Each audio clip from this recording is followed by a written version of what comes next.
What's up, mofos? We're back on stream number two. Stream number two. The rest of the gang is know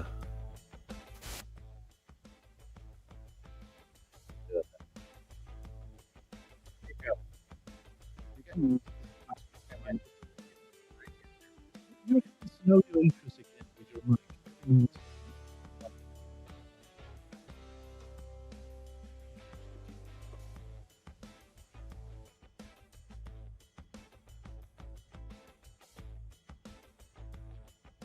hey, there's our man. What's up, dude? Hola, gordo. Hello, Gordo. Told you, we're going to have some people here too. From a fellow Gordo. So, Alexis, are you going to come to my home to get your box? I mean, I got a box full of I got a box full of Silverhawks for him. Oh, all right. Right on. Finally, after like 60 days or more, they came. The one that says studio number 2. Yeah, part 2, please. H, I send it to your Aishi and I send it to the groups. Okay, now I'm going to send it again.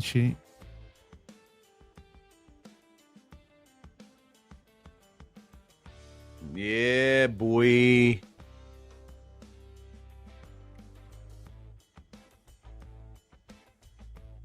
Okay, links has been sent to everyone.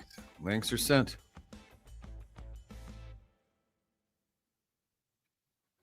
Hey.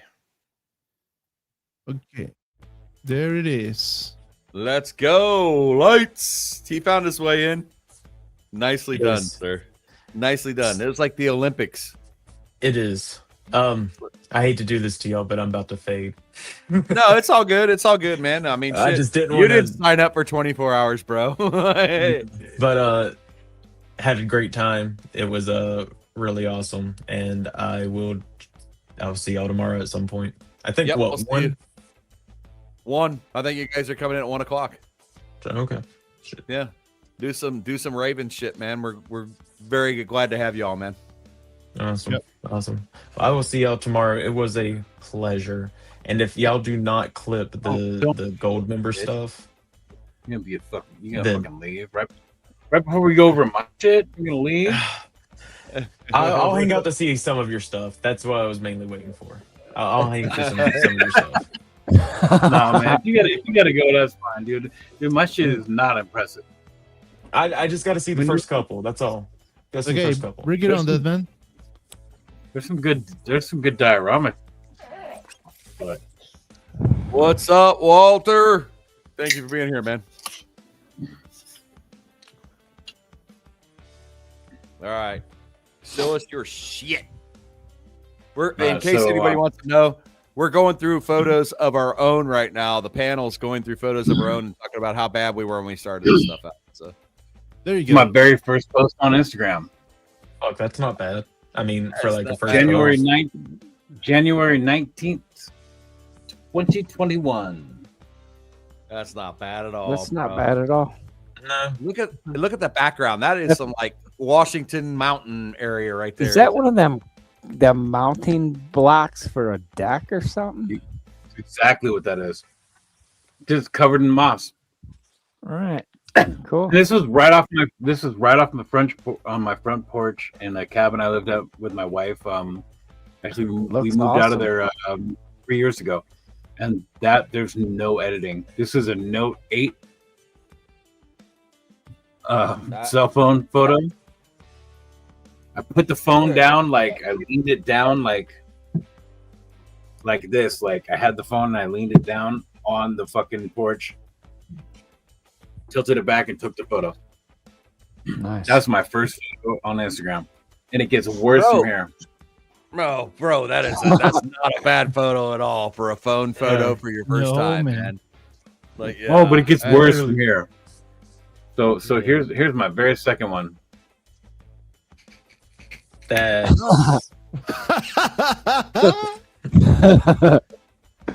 that So, would yeah, a I sick mean- photo if you just dropped the frame. What's the name of that guy who usually gets on those video painting stuff? Bob That's Ross. Bob Ross. Well, see, so this is my first attempt at like some sort of diorama, and No, so what I I'm did just was meaning I like took him. dropping the camera down. The frame is good. I mean, like not like lower the position of the camera. You know, it is. I'm not trying to fucking. I'm not trying to ask for any sort of like. Yeah. Anyway, either way, this. Yeah, I made this thing. That was the first like sort of attempt at a diorama that I made. Oh yeah. There's the second attempt right there with Han Solo. Nice. It's like a little like sort of thing on my desk. That's Did cool. you make the diorama? Yeah. Yeah. That's cool. So I started Instagram as a diorama builder, Okay. but then I found these little tiny transformers, and found world's smallest. Those things are awesome and so much fun. Which figure is that, by the way? Is that 1/6 scale? That's a last one? show. This? Yeah, is that 1/6 scale or is that? No, probably it's 112. I mean, it has double Yeah, strength. or what- I'm not one. I meant one. I'm sorry. I meant 1/12 scale. Yeah. Yeah. That's For cool. sure, 112. And Yeah. then right here, I made these little actual usable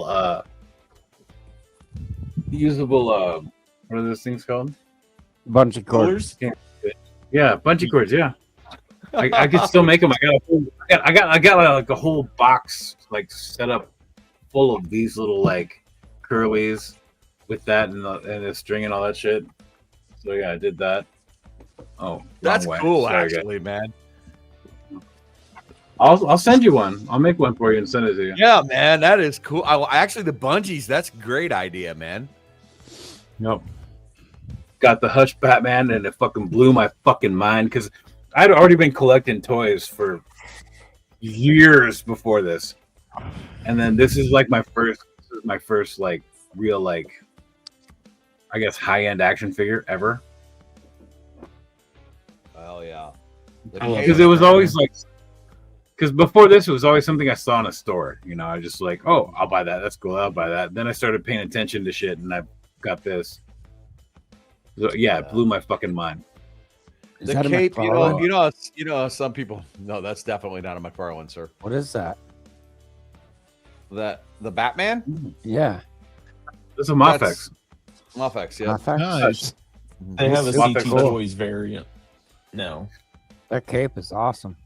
Hey, Mix. That cape up, is buddy? fucking real long. This actually, my wife made this for me. This is like a little terrarium. All these plants are real, and I kept this thing alive for about a year, but finally they all died. That's my luck with plants. But anyway, this is my first desk setup. Doesn't matter. It doesn't matter at all. I made this with my grandson. That's cool.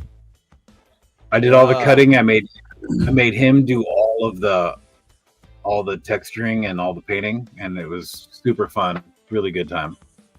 That's a cool shit. That's a cool thing. And yeah, just you're gonna see a bunch of garbage. Did you build your shelves? No, I rented the cabin, and I was just there. But That's cool. Anyway. They fit the figures both. yeah, it's a diorama, first diorama I ever built. That's like the first diorama thing I ever built, and I think Right. Triple D DDX actually owns this. I gave it to him for Christmas a couple years ago.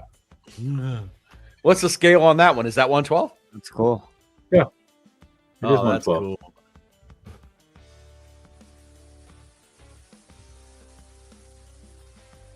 Like, Nice. hold on. Yeah, that's my first real attempt at actual photography right there. Well, it's not awful. I mean, Nope. seriously, Yes, it's not at all. No, I mean, No, it's come on. really is. If you saw some dude that had like 100 followers that put that shot up there, you'd be like, that's not a bad shot for a guy that has 100 followers. You know what I mean? Now, if you tell me he had 5,000 followers at that point, but yes, but no, like that was this shit. You could tell like you knew what you were starting to put together here. Hey, no signal. He brought beers. I'm actually still excited about this photo. Like, I still think this is a good photo. It is a good photo. So what? This is back in like 2021, 22, 21. January. 21 January. Okay. It's exactly what we were talking about earlier too. Like, you didn't go crazy with rim lighting or anything like that. Like, it's just kind of like that's the direction the light was coming from. Looks good. No complaints about this one. I was trying. No, yeah. See, too much contrast in this. Anyway, it doesn't matter. The only toys are these little guys right here. Either way, we'll move on. Yeah. Still playing with that guy and the Transformers. Ah! I actually took this. I took that other photo. Yeah. He's still sitting on that deck block. Mm-hmm. You know what the thing about this shot that cracks me up is? Lights. That's the opposite of all your photos. This is like the negative of all of your photos. Lights when you started. Oh yeah. Well, Like, you know why I preach so much against fucking high contrast photos, right? It's because I thought it looked cool too, until I figured it out. Right? I mean, hey, it's crazy, but that is like the negative version. Like, if Lights had taken that photo, the front of that would be lit and the back would be completely dark. That's Yeah. awesome. So this is actually like a group of 3 custom Mandalorians that I made. There's a Wookiee here. And yeah, these other ones doesn't matter. It's a terrible fucking photo. There might be there might be. Here we go. I love it, man. He's always like, doesn't matter. Terrible photo. No, Yeah. man. Like, this is the growing pains of the dead man right here. Dude, yeah. I didn't start as a photographer. That's some vignette shit, bro, right there. Oh, that's a Build-A-Figure, isn't it? Yeah. Yep. Hey. And I was so stoked on these little Transformers, and like I can't see a fucking thing in this photo because I was all about it. Nope. Anyway, Little blown out. Yep. Oh yeah. I went to get gas and there was a dead fucking roach in this motherfucker. I was behind the glass and they're just dead. I tapped on it forever. Anyway, I'll move on. Funny. Yeah, I had no idea what I was doing here. No idea. I've never painted this thing. This thing is still white. I could probably dig it out. So you never painted it? No, I just fucking primed it. I paid money for it, and I primed it. Did you get scared? Like, I mean, I'm not being, you know what I mean? Like I get stuff like that sometimes. I'm just scared to touch it because I'm like, I'm gonna fuck this up, dude. I'm not good enough to do this. No, I was gonna do it. I was all about it, but I found Coca-Cola coffee. Dude, this shit was good. This was really good. You guys ever have any of this? You guys ever had this? No, I'm sad. I missed my chance. I was working for Coke at the time that we had it too, but I never bought any. So I was working at this construction company, and like it was in the middle of it was like we were starting winter. We didn't have a bunch of shit to do, so I had to go to like one of the guys that owned the company's house and like trim this tree. So this is the truck I drove there, and I drank this there, and then this was right behind where I parked my truck. I almost ran this over. I didn't. It was just there. I almost ran this fucking thing over. Like his kid put this there. Again, 2021. You're already taking pictures of dinosaurs. You're ahead of your time, bro. Yes. So this is the first like full scale diorama that I don't know. I guess it's like sold. I don't know. Yeah. I didn't sell it. I actually gave it away, and we're gonna see a bunch of fucking shots of that. Nah. Look at you with the fucking what is it? The Goku and all them. Oh, dude, I sold all of those to a guy who hates me now. It's funny too because the guy hates me. So check it out. The guy hates me because he got into a political argument with people, and then he wanted me to take his side in the political argument, and it's a side that he knew full well that I didn't agree with. Right. And I told him, no, I'm not going to get into a political argument. I didn't tell him that whole like I don't agree with that, but he already knew that. I'm just not going to get involved. Yeah, that's funny. So, yeah, I told this to a guy right here that was taking photos of SH Figure Arts figures for SH Figure Arts. I don't know if they were ever used, but I sold it to him, made money off it. It was cool. No, yeah, cool. so I started on Instagram as a diorama builder and seller. So there's going to be a lot of that. A lot of like not knowing how to take photos. I should revisit this one though. This is a good photo. Yeah, I was going to say the setup on this is awesome, man. Yeah. Yeah, the lighting is terrible, but the setup is not bad. Yeah. Well, and even your focus line's pretty cool on this. Like I see the focus line on it. It's pretty good. I'm still shooting with a fucking Note 8 at this point, dude. Like, well, that's what makes the focus line cool too, because like that's with the phone, man. That's dope. Yeah, like this could have been a good one too if I just knew what I was doing. Damn, look at all that dial shit you got. Yeah, blown out from the right side, but yeah. You had pieces of corn and everything. What the fuck is that thing, dude? That's the hell cycle for that The heavy Dead Metal Batman. Yeah, the Hot Topic Batman. Oh, okay. All right. But Zartan looks really good on it. And I was super stoked. Right? No, go ahead. You go ahead. Oh, I was super stoked to get this Zartan because I found him in a Walgreens for like I think it was 3 weeks before his fucking like release date. Right. He's just on the shelf. Yeah. Yep. That's back Walgreens before all did that was crazy. Oh, this is the first tree I ever built. Ooh, Nice. What'd Cool.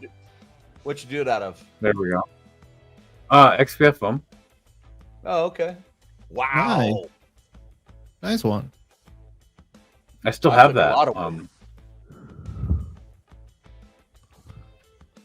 That would have taken a lot of work to do that, dude, out of XBF. That is cool, man.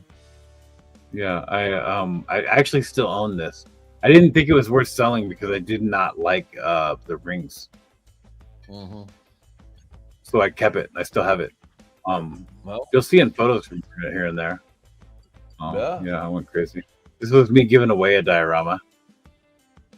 I was trying to get 200 subscribers, so I gave this thing away. Or followers. Damn. That's cool. That'd have been good for like maybe a 5,000 follower giveaway. Come on, man. That is awesome, bro. You know, I ended up the guy who ended up winning this diorama. He shoots 1/18 scale, and I built it for 1/12, but it looks so good. He does a lot of Star Wars 1/18 scale stuff, and dude, he tagged me for years, or for a couple years anyway, and a bunch of photos. But anyway, so yeah, it's me. That's just really cool. like I said, like I started off doing something different. I never finished this fucking diorama.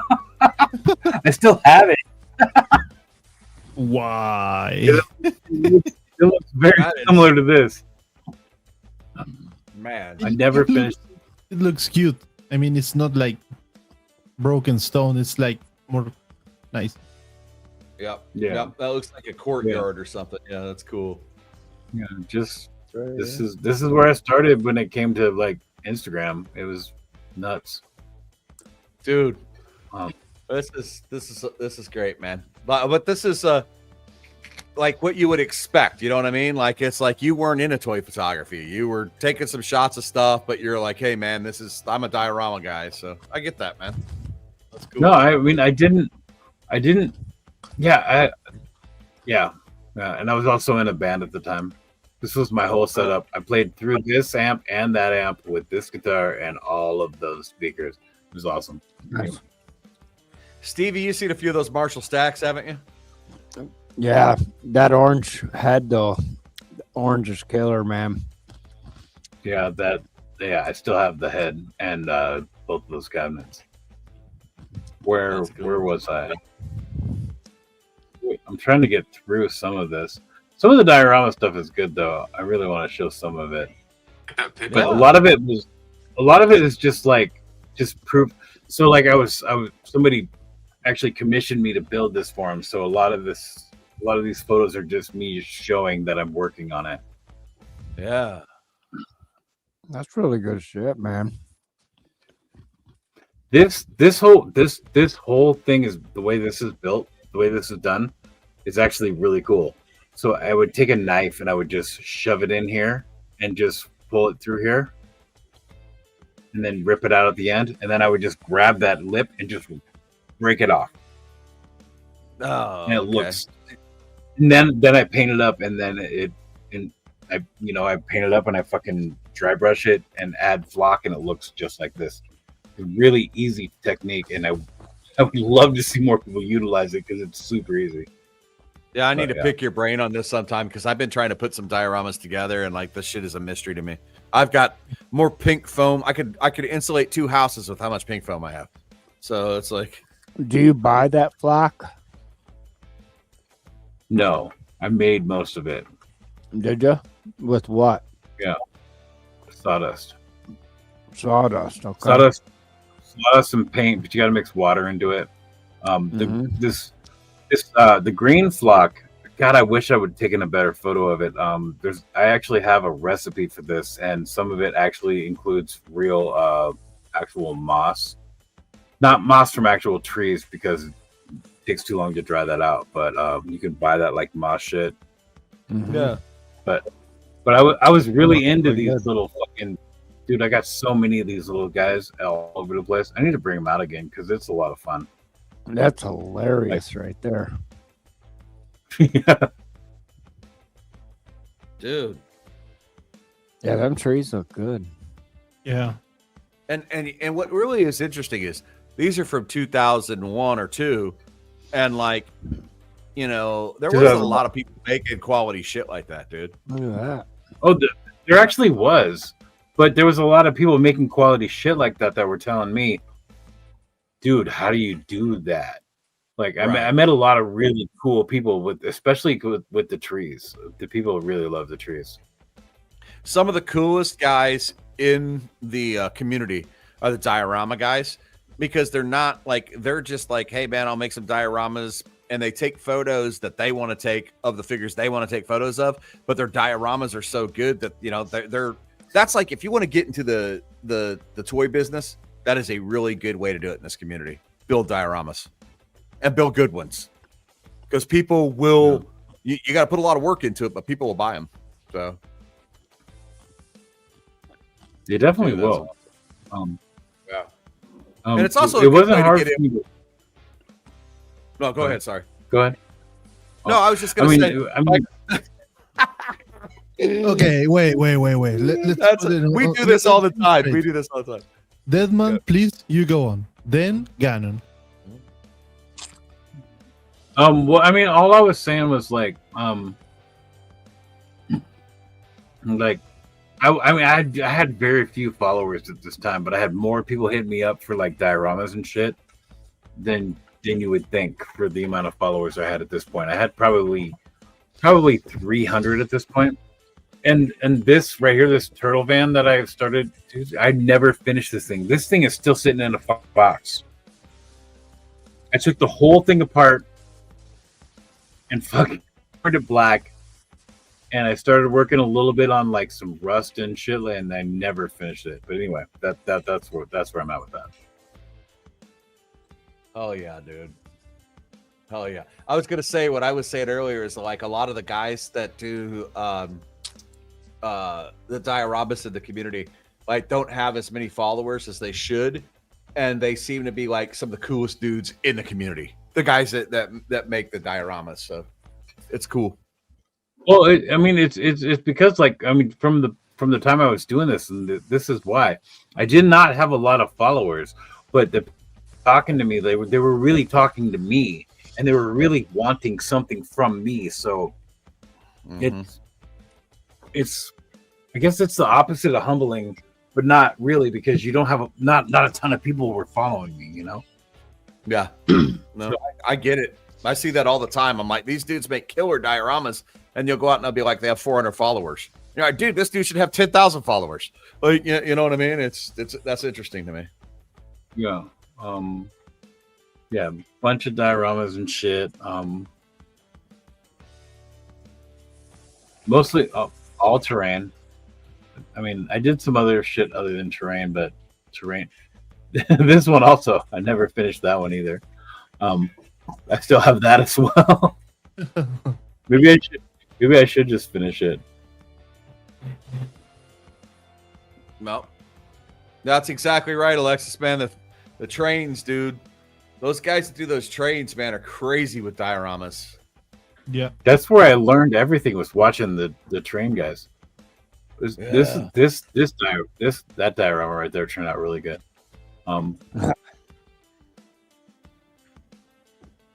By the way, this Frankenstein figure that I bought in fucking 2021 is still in my top at least 15.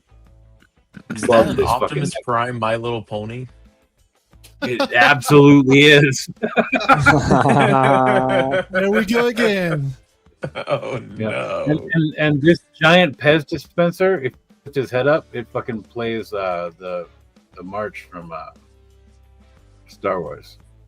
Oh, the dun dun dun dun dun dun. Yeah. And get your Pez. God damn it! I keep fucking doing that. I was doing that too. It's fucking lame. Sucks. Here we go. Wow. My buddy Cool. Quarter Station X commissioned me for this diorama, and this whole piece right here comes off. So and then everything underneath it is still painted, so we could use this whole thing, and then this all separate. How big is that? Like from it's tip fucking to tail. I don't fucking remember this. This ain't the big one though, but Right. I did a ridiculous one that I got. Yeah, I made a lot of money off of, and got a lot of tips from too. But that's not that one. Oh, hold on. Here we go. This is the beginning of the big one. Oh wow.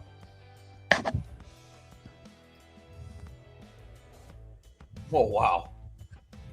Yeah, it ended up being a lot larger than that too.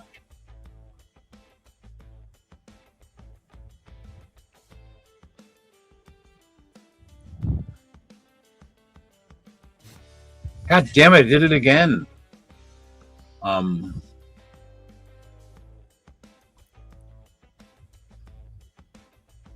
This though. God damn it. Yeah, if this is what happens. Once you share too many, it starts going crazy. Yeah, We've won't seen let me this on do it. everybody. We've seen it on everybody's tonight. Anyway. So so this thing right here. Oh, look at that. There you go. Damn. Yeah, that thing went the base for this cave was 4 foot by 5 foot, and it went from corner to corner. Fucking huge. Hell yeah. Just about Oh, 2 yeah. feet tall. Big fucking diorama. And, It's one piece, or it's like modular, so you can take it down. well, so it was modular, so the whole cave, like the whole cave and wall like situation was one piece. And then there was a base and there was a bunch of trees and shit that also went with it. Okay. I never really got a good photo of that. But like me trying to do photography. I had no idea what I was doing. Apes are breaking loose. Yeah.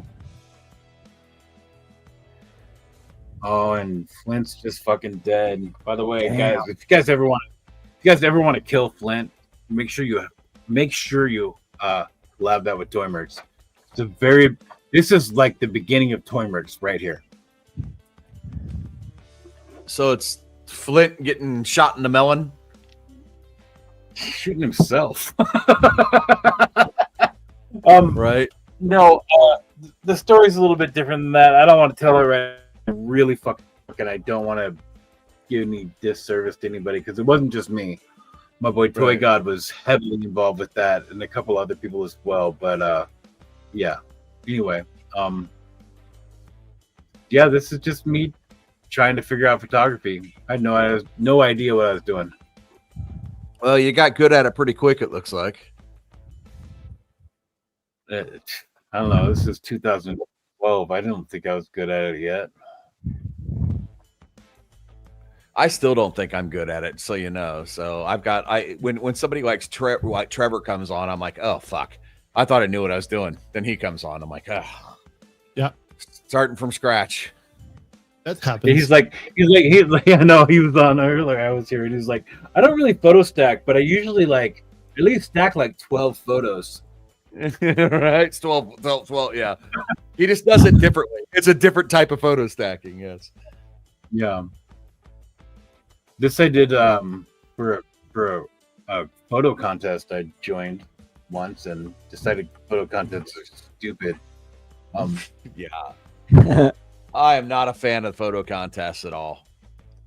This right here, this got me in the fucking finals, and then I lost. Yeah. This photo, and you know why I lost is because the guy used Spider-Man, and I used Conan. Oh, there you go. There you go. But also, this is my first Mezco too. That's cool. That's a cool Conan right there. Yeah, it is. Hell yeah. And you shot a black and white. You want to get into any more of my actual photos, or do you guys want to look at more diorama stuff? Let's look at both. I'm good. Look. Dude, Here, we got here we go. 24 hours or how many hours now? We got a long time, man. We're gonna look at everything. What the fuck? I want to show you Try a different one and then go backwards.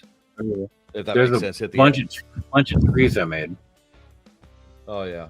Them are killer. Well, I sold every fucking last one of those trees, and it was cool. I don't really like commission anymore though. It's just weird. I don't know. I didn't like it. Some little plant bunches. Let's see. I was really proud of this photo. Again, There's that's a good shot. you guys want to tell me Rib on how, you guys want to tell me how horrible it is? No, the rib's a little strong on it, but I mean, dude, that's a great shot. For how long had you been taking photos at this point? Dude, this is still my first year on Instagram. Yeah, there you go. I mean, it's better than my shit was my first year in. So, Well, you were also trying really hard to like bring Photoshop into it and stuff, and like I still don't use Photoshop. I was trying to be Johnny Bananas. I didn't realize that takes a long time to be. So, yeah. But yeah, this is where the dead man got to start. I was just selling shit. This is the base for that giant. This giant thing. This is it closer to done.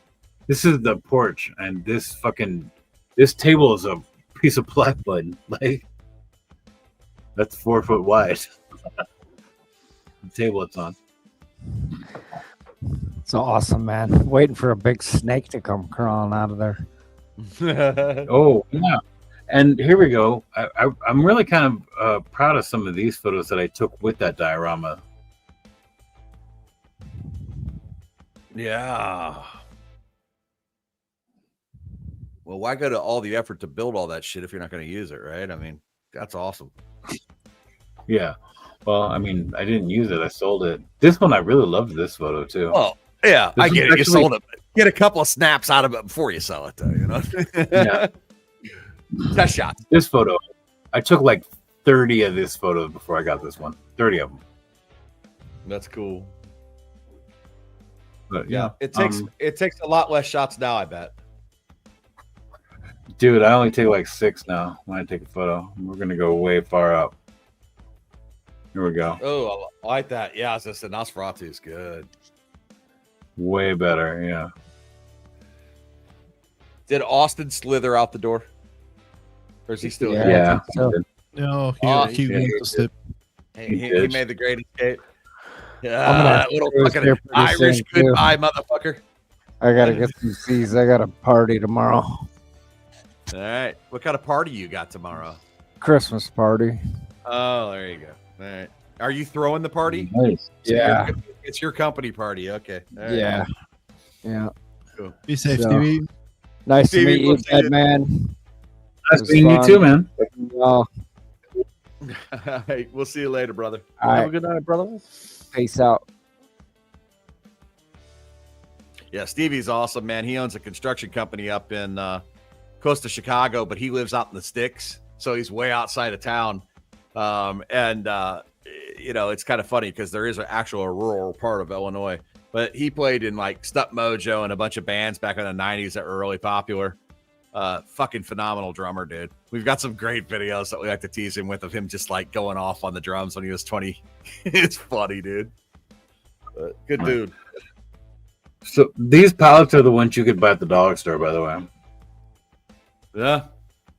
But you All I weathered did them was nice. I just hit him with a wire brush and some take a double zero steel wool and soak it in vinegar and paint it on wood, and it just makes it look old. Oh, that's cool. Yeah. See, I love learning these tricks, man. And also, it's good to know that you can get those at the dollar store. I found that the other day too. By the way, I found crates at the dollar store too, like the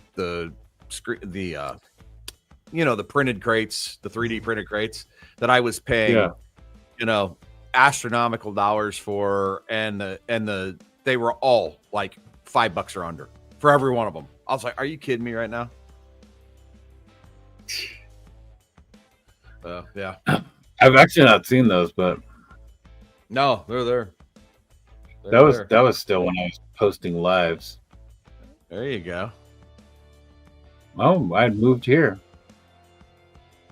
Anyway, That's what the back of your office looks like. We always wondered. yeah, there's a there's a chandelier behind me still. Right? It's just It now turns out it's not- I put the Toymerx flag up behind me, and you just can't see it anymore. That's funny. It turns out there's just not a demon behind you. It's Yeah. That's cool. Oh, plunderings. Love them. Yeah, I had fun with them. This was a whole collab that Toymerx used to do. We would kill our heroes, and we would just pick a hero and kill him. That's great, man. People lost interest in that really quick. Right. I always They really find though, did. Most of my pictures that I have heroes and villains and the villains winning, like that. That's just like I think that's like part of the drama in the picture. The villain's always winning in my pictures. Yeah, they should be. So I took Boba Fett to South Carolina with me. The hell were you doing in South Carolina? My wife's father lives there. Oh, okay. Gotcha.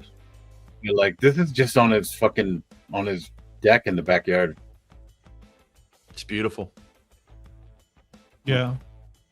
Just the other side, the woods on the other side of the other coast, right? Yeah. This one I really thought was cool. This was just an anthill outside of some museum we went to, like just a little tiny anthill, just a little hole in the ground. I thought it was really funny to have Boba Fett looking in there, you know, because of the Starlight. Miniature Starlock, yeah. I just thought it was hilarious. That's the right kind of anthill to do that. If you'd have found the wrong one, you'd have been. No. And this is just me adding shit to it. It looks terrible. But yeah, that one's good. But yeah. Let's look at a few of my newer photos before I fucking totally call.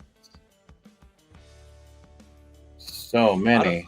I don't think you had anything terribly embarrassing, bro.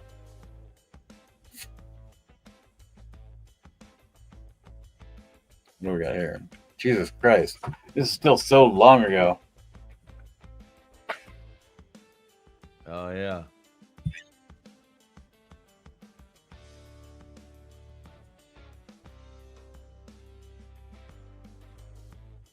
There he goes. Oh, dude, I did all of this. I did all of this on my phone. I took the photo with my camera, but I did everything else on my phone. All the editing on my phone. I wish I had more photos of that. Where'd it go? It went away. I don't know where it went. There it is. But yeah. Oh, yeah, that's cool, man. And then like, go down. The Ace Ventura. The Ace Ventura one was awesome. Oh, that's not mine. That's a collab. Okay, collabing. That's Happy Mongoose. Happy Mongoose. The face. Face, dude. Okay.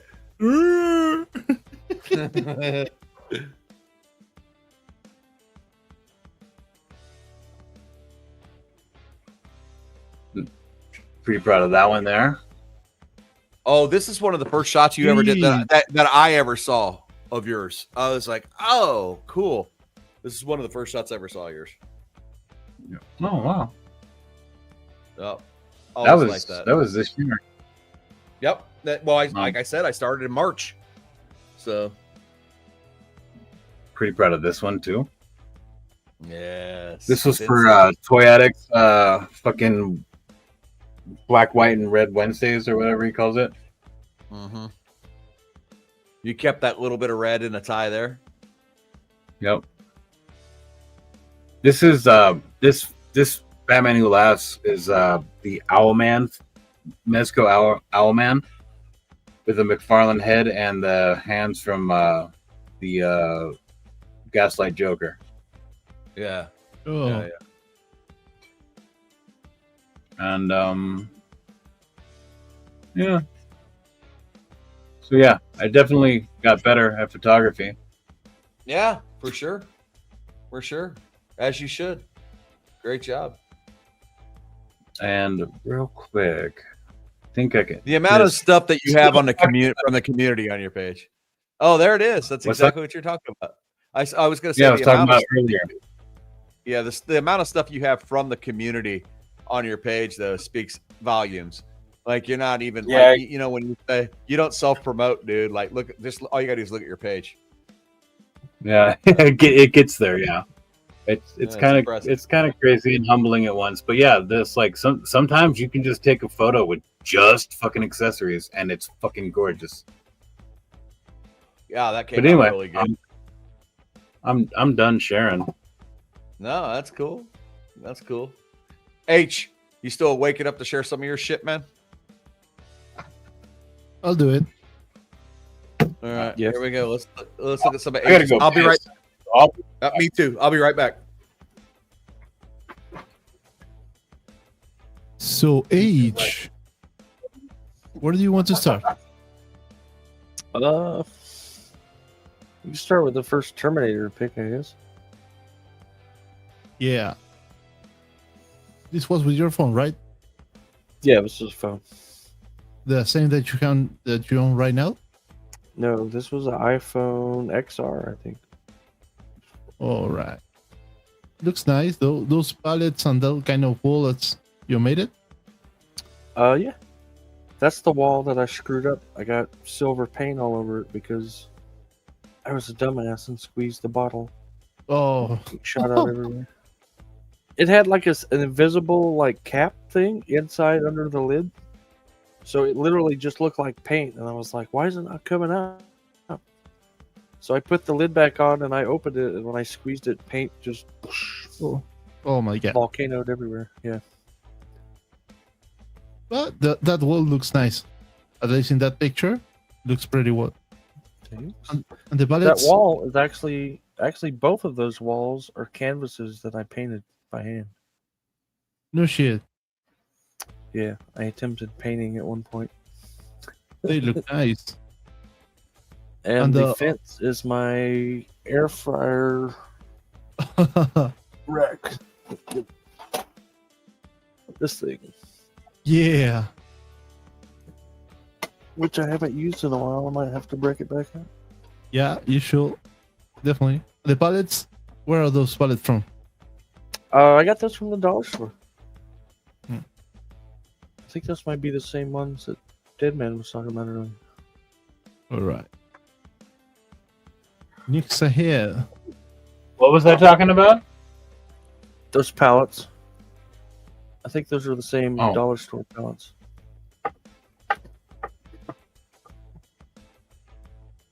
Okay. Yeah, probably. Those look really good. Thanks. That's another wall that I fucked up. You're not kind of a good builder. Yeah. That is nice. That is Yeah, very yeah. nice. I got bored and custom painted lights. I think like was the going for, chains. like the undead. That's actually a broken necklace. I think it was my son's old chain that broke. I was like, "Don't trash it. I need it."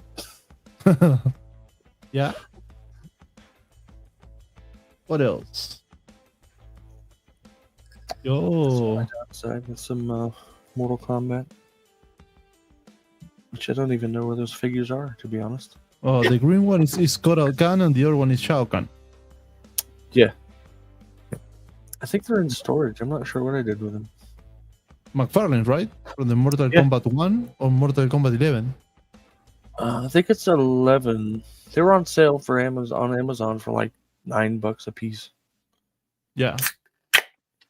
That happens with Yeah, those I got- McFarlane when they get old. I was gonna paint it up to look like Quetzalcoatl. Yeah. The feathered serpent god. Because I have another profile called Temple of the Feathered Serpent that I've lost access to. I can't even get to it. And I was gonna like do a whole thing with it, and yeah, I can't access it anymore, so I don't even know where that figure went.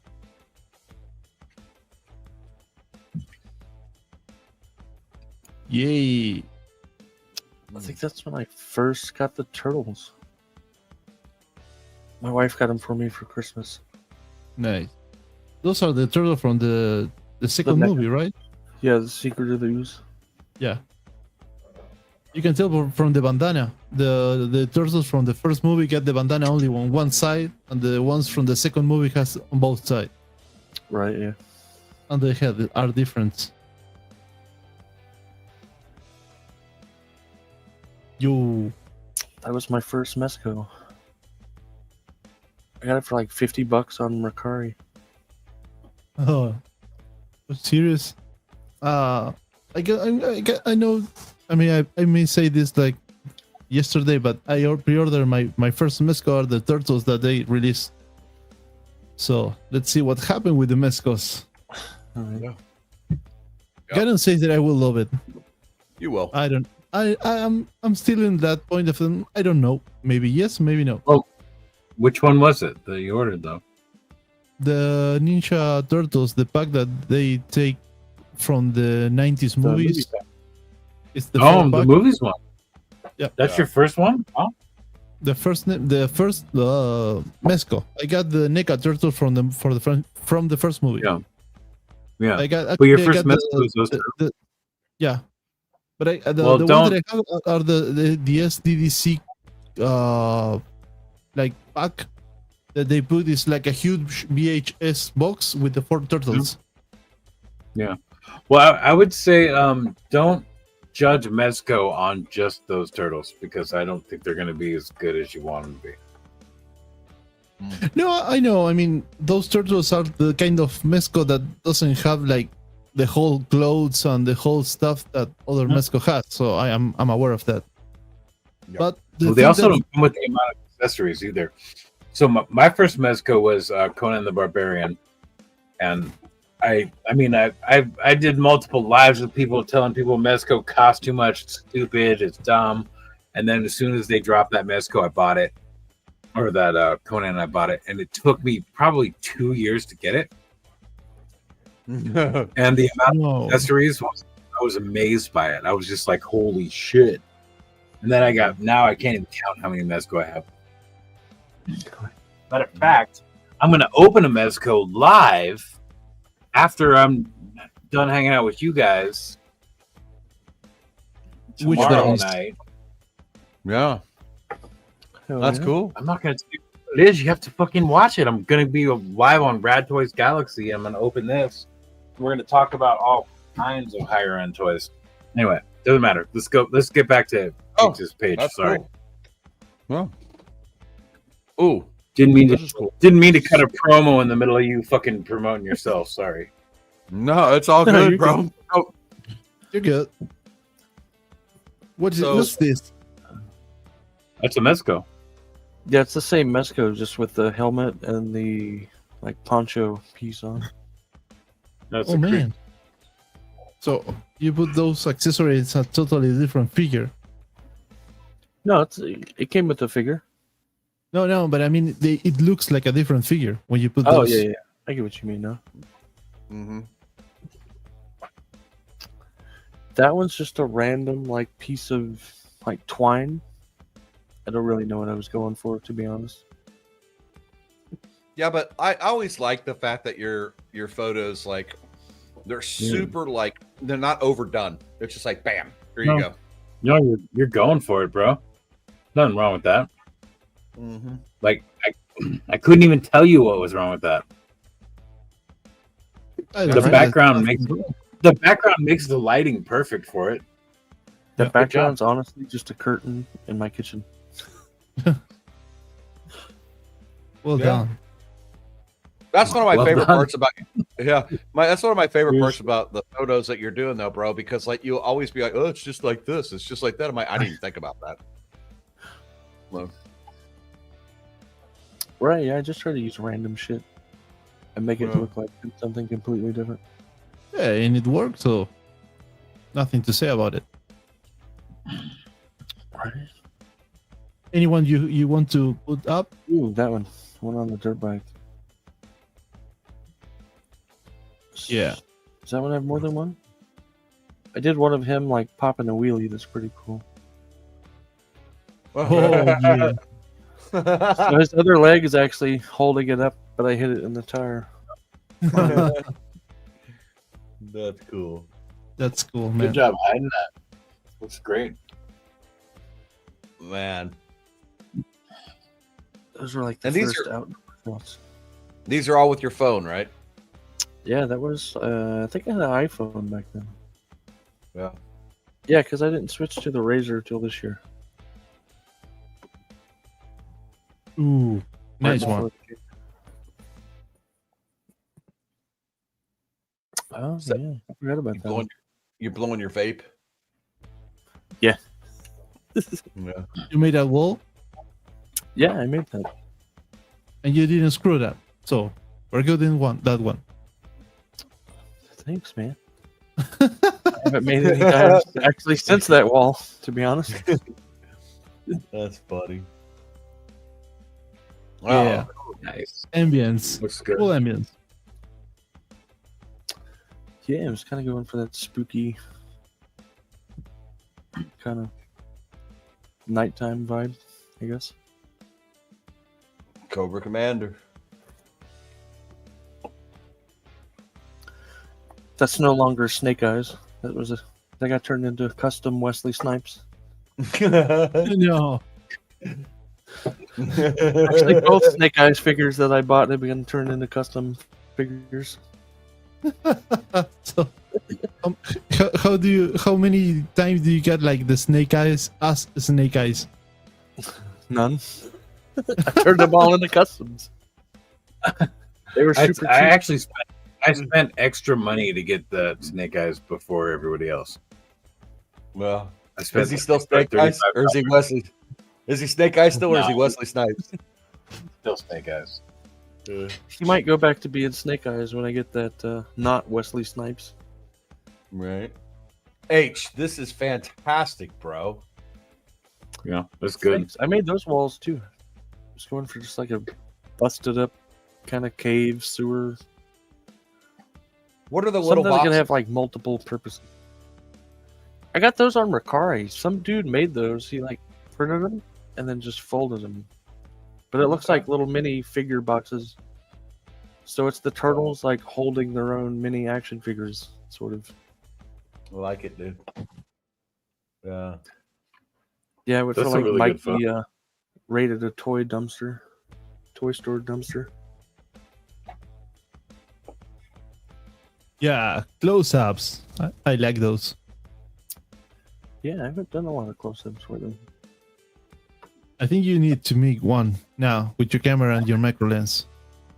I think that is like I don't even know which figure. A lot of gold, a lot of red in this one, bro.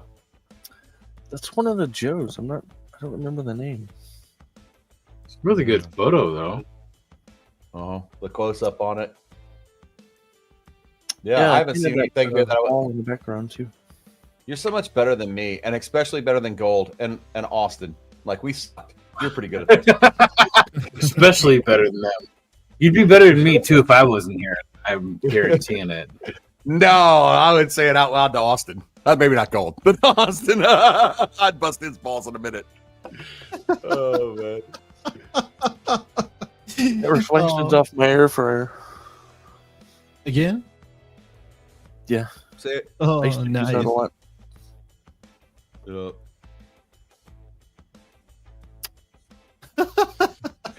Hit that one? It's so stupid. It's like Deadpool thought he was Freddie Mercury. Yeah. Oh my god, dude.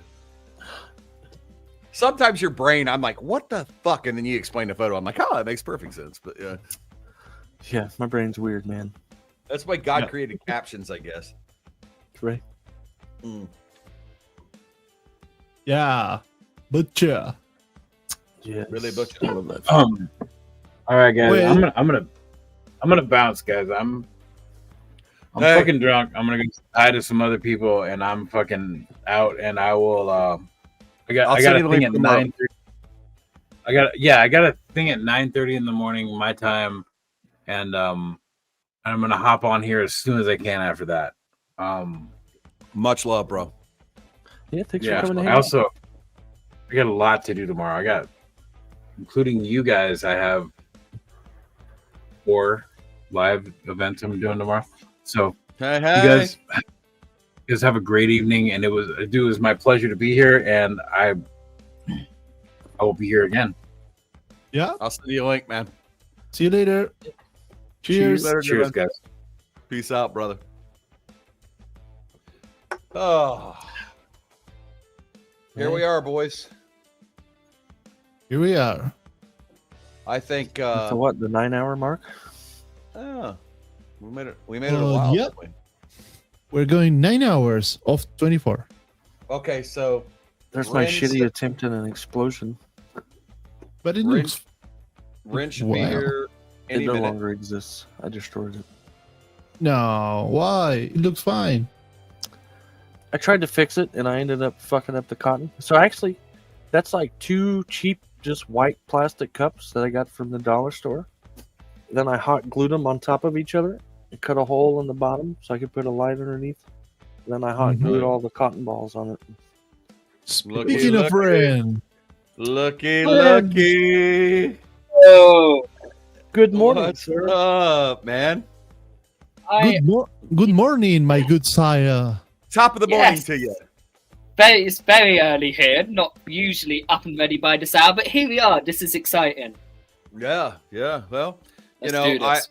I would expect to see, like, we were carrying about I don't know, like 15 people up to about, we had to switch studios. And when we switched studios, we lost a bunch of people. But we were carrying 15 people to about, what was that, about 2 a.m., 3 a.m.? Yep. Nice. Peaked at around 50. So, yeah, Okay. it was good. Awesome. Hey, look who it is. It's Nico's wife says hello. Cool. We just been going through what we did here is we started to get into, we were doing the top 100 photos, and Trevor was here from he does Mythic Legion stuff, but he also is on Maz's show. And so Maz, they do a lot of critiquing. So it turned into a lot of critiquing, and then the critiquing got pretty hard. And then we decided, you know what? It's time to critique each other's photos. I was like, we can't do this to everybody else's photos. We got to do this to ourselves. So, yeah. Alrighty. Yeah, we thought we'd be mean to each other. That way we don't hurt anyone's feelings. Right. There's a couple of people in there that I hope don't watch the replay. But yes, yeah. I was like, okay, we gotta stop doing this now. We apologize in advance if you do. Yes. We didn't mean anything we said. But yeah. So yeah, I mean, it's good to have. We're punch drunk at this point. Nico, this is my question for you. Kill me. And both of you guys. I can handle Rin for a couple hours, Nico, if you want to go get a couple of winks, 40 winks. Do you need it? No, I'm fine. Okay, well then I'm gonna hang out with you guys for at least another hour, and then I'm gonna go cop some Z's, and then I think by the time that Rin goes, that H is gonna be here, or K is gonna be here. Yep. So that's kind of the plan. So yeah. So my second rental is kicking in, fellas. So I may have 2 hours in me. Yes. So you're gonna hang out for a while, H? Yeah, I fought past the tiredness. So it might get weird, but I'll be here. All right. So I got an idea. If you're gonna be here, why don't I go? I'll go grab a couple of hours of sleep, and I'll come back in a couple, 2 or 3 hours, and I'll be back. Sounds good. You guys got that? Alrighty. Yeah. Yeah. See you soon. Bye. All right, good. We'll see you guys in a little while. All right, Sweet dreams. Thanks, guys. So, Ren, how you been? How you doing? Yeah, how's it going, buddy? Yeah, I've been alright. Busy with collabs as usual. Yeah. We actually had a really successful figure hunting a couple of days ago. A bunch of a UK guys from a DC McFarlane Facebook group, including me, met up and had a little tour around London and bought some figures. And it was the first time that actually any of us had met up in person, so that was absolutely amazing. Nice. Oh, that's always awesome. Nice. And Skydro and I are going to do that starting next year. Nice. Yeah, it's going to be called the Mad Lab, right? Yeah, but we're going to start meeting up because he lives like an hour from me. So we're going to start meeting up like once a month and film like a month's worth of toy hunts in one day. That way we can start posting to the channel. Nice. Any kind of like you're going to be focusing any line, or is you're going to be like random picking? Probably just kind of random. But I think we're going to mainly start with like smaller toy stores, not like Walmart and Target. Okay, like local stores?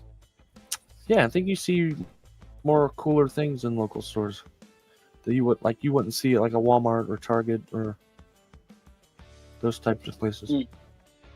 Nice. And what about Oh, go on, Ren, please. Oh no, I was just going to say, what can you normally get in those sort of stores? Because over here, like, we don't have any stores that really sell stuff. We have a couple that might sell a few legends, but that's about it. So can you get like pretty much everything over there in hand in stores? Walmart and Target, not so much because of scalpers. But those smaller stores, yeah, they carry just about like anything vintage to modern. Oh, that's awesome. We don't like scalpers here. No. Yo, Ren, we have one question from my wife. Go on. She's asking how big is your collection? Because she can see in the background that's huge. So you can see one wall, you can see two sides there, but then there's another side here, and there's a whole massive load of stuff in front of me which you can't see. So there's about 4 walls of non-stop action figures. You have a counter? I haven't counted specifically, but in terms of Batman, I think I've nearly have 200 of just Batman now. Oh my god. But like, you know, it's Batman. You can't have enough. Exactly. What's it? There's always a new one that Todd McFarlane makes that for some reason I need to buy. Nico, we need to clip this so Brittany doesn't beat me when I buy another Wolverine because she tells me I have enough Deadpool and Wolverine already. You can never have too much Deadpool. We don't shut Jen here. has 200 Batmans. I need 200 Wolverine and Deadpool. Well, wait, 200 Wolverines and 200 Deadpools, or 100 Wolverines and 100 Deadpools to make 200? 200 each. Oh my god. I feel a disturbance on the spatula's force. I want to line them all up like the Deadpool core and somehow try to fit them all into one shot. Oh yeah, of course you have to. Yeah. Just an ocean of Deadpool. It's a red ocean of Deadpools. Almost like Where's Waldo, but they're all the same person. I mean, Cool, you should do like 100 Deadpools and 1 Wolverine, so it's Finding Wolverine. Right? Exactly. That's what you should do. I'm going to say. Look for the one yellow speck. Well, you can get like one Wolverine and the brown one, so it's not that like yellow, so Yeah, it's maybe going to like, get lost on the red ones. Yeah, that's true. It's a good idea. I heard they are making a Wolverine Deadpool. I can't remember the actual name for it in the comic. Is it Wolverine Pool? Maybe? Yeah, it's something like that, yeah. I think they're making one. Marvel Legends, so that would be cool. Oh, I know what you're saying. Yeah. I think it was in a comic. Yeah, it was in a comic. There's so many comic versions. It's kind of I feel weird like- because yeah. you see it and it's like a red suit by Deadpool, but with the things on the mask of Wolverine with the claws. I mean, surely that would do well. Like, Oh, yeah. that's going to get the Deadpool collectors, the Wolverine collectors, and it's just going to get, like, you know, the mums in random, like, Target stores. And they're like, oh, that's colourful. My child will want that. Like, you know, Right. every person is sort of just going to be attracted to that because it's so colourful, easily. Yeah. For sure. Oh, I'm so there's tempted by really... the comics. Hello, Ready Player. Juan is back. Hello. Yeah. Juan, do you want to join us? Let's Yeah. bring Juan. I mean, Why not Juan? Juan is one of those guys that he appeared from the nothing, and suddenly he's like, "Oh my god, this guy needs to be like spotlighted because makes an incredible work on his pictures." And also, I'm going to repeat it. Last week he was reposted and featured by the guy who created Wolverine. Wolverine. Oh, that's awesome. Rob Deadpool, Liefeld. sorry. That's cool. Yeah, he was like, "Oh my god, oh my god, oh my god," and it was like, "Calm down, don't get a stroke." Fun fact: Rob Liefeld has a whatnot, and he'll actually answer Really? your questions in his lives. That doesn't surprise me, though. Of all the comic artists to have a whatnot. Rob Liefeld, that doesn't surprise me. Yo, my wife get up from bed like a couple of minutes ago, and she wake up like sharp on the questions. So she's asking if you have to choose only 3 figures from your entire collection, which will they be? Ooh, that's a Well, funnily enough, I actually have probably a figure of the year in my hand right here, the In-Art Batman. Yeah. That's a definite.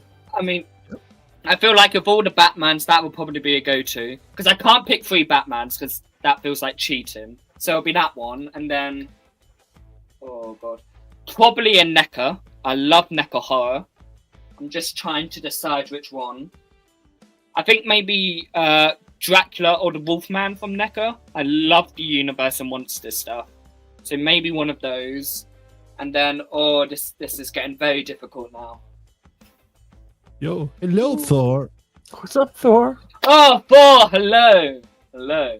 Thor is going to join us, or Thor is going to watch us? I need to think of one more. Either one. I mean, Would be cool. right now I'm currently looking at the Muff Toys James Bond figure. Yeah. I mean, Dude, it's just about like what's in my line of vision. Like, if you ask me tomorrow, my answers would probably change. But right now, those are probably the 3 figures. Okay, Thor's saying that he can shine in some point. Ooh, Okay. Thor, brilliant! throw me a message and I will share the link, Thor, so you can join us when you want. Oh, we have to get him. For sure. Yo, any one of LOTP is going to join us? I mean, Thor is a fellow LOTP person. I mean, hopefully we might get some people throughout the day. I know the UK people unfortunately working this morning, which sucks. But, you know, we might get a few more of the American guys on here throughout the day, hopefully. That's great, man. The doors are open. Everyone who wants to join us for this hang, we got a couple of hours so we can share pictures, speak about figures, next pickups, maybe pre-orders. Do you pre-order the Mezco Ninja Turtles? I personally did not. Only because I've got the NECA 1990s ones. And I feel like they look better. I might be wrong, you know. But to me, I think the NECA is just... For a fraction of the price as well. And they're bigger and more detailed. I think the accessories are better. Like, you get a lot of hands with the Mezco, but I'd rather have more, like, world building type things. Yeah. Makes sense. There's some kind of like trade-off about the NECA versus the Mezco, because if you get the NECAs in one hat, they are bigger and they get more accessories in terms of they get the pizza box with some pizza slice, and you get the what's the name about the substance that they get, like the little tube? No, the let's say the radioactive substance that made them mutagen. The mutagen. But if you go to the Mezco side, you get the articulations. I'm not going to say that they are better, but they are different. So you get different points of articulations, and also you get the moving eyes on each head sculpt. So you get true. Each turtle gets 3 heads, and each head has moving eyes. Yeah, I mean, there's definitely enough differences, I think, that people could get both. But I'm too broke. But the thing is with Mezco, then they're known for their cloth, like, you know, they're known for their soft goods. And with turtles, you're not really gonna get that. So it does feel a bit of a mixed boat, because for a company that is known for that, and then they're producing the turtles, like, it just doesn't really feel like the other stuff they're making. It's definitely out of their comfort zone. I mean, I've heard comics, but... I was just about to say I've heard nothing but good things about the comic ones. So, you know, and the comic ones, you know, they've skyrocketed in price as well. You know, so one line of the turtles that I would love to see on Mezco's brand, it's for the third movie. because I love the that movie. the samurai ones, because the NECA ones, you get the first two movies with the NECA, they are with their more or less the same articulation, but the samurai one got less articulation, for example, on the knees. So Yeah, Mhm. the if armor. Mexico goes, yeah, exactly. So if Mexico goes and makes the samurai versions, it's going to be now we're speaking Those about would be something. better because they could do the cloth goods on the suit underneath. Yeah. Yeah, because the NECA ones has the I don't know how to say it. It's so like a robe when Mhm. you put it like with soft goods, but the armor, the actual armor that is like under that robe, it's Like a plastic. rubber. Yeah, rubber. But it's Kind not of- the soft Mm. rubber. It's like a thicker, hard to bend rubber, I think. There are parts that are hard and parts that are more soft. The part on the thighs are more soft than the part on the chest. Oh, okay. Also, there's one articulation on the NECA turtles that I don't get why they put it over there. But on the NECA, the shelf, you can move the shelf. Yeah. Yeah. Mm. So I don't know I what's wonder if going that's to to make. help get it into poses, maybe. Like to get it out of the way, you think? Potentially. That movement is so Maybe limited for the head because movement. yeah, I don't think yeah. it would help much. yeah, you're right about that. That'd be the only reason I could think of. We got Hey! Thor in the house. Come on, Paul. What's What up, up? guys? Hello.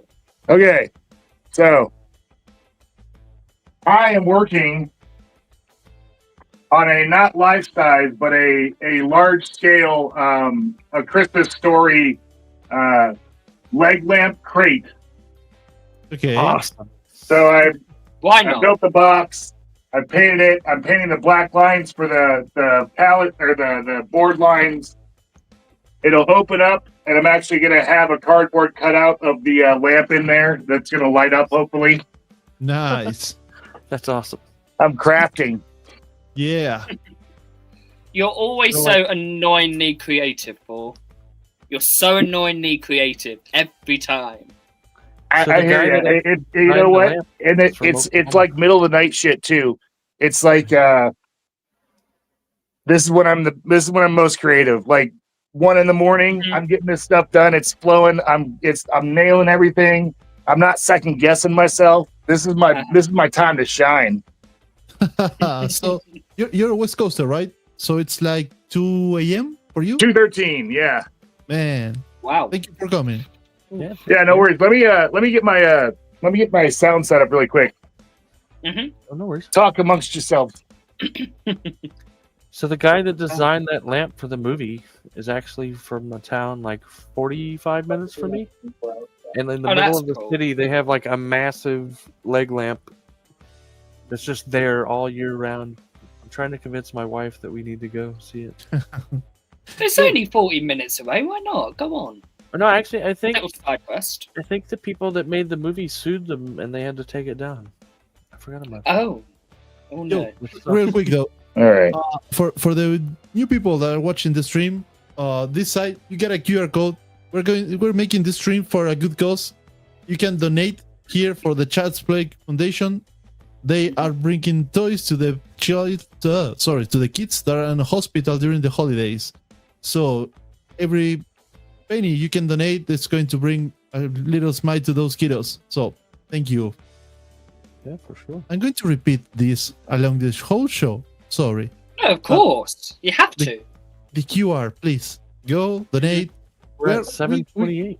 Yeah, we got one goal that is $1,000, and we are 728. So it's like less than $300 to. $270. Yeah, and also don't forget, technically we got $100 extra from BBTS. Big BBTS thanks. donated us $100. H Store has the credit. details. Yeah, so they Hey! donated $100 to store credit. So I've got a big box, basically a pile of loot that I've got to go donate today at some point. That's awesome.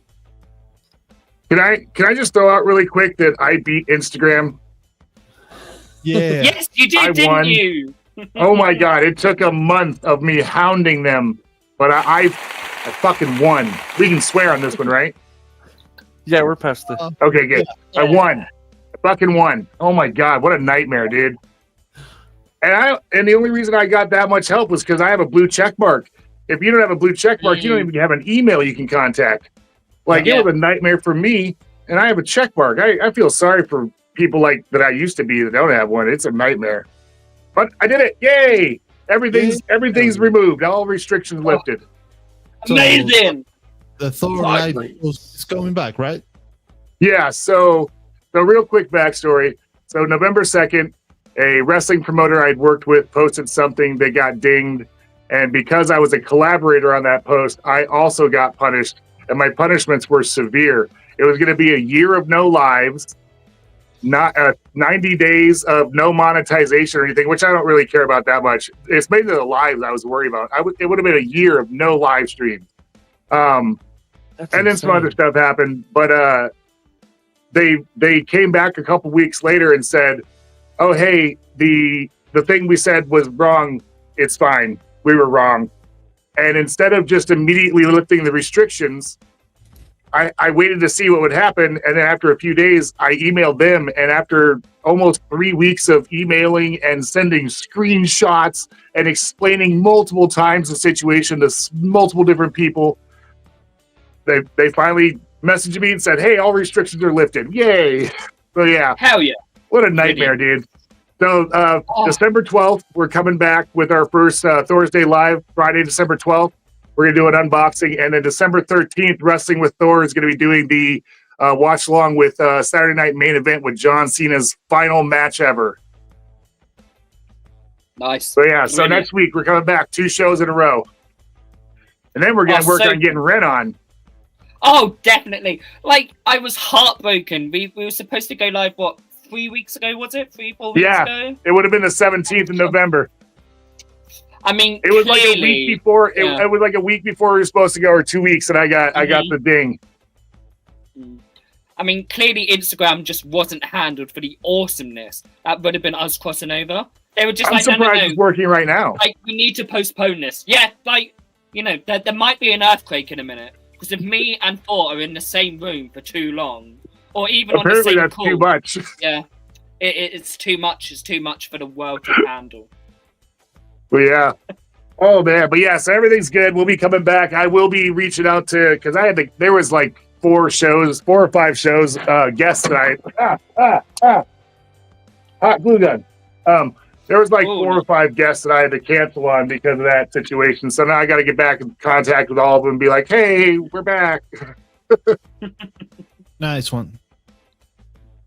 So yeah, I'm just happy we can go live again. That's like the bread, not even the bread and butter. It doesn't make me anything, but that's like the core of my channel, my pages, my live shows. So nightmare. I'm definitely I'm looking into the StreamYard though, and I'm hopefully soon going to be switching to doing YouTube and Instagram.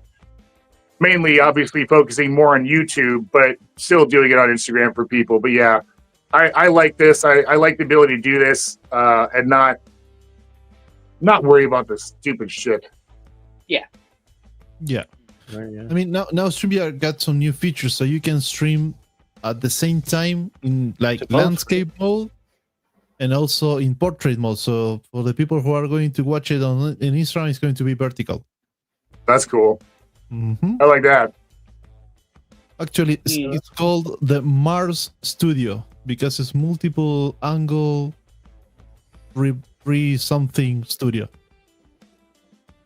Yeah, so I think the next transition is going to be hopefully getting a newer laptop and probably just running my camera off a laptop. So I'll be able to have my laptop off to the side and have the StreamYard going and actually using a camera instead of my phone, which will be great. Yeah, you can use the let's say like the onboard webcam that it comes with the laptop. Yeah. Now, I mean, nowadays the laptops get like really cool quality cameras. Oh yeah. And also, Yeah, you definitely can. I actually have a webcam around here somewhere when I wanted to do this transition earlier, and I never got around to it. Yeah, and there are some phones that you can like connect the phone to your laptop and use the phone as a camera. Oh, That's yeah. not a good choice. That's a good point. I actually think I can do that, Nico. I think one of the updates on my Samsung last was like it wasn't screen sharing because I could already do that, but it was actually like I could control my phone from another device, like a laptop or something. So like basically it was like entire device sharing. So I could like basically, like fucking control it. So I could have my tablet. If it worked with my tablet, it doesn't, unfortunately. But I could have my tablet set up for my phone and be my phone filming and actually be running it from my tablet, which would be great. But my tablet's too old, which is crazy because it's only about like 9 months old. Oh no. Yo, Yeah. Thor, same question that I made to Ren. Any new figures this week? Any pickups? You know what? Yeah, actually. We got the John Cena's last match coming up, and so they released a Survivor Series in one of the newer WWE lines, just regular stores, but it's the official Last Time Is Now. Nice. John Cena from the Survivor Series. Oh. So we got this one, and we got my clear one I've had for a while. I don't have the fully clear one, but I have this Chase one that's partially clear. There we go. Oh, yeah. Yeah. Yo, Yeah, so that John, and the hat comes off. This cloth shirt, goods, which is awesome. Cloth shirt, which is awesome. He came with 2 extra hands. Yeah, no, I now have 2 John Cenas. nice. Awesome. That What's was up, that, bud? and actually, that John Cena was my payment for doing this Christmas story leg lamp crate. My boss was like, "Hey, go buy with the stuff you need, and then give me the receipt." And I handed him the receipt back. He's like, "WWE figure." And I'm like, "Yeah." And I was like, I even took a picture of everything I needed. I showed him a picture. I had the paints and the paintbrush, and then John Cena in the background. I was like, "That's my payment for the work I'm gonna do." Okay, I'm going to say hello to 2 persons here. First one, it's on the house, and I know that he picked up something today with his wife on a toy store. But also, I'm going to say hello to one of the people who was here at the beginning. I'm speaking about Carl. What's What up, up, Carl? man? Hey, Oh, hello. Hi. What up? He's waking up. I'm pretty sure he's like drinking some coffee, eating some bagels. Let me know. And also it's mixed figures again. Hello, buddy. Oh, What's up, hey, Mix? mate. Hey. So tell us, Mr. Juan, what is your pickup from today? Well, I actually I was trying to find Marvel Legends figure for the Dora Milaje because I'm trying to build up her Black Panther's army, or the King's Guard to be exact. I only found one, so I'll probably buy the other ones online. Nice. Nice. Nice. Do you have How any incomes about your featuring with the guy who created Deadpool? I'm going to push with that subject because I think it's really great that one of the guys on the community gets featured by the guy who actually creates Deadpool Oh, yeah. with a picture of Deadpool. Yeah, it was surreal. I actually just told my wife that being featured was it made my year.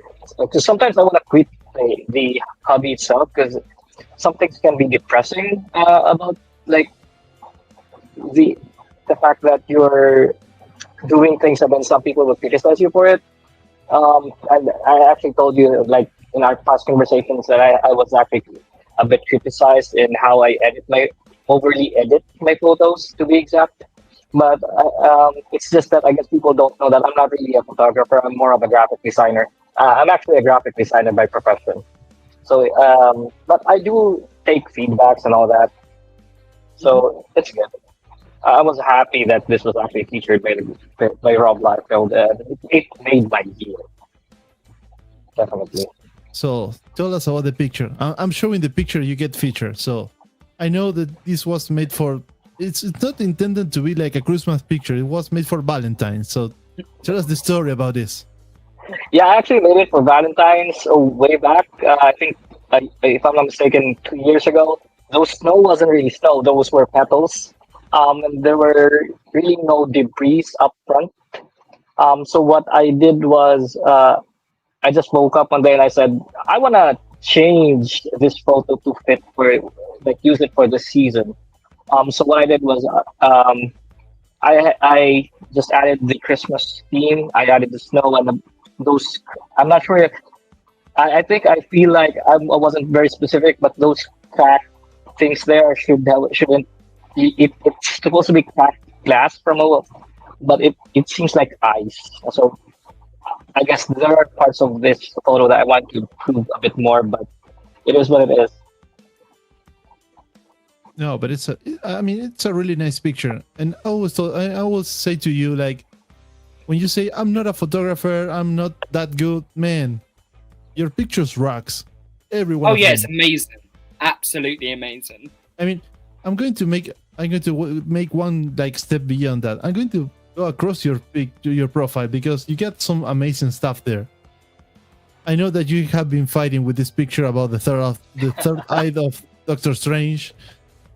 It may or may not be necessary to be there, but the picture is amazing, dude. Yeah, that's true. That's actually just me using I use like a good. I have a huge LED screen, so that background is actually just an LED screen. To be exact, I don't have any diagrams, as you know. I'm more of like doing external or rather digital extensions most of the time. So yeah, I think it worked out. This was like the 4th version. I think I've shown you every version of this, right? Yeah. What Doctor Strange is that? That looks like is it a custom? That is a custom, but it started out as a Mayfix figure. I have a lot of friends here locally in the Philippines who actually make good customs. So it worked out like at first it looks like a 1:6 figure, but that's actually that 1:12 action figure. Wow. I mean, it just looks incredible. It looks like a movie still. Yeah. Like something taken straight out of a film.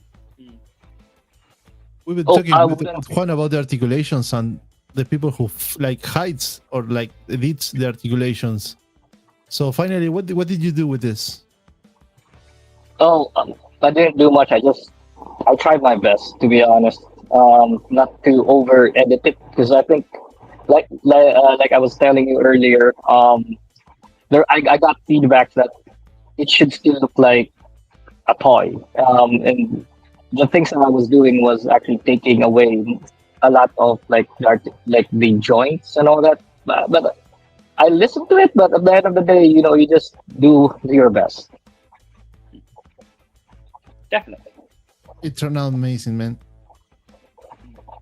This one gets me. Wow. Every time that I see this picture, it gets me like, oh man, the level of details on the head, and the face, and the chest. Oh, I'm not gonna take like credit for that, because that's more of photo manipulation. That head sculpt doesn't really exist. I merely added those details, so that's Photoshop work. Doesn't matter. I mean, the final piece is what matters. If you do it like in like actually have the head sculpt like that, or you made it on like after taking the shot, doesn't matter. The result is amazing. Thank you. I try. I definitely try. What do you think, Kay? Oh, are you there? Yeah. What? Did you say K or H? Yeah. Oh, sorry. It's the 10 hours straight. H. What do you think about this? Yeah, I love it. It makes me want to get the zombie Wanda figure. Marvel. Yep, the Marvel Legends one. This is actually an SH Figure Arts. So it's actually It's so good. So good. Yeah, I love that creepy glow to the eyes. Yeah. like I said, Photoshop work most of the time. Mhm. Yeah. I feel like Yeah, Reed that's Richards more- before he got turned into spaghetti in Multiverse of Madness. Actually, somebody commented on this that this is actually like a more painful photo because it looks like he's farting. To be, I actually agree. He looks like he's farting. It looks again. I mean, it just looks like a movie poster for this one. Like if this was released for the marketing for Avengers Doomsday, I would believe that. That's how good it looks. Yeah. Yeah, that's actually just. I don't have a Doctor Doom figure. That's an SH Figure Arts Iron Man Mark II. So Oh wow. yeah, you make do what you have, right? I think yeah. it'll work. You're kidding. That's an Iron Man. Oh my That's an god. Iron Man figure. Yep. Okay. Now you have earned this. Thanks. Yo, Mr. Thor, the man who is painting. What do you think about this? Can he hear us? Or He's going. he's coming. He's coming. Sorry. What do you think about this? Give us your thoughts. That is insane. Is Yeah. is the green smoke practical in camera? Is that like plastic practical effects? Yeah, that's a practical effect. But it used to be white. It used to be white. I just photoshopped it to be green though. No, I love that. Huh? So my big thing is if the more you can get in camera practical effects, the better in my opinion, the better the picture is going to be in the end. And I love that because again, we're so into the toy community that most of us can look at that and I can tell that there's got to be practical in camera effects, and we know that they are. But when you see the picture, just overall, the amount of depth that practical effects adds into the camera or into the photo, and bringing out just how far the figure's back, the closest to the camera, the smoke, everything together, that it creates so much good depth and perspective in that photo. It's an excellent shot, and the use of the practical effects in camera just make it that much better. Yep, I agree. I think I went into a practical approach. If normally I wouldn't have made like a practical approach to this because I normally do like digital effects. But like I said, I was given a good critique to go into more practical and make it more tangible. So I think it worked out in the end. It was a Hey, what's up, good dude? advice. Yep. No, yeah, that makes, and again, digital effects after the fact, I use them too. Nothing against that, but man, you can tell when something's done with stuff practically in camera. It blends so well with everything else in the shot because it's really there, and that shot just proves it. It's a beautiful shot. I agree. I have this rule of thumb when I'm actually creating images that if the action figure is touching, that whatever he's touching, it should be real. Otherwise, it breaks the immersion. So that was I think even if I use like digital extensions, I always try to make sure that if he's touching it, it's real. Because if you'll see if it's not really, if it's That's a great rule. I like that rule. Yeah. For me, it makes a whole sense. Yeah, I think I've learned that through watching behind the scenes stuff in movies. The approach is that if it's a real, if the character is holding it or if the character is standing it, make it do something that's tangible to it. Otherwise, if you add it in post, it might look realistic, but there will always be seams to the image, I guess. It's like when they first started doing like people petting CGI animals, and they wouldn't have a person sitting there, and you just see the hand hovering, and it doesn't actually look like it's touching the animal, even though it technically is. Yeah, I get that. Yeah.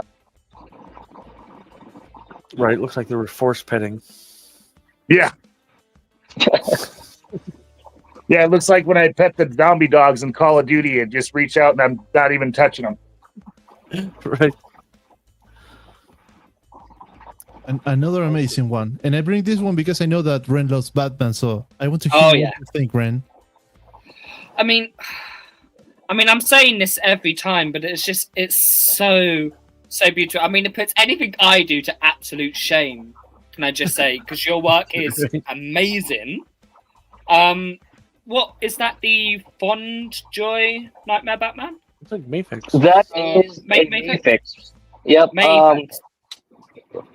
But again, this is one of the things that I can say is too much overly edited. Nothing. I added like textures to it so that it looks a bit better. I'm not sure if you have had experience with Mayfix. The initial Batman figures weren't really that good, so I had to do a bit of work in like editing them into like decent photos, because this one was, I think, released 2017 or around that time. So the earlier Mayfix ones were really bad action figures. To be They honest, just re-released this, right? They are. Yeah. I'm actually. I told my wife I pre-ordered most of. I think they're releasing 3 Batman figures. With Batfleck, I think they're releasing all of them actually, including the Flash. I actually asked my wife that if I can buy all of them, and she likes the Snyderverse, and she said yes. So I'm quite happy. Okay. Happy I wife, love the happy life. Exactly. I love the backdrop. I know it's like sort of edited in, but it looks like a total war zone. Like, you could use that backdrop for Star Wars, Star Trek, Snyderverse. It's such a diverse backdrop. I think it would work for so many different types of shots. Yeah, it really fits that scene, that kind of vibe of that scene from the movie. Yeah. That nightmare scene. Kind of an apocalyptic scene. Yeah, I actually got bits and parts and pieces of that and added that on this photo, because as you can see, there's like an arch of the Hall of Justice at the back. That's from the movie. And then I got the spaceships, and then just composited it into Photoshop. It's more of this is like, if the other one was pure digital, or if the other one was pure practical, this one's pure digital. The magic tree of the photo is more digital than practical. So this is what I can say is in reverse of that Doctor Doom image. I like pictures like this because it looks like a painting. Yes. Yeah. Oh my god. Yeah. Yeah, this was full practical. This was practical. No edits were made here. That's beautiful. How'd you get the? So what'd you do for the lighting in the spear? One thing I edited is the glow of the spear, because that's okay. That doesn't. So, but like you have a green filter light shining on Batman and stuff for the in camera. Green LED, a small nice. LED. Yep. Yeah. Yeah. Beautiful. Great. And one other one from another direction, I added a bit of blue. That way it hits Superman's suit a bit. Then when it got to post, I practically cheated and used a bit of Snapseed to enhance the environment, because I think Snapseed is really good in terms of like mixing the colors and all that good stuff. No, I don't think it's cheating. I mean, it's a technical choice where you're going to edit the picture. That's another one I that agree. feels like right out of the movie. Yeah. Yeah. Let's go. Let's make some kind of challenge. Let's go. You got 70 posts, so let's go to the first one and see how you evolve in your techniques. That's rough. Ta-da! Yeah, that's an SH Figure Arts Batman on a Mattel Batmobile. Oh, nice. It fits perfect. Yeah, It does. It does. it does the job. So yeah. And what I do you like it. It think- looks almost like a dream sequence. Yeah. Yeah, kind of. What do you think, in perspective, of where you started about big, like toy photography, and where you are now? When I started, it was more of just I used to take shots randomly. Like they weren't in a, and I think I've told you this, Nico, in our private conversations. My aesthetic is I wanted to see the toy live in like their own world and not in a more like you put them on a table and you just take the photo. I wanted them to be like in their own world where like they were real, but they're toys. Like something, if that makes sense. So this was my first attempt in doing that because I think I bought the Batmobile without really any plans, and then I told myself I think I can make this into. And mind you, I was taking like mobile photos then. This wasn't taken by a DSLR, so it's actually rough for me to see this now because I would have done this very differently. And this was taken before the pandemic, Nico. I posted it in 2021, but I think this was taken 2019, 2018, so way back. Okay, it makes sense. But you're improved like quite a lot. I mean, from your starting point to the place you are now, like with the pieces you make, it's way different. I mean, it's very different. The techniques and the aesthetics you get. So for me, it's like you're going like from 0 to 60 in 4 seconds. Yeah, well, I do watch a lot of YouTube videos, so it helps. And you know what, like having this community now. 'Cause I was actually on the verge of like stopping in YouTube to some because I personal things, but like having a community now that actually showcases like my stuff with other stuff and like sharing things with other people actually helps a lot. That's for sure because it inspires me to continue. Yeah, that's kind of what we wanted to do from the get-go, right? We want to keep people Yep. inspired, keep wanting to grow and learn and help any way we can. That's the fun And part, really. I'm actually very thankful. To be honest with you, it's like a good coincidence that Ren and H is actually here because I think I was recognized, or I actually was introduced to you guys when you featured my Superman photo. Yes, of course. The one where it was action #1 inspired. Yep. Yeah. So I think it was you, H, who chose that, but you were not part of that show to be exact, right? You Yeah, were, I chose it, but I was sick that week. Yeah. So and this I think there was my plan was if I'm gonna stop editing, I want to go out with a bang because after this I was struggling. I was having like issues on what to do next. But when I posted this, and you guys actually cheered me on, like, yo, this is good stuff and all that. Look, hey, some people can really appreciate my stuff, so maybe I should continue and make more, and hopefully I make more. I think I still have a few in me to do more photos. That's for sure. Oh, heck yeah. So I thank you for recognizing this photo because this made like a lot. You need to thank us. Not for this year. This No, is awesome. not at all. I mean, it was a beautiful shot, and I am honored to be a part of that awesome journey. Go ahead.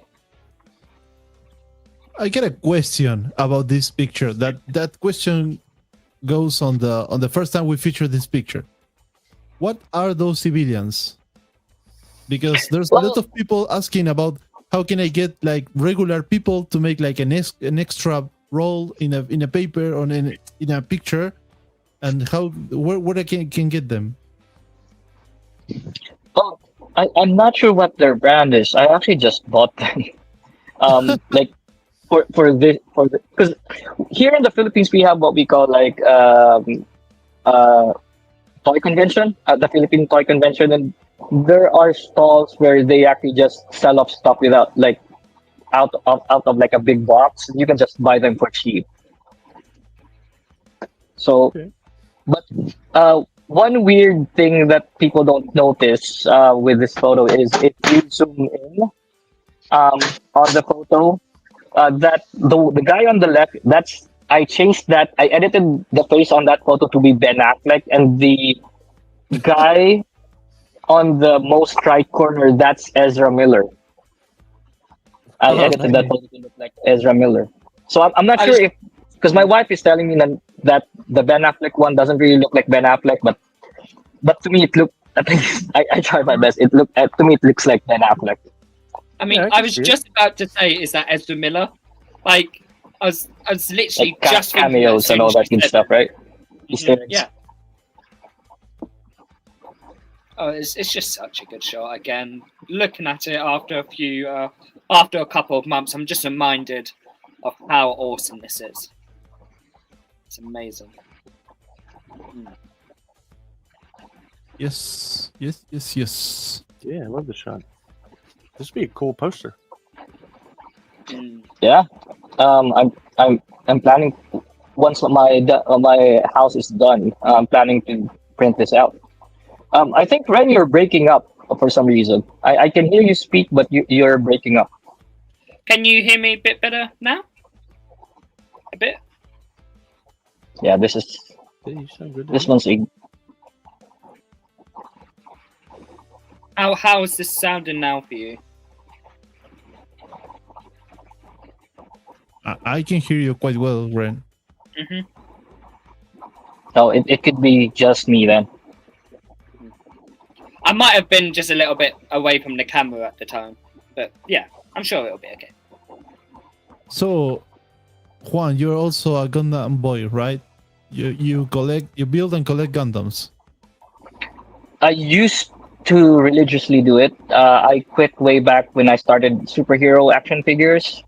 But I still collect some, and mostly it's for the Gundam 00 series. Okay.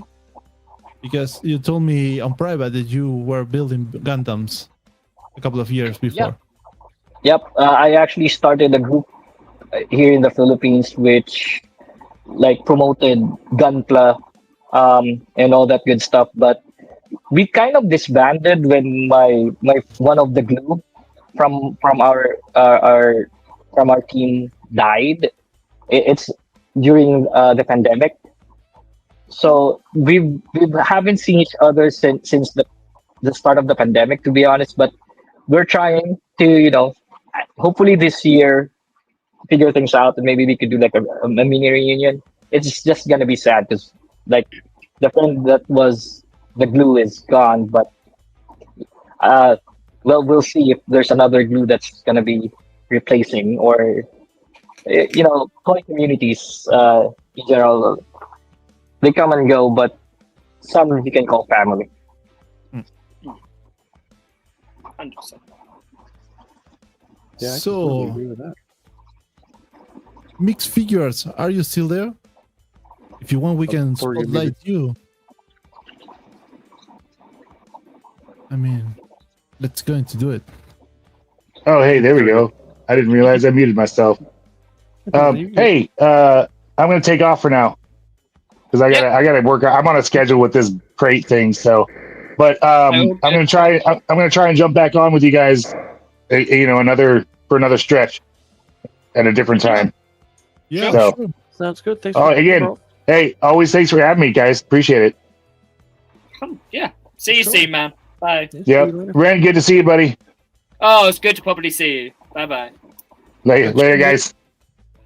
Later. So, this is from one of the new guys on the group is Mixed Figure Arts. Oh, this is great. Yeah. It's kind of a Mortal Kombat versus Capcom stuff going on right there.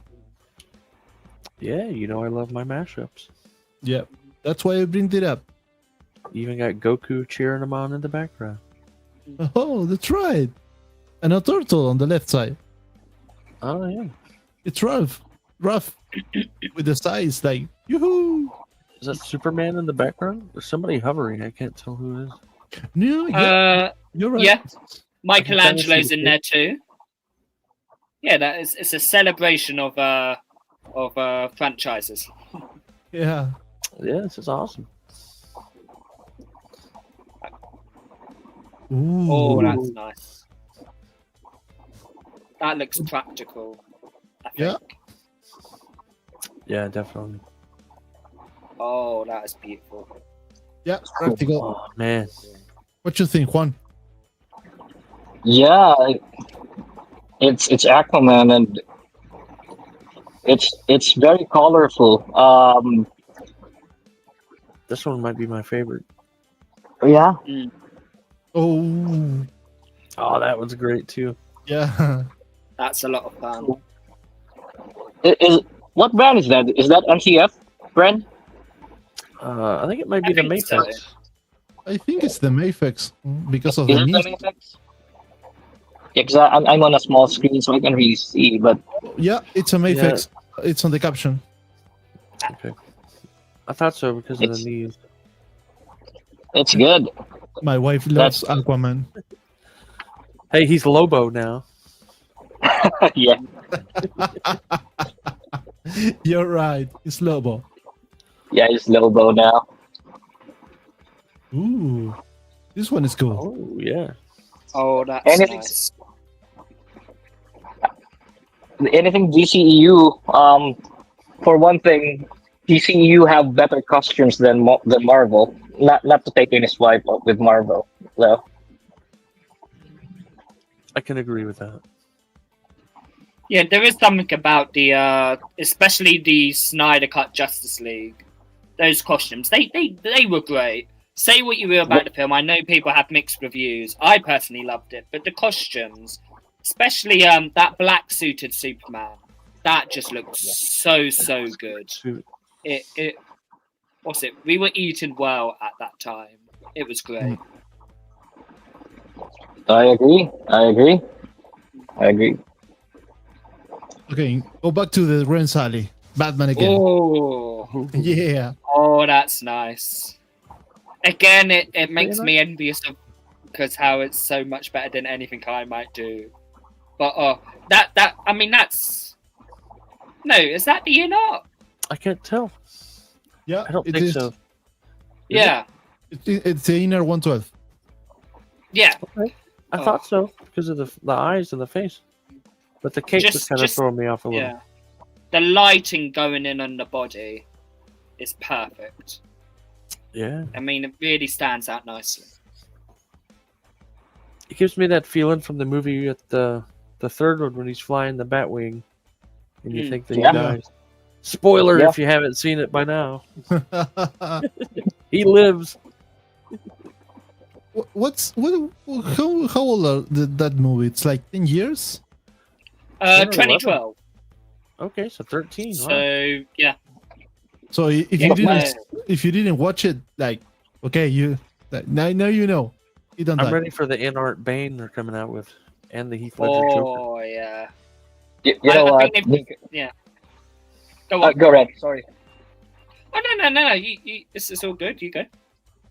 Okay, I was just gonna say I begged my wife to watch those Batman trilogies for a long time, and like 2 weeks ago, she said she was curious with the Joker, and we watched it, and now she's crazy about the entire franchise, the Nolan verse. I think it's called the Nolan verse, right? Yep. Yeah. She's crazy about the Nolan verse. I think she gravitates to like because her only exposure to Batman was Ben Affleck's Batman. But when she got to know Christian Bale, she thought that it was a different take to what she's used to, and she liked it. I told her, you gotta watch Keaton. We want to go back to Keaton because I think she loved the Flash. But correct me if I'm wrong, guys. But Keaton is also a different flavor, right? He's also awesome. Yeah, for sure. So I'm going to bring like a polemic subject to here. I'm going to ask this one by one. What's your favorite Batman?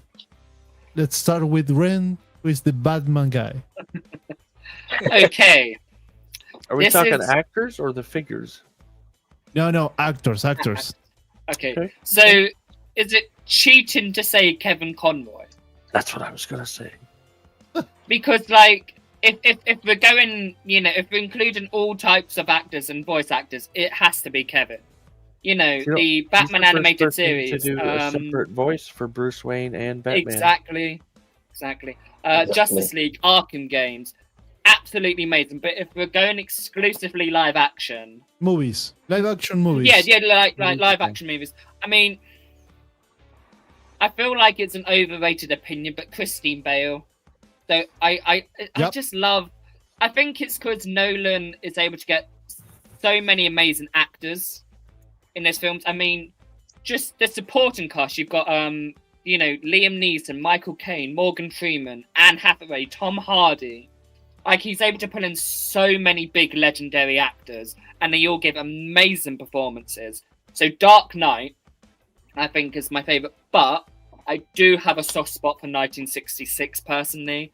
Just, it's so wacky and camp, and that's mainly what I love about Batman. You can just get so many different flavors. Like, you've got 60s, you've got Burton, you've got Kilmer and Clooney with Joel Schumacher. Like, you've got so much different stuff. Like, if you want a comedy, there's comedy Batman films. If you want a thriller, there's a thriller Batman film. Like, there's any type of genre you want, Batman can fit into it. Yeah, for sure. Yeah. What about you, Juan? What's your favorite Batman in the movies? I was actually gonna make a joke and say it's George Clooney, but no one will believe me. So, 'cause I was actually gonna say, like, I super love bat nipples and all that. But the bad nipples are from Val Kilmer. That's true. They did start with Val Kilmer. That's true. But it was more worse with Clooney, I guess. Yeah. It got worse. Yeah, it was a little more noticeable with Clooney for some reason. Yeah, it was. Or maybe we just really hate that movie. We don't know. But to Ren's point earlier, if we're talking about, like, in general, I'd say it's Kevin Conroy, because he's the voice you hear if you're thinking about Batman, right, Ren? Definitely. So, yep. When you say Batman, that if you're imagining Batman, he's part of my childhood, and he. When I say Batman, the voice that I hear isn't Ben Affleck, isn't Christian Bale. It's his. But if we're talking about Batman in live action on the CW series. Yep. So it counts. Crisis on Infinite. Yeah, it counts. But my favorite Batman is hands down Ben Affleck, because people will talk shit when he casted, but everybody shut up. I mean, there are parts of Batman vs Superman that everyone hates, and sometimes I agree with them. I love those movies, but to me, at least, in every aspect of the way, he's the most comic accurate Batman in live action. How he brings himself, the demeanor, like, he's like a walking live action Bruce Wayne when you're just looking at him off screen, and he's Bruce Wayne. Even if it's just Ben Affleck, to me he feels like Bruce Wayne. But when he's in the movies, when he becomes Batman, I believe it. Like, he brings that brutality. If I'm a criminal, and which I am not, but if I'm a criminal, I'd be afraid. Man, I wouldn't be afraid of Val Kilmer. I wouldn't be afraid of of Michael Keaton, I'd be afraid of Ben Affleck because the guy's huge. Michael Keaton, you just have to run really faster than him and just run behind him because he can't turn his neck. So he's got to constantly. Exactly. Yeah. What about you, H? Favorite Batman on movies?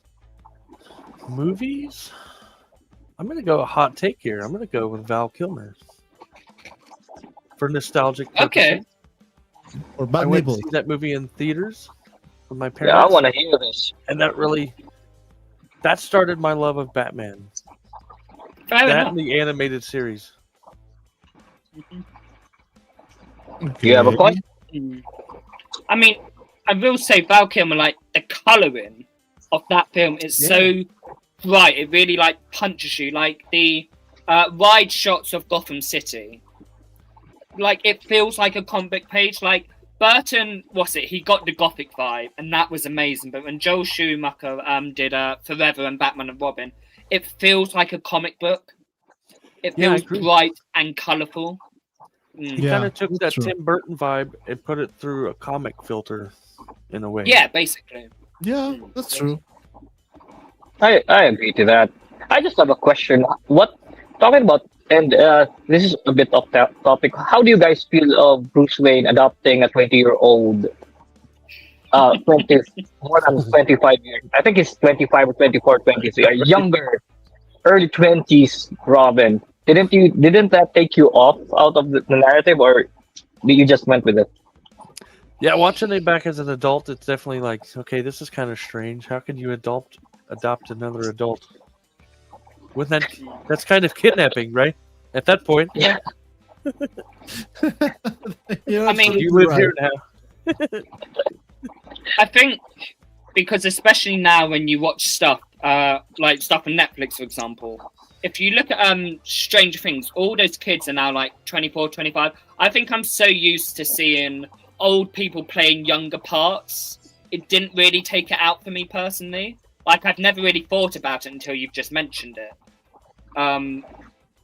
Yeah, because you're so often seeing like high school movies and it's like 25, 26-year-olds pretending to be 16. So Like to me, You got one exception about that rule, and it's called Ralph Macchio. of course, the legend. You see Ralph Macchio, he's like 30 and looks like he's 16. He's 60 and he looks like he's 25 to 30. So it's the exception to that rule. Yeah, and Tom Holland, right? He was in his 20s when he played a teenager. Right, yeah. Yeah. He's like, what, 30 now, I think? I believe Yeah, so. Let me check. Tom Holland right now, it's around... Oh, he's from 96, so it's 20. Okay. No, 30. Yeah. It tracks. I repeat, there are like 10 hours of straight stream speaking through me, so maybe I'm going to mess with the numbers. And also speaking in English, okay. it's like my mind is like, whoa. Well, I've been cheating. I've been popping in and out in your chats. So I agree that can be taxing. Yeah, but Yeah, very I've been up for 24 hours at this point. Oh, H. You're putting in a shift. Yeah. If I just collapse on camera, I'm still alive. I'm just sleeping in the floor. You're just tired, right? Nico, if I start to snore, mute me. Yes, sir. I will. Yeah, guys, I think Nico has yet to answer who his favorite Batman is before he forgets. Yeah. I get a like dual answer to that because I got two favorite Batman's movies. One is for the aesthetics, that is the Tim Burton's movies, because I love the Tim Burton how he made everything that he made. And also I forgot the name. It's not Kevin Costner. What's the name of the Batman from Tim Burton? Michael Keaton? From Tim Burton. Michael Keaton. Michael Keaton. I think he plays very well the Batman. and also the speech that he made on some college when he was like finishing the speech, and suddenly he said, "And guys, I got 2 words from you. I'm Batman." Oh Yeah, he's Batman. And the second one is the Nolanverse trilogy, because from one side I think it's the most like, let's call it the most actual Batman. I mean, it's a Batman that could happen on the real world. Yeah, Because you got let's call the villains of that on that trilogy, they are like actual people, bad people, but they are actual people. It's not like a mutant or something like, oh, I fell into a super machine who mess with my brain and now I'm the Riddle because I'm crazy. It's more like real about the characters. And second, because Christopher Nolan, it's a freaking genius. And when you start like seeing documentaries about how he makes the movies, he tries to make the most of that he can make on like how do you say, like real stuff. I mean, practical effects. Not just practical effects. I mean, he tries to, for example, if you watch it Interstellar, besides for being practical, the guy goes to a scientific stuff. He made a stuff of people, and the guy make sure it makes sense logically. Exactly, in the real world. The guy goes through a whole research about how the actual thing will work, and then he put that real stuff on the movie, making it practical effects. So it's like he studies, I don't know, the physics of a black hole, so he can make the black hole real, besides for making on practical effects. So I think that it's like Tyson helped him with that too, I think, didn't he? Oh, we get some people from Chile. Hola, Juli. One of my best friends here in Chile. Oh, welcome. Yep, we got a lot of people here. So since we asked who the favorite Batman is, who's the favorite Joker? Yeah. Ooh, I can go like way far on this one. Way far. I mean, I'm going to take the first people to answer that. Jack Nicholson, because I love Jack Nicholson. But also, but also I love the interpretation of Heath Ledger.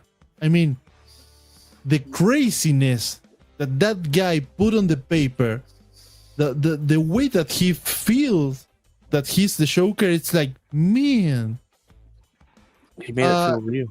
Yeah.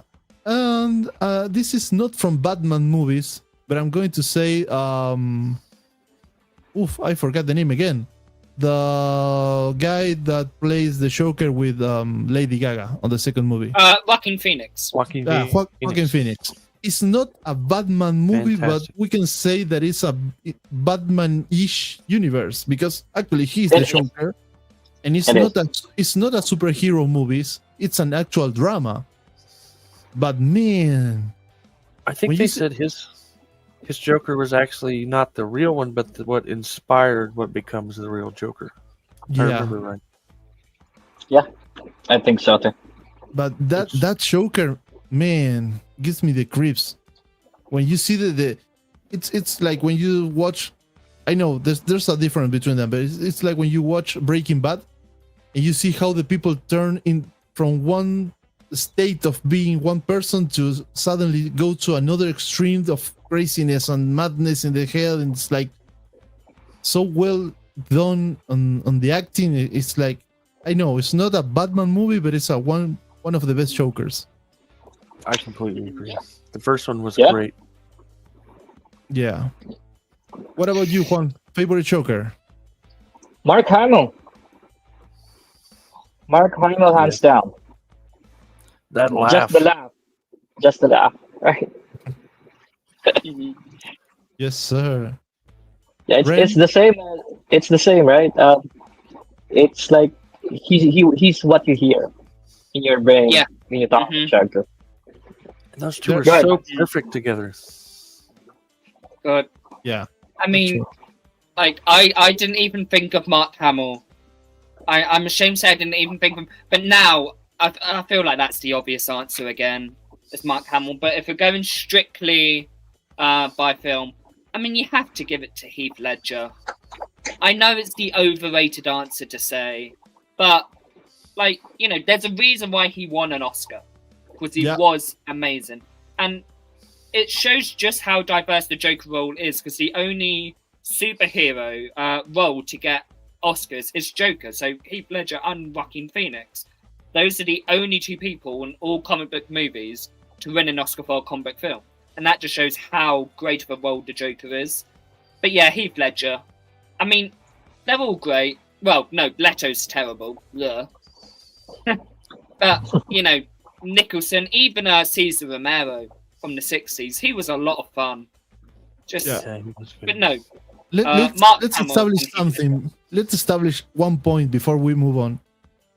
Jared Leto, it's a guy who now is being accused of killing franchises. So, if you're planning to make a movie and you want the movie to be success, don't go with Jared Leto. He's an actual. I mean, when he was on 30 Seconds to Mars and I was in my teens age, I kind of liked that band. But when he started acting, it's like, no. The only movie that I can say, okay, it's okay, paper, is in American Psycho. I think, dude, to add to that, Requiem for a Dream. That's one of Jared Leto's early films. It's about like drug addiction and stuff. I mean, I personally love that, but I'm annoyed that I really like it because I hate Jared Leto. But personally, I think that film was like, I mean, the soundtrack to Requiem for a Dream personally is amazing, but I think he, in his early career, he had a few good performances, and now, you know, hopefully he accidentally falls off a cliff. Right. I have this thought right now that's coming in, because he's playing Skeletor in the He-Man movie. I think that's gonna be like the nail in the coffin. If that bombs, I'll ride your way of thinking right now. But you know, I still have hope for him, because I've heard that the He-Man movie is actually good. Yeah, I mean, I want it to be good. I want the He-Man movie to be good. Yeah. Sorry, sure, Mix. Sure, whenever you want, we can feature you. Okay. No, let's back to what we were talking about.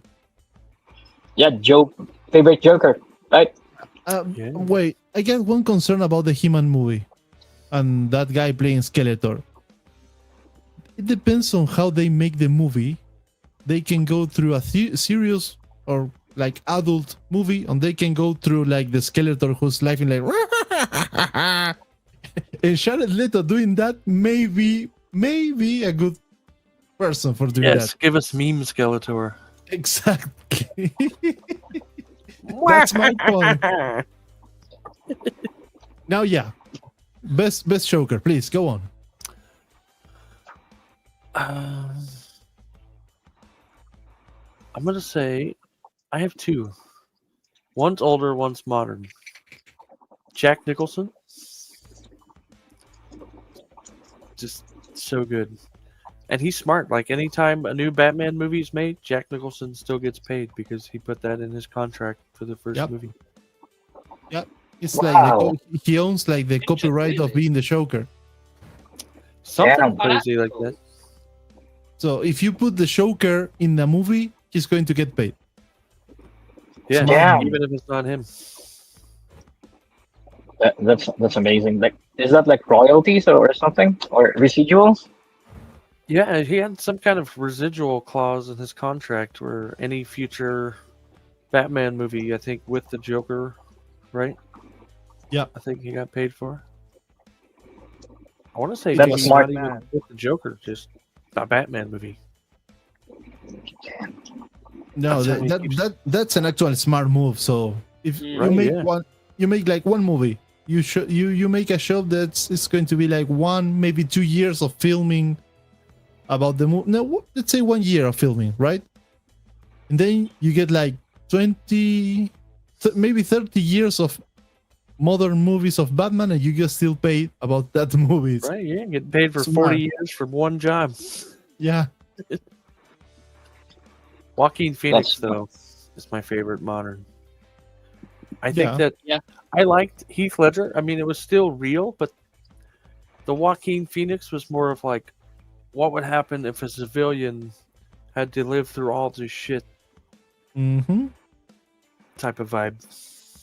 I mean, it's an actual path to be a villain. That movie, because it don't have like hero stuff. It don't have like superpower stuff. It don't have like super like bad plans to make bad things. It shows you how you go through certain situations during your life and you go through being like a regular guy with some kind of mental issues, and suddenly like your mind goes like boom, and you start being a psycho. Yeah. Yeah. Yeah, it's scarily realistic. Yeah. That's what I like. I mean, the second one maybe not that realistic. With You all know, they the- made the second one like crappy on purpose, right? Because Yeah. they didn't even want to make a sequel, but they were like forced into it. Mhm. Yep. I'm gonna That's say why I it was love a the sequel. sequel. I love it. I didn't mind it. I thought parts mean- of it were good. I'm just not a big musical guy. Oh well, I love my musicals, and I love Lady Gaga, and I love Joker. So all those three things coming together for me, I was like, oh, this is my dream film. I can get why everyone hates it, but I loved it. So do you think that the guy that kills Arthur, do you think that was meant to be Heath Ledger's Joker? Before he became... I kind of got that I vibe. mean, not necessarily like Heath Ledger's Joker, but like definitely becoming the Joker. Yeah. Someone who will become. He Yeah. says something that Heath Ledger's Joker said in the movie, but I don't remember what his line was. Oh. Yeah. I think. Yeah. Let me see if I Like- can find it. How he got his cars or something. Guys, Something similar. Yeah, something like that. guys, we got an income request of featuring something, so let's go and do it. This is from Mhm. Mighty Let's Thor. do it. Hey. Wow. Oh, he's literally just posted this. This was for the League of Toy Photographers Club today. Yep. Yeah, Oh, nice. holiday special. It's the Avengers Assembly, a holiday special by Mighty Oh, Thor. it's great. Actually, I see some guys there that actually they are not Avengers, like Batman and Robin and Transformers. But There's a Michael Myers as well. yeah, right. But it's cool. Mhm. Oh, okay. After the dude kills Arthur, he cuts the smile into his own Oh, mouth, like Heath right, Ledger. yeah. That's what it was. I knew Yeah. there was some Mhm. kind of reference, and I was like, "What is it?"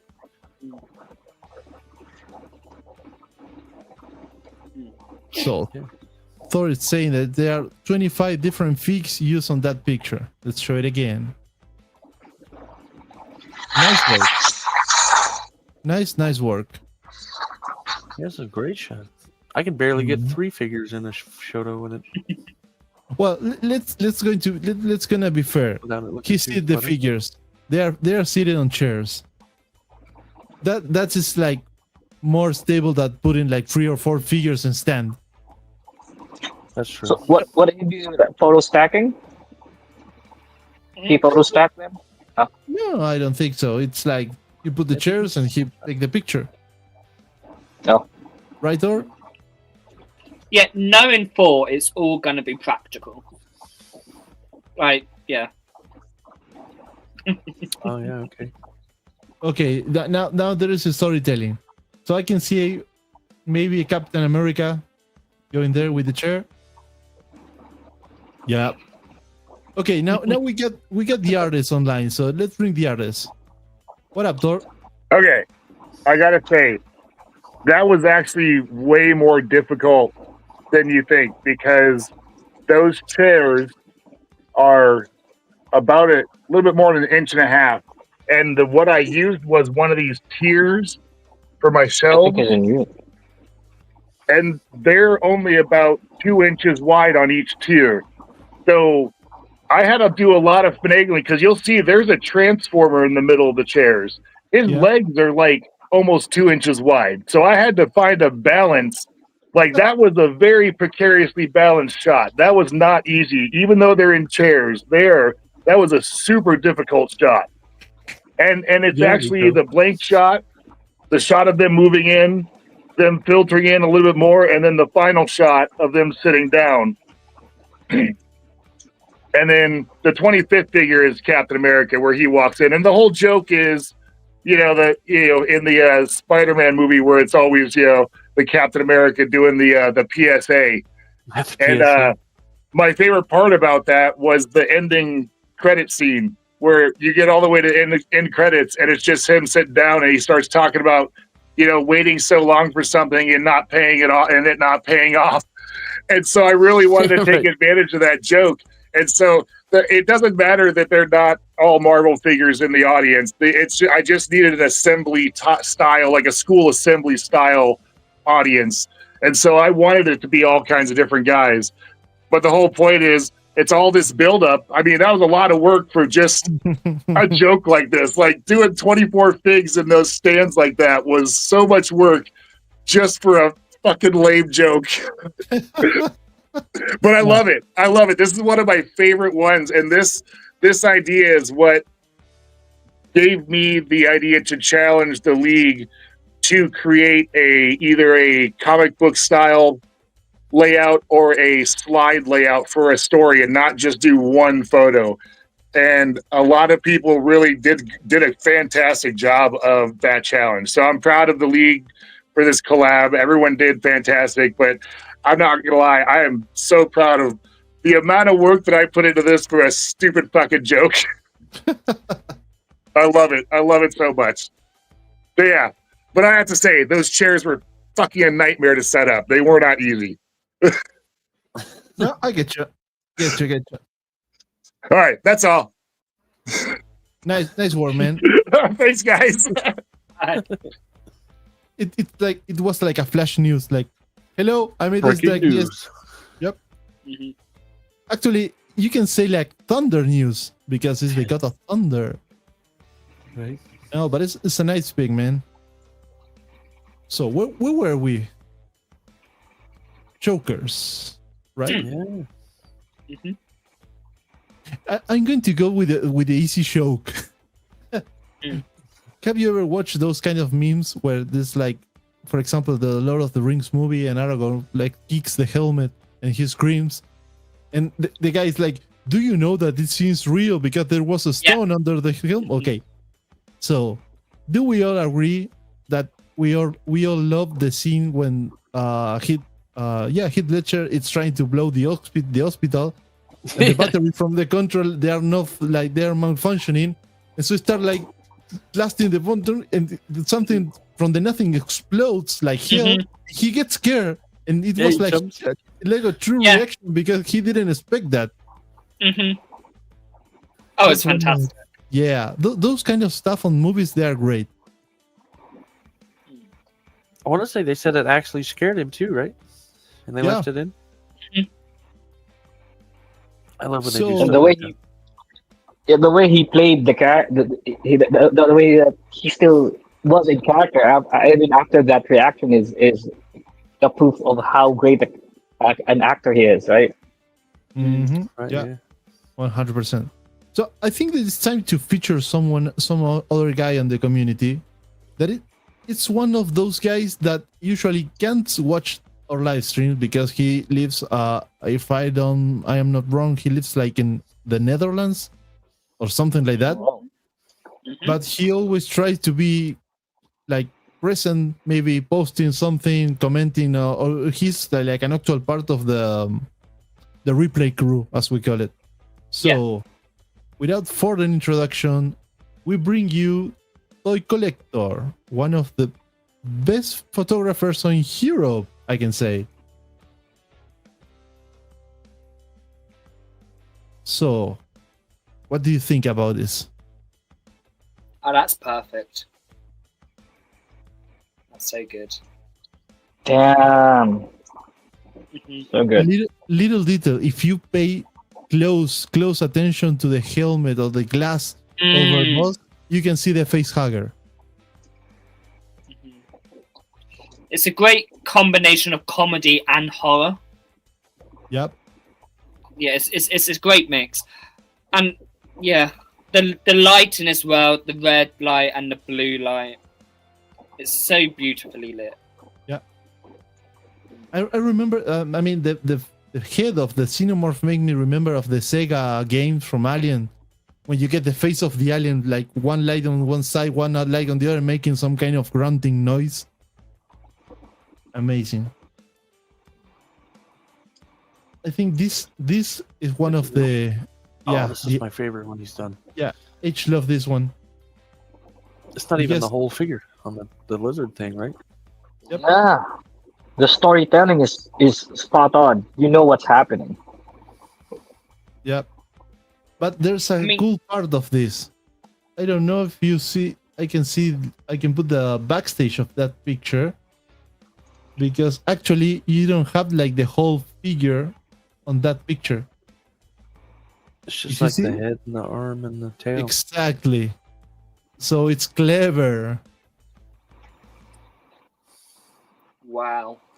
Okay, no, it is the full figure, but the tail is separate. Okay. Exactly. So it's, man, what a nice job. Oh, this one's great. Let's put the real one. Let's put the real one. Whoa, that lighting is amazing. It's so freaking nice. It fits perfect. Like he's changed or just changed the light bulb. Yeah. And is that all practical? I think it is, right? I think so. I think so. Yeah. Yeah, because I do digital backgrounds, and that doesn't look like a digital background. That's for sure. Abby, if you're there, tell us. This is a practical scene, or you make something on the post edition? Oh, there you go. Oh, practical.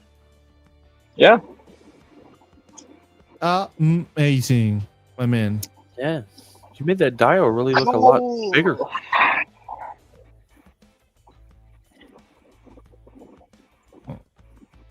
This is gorgeous. Not that it's small. Yeah. I see it. Oh, we did this one Oh, last that's month. nice. That's terrifying in a good way. Yeah. I mean, it's great.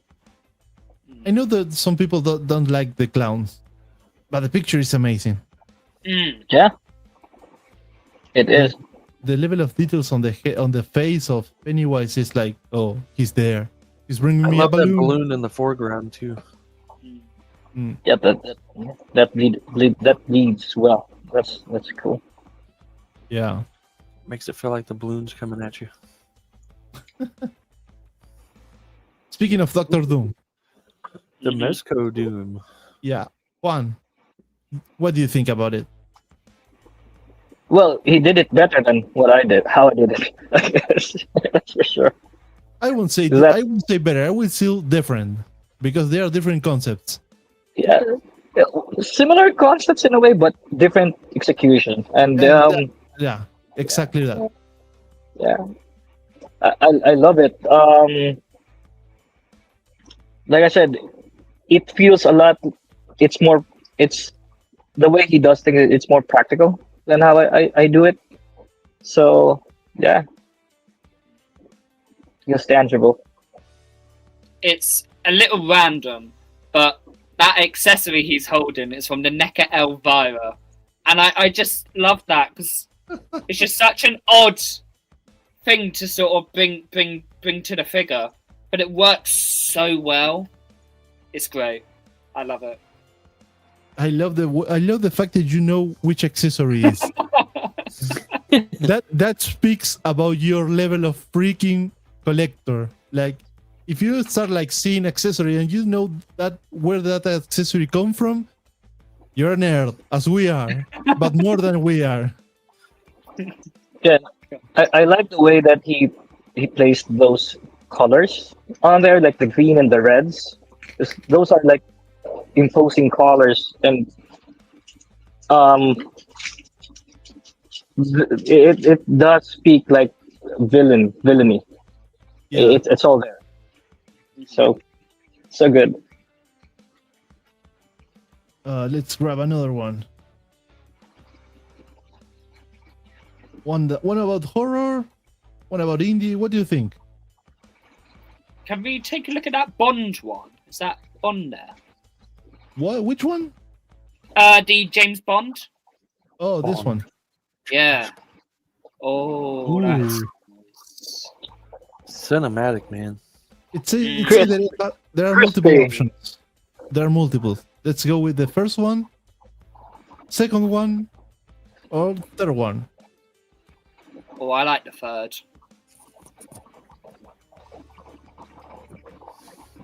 Yeah. Yeah, I do like the third.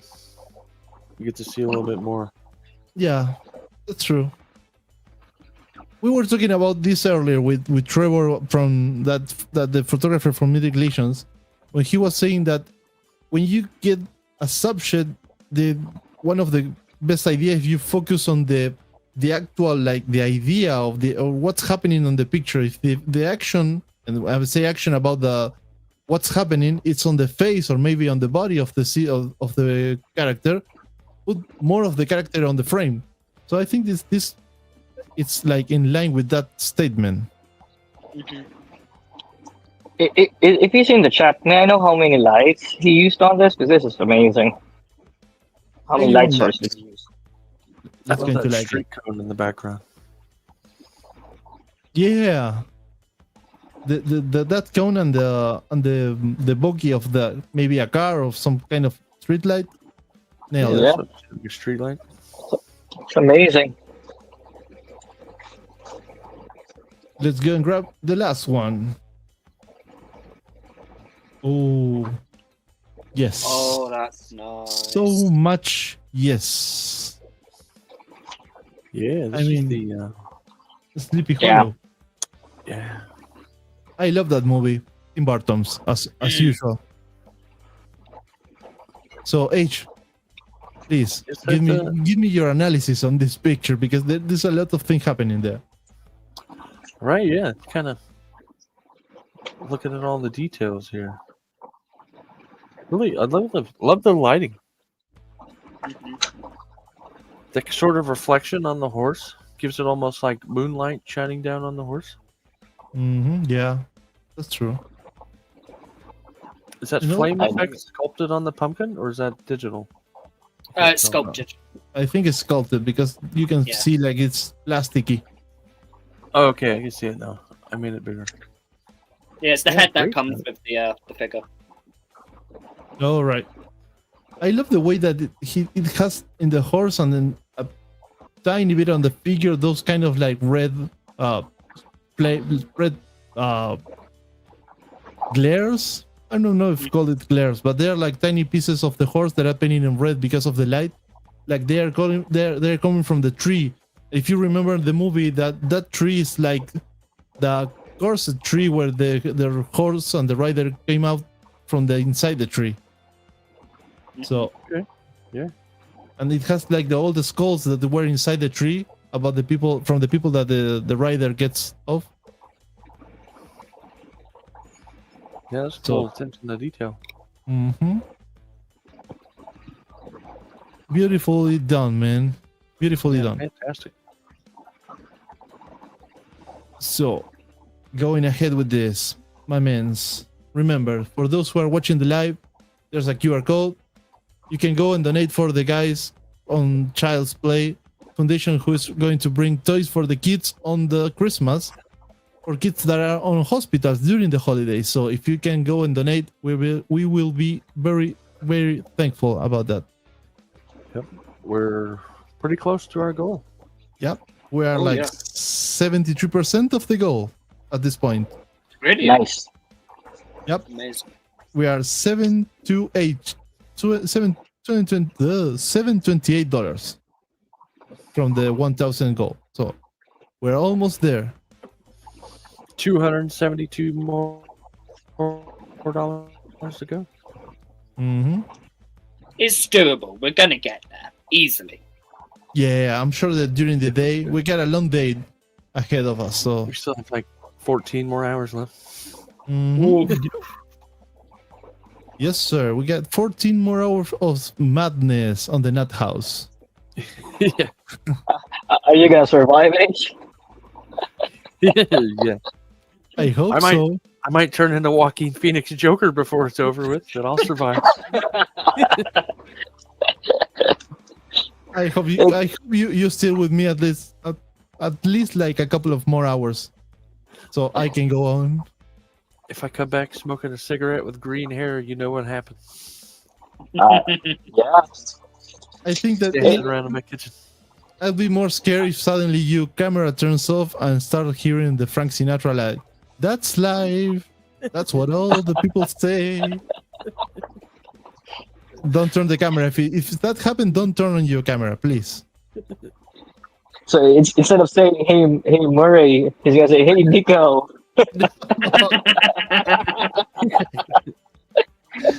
I got a joke for you, Nico. Knock knock. Don't you dare, my man. Don't you dare. You get what you deserve, Nico. Oh my god. No. No. Speaking about that, there's going to be like one Batman niche movie about the Joker with Joaquin Phoenix or not? What do you think?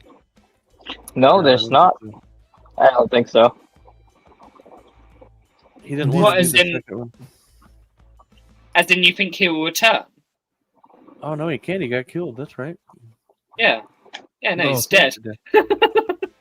Well, Batman wasn't dead on the Nolan verse, so Yeah.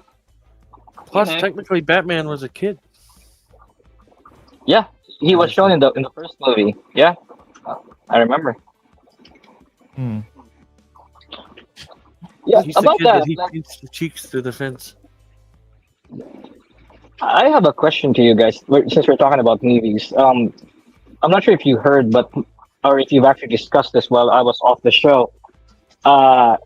Netflix just or is in the process of buying Warner Brothers, right? How do you it think? went through? Yeah. So I how got do you an think email that? like 4 hours ago from Netflix announcing that they bought it? Mhm. Cool. So how will that affect like DC in general, Ren? Because you're the DC guy. I mean, like, obviously nothing's confirmed, but, you know, I personally love the Superman movie, but I know it didn't do amazingly well. And I know Zack Snyder's technically on good terms with Warner Brothers. I think it's highly unlikely the Snyderverse is going to get restored. Like, that's just not going to happen. I mean, I know lots of people want it to, but it feels really unrealistic.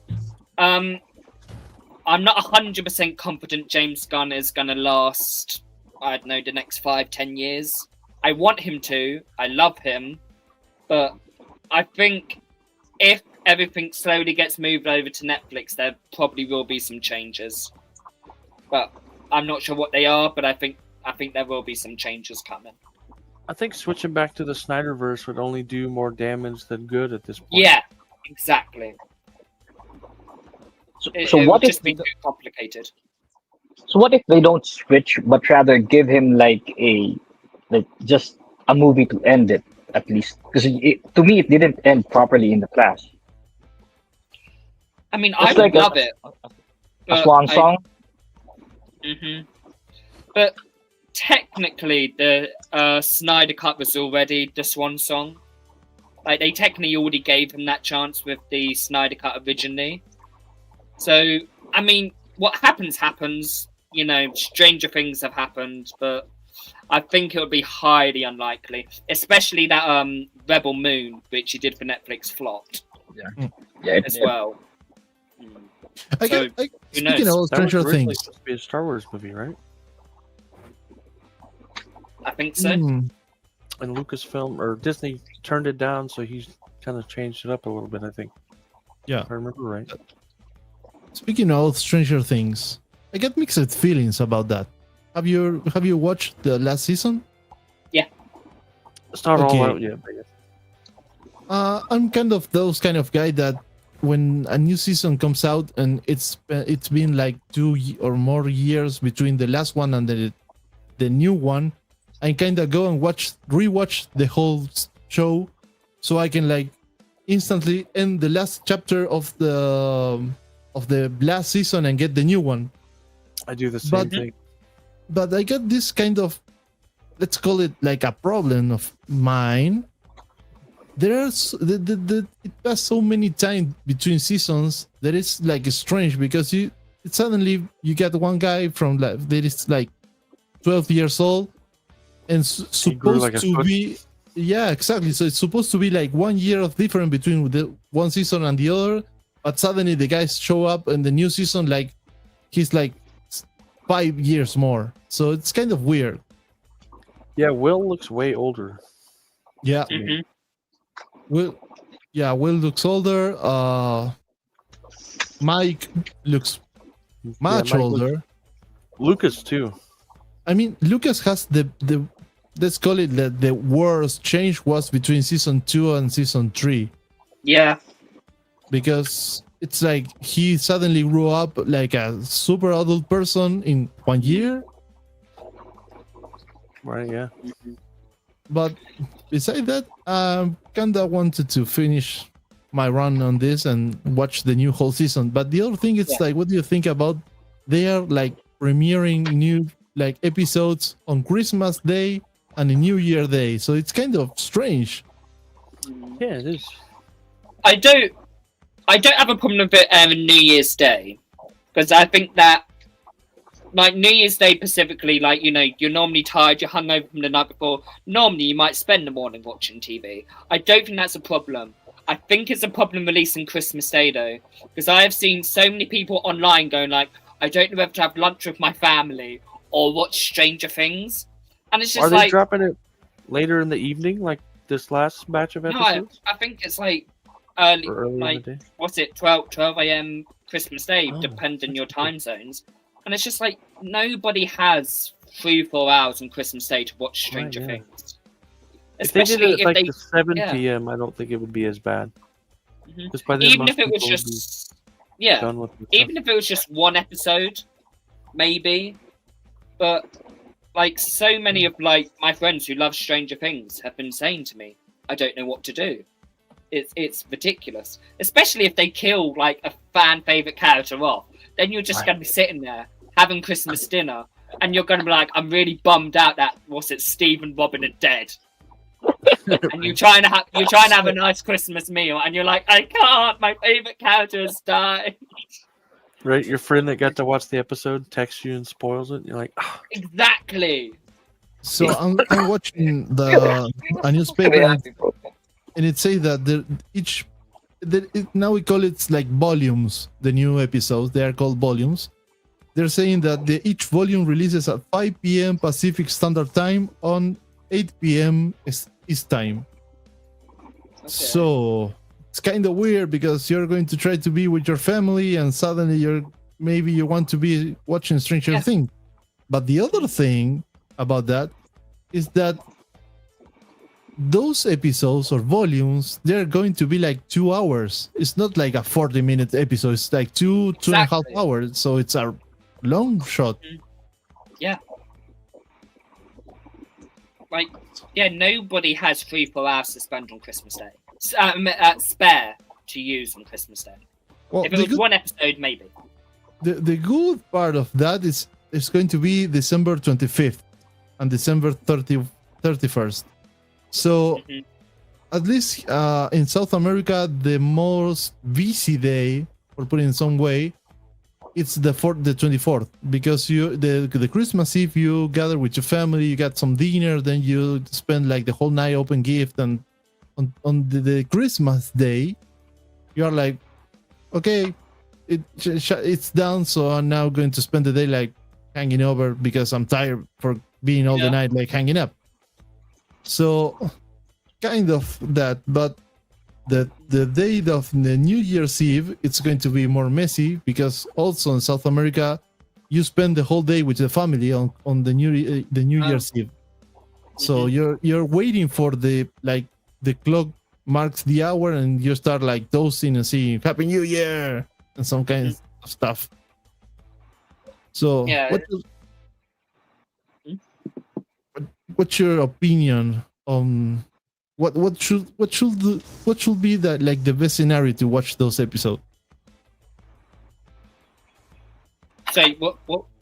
What you think it's the best scenario to watch this episode? You think that Netflix should like maybe move those episodes one day after those dates? I mean, I think Boxing Day, December 26th, that like, I mean, I can't speak for everyone else, but I know I never really do much on Boxing Day. Because, like, you know, that's the day after Christmas, everyone's tired. That's when you binge TV. You don't binge it on Christmas Day. Because I get they want to release it around the festive season, so, you know, everybody will be having a holiday, so everybody can watch it, more viewers. I get that. But maybe Boxing Day, and then, I don't know, January 1st or 2nd, not New Year's Eve. Everybody's got planned New Year's Eve. Like, I get they're trying to mark the holiday, but I think it's very risky and it might not work the way they want to. Yeah, it's kind of strange how they plan it. I mean, this is going to sound like hard maybe, but it's like the way that they plan to release those volumes, it's like they're going to maybe like break the family time. Exactly. Because there are some like I know I mean I got one in my family, those kind of like hardcore fans of this, and they're going to be like, as we're starting our shows and with a countdown, they're going to be like glued to the television, like waiting to the Netflix application say now, okay, the volume is available now, click play, see the first one in the world to watching it.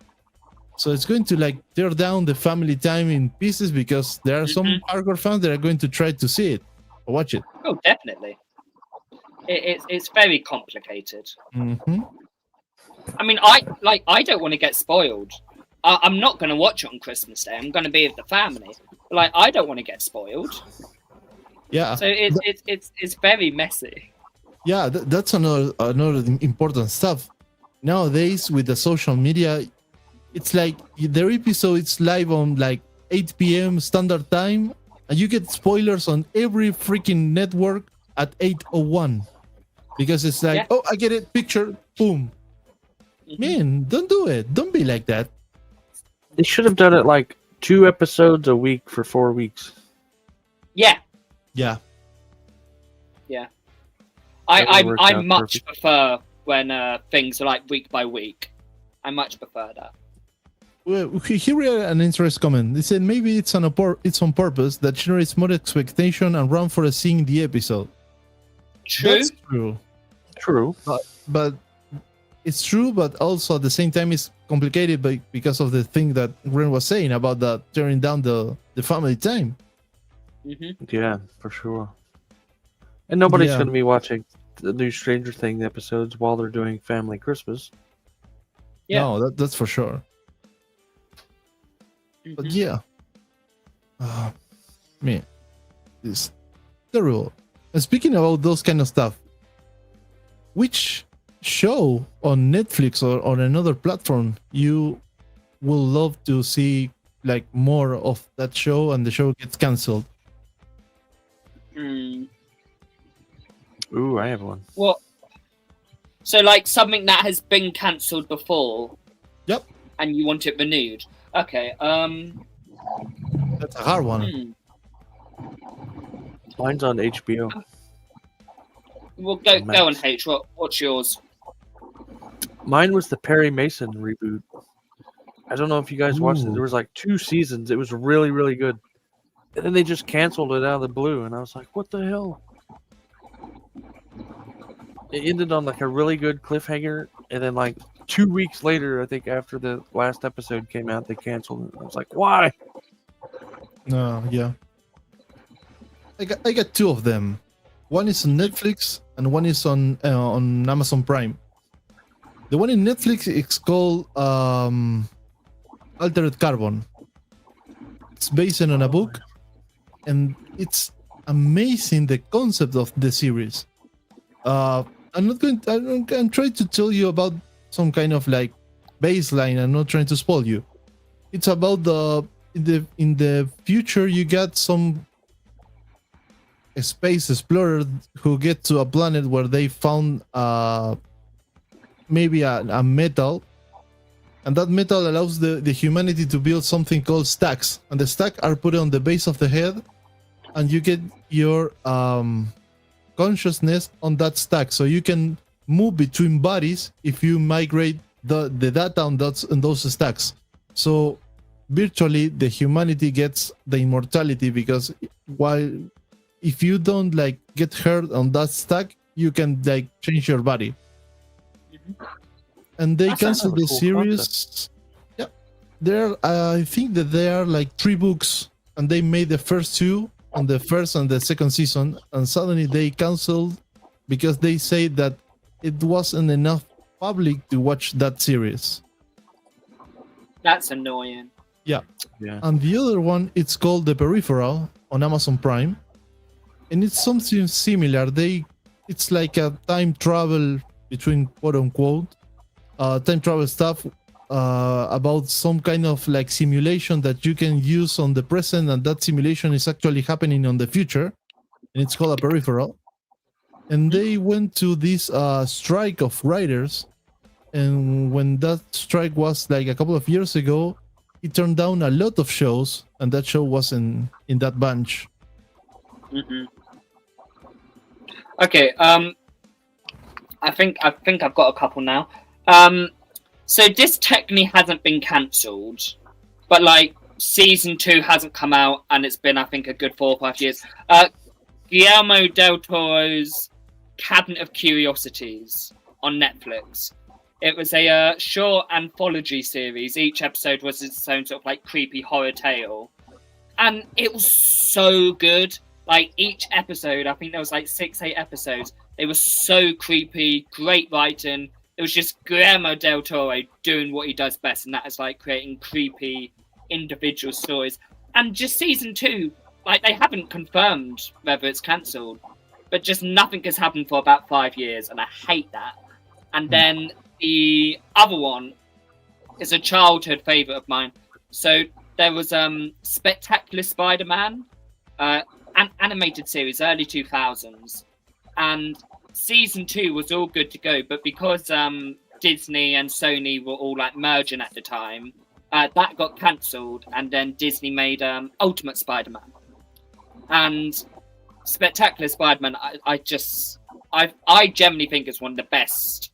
It's one season, I think there's like 20 something episodes. I think it's, if you want a introduction to Spider-Man, show that to your kid. It was such a good TV show, and I'm still going on about that to this day, and that's, God, I think nearly 10 years ago now.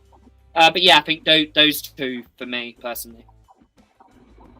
We got one of the guys on the crowd say that Sense8 is one of those shows that get cancelled. If I don't remember bad, Sense8 was directed by the Wachowski brothers/sisters, right? I think so. Yeah, I think so. It was a cool series. I mean, at least the first season was cool. The concept was cool, like the consciousness, the sharing of the consciousness between 2 people. It's like, yeah, that's interesting. And I don't know what happened with that series. But yeah. What about you, Juan? What series do you miss? So I actually was out when you were discussing the topic. So was it like if a show is cancelled abruptly?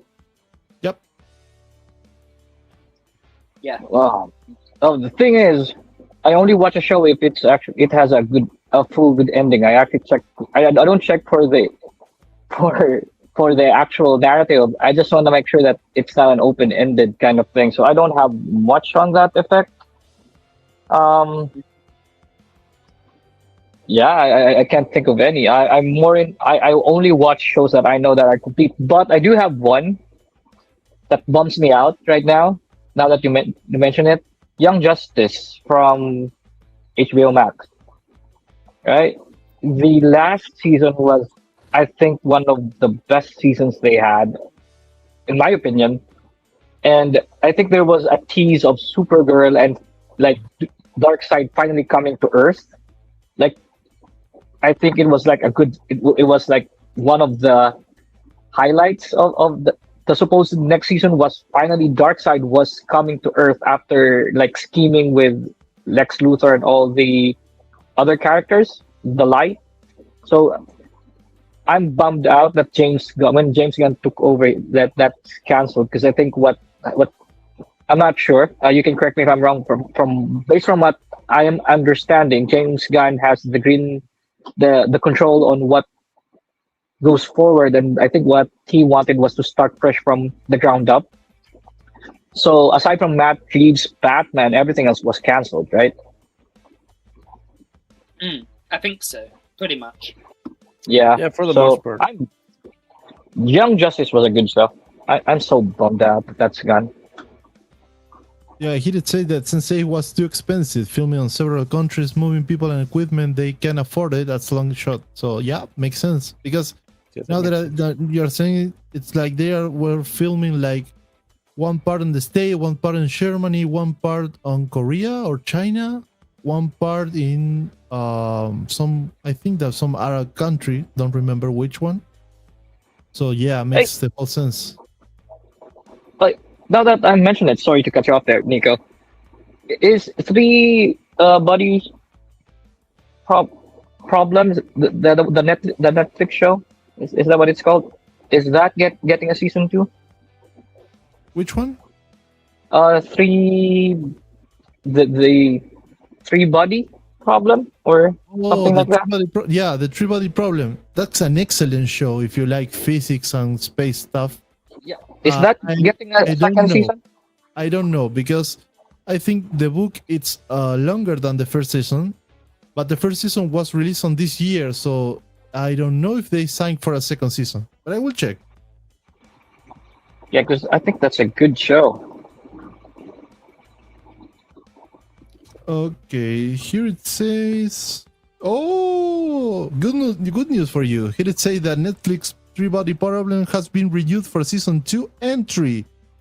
With filming both seasons is going to be back to back in Hungary, following a similar large scale budget and production as the first season.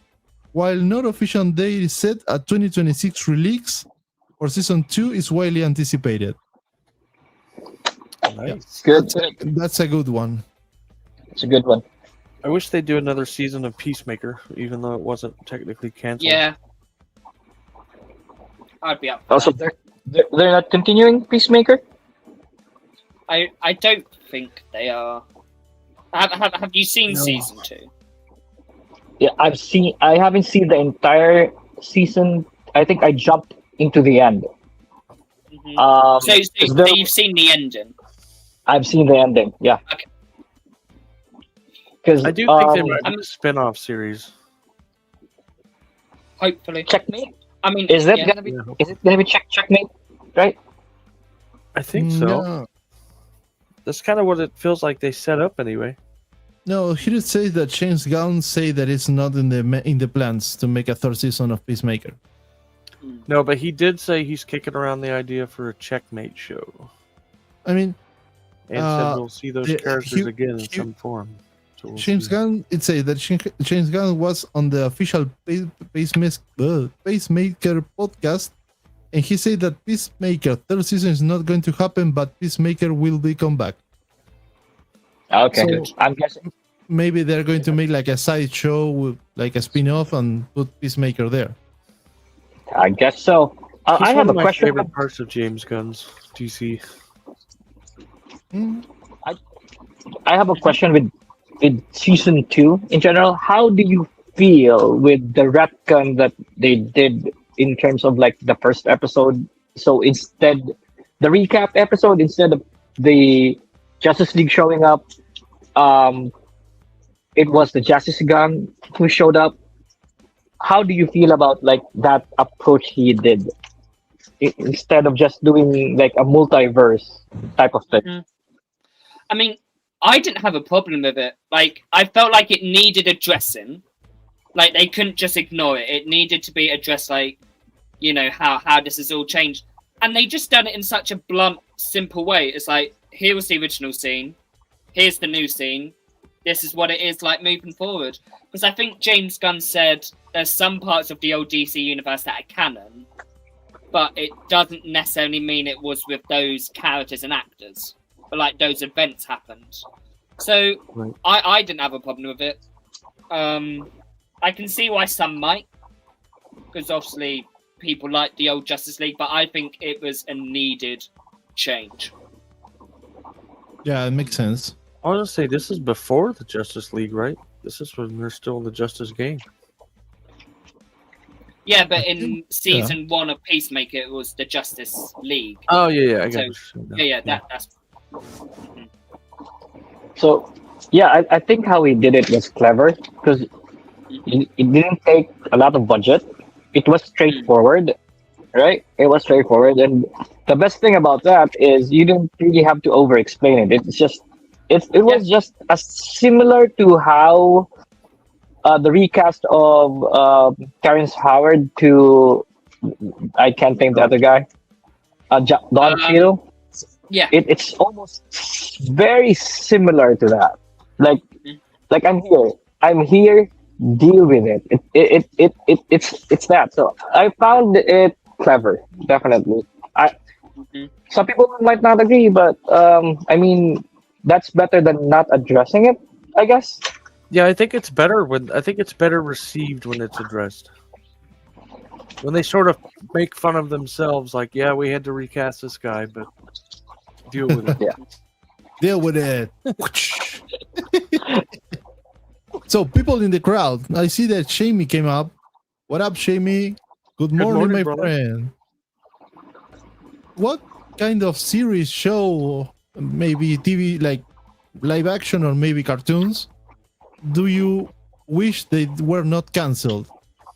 What, let's say, for example, we say Sensei, we say, well, Peacemaker not, but which other? The Cabinet of Curiosity. What kind of series do you love to be continued and they get cancelled? That's a good question. Yep. And speaking of that, what about if you say one people you want to get featured? Ren, do you got any candidate to get featured? You can send me. We can feature the page. Yeah. I'll have a little look now. I'll send some people over. Yeah. Throw the people to the lions. That's it. Yeah. Also, we love to spotlight people that gets not enough view, that the views that they deserve to get. One of them. Go and follow Juan on IG, please. Does it? So the canceled cartoon movie or show, does it count if it almost went into production and they canceled it? Yeah, it counts. Okay. So Warner Brothers almost did sort of a Spider-Verse style Batman Beyond movie. And I see some of the artwork that looked amazing. It looked amazing, didn't it? And I was like, why? People would go watch that. It would have been incredible. It would have been so good. It's such. I mean, there's so much stuff Warner Brothers has cancelled. I mean, the Batgirl movie for one, that was nearly made. It had Brendan Fraser in it. No, they did. He would have been amazing. Yeah, like they they the whole put him. thing. Yeah, and it's just scrapped. Why? That's like the new Looney Tunes movie that they made and canceled, and then somebody else bought the rights to it, and it's going to come out this year, I think. The Wile E. Coyote suing the Acme company. Yeah. I was like, why would you make a movie and then just not put it out? At least make some of your money back. They actually did. With the Batgirl movie, they did make their money back because they used it as a tax incentive. Yeah. Well, I think someone bought the rights to it, and like some random, I think it's called like Ketchup Entertainment or something's putting it out now. I was like, well, now they're Oh, going the to go make afterlife, billions of dollars because everyone that wanted to see it, now it's going to go do it out of spite. You know, there's some contract stuff when you get the license to make a movie that establish that if you don't actually film the movie, I'm not saying that you put it on cinema, but you don't film the movie, you lost the rights to make what you want to make for like 10 years or more. So they That's the whole story behind the '94 Fantastic Four movie. No, that was because Sony didn't want to lose the right about the Fantastic Four. But if a studio gets the rights for making a movie, they got a certain period of time to film it. If they don't start filming it, they lose the chance to make the movie. They don't lose the rights. It's some kind of messy contractual stuff. Sony has that with Spider-Man. That's why they had a lot of Spider-Verse movies that didn't make sense. Yeah, that's Madam right. Web. Madam Web. Yeah, Best movie of the all worst. time. don't like that one. Seriously, I mean, I don't want to be like about people, but and even people on the crowd will help me, but I don't like Madame Web. I'm I not don't saying think that anyone did. I'm not saying that It it's was a bad terrible. movie. I'm saying that I don't like it. Craven was better than Madam Web. Yeah, saying Morbius? saying it's better is actually more of like you're just a good guy. I mean, it's pushing it for sure, but Madam Web was just so bad. You're just being too nice with Craven, but I think Morbius was decent enough to at least be fun. I'm not saying it's good. I'm not saying it's better, but it felt like I was still watching something. Madam Web was just really bad. It was really bad. Oh, it was so bad. It was terrible. It was toilet water. It is. I would It is. rather shit in my hands and clap than watch Madam Web again.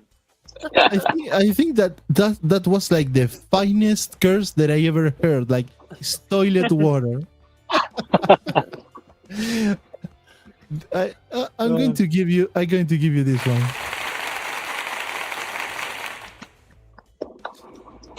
That will be recorded on the history of GFPF. Like this is toilet water. What can I say?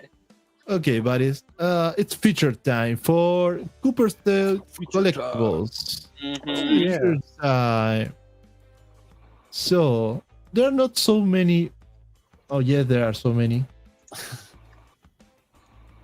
Wow. I think he it's like mostly Lego pictures, right? Yeah, I Yeah. think so. Yes. But I I mean, love the good. light. mhm. He does Like them you so so good. rarely see Lego photography, but when it's done, especially when it's done by Riot, it's so clean and precise. He makes it look easy. Yeah. Yeah. So good. Yeah. I There mean, you go. like, look at that. That looks great. Yeah. This is Natural awesome. Yeah. background. hmm Cool. There's something that again Trevor said earlier today, early yesterday, or whatever, because we're on different Whatever days. day it is. Yeah, early on this 24-hour stream, that something when you shoot outside and you get like grass or like trees on the background, and you shoot with a scaled action figure, you need to scale the environment because you can have like a 1/12 action figure, but you get grass that is like taller than the figure, so it doesn't make sense. But this here, it's nailing that proportion of the grass and the soil. So yeah, Yeah, well done. we feature one of the on the 100. This picture was on the 100. So yeah, Oh, that's No, this great. is one of my top 10. yeah. Also, This is good. This is good. it's the frosting Mariah Carey. Don't do it. Mhm. A seasonal type of thing. Wow. This one's cool. This is Yeah. great. Super cool. Is he Also- using just one light? Is he using just one light? I think Or so. this- Looks like it may be coming from a window. Mhm. There's no The shadows BTS. on It's amazing. Yeah, I mean, Also, you yeah. can see there is a light from the front of the figures because you got some shadows going towards the figure, but also you got one shadow on the left side of the left one skeleton. So maybe it's like two lights or bouncing the lights with a reflector. It almost looks like a window shot. Because It- like yeah. the shadow that's going It back does look looks like like that. it's the, I don't know what they call the thing that separates the pane Mhm. in like 4 sections, but it kind of has that cross shadow to it on the floor. Yeah, It looks, that's right. looks so good. Looks so good. I wonder if that's a custom Lego figure he made. Oh yeah, so many of his Lego figures are all customs as well. Oh, I was gonna nice. say, I didn't know they had a Dazzler Lego Yeah, I know. figure. Including this Psylocke. The Psylocke's a custom as well. Yeah, that's awesome. Oh, Shamey, this artist is called Cooper State Cooper State Collectibles. Collectibles. Like, I believe he's I an love artist. how. Yeah, he is. I love how this Lego figure looks like life-sized. Like it Yeah. looks, it looks big. Like it looks like an action figure, but it's Lego. Even the hair on Psylocke doesn't even really look like Lego. Yeah. No, that's right. It Oh, almost looks like a like- Marvel Legends sculpted hair on it. yeah. Oh, Oh, look that's at brilliant. Oh, yeah, this is good. Bit of feature. That's fantastic. Yeah, Wyatt is right. Absolutely, Shamey. Absolutely. So He makes This me want to buy picture- Legos. no, don't go in there. It's a huge black hole Right. because know. you're going to. I know you're My going to kid start with already buys one. it. I mean, you're going to start with 1 or 2 pieces, but suddenly something in your mind is going to wake up and say, "Get the Millennium Falcon. When Get they the did that X Mansion, that Get the almost got me. Venator." I do Yeah. have an unhealthy amount of Lego downstairs. This is the action figures. The Lego's downstairs. Right. Talking about the X Mansion and then immediately see the Cyclops minifig. Now I want to buy it. Yeah. again. Oh, that Mandalorian's good. I want that Mando. That's Actually, good. It has a Grogu in the bag. Mm-hmm. That's so Oh, nice. That's very clean. That's a great touch. Mhm. Yeah. I love the Yeah. lighting coming down on the helmet as well. Oh, this is nice. Oh, that's Oh, that- sweet. That's so creative. I love that. I love that. Yeah, that's You know, awesome. Do you know this makes me remember about the. You know what? It's a newborn picture. Yeah, When kind you of. take there's some people who are like niche focused on the newborn picture that are like you get like I don't know like 1 maybe 2 weeks baby and you make pictures. And there's an artist I think it's on the States who makes this with clothes. So it's a girl. So she go and put on the floor like the clothes like the sheets from the bed or whatever, and make these like hot air balloons. And she puts the basket in certain way with the baby, and she take the picture from outside to the floor, and it's the same thing as this but with a baby, and it's super nice. That looks good. Oh, H, this one is for you. Ah, that's brilliant. He's gonna get me to buy Legos before this is over with. These are customs again as well.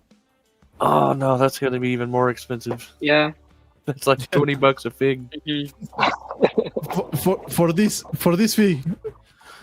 Mm-hmm. Right. Some of those Legos Yeah. are so awesome though.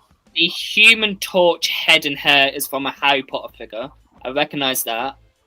But the thing, Mr. Fantastic Invisible, that's definitely all custom, and the bodies as well. So I think it's a mix and match here. But oh god, I mean that yeah. Mm-hmm. I just have a one comment with this picture. Sorry guys, but it just popped up on my head.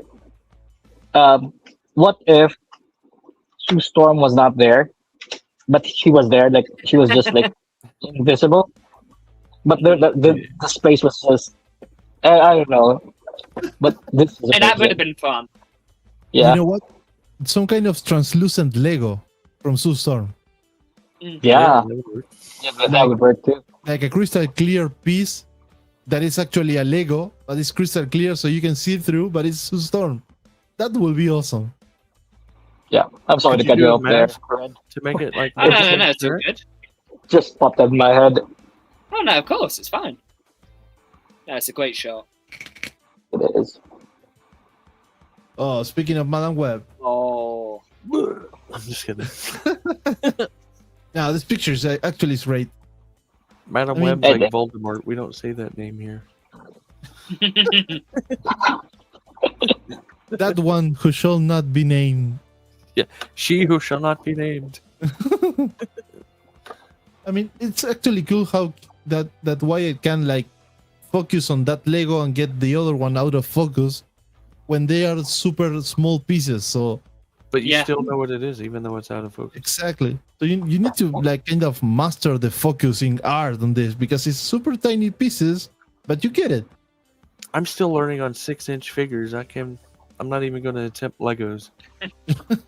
What camera is it using though? It's a Nikon Z. Is it the Z750?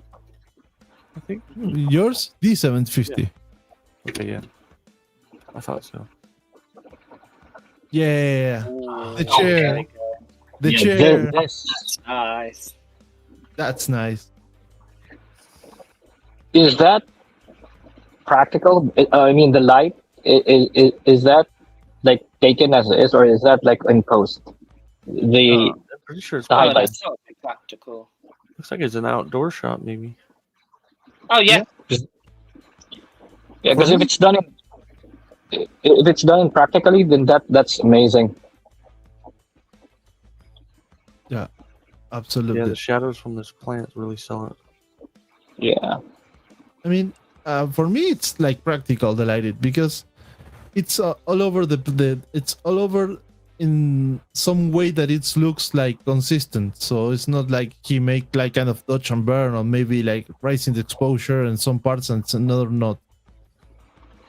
yeah. It's not like, I mean, you can still do this in Photoshop by just adding like another layer, using like a blending option that works, and then doing like feathering. But this looks natural. Yeah, it looks great. Let's go for the last one from Mhm. Wyatt. Ooh, Oh, Oh. this is a good one. silhouettes. Love silhouettes. I mean, is that on a mug as well? I think so, yeah. Looks like an Yeah. upside down coffee mug. That is so creative. That's just a great idea. I mean, I would never think of to use something like that. Yeah. Well, Yeah. it got some tweaks because not all the mugs has like that kind of texture. So maybe if you use a regular one, it should not be so interesting like this. It's being critical about he choose the right one for putting in that because it gives you that texture, and so those rim like have some more interesting views. Yeah. I'm definitely copying this. I'm sorry. I'm gonna do one type of image that has this concept. Oh yeah, it's That amazing. lighting really brings out those curves on the edge of the cup. Exactly. And also, if you see like from far away, the part that has those like round lights, it's a star too, like the silhouette of a star in dark, and then you got another star on the outside. Yeah, I love it. Very nice. Super simple, but effective and clean. Yeah. So the next one to be featured, marvelous action figures. Ooh, there's another good one. I'm going I to think bring I- you. I'm going I to know bring this. some of these for you, H, because you're a Marvel guy. Wow. Hey, Amazing. well done. I'm assuming that background's digital, but it's blended perfect. Yeah. It looks like he's It is. outside of some cathedral with the sun coming up. So cool. Is that I think that's the Amazing Yamaguchi, or is it the Rebel Tech? Yeah. Yeah, one of those. because it's got the weird like peck articulation. Mhm. I think it's one of those third-party ones. You know Oh, how the like there's a knockoff. lot of companies at the moment like making like Oh, yeah, that's making right. really good knockoffs. Because Reveltech just announced theirs. They haven't actually made this yet. Yeah, The knockoff I think company it's- beat the figure. The company. Yeah. yeah, and it Yeah, looks about that. amazing. Yeah, it Oh. looks great. Beautiful How do shot. you feel? How do you feel about knockoffs, though, in general? I mean, Okay. like Let's you're not say into them, something. yeah. Let's say something, because there's for me at least, it's something about the concept between a knockoff, a bootleg, and a third party. For me, those are different stuff. You got third parties and you got bootlegs or knockoff. The third parties are figures that are let's say, intend to be one specific character, but they don't have the license to make it. For example, the Node Blade. Mhm. Okay, and then there you have on the other side you have the bootlegs or the knockoff, that they are copies of actual figures by another Yeah. brand who get the same concept, and they make even the same box by, for example, they don't put SH Like figure arts. Toys. No, City Toys is kind of in the middle, because they don't call for example, they don't call Spider-Man, they put another name, maybe Oh, like the Netman or the Ultimate Warrior. The Amazing And the- Worm Man. Exactly. Oh, look at this. We had Jesse on the chat. Looking forward to hanging out later. We too, Hey, Jesse. man. Good morning. Can't We're wait to have happy you. on. having you. People is waking up. It's like Thanos early Copter. Yes, the legend. no. Let's make a round of applause for Thanos. The man, the myth, the legend, Thanos Copter in the house. We're huge fans. Yeah. Well, going back, I got some figures that I get from AliExpress like a couple of years ago, that they are exact copies from the original ones. For example, I got one that is a Tamashii Nations, and you get the same box as the Tamashii Nation. You get the same figure, the same packing, everything is the same, but it don't say Tamashii Nations. That's, for me, that's a bootleg or a knockoff. Then you have those Note Blade, or the one that is called the Alien that is the one from Invincible. Yeah. And that's a third party, because it's not a copy of an actual figure. It's a let's say an original figure by a brand that design. doesn't. Yeah, it's original design by a brand that doesn't have the rights to make with the actual name. But that for me is kind of the difference. So I actually got this. It was, I think, SDCC Cobra Commander from AliExpress like last year for $12. I'm pretty sure it's legit. Like, I've watched unboxings. Even the box is like perfect. It has the same Hasbro. This thing's worth like $150, and I got it for 12. Wow. It's just crazy how some of the stuff you find on AliExpress. I expected it to be a bootleg, and I watched a legit unboxing of the real thing, and I was like, wait a minute. Nothing's looking weird here on mine. Did I just get a real figure for $12? Yeah. Okay, Shizzy say one of the nice things about some third-party figs is that the money that they save by not having the license, they often put into additional accessories, and that's I them agree with right, Yeah, 100%. 100%. And the other thing, there is a new kind of happening, let's say it, on AliExpress, where they get the figures that they don't pass the quality test, so they sell the figure for a much lower price, but the figure is original. The thing is that maybe have some, I don't know, let's say some problems of the articulations, maybe some kind of missing on the paints, but they are originals and they never pass the QC test. So they Wonder- The rumor is that's a CT thing. Like, they're just taking Mafex figs that didn't pass QC. yeah. I don't know if it's true. I don't have an actual Mafex Gambit. I have the CT version, so it's hard to say. But Mm-hmm.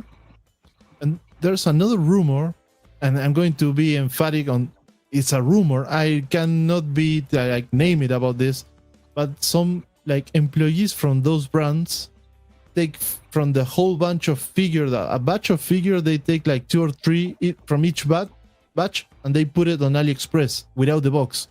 So you're going to get like one, for example, one original Mayfix with the whole accessories, with good quality, but you're going to pay less because it's not like in the official chain of distribution of that figure. So that's another point. There's been a lot of Mayfix, like Gomez hands on AliExpress. And they look just like the one that came with the 75 Gomez that I have. The Mezco one. Yeah. Yeah. Okay, going back to Marvelous action figures. Let's go for another shot here. Oh, I'm going to put some Batman for Ren. Oh, the atmosphere is perfect. Hey, Andrew. Good morning. Good morning, Andrew. It feels like a comic book page, but I love how I think the backdrop it's inspired by the Arkham games, and obviously the figure is a Mayfix Husher. I think it's a perfect balance of realism and comic book art merging together for a perfect photo. Also the pose as well. Marvelous action figures. His poses are always so. I mean, that's a simple pose, but it's so dynamic at the same time. It really pulls it off every single time.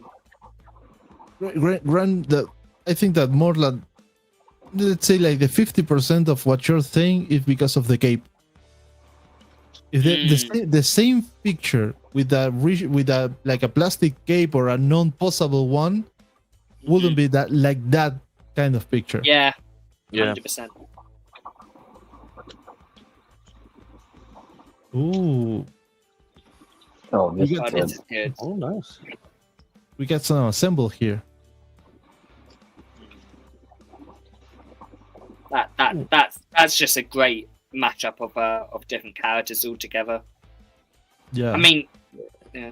The Replitech Moon Knight at the front looks amazing as well. And I think those are custom capes on the Thor and Doctor Strange.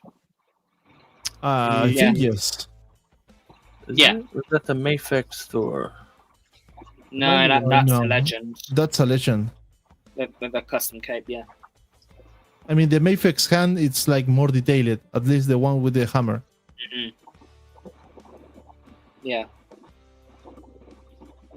What else? Ooh, some shader. Oh. Yeah. That's badass. I think this is a collab because it says Insta figurine instead of. Oh, okay. Oh, yeah. Okay, we're going to pass this because it's not from Marvel. Okay. Sorry, Marvelous. We thought this was you. Okay, we got some Hulk smash here. Let's do it. Oh, that's fantastic. H, bring your Hulk smash things. I can't. I might break the laptop. We've got like 17 more hours to go. Yeah, we got a lot of stuff to do. So don't smash it. But tell us what you think. Is this the Maximum series? Yep. Wow. Okay. Yeah, I didn't actually realize it. He made it look really good. What are those skull figures? Despair. It was released in the Multiverse of Madness wave a few years ago. No idea who the character is, but that was like the one random comic figure they threw in that line, right? Yeah. Yeah, I love the fire embers kind of, and the sparks. Yeah.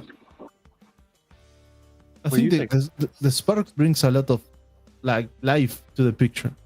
Yeah. Yeah, like he just ripped some kind of piece of computer equipment out of the floor or something. Yeah. Or a fridge. Oh, there's some good one. Oh, I love the shadows here.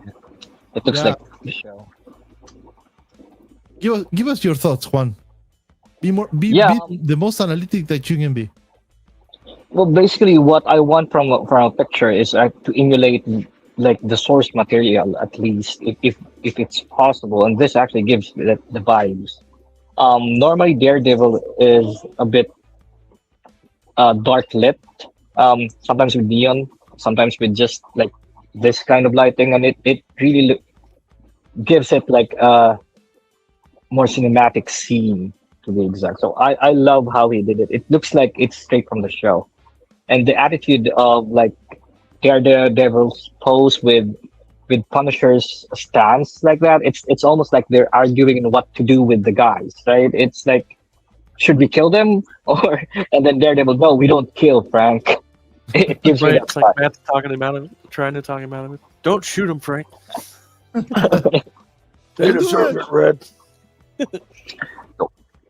I want to kill them, Brad. Right. Yeah, good picture. Yeah, that's a great use of the McFarlane 66 Batman dial. Oh yeah, I use that all the time for so many different things. It's such a good dial. Oh, another church cathedral going on. Brilliant. I know for sure that H will put those like wire stuff on the batoons, right? Yeah, I think I actually have them laying here somewhere. Maybe not. It's the 14 gauge. Fits perfect. Yeah, those were part of one of my favorite episodes of H-Files. I saw that in H-Files. No, yeah. Those The wire's episodes are super great. cheap too. Okay, Yeah, they are. last one. Yep. Oh, what do you have here? Okay, Stanos Copter, if you are there, this is for you, my man. Oh, I love the angle in there. Like Yeah. how it's taken from a low down angle. That is amazing. Is that the Marvel Legends or is that the SH Figure Arts? I think that's the figure arts. That Yeah, I doesn't wanna look say like it's the a figure Legends. It looks too good to be Marvel Legends. Yeah. That's actually true. But to be fair, I love the size of the Marvel Legends. I usually have like SH Figure Arts, but I bought the Marvel Legends Thanos because the scale I think is better.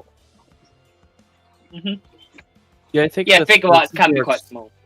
Figure Arts Thanos came out before they updated the scaling, right? Yep.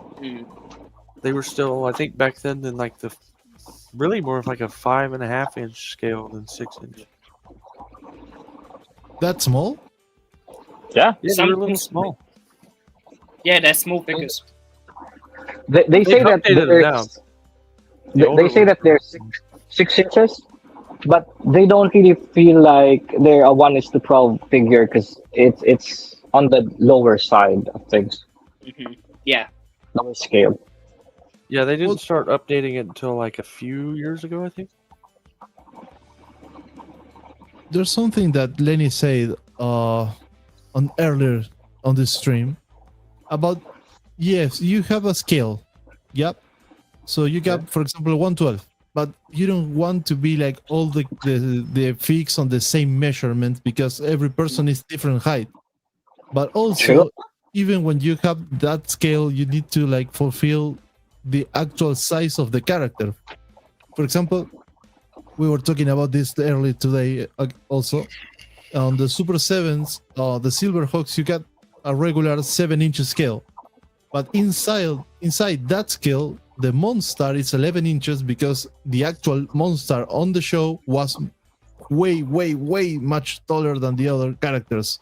So it's 11 inches, but it's still 1/10 scale, like 7 inches on the regular person, we'll say. So I have the Figure Arts photo here. It's like 4 inches. But I want to say the older Marvel stuff is maybe like an inch taller than this. Really? Wow. Yeah, my Ant-Man's a little shorter than the others. But like the Is newer that photo stuff- any good? Yeah, I like it.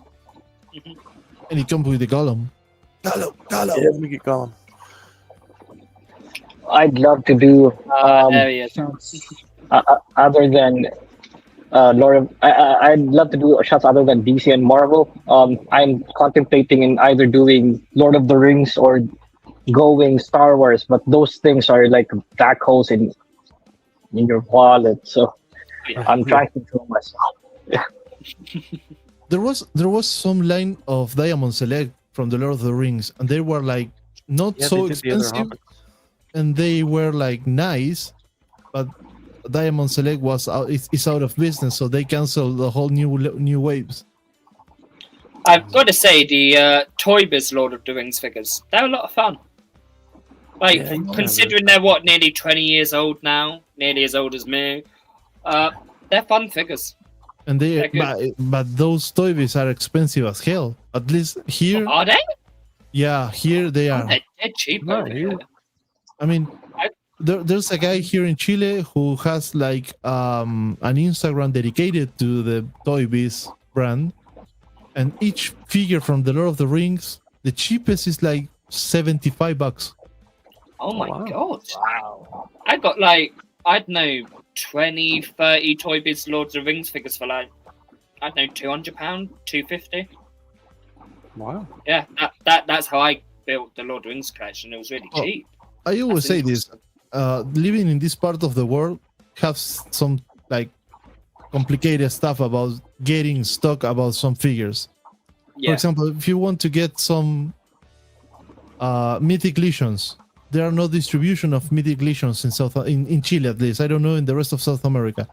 Right. So you need to go and get it from, for example, BBTS, and you need to pay the action figure, you need to pay the shipping, and then you need to pay the custom fee that they charge you to like import something. So maybe a $30 action figure, it will end costing you like 60, maybe 70. What was the site you said you can't order from because they don't do world shipping? Was it Hasbro Pulse? Yeah, the HasLab stuff. They don't. But that's a problem. I'm not saying it's a problem. That's a condition from Hasbro in the States. Yeah. They had the Hasbro Pulse on the HasLab store on the States, and when you want to like go and found a project, they don't offer international shipping, at least for South America. The only way that you can get it from out of the States is because they have another store on the Europe section. So okay, that makes sense. You can go to like, let's say haslife.eu, and it's like another store for Europe. Oh, okay, that makes sense. I wondered. I was like, well, how does the people in the UK get them? Answering to Andrew before we go on, he said, Nico, it's hard to get Mexico figures down there. Yes and no. It's not hard if you are in time, for example, on the Mexico webpage or on BBTS when they make the pre-orders available. But sometimes it's expensive because when you get those kind of packages, they go through a process in the custom when they charge you with a fee about importing this. For example, I pre-ordered the Ninja Turtles, and the Mexico site offers the shipping to Chile. Also, BBTS ships to Chile. But when they get here, first, you need to pay a lot of stuff. And second, there's a process that, for example, the last packages that I get, they were on the post office for 60 days. So they're like 2 months or more, like waiting to get the figure. Yeah, Rod just went through that with his Mezco Nosferatu. I think he said they had it for like 3 months. Yeah, and he literally just got it yesterday, I think. Finally. Wow, that's crazy. Yeah, but it was something to be about the content of the package. Was stopping the package? They thought he was a drug mule. Yeah. He's like, I promise, it's just toys. Bloody hell. Oh, that's crazy. That's crazy. Speaking of about cancel lines, let's go into another round of like hard questions. Which is the line of toys or action figure that you love it and it gets canceled? Like, for example, going out of business, or they were not reaching as they planned, so they canceled the line. I think if you ask me this time next year, I'm probably going to say DC McFarlane because they're going, aren't they? But I think as of right now, just looking over across the room. Storm Collectibles losing the Mortal Kombat license before they made a Johnny Cage. That hurt. That annoyed me. Like, I mean, they didn't even make Katana, Melina, Jax, Sonya. Like, I would have brought all of those. So I think that's another one for me to mention as well. Yeah, but they don't get canceled. I mean, there was like an end of a license, a contract, and they changed the manufacturer to another brand. So you're going to get more figures, but maybe they got some different stuff, like different articulations. I hope no different quality. Yeah, true. What else is there? Oh, that's a good one. Andrew say, I wish Super 7 will have to go the regular version of The Simpsons before they lost the license. Yeah. If you're looking for cool Simpson figures, go and look for the Jack Pacific ones. Those are pretty good. Now, those are really good, but they're ball ache to get over here in the UK. They did the first 2 waves. So, you know, I've got Homer, Bart, and Lisa, but I can't get Marge at all. Marge and Maggie. Unless, like, I want to pay 50, 60 quid to get it shipped on, like, eBay, I can't get it at all over here. It's none of them. It's really annoying. Yeah, like, no idea why. Just clearly some sort of legal shipping reasons. But, yeah, they stopped after the first 2 waves over here. How many waves are they on now? Sometimes it has to be with like the market planning. They try to say, they say, okay, we're going to sell this, and the expected like selling rate is like, I don't know, like maybe 50,000 figures. So they put a batch for the first wave, and they sell from the 50 they sell like 20. So they say, okay, we're not going to put it again on that territory because we're not going to reach what we are expecting to reach. That's true. Yeah. But that kind of sucks for the people who are like actually liking the figures, because the person who bought like the 20K, they are like missing to get more figures. That's a good point. That's actually I have a beef with Walmart over that, actually. So depending on where your Walmart is, if certain figures you like don't sell, they just stop selling them altogether. Like, the closest Walmart to me doesn't sell Joe's at all. They stopped selling Legends. That's annoying. They don't even have McFarlane. That should... Oh my god. Yeah, that's insane, that right? Sucks. But they have NECA, which makes no sense. Okay. That's where I found my NECA turtles, and I was like, I can't even get a single G.I. Joe, but I can get 2 Secret of the Ooze 2-packs? This makes no sense. God. That's so weird, right? I don't get it.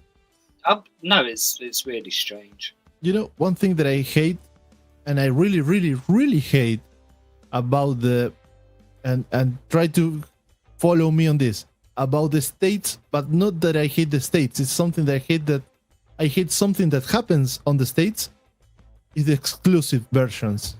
Man, yes. I hate when that happened. I mean, Walmart has this last year the whole line of this exclusive by McFarlane from Mortal Kombat, and the only way that you can get it is going to Walmart on the States and get them. They are not like available, and I think maybe that there was another one from GameStop. It was the Melina. It was a GameStop exclusive. That one you can get it. But the other ones that weren't Walmart exclusive, you can get it anywhere on the world. That sucks. Yeah, that's annoying. Mm-hmm. You can get them over here. But... You have Walmarts over there? No, but we got the Mortal Kombat figures over here. Like all our online retailers have got them. Okay. Oh, okay. UK. There's some it happens more or less the same for you, Juan, on Filipinas? Sorry, I didn't get the question. if you have this like problem with some exclusive figures, the brands put out like Walmart exclusive, so the only way that you can get it is in Walmart. But even when you got Walmarts in your country, it's only for the Walmart in the US. Well, we don't have Walmart here, but we do get Walmart exclusive for some reason. I think for my country is a bit luckier in terms of getting exclusive because we don't the weird part is we actually get like SDCC exclusive here for some reason. So I'm not sure how that works, but we do get. It's not hard for us to get those exclusive items. At least I feel like.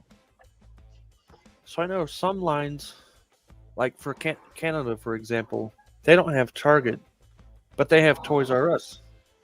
So all of the Target exclusives in America are Toys R Us exclusives in Canada. Oh, So I'm not that's sure nice. if that's like a licensing thing or I'm not sure how that works. Same thing with maybe- GameStop. They don't have GameStop, but they have another game store that's basically identical to GameStop that has all their GameStop exclusives. But it has a different That makes sticker. sense because we have Toys R Us. That makes sense. Maybe something happened related to the territory covering. Like it's Right, yeah. exclusive in this territory, but if you go to another territory, you can get it exclusive by another like store. Yeah. Basically. They just swap out, like, if one store is not available in that country, they put it in one that is. That may not be available somewhere else. Yeah, They really can be. yeah, you're absolutely right, Andrew.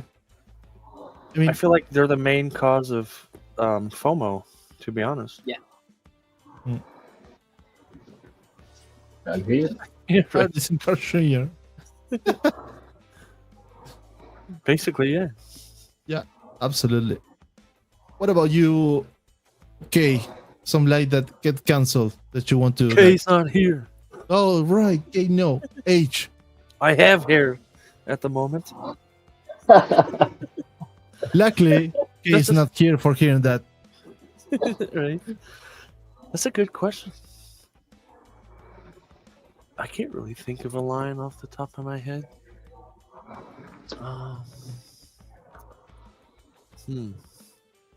Skip me. Let me think about it for a minute.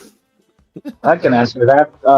Well, Please. H2. So I love SH Figure Arts line, right? The first line I actually collected was the Age of Ultron line.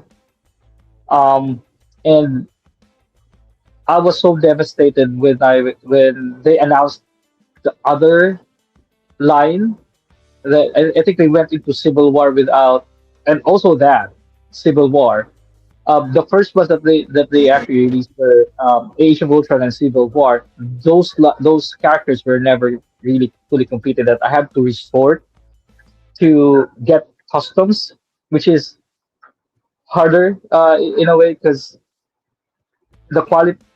We have good customizers here. I think we have one of the best customizers here in the Philippines. But with regards to like it mixing well with other figures, sometimes it's too good to mix with the normal action figures, and sometimes it's just not there. So Age of Figure Arts, Avengers, Age of Ultron line, and Civil War line, that broke my heart, man. That broke my heart. Yeah, makes sense. We got some comments here on the chat about Gal saying exclusive are a pain in the got international customer more homework to figure out where to get it. And that's absolutely right, man. Absolutely right.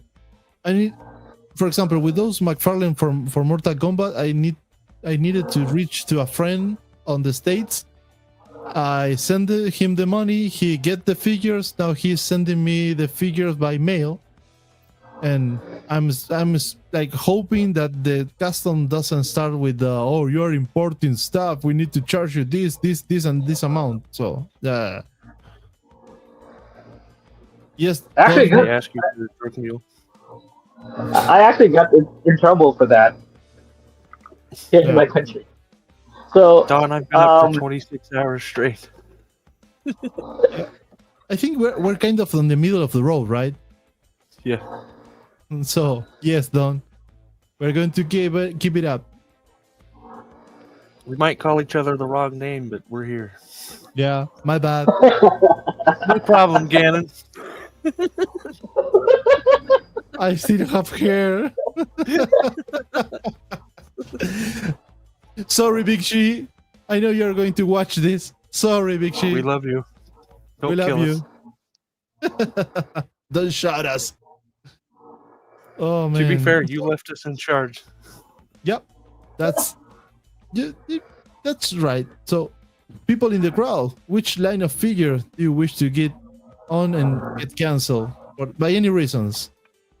I mean, it I'm gonna doesn't say count. Diamond Select. Yeah, doesn't count the ones that are like they moving from manufacturer to manufacturer because of the licensing. Because in certain way you're going to get continuity on that line because you're going to get more figures. The thing is you're going in from different manufacturer. Yeah. That's kind of the word. So you're saying, at the moment. so you're saying, Nico, based on that statement, is if it's still the, I mean, for example, if SH Figure Arts doesn't continue something, if Mayfix has that same movie line, that's not still counted. No, I'm not going to say that it's the same, but I'm saying that you get continuity. I mean, you're going to still have the option to get more figures in the same like specifications or the same like specs of the figures. Because when you get the license is not only the right to make the figures. The license contract says to you what scale are you going to make the figure, what colors are you using, what line of the figure are you going to be able to make. For example, you say you're going to make DC multiverse from the movies, from the comics, and you can make it from, for example, the animated series. Oh, So yeah. you're going to have continuity on that line, maybe with different like details, because for example, when you get the DC multiverse moved from McFarlane to Mattel, you're going to have different articulations because Mattel make the molds different or the designs are different, but the overall figure is the same. But for example, if you go to the Diamond Select ones, you're not going to have continuity because the brand goes out of business, and the other brands that are making Lord of the Ring figures, they're making way differently because they have different licenses. Yeah. Makes sense. Oh, Andrew says, I 3D printed a Nuka-Cola machine for Mansell Lab in Canada and they held in custom for a while. Yep. Wow. That happens. That's crazy. Nico, I have a crazy story about customs here. I hope no one in the Philippines is watching because I'm gonna get in very, very bad trouble by just telling you this. Bring it on. Okay, so there was a time that I ordered in a, you know what, if I'm not mistaken, a Mayfix, the original one, the deluxe edition Mayfix Amazing Spider-Man. You aware of that? The one with the skateboard? Yeah, Yep. I think so. Yep. So I ordered that like from a reseller, and it was a it wasn't mint in box. It was a used toy. So when normally it shouldn't be going to customs, it should be arriving at my door because it's just really a small cheap item. But the thing is, for some reason they're saying it was a random inspection. Mine got held up in customs, so they had to go get it. When I got there, they were asking for the price of the figure. Of course, you know, you don't want to tell them that it wasn't that expensive, but you don't want to tell the actual price in fear of paying more, right? Yep. Right. So the lady that was asking for a receipt, I couldn't give it to her because it was just like in an online transaction. It's not like you had a transaction in the store. Oh, yeah. So what happened was she asked to the, because we were having a conversation in Facebook. So she asked for me to show her the actual conversation, how much it cost, and I actually prepared for this. The thing is, she scrolled up, and on there, I had like a conversation that my country's customs is very corrupt. So please be very specific with the amount. And the lady actually looked at me, and I was sweating. I was thinking like, no, I'm not. I'm probably not gonna get this item because she was scrolling up, and all I was saying was like bashing our customs department and all that. And I learned my lesson there. To just do all those screenshots before you go to that process. Right, yeah. Because Oh my god. Well, Like, here I can't happens show you the something- receipt. It's in the box. Here happens something similar. When you get a certain weight or size package, it goes through another process on the customs. So they don't ask you for you to like upload like some screen capture from the shopping cart or the receipt. They don't ask it. But if you don't do it, they're going to open your package and they're going to see what's inside. Then they are going to look in the internet that product, and they are going to look for the most expensive price that they can get. So exactly. they're going to charge you with the most expensive price that they can find, so they can get more money. So when I realized about that, I was like, okay. So now every time that I get a shopping cart from AliExpress or from BBTS, I get the actual picture of the shopping cart, and in the moment that the package arrives to Chile, I upload that to the post office website, because in that moment they say, okay, he pays this amount of money. And that's why, because, for example, a couple of 1 or maybe 2 months ago, I get an offer from BBTS that you can get the whole wave one of the Silver Hawks from Super 7 for less than $60, when the actual price of each figure is like maybe $70. So I get 4 figures for less the price of 1. And the problem was, if I didn't put that shopping cart on the post office website, I'm going to get charged by like $200 and plus for the whole wave when I paid 60. So that's catchy here.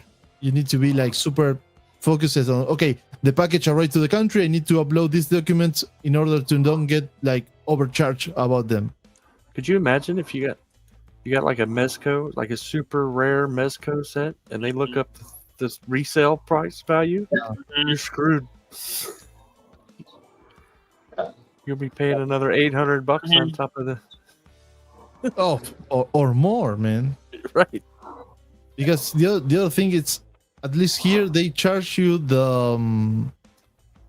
import taxes is they charge you from the actual value of the figure plus the value of the shipping. So if you pay, for example, $100 for the figure and $50 for the shipping, they're going to say, okay, you pay $150, so the tax is from that $150, even when the actual figure or the actual product was $100. Wow. Same here. It's the same. Shady. Yeah. You know what's a worse scenario for that is if you have like a let's say you have a Mexico and they mistake it for a hot toy. Yeah. No. Oh man. Well, there's something worse, because Hot Toys makes 112 figures. So you can get 112 figure from Hot Toys and get charged by like 1/6. Yeah, there's a few of them, but there are some. I've got to get going. Actually, I've got to start heading off. But I just, this has been absolutely amazing. Of course. Thanks. Yeah, no, of course. This has been a lot of fun. It's been great talking with all of you. Obviously, just as I'm about to head off, come on, guys. Let's keep donating here. We've got to get to that goal. Exactly. It's in the top corner there. But yeah, so see you guys all soon, hopefully, and have a good rest of the show, everyone. Thank you for being here. Thank you for being here, Ren. Bye bye. Yes, bye bye.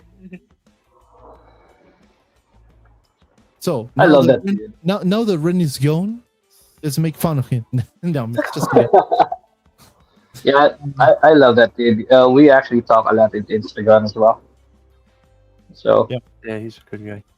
Yeah, it's a good guy, and also he's super humble. I mean, he takes freaking amazing pictures, and he's like never speaking about his own pictures. Right. He should do it more. Speaking of that, Do you want to have more photos? Yeah, I want to feature some more photos, but I don't know from who. So maybe Let me find somebody. I know that Andrew is over here, so maybe we can get and feature Andrew. That we don't make it like in the regular daily basis. Ooh, look up to do the Boneyard collectibles. Okay, so give me 1 second. We're going to make 2 in a row. So Boneyard, where are you? Boneyard collectibles. Oh, I know this guy. Yeah.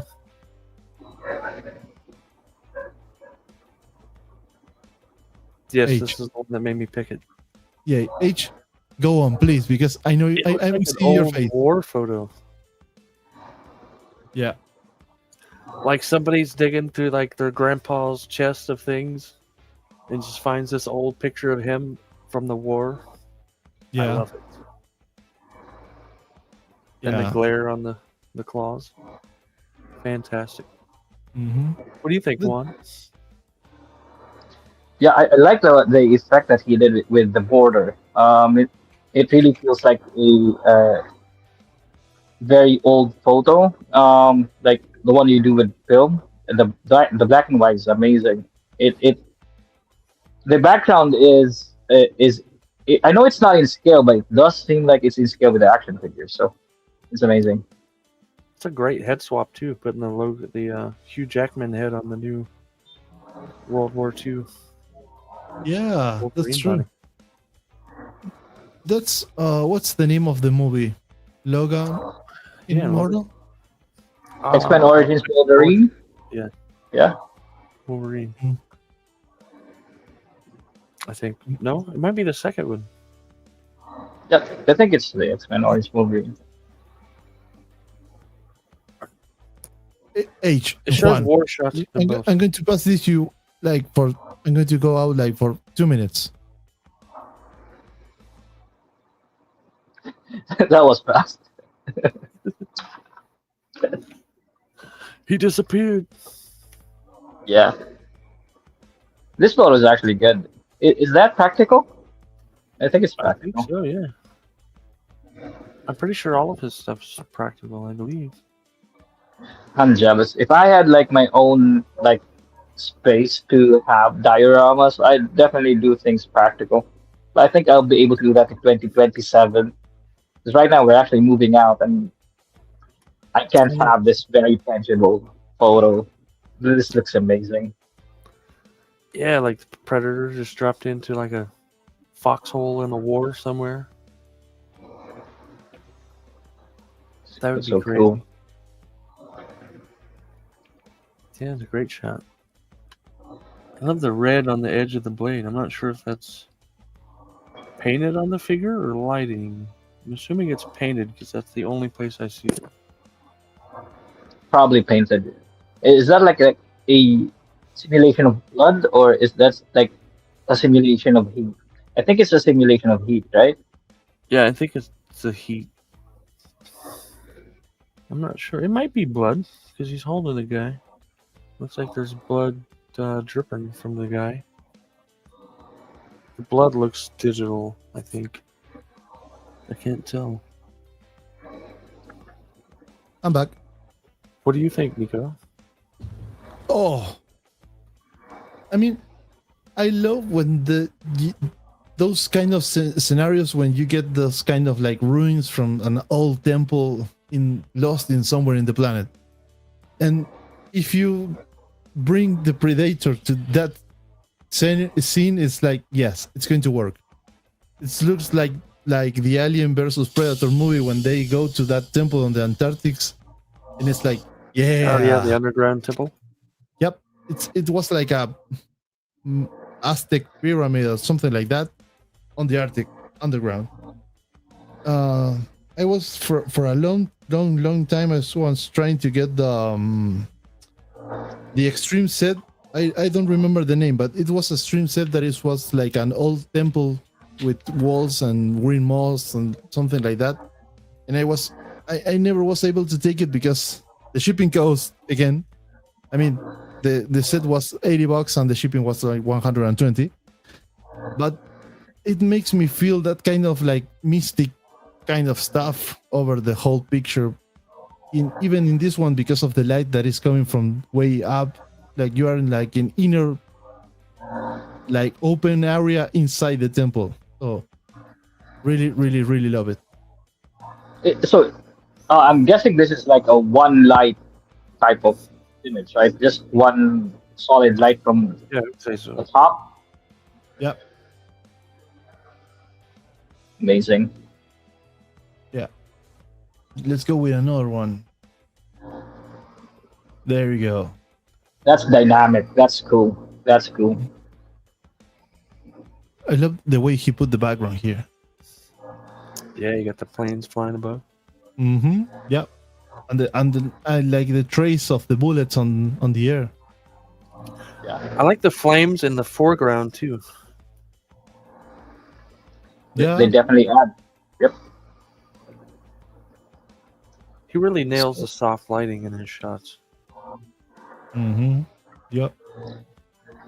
Hey, Mo. It's almost hey, like Nova, Nova. what up? it's almost like he's into like the old Saving Private Ryan type of movies, because that's Right. the vibe that I feel when I look into his pictures. Yeah, that's true. Yeah, sure. What else? Ooh, we have some werewolf. Yeah. I think It's so cool.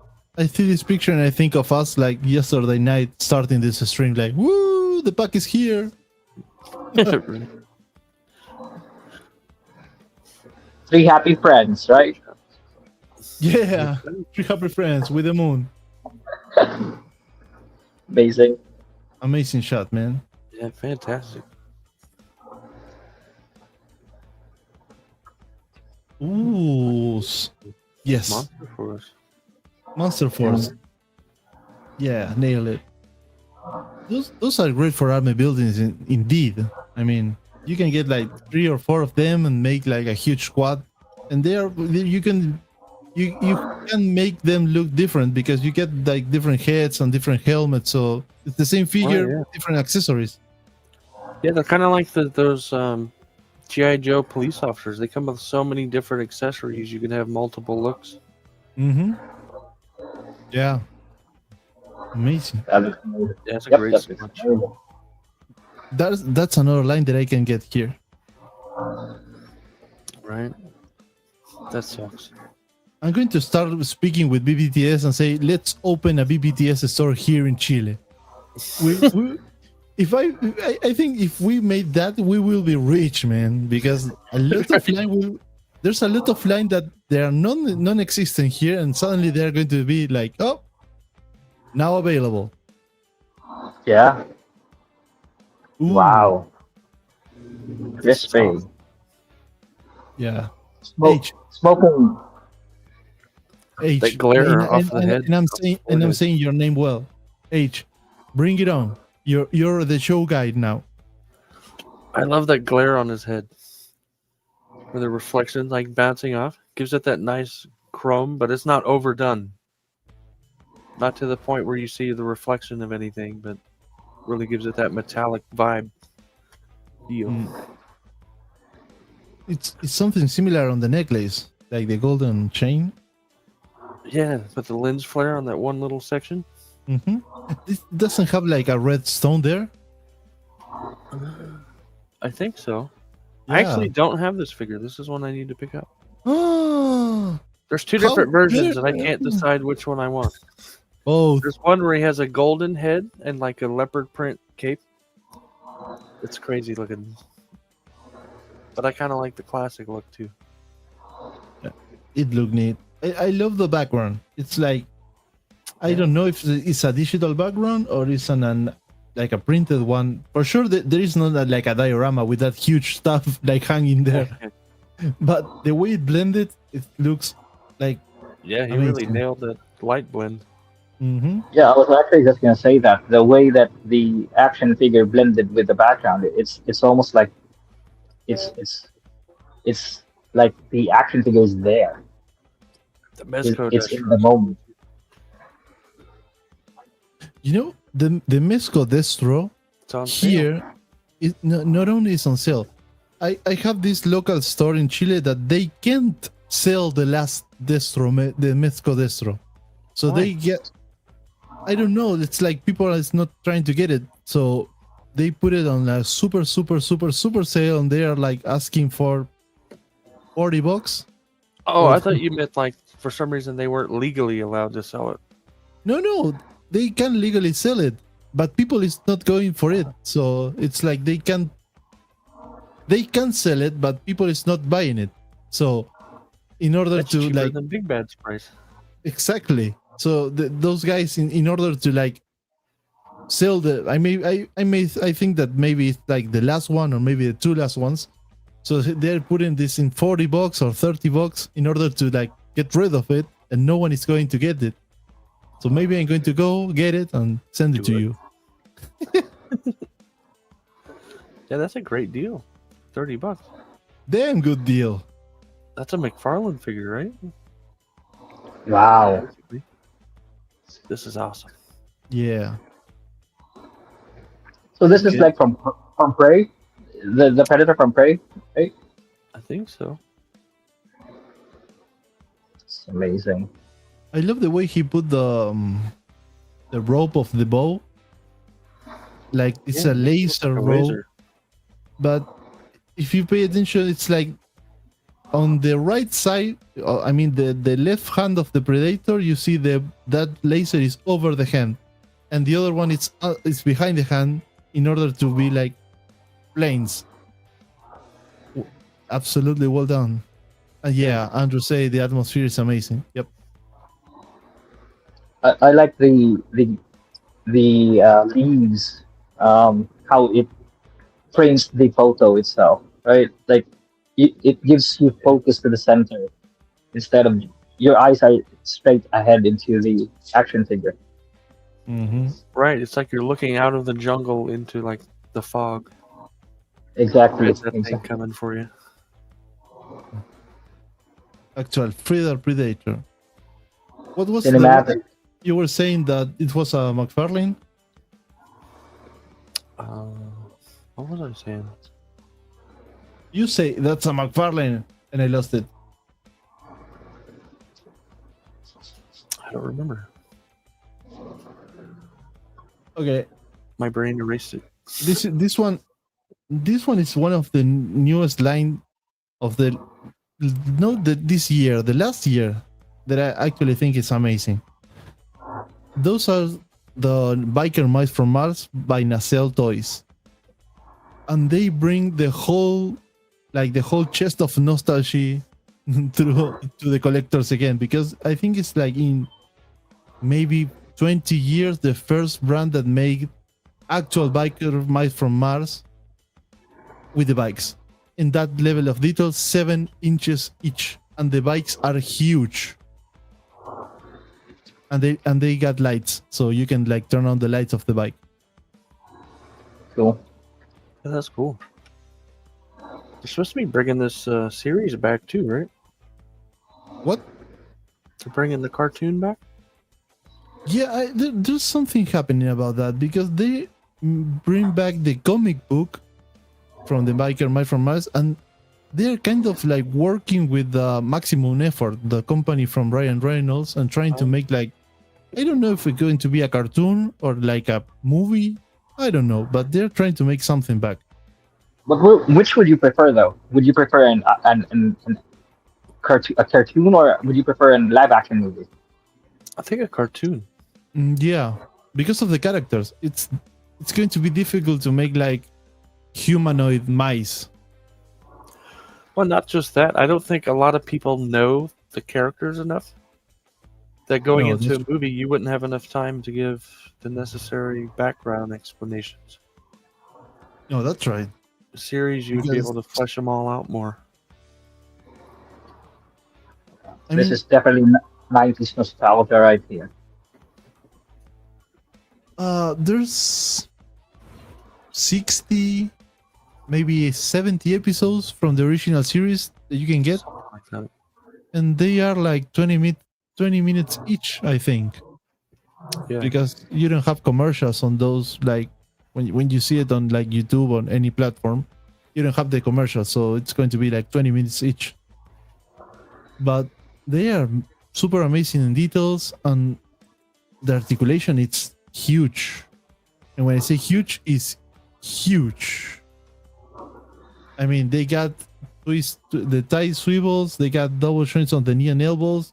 Also, the joint on the boot, you can rotate that part of the boot. But going on.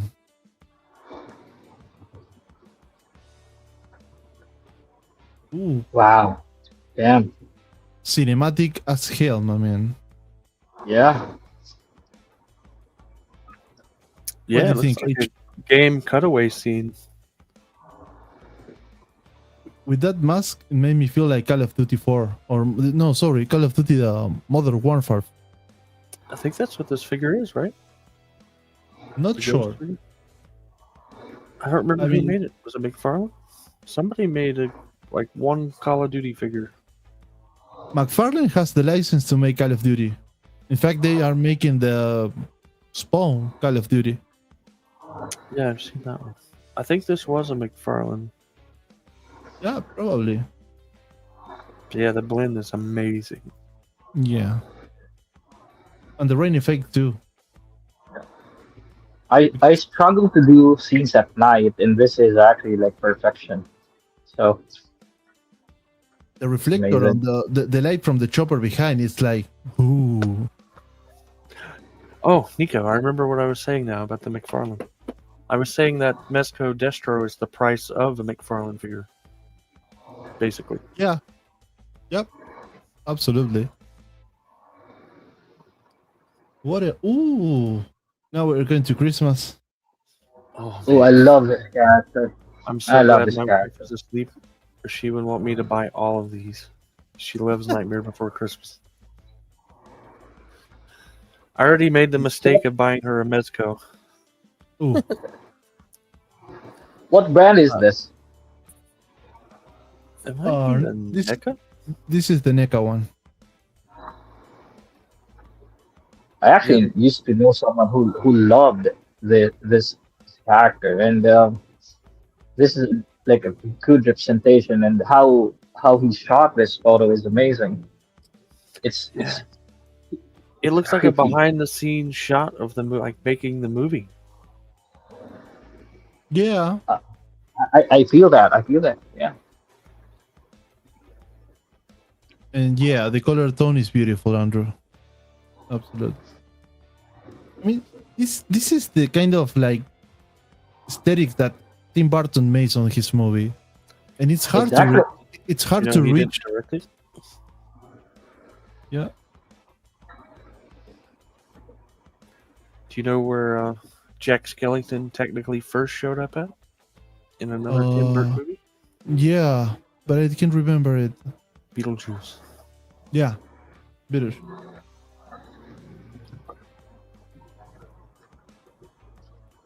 Look at this monster fight. Wow. He's so good at nailing like the cinematic feel. I mean, he is an award-winning director of independent film, so I think Nova is speaking about the Jack Skellington. He said this is the only of the few figures my wife bought for herself too. Yeah. oh, my wife definitely will if she's seen them. Yeah, the cool fact is, I think that that line is not that huge. I mean, there's Shaq, Sally, what's They the just name? recently put them back up on the NECA store for Christmas, I think. Yeah, they re-released it. What's the price range? What's the price range for that? Like $34, I think. Yeah, That's not probably. bad. That's not bad. Yeah, and they usually come like NECA figures usually come with quite a bit of accessories for that price point too. I think I'll check it out because I think I want to do Tim Burton style photos. So maybe I try to. How many figures would there be if I start collecting them now? Oh man, Depends on the brand. there's I two mean- different Jacks for sure. Sally. Hey, most What's up, Mom? most say the NECA and Shaq Sally. The NECA, Shaq and Sally are great. I shoot them around Halloween. Yeah. I don't know what's the whole line in NECA, because I was watching the other day an offer on BBTS, and there were only have 3 figures. Okay, it's Shaq and Sally and the Major. Okay, on the Super 7 side that I saw the other day, you got Shaq, Sally, and the I can't remember the name, like the one guy that it looks like a ghost, something like Boo something. I don't remember. But are they on the same scale? Those two brands? Like if I buy NECA, for example, will it fit with the other brand? Is the question. Be careful, Andrew. Have a safe Yeah. trip. Be safe, buddy. Oogie Boogie, that one. you Oogie got Boogie, yeah. Chuck, you got Chuck, Sally, Oogie Boogie, and I think that 1 or 2 more is the whole like wave 1 in Super 7, and it was in offer in BBTS for $70 or something like that. Man, I wish I'd seen that. That would have Hello, been an easy Marisol. Christmas present. Like, surprise, I got you the whole wave. Mhm. If you don't like it, I can get it for free. So would it be a good deal, H, if you bought that and then you one for her, one for me type of scenario? So that it actually gives you leverage to buy more toys for yourself. Right. So I bought her that Harley Quinn Mezco, but she hasn't done a picture with it yet, but I have. It was her birthday present. That actually worked out for you, I guess. You cheater. Cheater! I did kind of swear into which one to pick out. I'll give you that. Inception? There was an Inception that was happening? She kept looking at the different McFarlanes, and I was like, no. We have to go here. I didn't get it for a good deal. I got it for like $90. Oh, that's a bit. And it was exclusive. It comes in like one of the metal tin boxes. Oh, nice. Sort of like Those- a big lunch box. It's pretty cool. Yeah, those boxes are nice. I mean, when you get the collector in the box and you want to take pictures and you're like opening and close the box, those cardboard boxes suddenly will break. But when you get those kind of canned boxes, it's like you can open it and put it up and it will be great. Yeah. They're cool to display too. Yeah. The guy I bought it from had like a ton of those tin ones, selling them for under $100, and I was like, man, I wish I could afford to buy your entire Mezco collection right now. Okay, I got one feature here. Let me take it out again. This is the one that Moss was saying. Oh wait, I take it out of the screen. There we go. This is the Shaq and Sally from NECA, and they look nice. They look great. Yeah. I mean, they look Well like done. the stop motion figures they used from the movie. Oh, I don't know. I mean, I think that those like the real stuff that they use from the movie, they Quite. have been use some kind of like wire structure inside because they can achieve like minimum changes on the pose, and they take a Right. picture and they make another tiny change, and again. Yeah, I think it took them like, what, 2 years to make that movie? Yeah, it may. I mean, remember it- hearing it Tim said that it took like 6 months to do like a 15-minute period in the movie. And I was like, Jesus, man. That's insane. Okay, let me check. The Nightmare Before Christmas. So this is Might have been Danny Elfman that said 3 years. Yeah, 3 years. Wow. Wow. That's 3 longer years. than an average live action movie. Right. Yeah. I mean, nowadays you can make it like quite easy because now you have like software and hardware specific for making stop motion. There's like a huge like remote control for a software, so you can connect your camera to your computer, and the computer to that remote control. So you make any change and you click buttons on that control, and it's going to do everything on that software. But in the year that this movie was made, I think that they don't have that technology. Oh, So, no. yeah. This was like early 90s. Oh yeah, 93. Oh, yeah. So I mean, technically it would have been made in the 1990. Exactly. It was premiered on 93, so it was made on the 90. I've always loved Tim Burton's use of miniatures sets in his movies. Mm-hmm. Yeah. That's what kind of really inspired me to start doing dios. Okay, so Mo saying I had to use fishing line to tie Shaq arm down to keep that bend from the shot. Yeah. That's a good that idea, happens. though. Oh yeah, for sure. I mean, if you use fishing lines and you get like the right amount of light and everything, it's going to be easy to take it out from the picture if you want to like erase it. Right, yeah. Because it's probably barely going to show up anyway. Mm-hmm. Yep. So going next to the next people feature during the show, we got Comic Duck Show that he went out, but we're going to feature him anyways. I'm going to try to. Good stuff. Yeah, I mean, I can like decide what pictures to bring up because every one of them is amazing. I'm going to start here. Yes. This makes me think of the shirtless saxophone player from Lost Boys Yeah. with the chain around the neck. Yeah. Oh, that's nice. And the fire, I love when there are some people that when you get to put some fire or something that is plastic effect on the picture, they use the plastic effect, and there are some other people who may replace it with actual fire, and in the addition like blend it. I'm that kind of guy. I mean, if I take this, I may put like some kind of real fire over that and try to blend it to look like real fire. But I love when they use this and look that kind of quality in the picture. It looks super good. Yeah, it looks great. I love his creativity. Yeah. Usually Andrew like put out some like crazy shots, but they make sense. I mean, it's a crazy idea, but it's so well executed, so it's like it's not that crazy, but it looks amazing. Right? Right, yeah. He makes them easy to understand the story. Yeah, absolutely. This is another good one. I think we featured this one before, didn't we? On I don't know if it was live or the 100. Or maybe it was one of the shots with him dressed as Jason.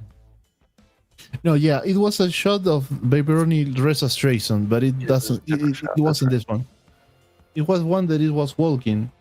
This one. Yeah, that's right. Another amazing picture, by the way. Yeah, I love this. I love them all. But that one where he's like at the pumpkin patch. Oh man. That's the Lego set. Yep. Wow. The way he made it look like the lamp is actually working is insane. Mm-hmm. Actually, he did that. It has like the reflection on the tiny ball from the lamp. Yeah, that's great. That's a great detail. Mm-hmm. And the thing can actually move too. That's what's even crazier. I was trying to like look for the first shot that I saw from. I think it was this one. Yeah, this is the first shot that I saw from Andrew. Yeah, I think this is one of the first ones I've seen from him too. It was one of the first features on our show 4 months ago. This is from July, so yeah, this is from way long ago. Yeah, I think you could get that weight set thing on AliExpress for like $4 or $5. Yeah, this is it's not It's like a rat pencil holder, right? Exactly. It's a But pencil it comes with the one I seen comes with the barbell and the weights. That's nice. I mean, if you're looking for that kind of accessory, it's nice. And also, I think that you can use it for another stuff. Maybe for guns, for long guns, like melee weapons, something like that. Samurai swords. Mm-hmm. Okay. It's just crazy that these like office supply people are making these accessories that toy companies should be making. Yeah. You know, there's 2-pack from the foot soldiers of the NECA that it brings like those kind of racks for the melee weapons. Yeah, so you can put you can put the axes, the swords, and the long weapons over there. That's the one with like the bigger foot shoulder and then like the smaller, skinnier one, right? No, they are both exactly the same. Yep. Oh, okay. What am I thinking of? No, okay. The big guy comes with Kino, I think. Maybe. I don't remember. Don't remember that. Another cool Been one. too long without sleep. My brain's not working. What are memories? Hang in there. Yeah, this is a cool mix-up shot. Yeah. It's I think that's Theodore Sodcutter by Mesco. I think one of those funky gangrene estates characters. Yeah, probably. Don't see the name, but probably yes. I love like the speakers that are like actually there, and there you get like that backlight, like a reflector in the back that is actually maybe not there, but it blends so well that it makes some kind of glow, some glares over the right side of the picture where the hand is on the neck of the guitar or the bass. Yeah. I love how the speakers are almost kind of framing in the figure too. Yeah, that's true. And the Dutch angle. Mm-hmm. Mr. Juan, any thoughts on this? Yeah, like H said, the Dutch angles sold it to me because like it's like I can hear the music due to that angle for some reason. I don't know if that makes sense, but that's how I feel. It's like the angle itself gives nuance to the purpose of the image. It almost makes me think of like an old late 90s music video. Music video. Yeah, that's what I was actually thinking.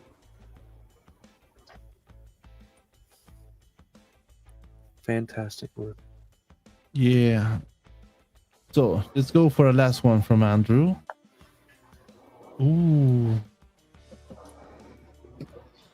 Oh man. This This is so is great. good. I need to do a shot of my Mezco with his martini glass. Your Mexico has this dressing, or you need to like get this like tuxedo? No, so he has like different suits, but like each Mezco, or not each Mezco, each Gomez, I think. I don't know about each, but a couple of them come with that martini glass. Mine has it, but I think mine has a different. That one looks more like a martini. Mine has a different shade of alcohol. It's like a brown. Okay, like a martini express or something like that. Yeah, something like that. Okay, But I like the pose. He's just slouched back having a drink. Looks like he just got done shooting someone. Mm-hmm. Maybe killing everyone in the bar and then making a drink before he leaves. Yeah. It's like, okay, I'm done. I'm going to get a drink and then going to go away. All right, on to the next. Yeah. It's like one martini, then I'm done. Okay, I'm going to bring another one by request. Okay, this is from where? I'm going to bring the one you sent me, but give me 1 minute that I go and put it on full screen. You know I love this one. Oh yeah, me too. I want to know how you made the mohawk. Okay, I'm looking at. Give me some minute.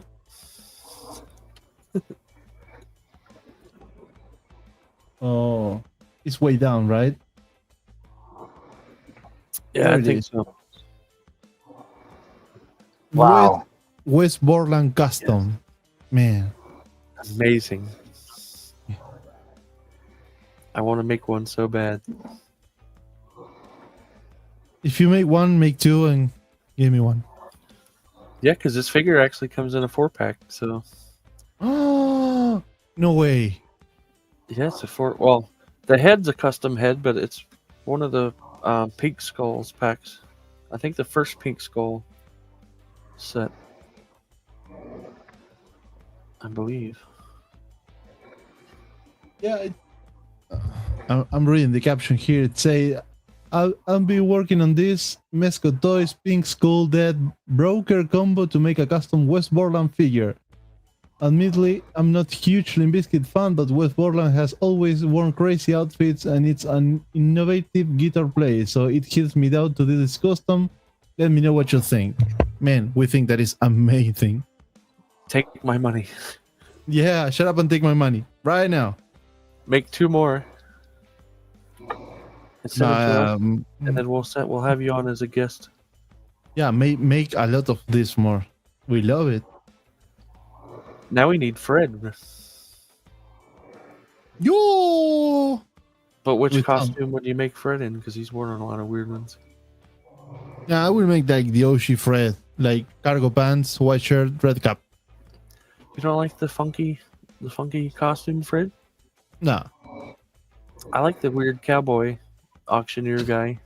That one cracked me up because he sounds exactly like what you hear at stockyard auctions. It's just like, man, you nailed it. Why did you say that? no, that's going to live rent free in my mind, man. Rent free. I love when he introduces Wes too, because it's almost like an auctioneer calling up like, "We got this new bull." He goes, "And this here creature is West Borland." Yeah. Cheers to West Borland, my man. Cheers. Cheers. An underrated guitar player. Yeah, a crazy one. Also, he has his own like side project called Like Light Burns. It's so weird seeing him like off stage just as normal. Like, what costume is this? What character are you playing? This is the actual West Borland, my man. Right. Oh god. So, what else? Oh, I got a new one from. Oh, okay, I got one from Juan, I think. Let me check. Where are you, Juan? There you are. We're going to feature another guy sent it by Juan in 1 second.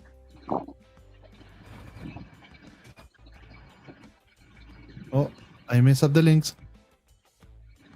There we go. You broke it. I broke the Hey, internet. I actually have one comment with Andrew's shots. He's just amazing. He wants. I'm thinking of like doing more creepy stuff now because of him. Because the lighting that he does is just amazing. I would, but I'm a big scaredy cat. You and me both. You and me Anytime both. we watch a horror movie, I make my wife watch a Pixar movie immediately after. I'm like, nope, we're not going to sleep yet. We're watching Toy Story. We might watch the whole trilogy. I can relate to that. My wife actually loves horror. So does mine. I like some of it. So there it is, brought to you by Juan. Oh, this is awesome. Yeah, this is actually a friend from the Philippines. He does a lot of like museum style photos. So he doesn't do a lot of backgrounds, but dude, the lighting that he does is amazing. Yeah, it looks like a product shot. Yeah, that's true. Looks like it could be like a figure reveal announcement photo. Yep, that's what he does. That's for sure. What else? Yeah. Look, Yeah. I like that look. Yeah, that's so good. Well done.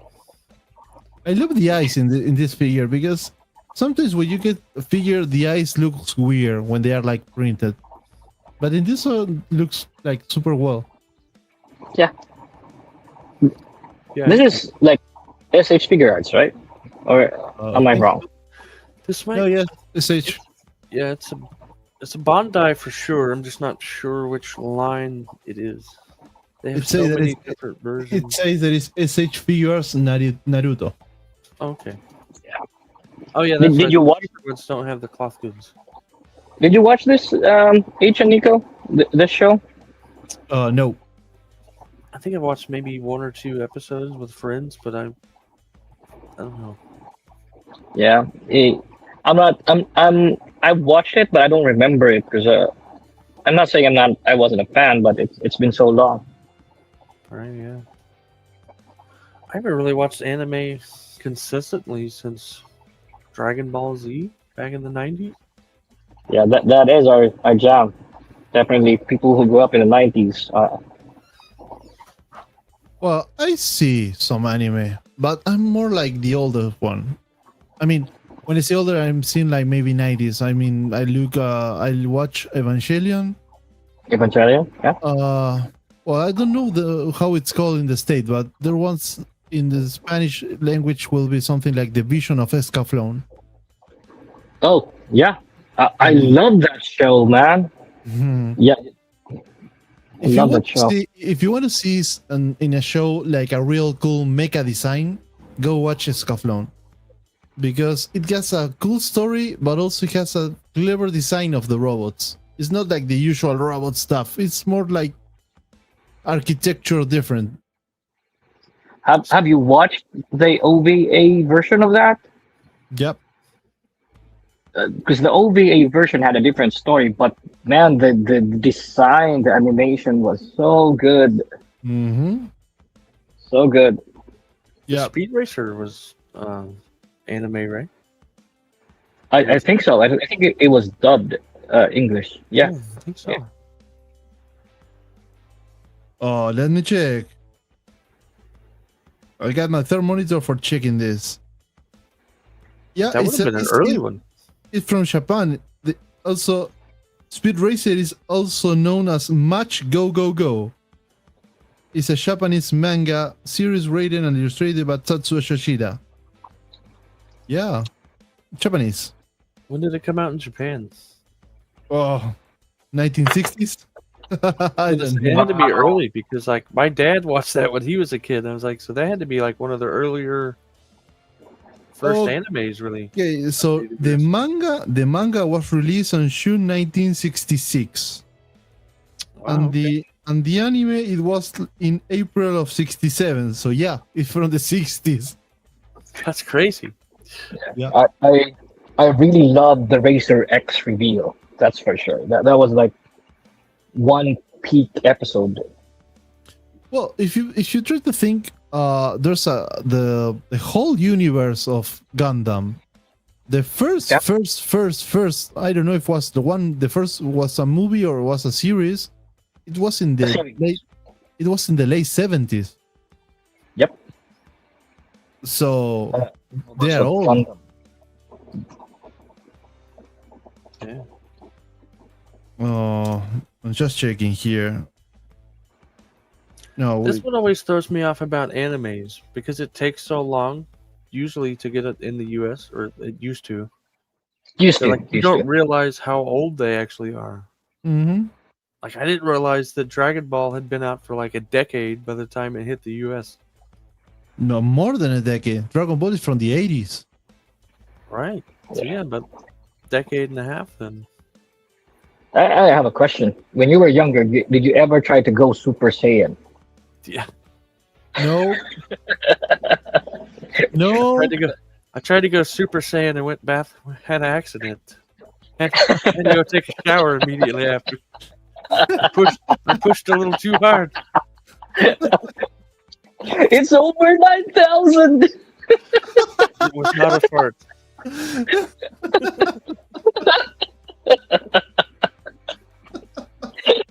Oh God. Let's just say I didn't try it again after that ever. I learned quickly.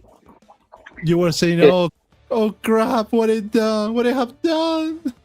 Yeah. Funny thing is, when I'm one, like in my family, I'm one of the older generation, or like the older ones, basically. Among the young ones, at least, I'm one of the oldest, or rather the eldest. So I always, when I see someone from my younger family members who's saying like they're having like a hard time, I'm like, when I was your age, the only problem I had was how to be a Super Saiyan. Right. I think that was trying to make like converting to Super Saiyan was not the real like the big deal. The big deal was way before knowing that way before knowing that such thing as a Super Saiyan was something that exists.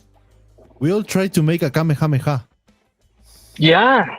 I mean, the Kamehameha was like 10 years before the Super Saiyan. Yeah, that's true.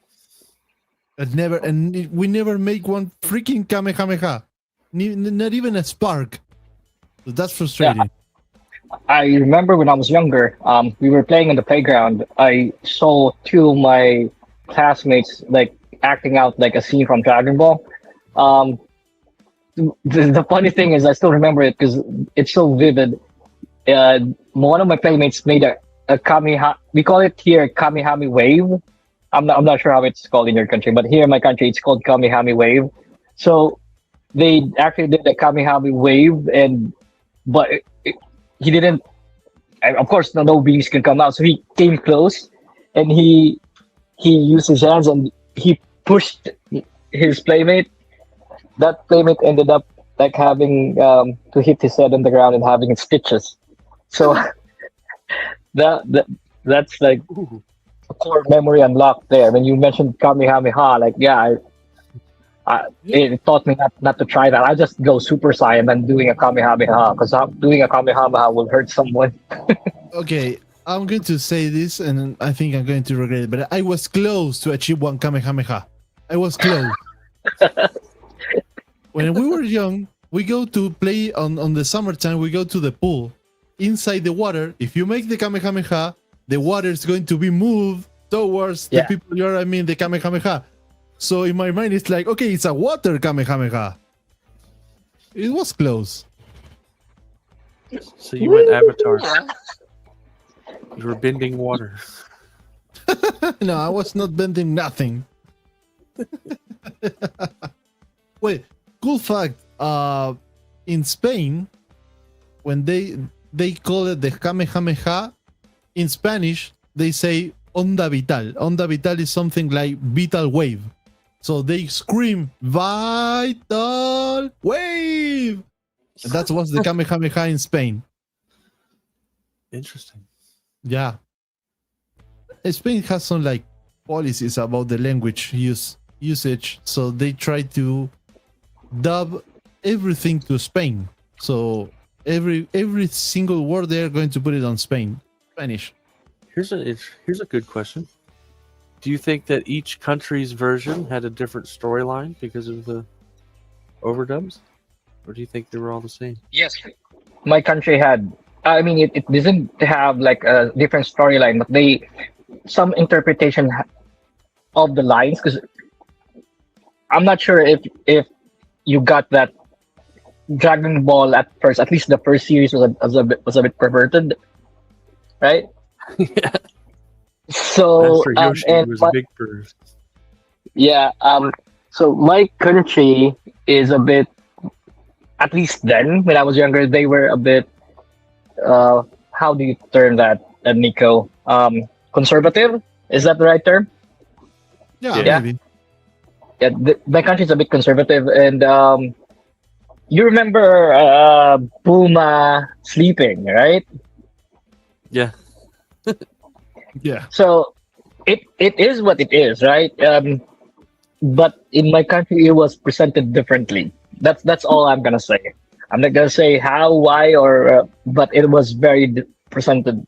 It was presented as something that's not what it was on the scene. Right. Okay. I'm going to say just okay. But what else? What are Right. the other powers called on the Philippines? Like, for example, the Kaioken, the Genki Dama. Kaioken was Genki Dama was Energy Ball. Okay. Kaioken was Kaioken. Okay. Kamehame Wave was Kamehame Wave. There were a lot of Tri-Beam was called differently. I don't remember, but it was what I think it's Tri-Beam, right? And Final Attack was called differently as well. So yeah, if you were like a curious, and if you're like a Japanese going into the Philippines, especially we had good dubbers here. It's just that we love changing names of things and even people. We didn't really. There was a time in the 90s that we didn't use the. I'm not sure if you know Voltes 5, Okay. an anime. So instead of saying their Japanese name, we'd name them in their a name in English, like Steve Armstrong, Yeah. Big Bird. Yeah. So It's like when Harmony Gold gets the Robotech license. I mean, when Harmony Gold gets the Macros license and they made out Robotech. I love Robotech. Yeah. But Robotech is not like something that existed and that was created as Robotech. Robotech was the conjunction of 3 different series from the Macros universe, and they made out Robotech from the nothing. I mean, they, instead of like getting one macro series and put it in that way with the other macro series and put it that way, they get 3 different universe, 3 different storylines, and they merge it in one. Like, for example, they say from the 3rd season of Robotech, they say that the blonde girl was like the granddaughter of Rick Hunter or something like that. Well, you have to give them like the applause in like stitching out the storylines based on existing like narratives, right? Because that's hard, because there are a lot of limitations. It's in my opinion, in Power Rangers, because Power Rangers was like a Sentai show that had a different narrative, but when it went to the United States, they had to shoot like the out of suit performance in their own interpretation, and they had to fit it in the narrative that they were going for. So the imaginations of those people with having those limitations but still coming out with a good storyline. I think it's similar, correct me if I'm wrong, it's similar to like the vehicle force of Voltron. Those were stitched up Japanese animations from different shows, right? Voltron, the one from the Lions? No, the animation, or the vehicle force, the one that they had like multiple vehicles. I think that's also from different shows. Not sure, but I know what you're talking about. But from the Rangers, I mean, the Rangers, in fact, has some like fun stories, because actually in Japan, when they make this, the original series was called something like Super Senpai Rangers something. Yep, Super Sentai. Yeah. And the Yellow Ranger was a guy. I mean, the Yellow Ranger is a male character, but in Weren't the they state, based off of Kamen Riders or something like that? Super Sentai Power Rangers. Yep. H, are you talking about Power Rangers? Yep, they were based on Super Sentai. Like Zoo Ranger, the first one, it was based on Zoo Ranger, Oh, okay. the dinosaurs one. It's weird though, because Super Sentai is now canceled in the Philippines or in Japan, right? The original name of the Power Ranger was Super Sentai Shih Tzu.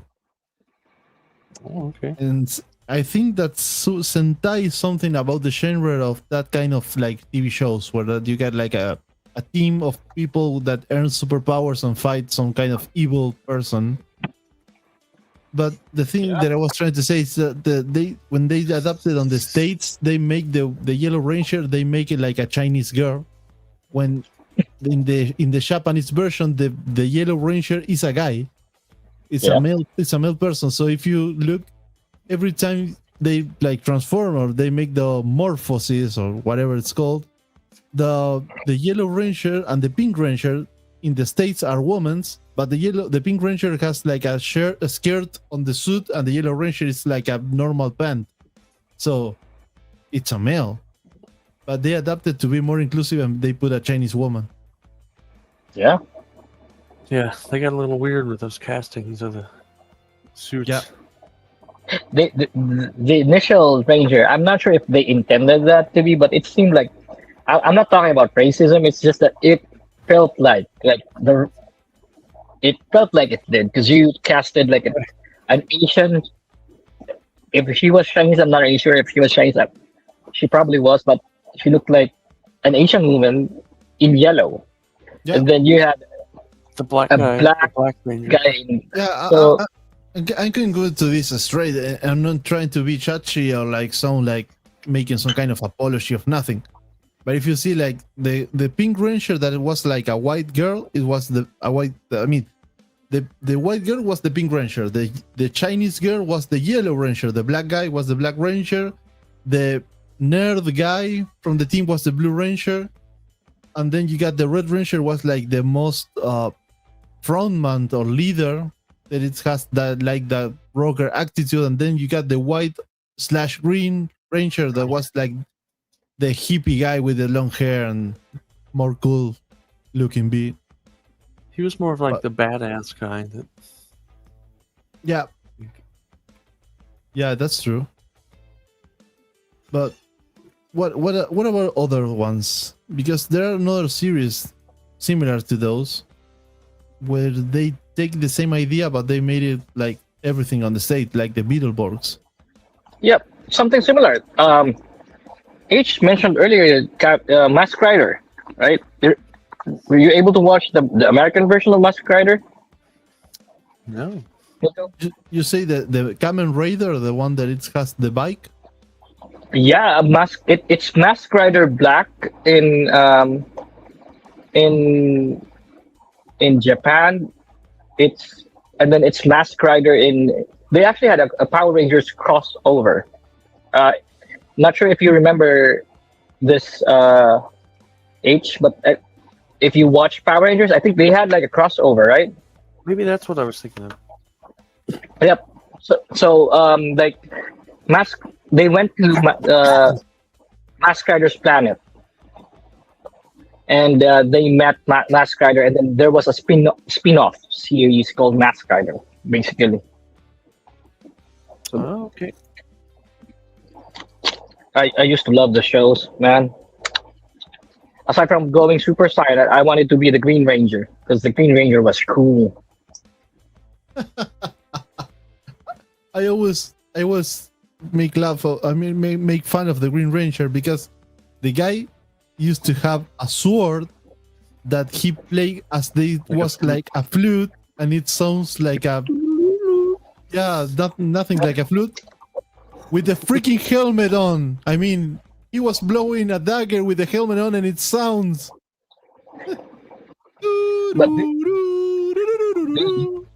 Mad respect to the guy. The Hasbro figures, and there's some controversy with the Green Ranger. What is that? It doesn't come with the gold shield. The shield comes with the Red Ranger.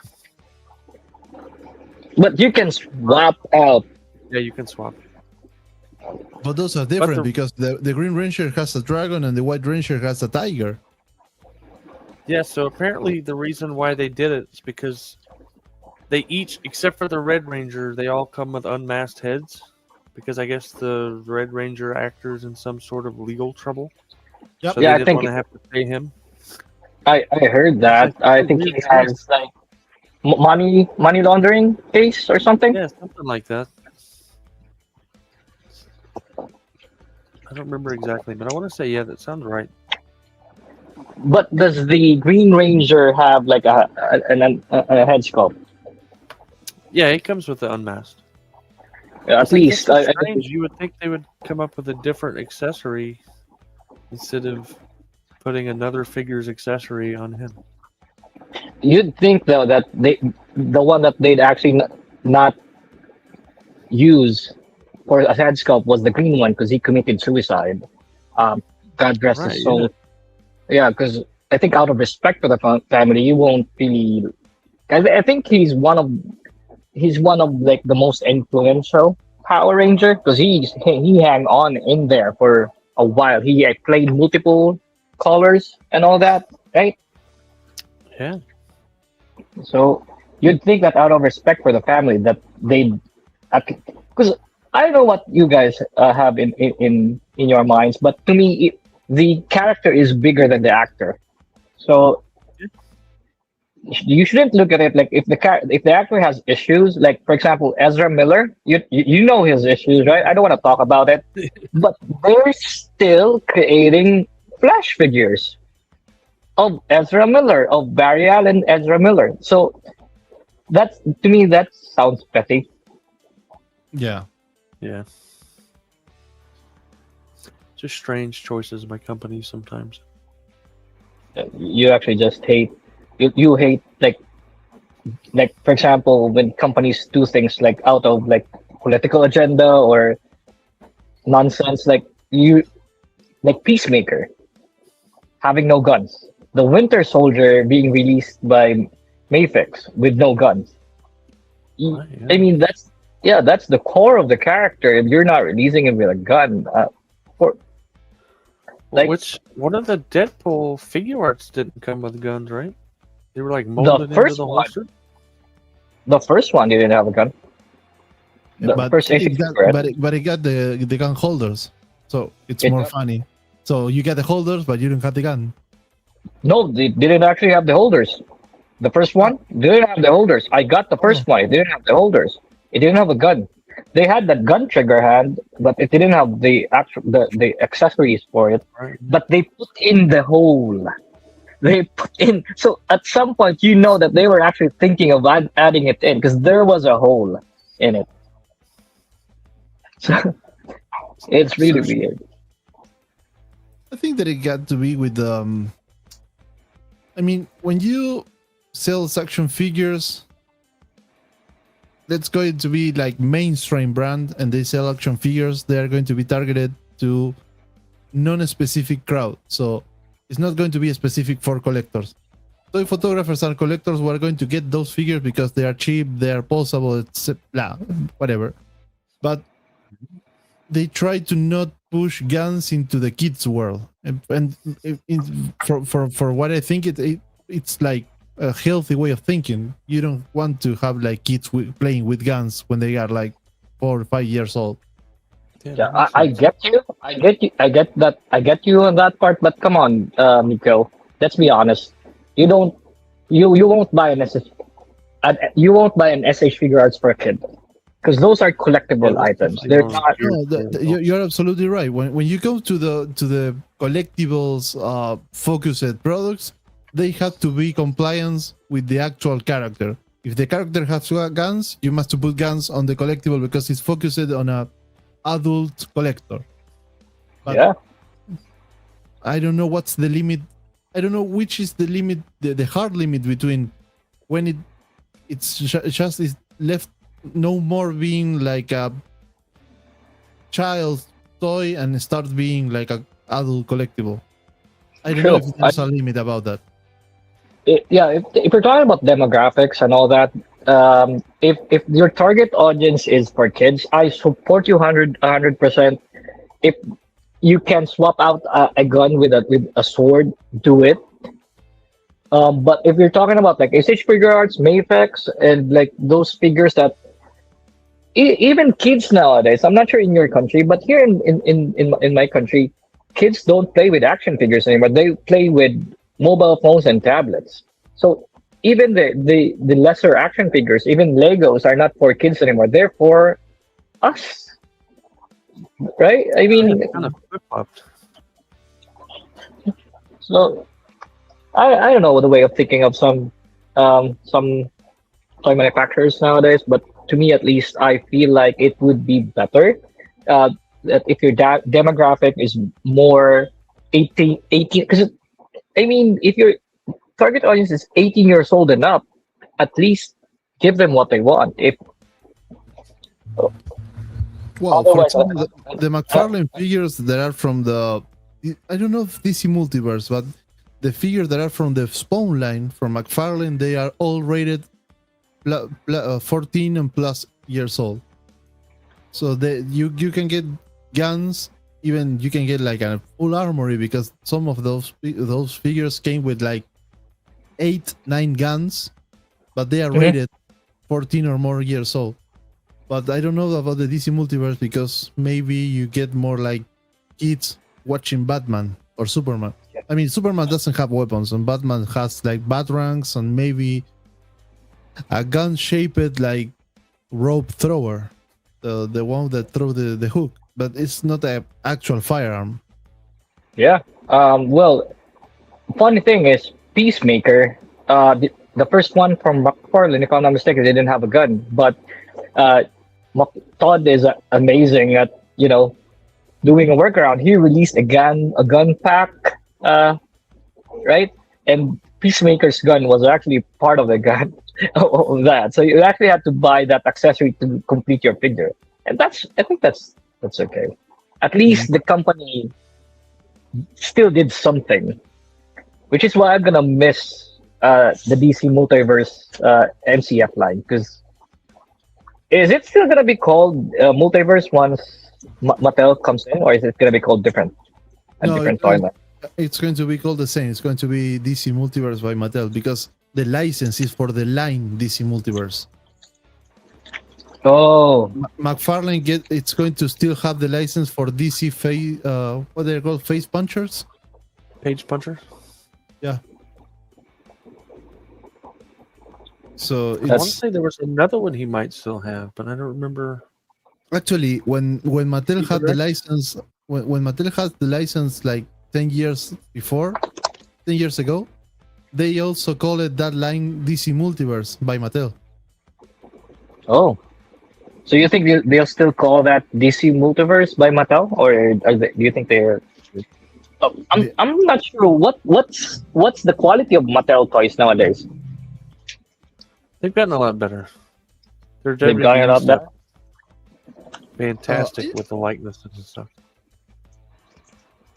I don't know if Mattel has like that kind of action figure line. I mean, Mattel has the Master of the Universe. It has the there's some like crossovers between Master of the Universe and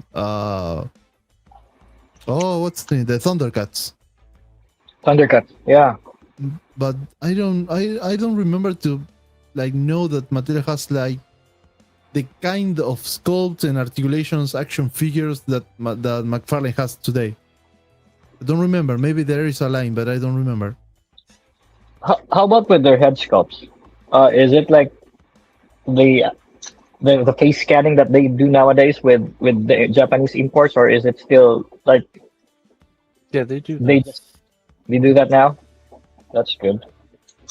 So I know, like on the wrestling figures, they have like a full trailer that's like a full body scanner.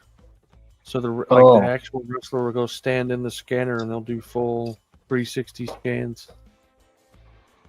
It's like a big sphere thing. Like they scan overhead and everything.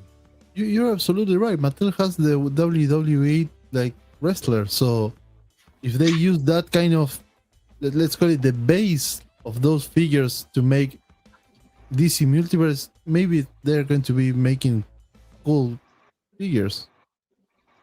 Yeah, Yeah, they do some I- pretty cool stuff with the WWE stuff. If they have the technology to do so, then hopefully it would lead to. So are they still are they going to do the same scale as McFarlane, or are they going to go 1 to 12? No, they Assuming 112. no, they must make the same scale. Really? They I have don't to. think their first run was the same scale, was it? I thought they were mean, 6 inch. For what I know, the license contract establishes the scale, the measurements, the articulations, the kind of skulls you must like achieve. It's like a guideline for making the action figure. So the scale of the action figure is established on that contract. So they must fulfill with that compromise. Oh, I see. That makes sense. Yeah. That's the thing is with the like on Reddit, I read stuff.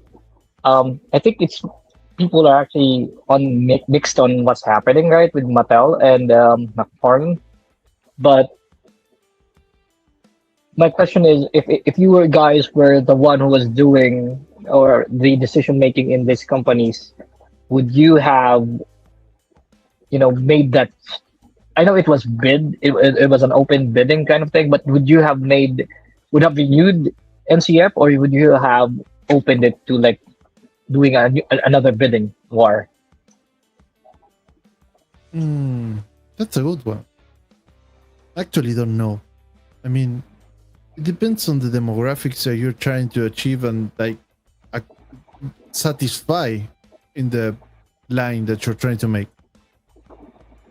So it's going to depend of where they go and make like planet researchings.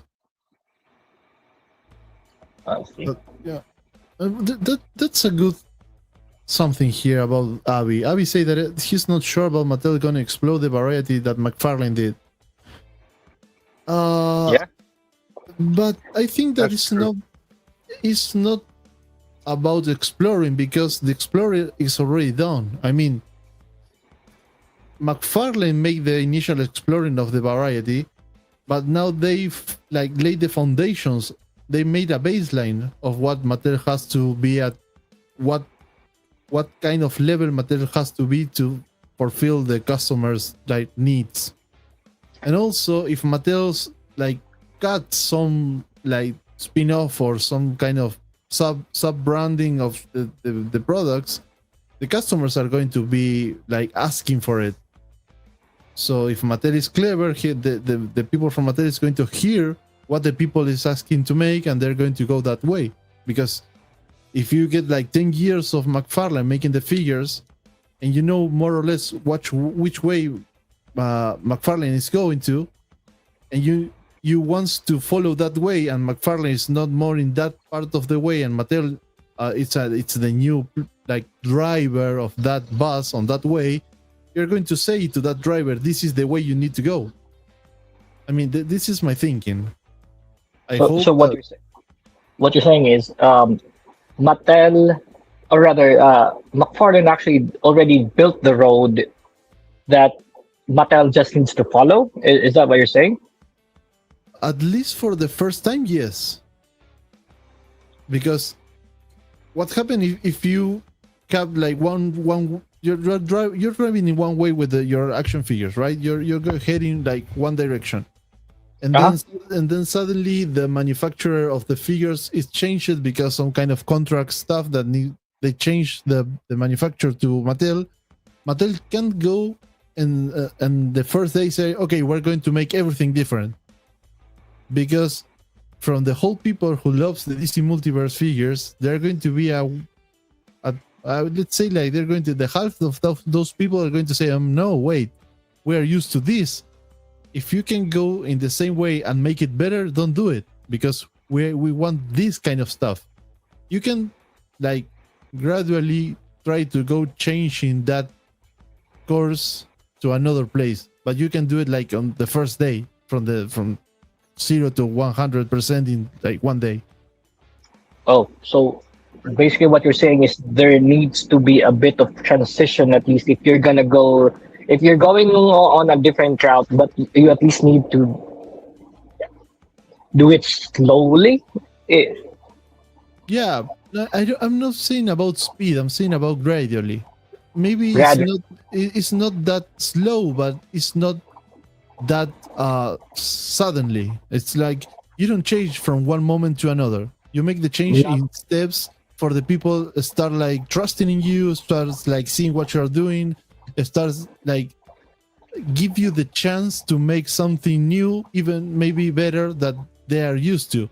But if you go and say this is our figure and you put like one figure that is exactly not the opposite but exactly different in every aspect of what they are doing, maybe there's people that are not going to like it because this is not what they are used to. I get you. Yeah. Well, if it was up to me, I think, if I was the one doing DC, and this happened, I actually would give that advice to Mattel, because you don't want to culture shock. Like, I'm not sure if that's the correct term, but you don't want to culture shock people who are used to the quality of McFarlane, and then so basically maybe the same joints and design at the first round of things, but then you can experiment somewhere along the way, right? Something like that. Exactly. Yep. Hey, Toybox. Good morning, buddy. Good morning, Toybox. Yo, the gang is going together again. Good to see you here. Nico, pull up some of the WWE Ultimate Editions.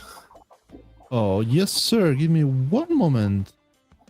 I think if they go that route with the articulation on the DC multiverse, I think that might actually work.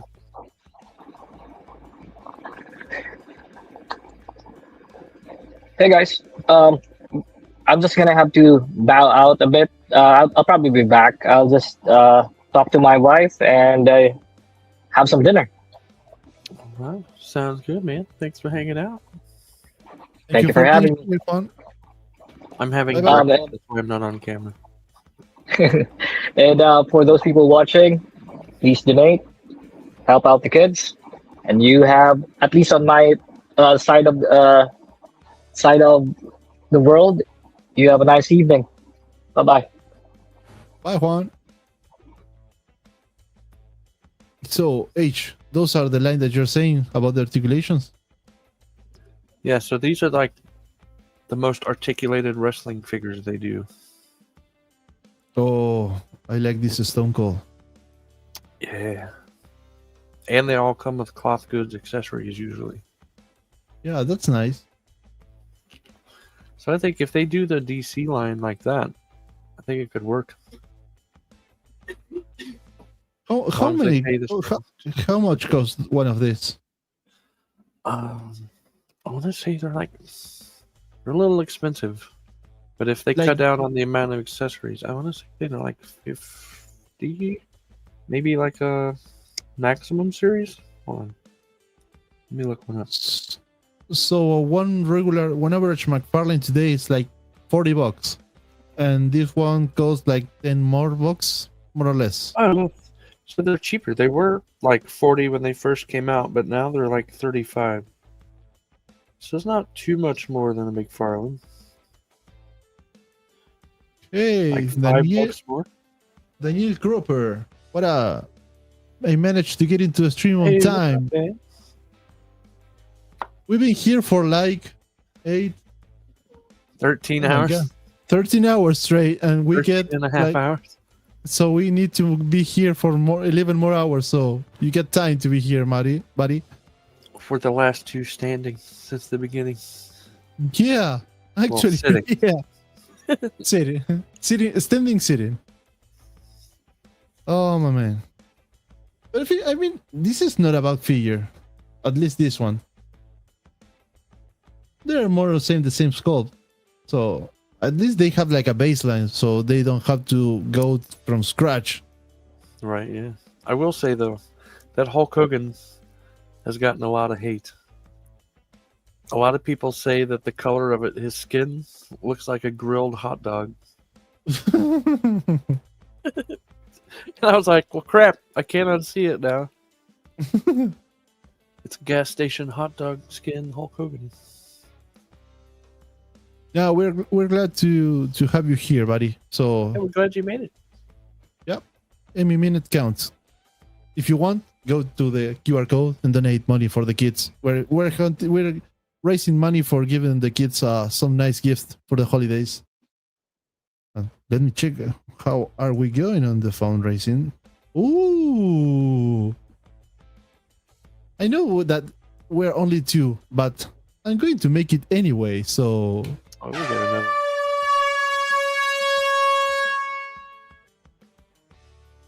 yep, All yep. right. Let's We got go. another donation. We are $748. 75% of our goal. So thank you very much to whoever donated. Thank you. Thank you. Yes, Thank you. I'm going to wrap here. 1 second. I'm going to go to Amazon.com. Wait, I'm going to take this. And I'm going to check the price because it's interesting what you're saying here.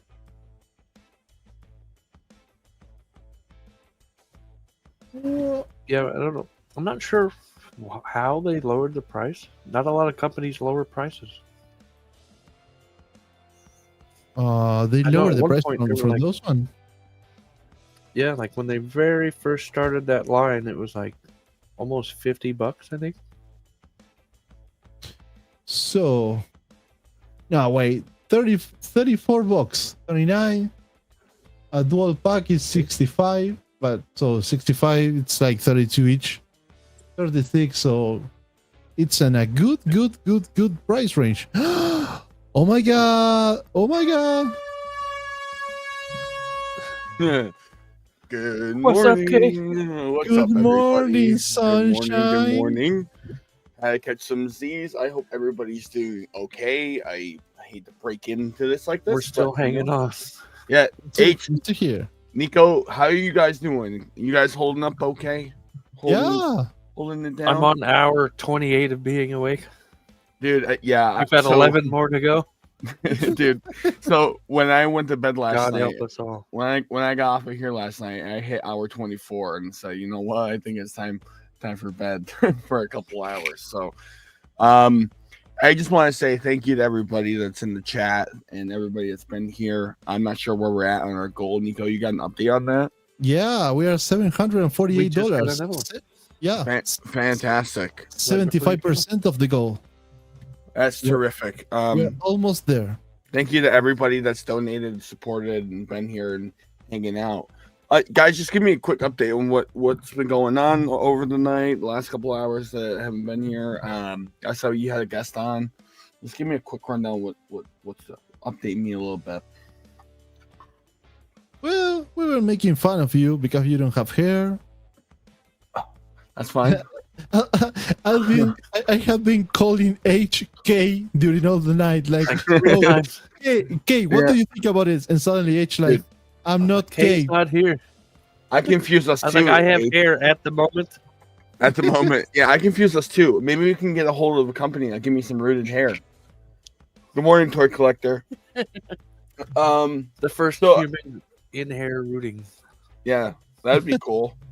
Just put my head under a sewing machine. Just start stitching me up. Driving it home. Get one of those big rug like sewing machine, the handheld machine gun looking thing. Yeah, Yeah. right. It'd be done pretty quickly. Be careful that no one puts like a Pikachu on your head with those machines. I mean, to be honest, if there was a Pikachu on my head, it's better than what I got now, which is exactly nothing. You can shave your beard and like No, no. Yeah, you can Nope. shave your beard, get a those charger and say all that matters is family. I'm not shaving my beard ever because You can go and have your butt face- hair implanted on your head. yeah. See, I tried that. Oh, I used super glue. No, he was trying to make a custom figure. Yeah. I used sticky tack for a while too, but it got real. Okay, weird. I will pay for you putting some static grass in your head. Like a chia pet. with a static gun, like. Brrr. I don't know. That might shock the shit out of you. Maybe You got to put that one, the positive electric side, on whatever you're adding the grass to. So, Okay, quick review of what we have been doing. Yep. We were featuring people. We feature Toy Collector. We feature the other. I forget the name. This is the non-sleeping hours. We feature Mixed Figure Arts. Nice. We feature Andrew Comic Tag. We feature some pics of Moss. Moss were here earlier today, and a couple of more other guys that has really cool stuff. And we've been talking about a lot of stuff. We're talking about like cancel lines of figures, cancel shows. Okay. Cool. What's happening with Netflix being the buyer of HBO/WB. And we've been talking about this is going to like you. We've been talking the last few moments about the change of manufacture for the DC multiverse from McFarlane to Mattel. Oh, how far have you guys gotten into that topic? Because I'd love to discuss it. not too far, really. So, no, like 1 hour ago, start speaking about that. Nice. And But we haven't gone too far in depth. yeah, and I will share the screen with you. Yes. We will talking that Mattel has these WWE Ultimate Editions. Yep. That they are extremely articulated. Yes, they are. So I'm not saying that they use the same bodies, but I'm saying that they have like some kind of engineering already done, and they have like a foundation, so they don't have to start from scratch to make the DC multiverse lines. And they're not much more expensive than a McFarlane. And suddenly we went to Amazon and we started seeing that, for example, a John Cena for that line of WWE Ultimate Edition. I don't see him. Yeah. Quack. Now you can see it. No, I see Eddie Guerrero. Nico doesn't get it. No, yeah, I get it, but I want to like ignore that joke, but I couldn't. So, the Eddie Guerrero, it's like $40. And how much is like a regular McFarlane DC multiverse now? It's around that, more or less the same. Well, Hey, Brittany. Hi, Brittany. That's Mr. Sage. So she's going on a Red Bull run. Yes, I got one in hand, but a base version of a McFarlane is like $25 retail. Anything like the collector's edition is $30. It's like $29. So when I say base version, I mean something like this. Now this was a little more expensive, but anything like this is going to net you about $25. These used to be $19.98, by the way. And then a collector's edition, which are these. These are going to be about $30, and then the like theatrical editions are like $35. $35, right? Yep, and then you have the elite editions, which are $60. So cool. I mean, prices that are ranging all over the place. So I'm going to predict it now that they go with mainly like a theatrical edition line with that amount of accessories with this price point. Basically, like same business model, just different IP. Yeah. Yeah, I the think smartest route to go for McFarlane or for Mattel. For Mattel when they take over. Yeah. So my theory, I have a theory on I don't know anything that's happening with the license yet because they haven't really announced anything. There's a lot of stuff that's in limbo. They've been going back and forth, and they almost pushed it into, they did push it into 26 because, or the end of 26, almost into 27 because there's a lot of negotiations going on. One thing I'm concerned about, or not really concerned, but I don't know they're going to go with this route with the Ultimate Editions for the wrestlers.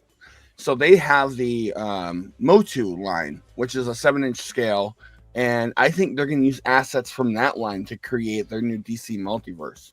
The multi-line is that articulated because I don't remember then. It has okay articulation. Okay, But I that's where I think they're gonna head. If they're gonna stick with the 7-inch scale, that is the type of stuff they're gonna be pulling the assets from. So you're gonna it's nothing here on it's screen. like a modernized looking. Yep. I'm not sure exactly what the line is. Like that one right there, the Masterverse. So click on that figure on the left. This one? Yes. Yeah. So these are Masterverse figures from Mattel. Now these are 7-inch figures. They're in that scale, right? So this is what people are actually concerned about with the DC Multiverse license going to Mattel, that they're actually going to put it in a 7-inch line similar to this. I could see them doing it because it's a more cartoony or comic book or that style for DC Multiverse. I could see them jamming a Batman into something like this, or using Superman in something like this.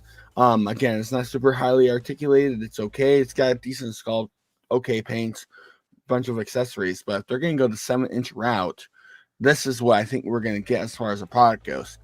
Now, I think the fan base is hoping that they will go more 6-inch and put it in like with the wrestlers. Now, the wrestlers actually vary in scales quite a bit. There's figures that are like 6 or 7 inches tall, and you get characters like Rey Mysterio, who should be shorter. Is like 5 to 6 inches. So yeah. I'm curious to see what Mattel is going to do. Me personally, I would like to see the 7-inch scale continue on. I know the fan base hates it. But I do also now recently getting into the 6-inch scale. I would like to see a Batman in 6-inch scale. This is going to cost me $150, like with a Mayfex or something like that. So it's gonna be really interesting. Like I said, I could see them doing like Batman and Superman and all the DC characters in this style. I don't know if it'll land though. If it's like this, I don't know if I'd buy it. I like the realism that comes with the DC Multiverse line from McFarlane. So if they could do that ultimate style in the 7-inch scale, yes, it's perfect. I think that is kind of the way that Mattel is going to try to make it, because the usual customer from McFarlane today, they are used to have those kind of body and not these cartoonish ones. Yeah. So Mattel is going to try to maybe take that 6 inches from the wrestlers and try to like upscale it a bit. Maybe 6.5 inches. I wish 7, so they can go more or less with the same that the actual customer from McFarlane are having. Yeah. Also, we have to keep in mind that McFarlane is working on a solution where he can still continue to make DC characters. Yes. So I've talked about this before. Let me grab one real quick. So McFarlane owns another brand. Like that scale? Yeah. So McFarlane has another brand. It's DC Direct, right? That's under his helm right now. He owns the rights to DC Direct. Now, this was the line that he had before he owned the DC Multiverse line, and they were doing statues and stuff like that. The reason why I'm holding this figure up is because this is what they call a page punchers, which is what H has said. And the reason why it's a page puncher is because it's an action figure that comes with a comic book that's installed with the figure. Now, this is not technically a DC Multiverse figure. This is separate from the line. Now, it's exactly in scale. But the way that McFarlane handles this license is that he likes to grab characters from specific comics and give us those versions. And there's a bunch of different like deep cut versions that he puts in a box like this. So McFarlane still has the capacity to make figures like this in this line. I don't know how he's going to be able to get around it, but this is what he's working on in the backstage. He's mentioned some comments and stuff that is leaning like, hey, we're still going to try to make DC figures. He's also, I believe, going to be able to continue his 6-inch figure line. So if that is the case, that even more concerning, because that means that could even push Mattel into doing 7-inch if he still is able to make like the Super Friends. So it's going to be interesting at the end of next year. Let me ask you, what's the ghost about those DC Directs? More or less the same. Yeah, so this is more or less the same. So Okay. this figure right here, I think was $25 to $30. And it's the same quality as a DC multiverse. So this is basically the same build. Now, one thing I will say, in this line, the Page Punchers line, he does make an effort to add more quality into the head sculpts, and you get like your cost goods capes with wires. Recently in the line, which a lot of people, including myself, have been really frustrated with, is that McFarlane is adding the cool cloth goods capes, makes it look like that there's going to be a wire installed, and as a matter of fact, there isn't one. It's pleated like it's going to have a wire installed, and I have an example right here, so nobody thinks I'm being fool. So this figure right here, this is a digital digital toy. Sorry guys, I'm nerding out on McFarlane's right now. So he has a cloth goods cape. Now I'm not gonna open it because it's a platinum edition, which means he's more valuable than base versions. But that is a cloth goods cape. Now it's pleated. I'll show you another example of the exact same figure. All right, so this figure right here is basically the same figure that's in that box. This has a cloth goods cape. Now, the problem that people are having in the line is that if you look at that, you can see all the stitching, right? So that figure has the same exact stitching on the cape, but no damn wire. And that is frustrating and has been frustrating to like me and other people. And if you don't look before you buy it, people are expecting to have that wire cape, especially if it's reusing the same body as another figure and they don't have the wire. Yeah. So I think I'll be interested to see what Mattel does.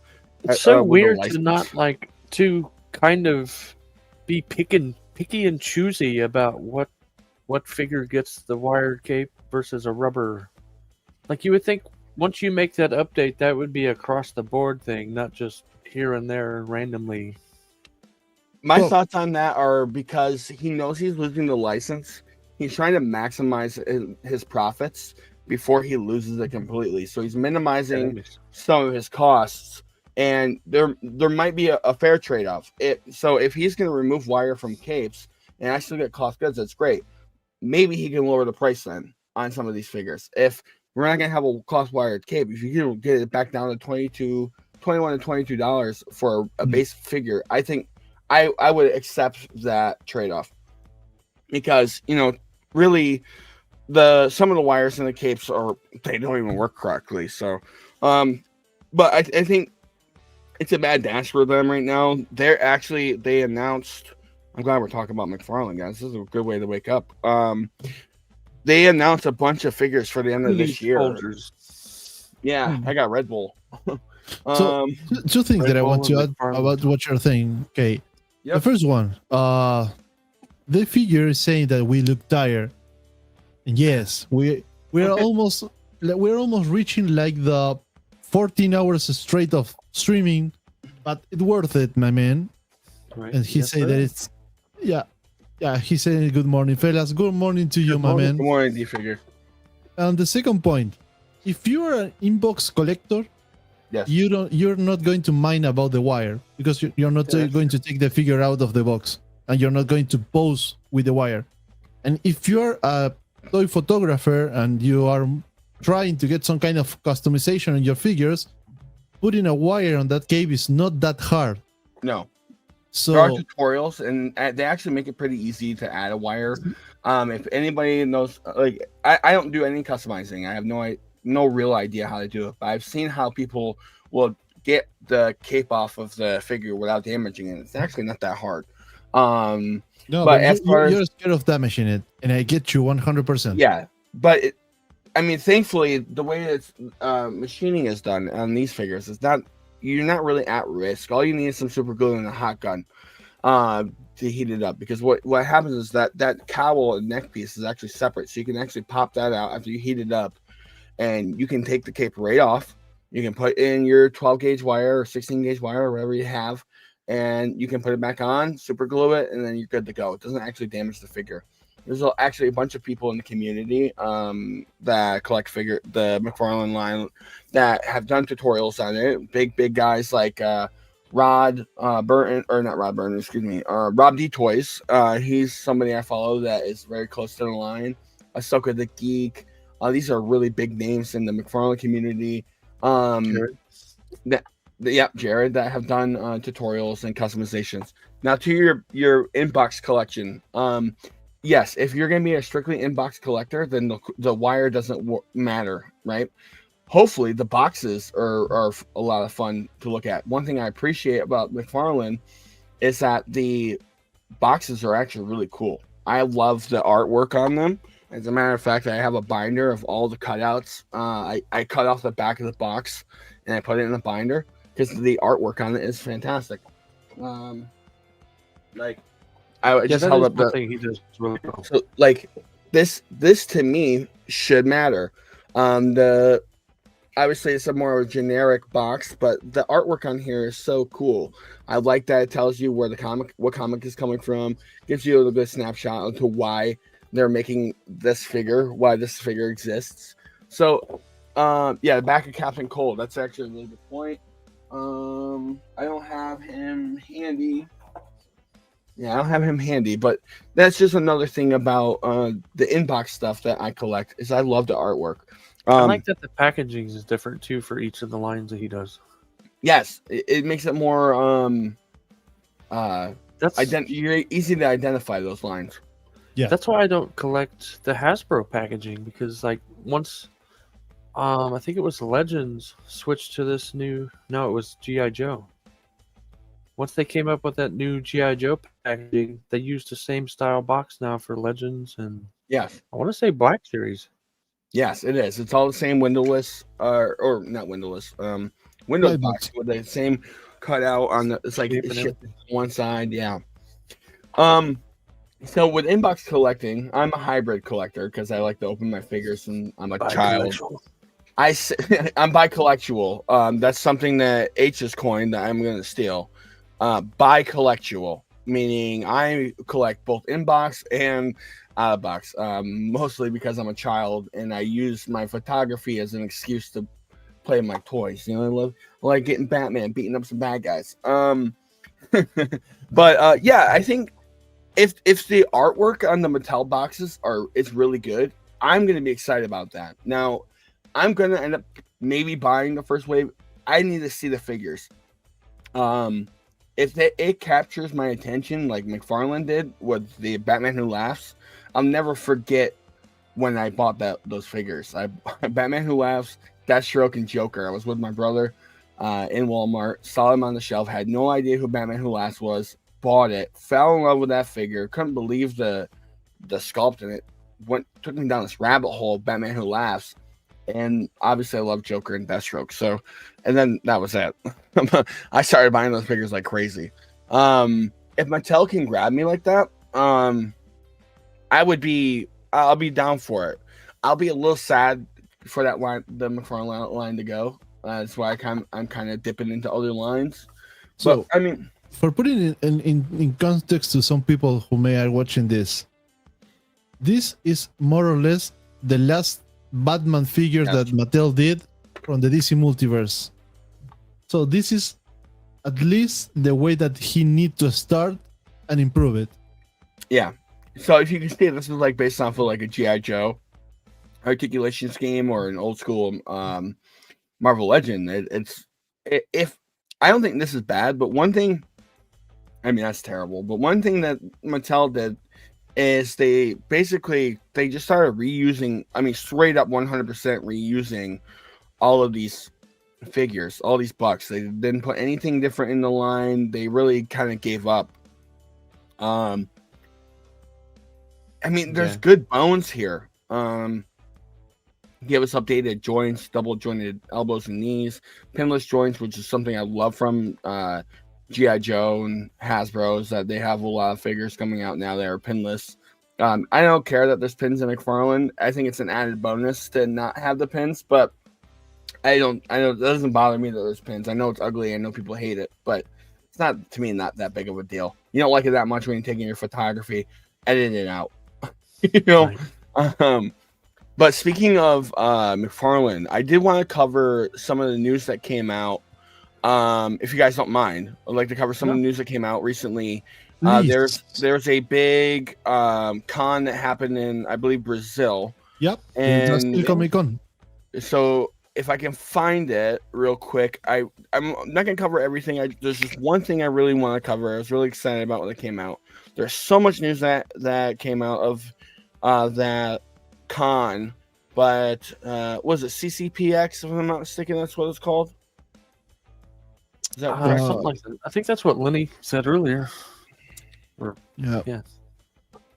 Well, McFarlane showed off some images of figures that they're working on, and here we go. I got an image right here. Figures that they're working on for the end of this year, and they're going to try to get into spring of next year. Nico, I'm going to pull a U, and I'm going to share my screen. This will be the only thing. I am going to curate some more news later because I'd like to do some Zach Wise World, but this one I can't wait for, especially if we're talking about the McFarlane line. He's trying to go out with a bang. Now, this is something that's been rumored for a while, but and I've covered it on the show, but due to likeness rights, has been an issue previously. So I'm sorry the image is small. I can't really. Let me see if I can zoom in real quick. I think if you press Control and plus, you're going to zoom in. All right, awesome. Hopefully everybody can see that. So these 4 figures, I don't really care about the other 3. What's up, Juan? This one right here. Now, this to me is going to be the figure that everybody's been asking for the last several years. And the reason why this hasn't been made, and if you don't know what I'm looking at right now or what you're looking at, it's okay. This is the 89 Joker. This is Jack Nicholson's Joker from Batman.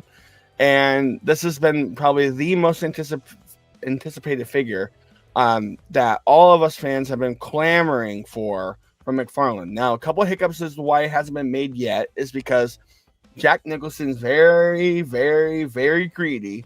And when it comes to his likeness rights, he does not allow anybody to use his likeness rights. Now, third-party companies and 3D printed sculptors and stuff like that have made their own custom heads, but he has gone out made it very difficult for anybody. So the hiccup with this figure is that it's supposed to be inspired by that 89 Joker. So the likeness is not going to be one-to-one. It's probably not even going to be really that close.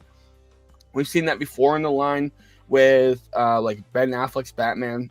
We saw that happen with the BVS Batman. So originally McFarlane did have rights to Ben Affleck's likeness, and they used it in the I forget I think it's a tactical suit Batman from Justice League. If I'm not mistaken, it's Justice League. And they had him in these movie collector 6-pack. The likeness for that Ben Affleck was actually pretty good.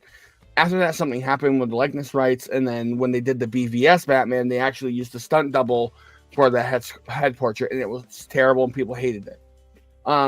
That's going to be similar to what happens here, unless they can get the likeness rights, which is why they have the pending license or approval on screen. You're not going to get a Jack Nicholson likeness, but you will get an inspired one. I don't care. I don't care. I'm excited. We talk about Jack Nicholson during the night about that he made a clever move when he signed the contract with Batman, and each Batman movie that has some kind of reference or something to do about the Joker, he's going to get paid. Yeah, it gets royalties. Yep. It's nothing surprising for me, because if we talk about this, it doesn't surprise that he wants to get paid by his likeness. Yeah, so I think and you know what's gonna bother me about this figure being released is if they don't get the likeness rights, that fans are gonna have backlash towards McFarlane, which they shouldn't, because he's trying his damnedest to get us an 89 Joker, and if he can't, it wouldn't be on him, it'd be on Jack. No, yeah, but McFarlane will take the heat, and then the argument will be, well, if you couldn't do Jack Nicholson, then maybe you shouldn't have made the figure at all. And to me, that's a very selfish take, because I don't care if it's inspired. That's a cool looking Joker, and I love the Joker. I have a dozen of them on my shelf behind me. Give me another version. I don't care. Like, I can use it. When you put that next to Michael Keaton's Batman, I don't think it's gonna make much of a difference. I think people are gonna get it. I don't care. So that is going to be my most anticipated figure of next year, and I'm going to buy as many of them as I possibly can because I know I'm going to buy at least 2. I'm no poacher. I'm not somebody that I'm not a scalper. I don't do that. No, I'm not a scalper. I buy at most. I'll buy 3 figures. I have 1 in box, 1 out of box, and then I have an alternate collection. So people don't like, I buy what I can. Quick question. What's the difference between the one that you say I will keep it on the box and the one that you say I put it on my collection? So I have obviously my out of box, and then I'll buy 2 more. If I have a mint card, like a mint box, there's no damage, I put that away. And then if the other one has damage, I display it. So if there's like a dent or a crease or anything on the box, I'll put it on the shelf behind me. If there's a complete minting card, like brand new box, no damage, I'll put it in storage. So I do that. So it's like that way I can display one, I can have one out for photography, and then I have a mint box collection because I do like to collect. It's a lot of fun, and I have like 2 or 3 versions of most of the figures I have. I don't buy doubles of everybody, just ones I really, really like. But that's why I have a displayed, and then I have them in card. If that makes sense. I mean, people might hate me for it, but that's how I operate. Yeah, Cartel here says, to be honest, it's not like we had much success with the character of the Joker like JK, and HL deserves his cake and eat it too. LOL. Yep, absolutely. Yeah. Okay, before you go on, one quick stuff. The last week I get a mail from BBTS. They have a new partnership with I don't remember the name, but it's like the company who make the categories of mint on the figures. Okay. So now you can get the figures in boxes graded, I think, right? Huh? Are they graded? Yeah, they are graded now. So you can get the premium package that is in mint condition, and they got this kind of plastic box over the actual box of the figure. So you can get it from there, and they're going to be mint. Yeah, but you will pay a premium for that. $4. Yeah, it's not much, like $4 more. Yeah. Oh, really?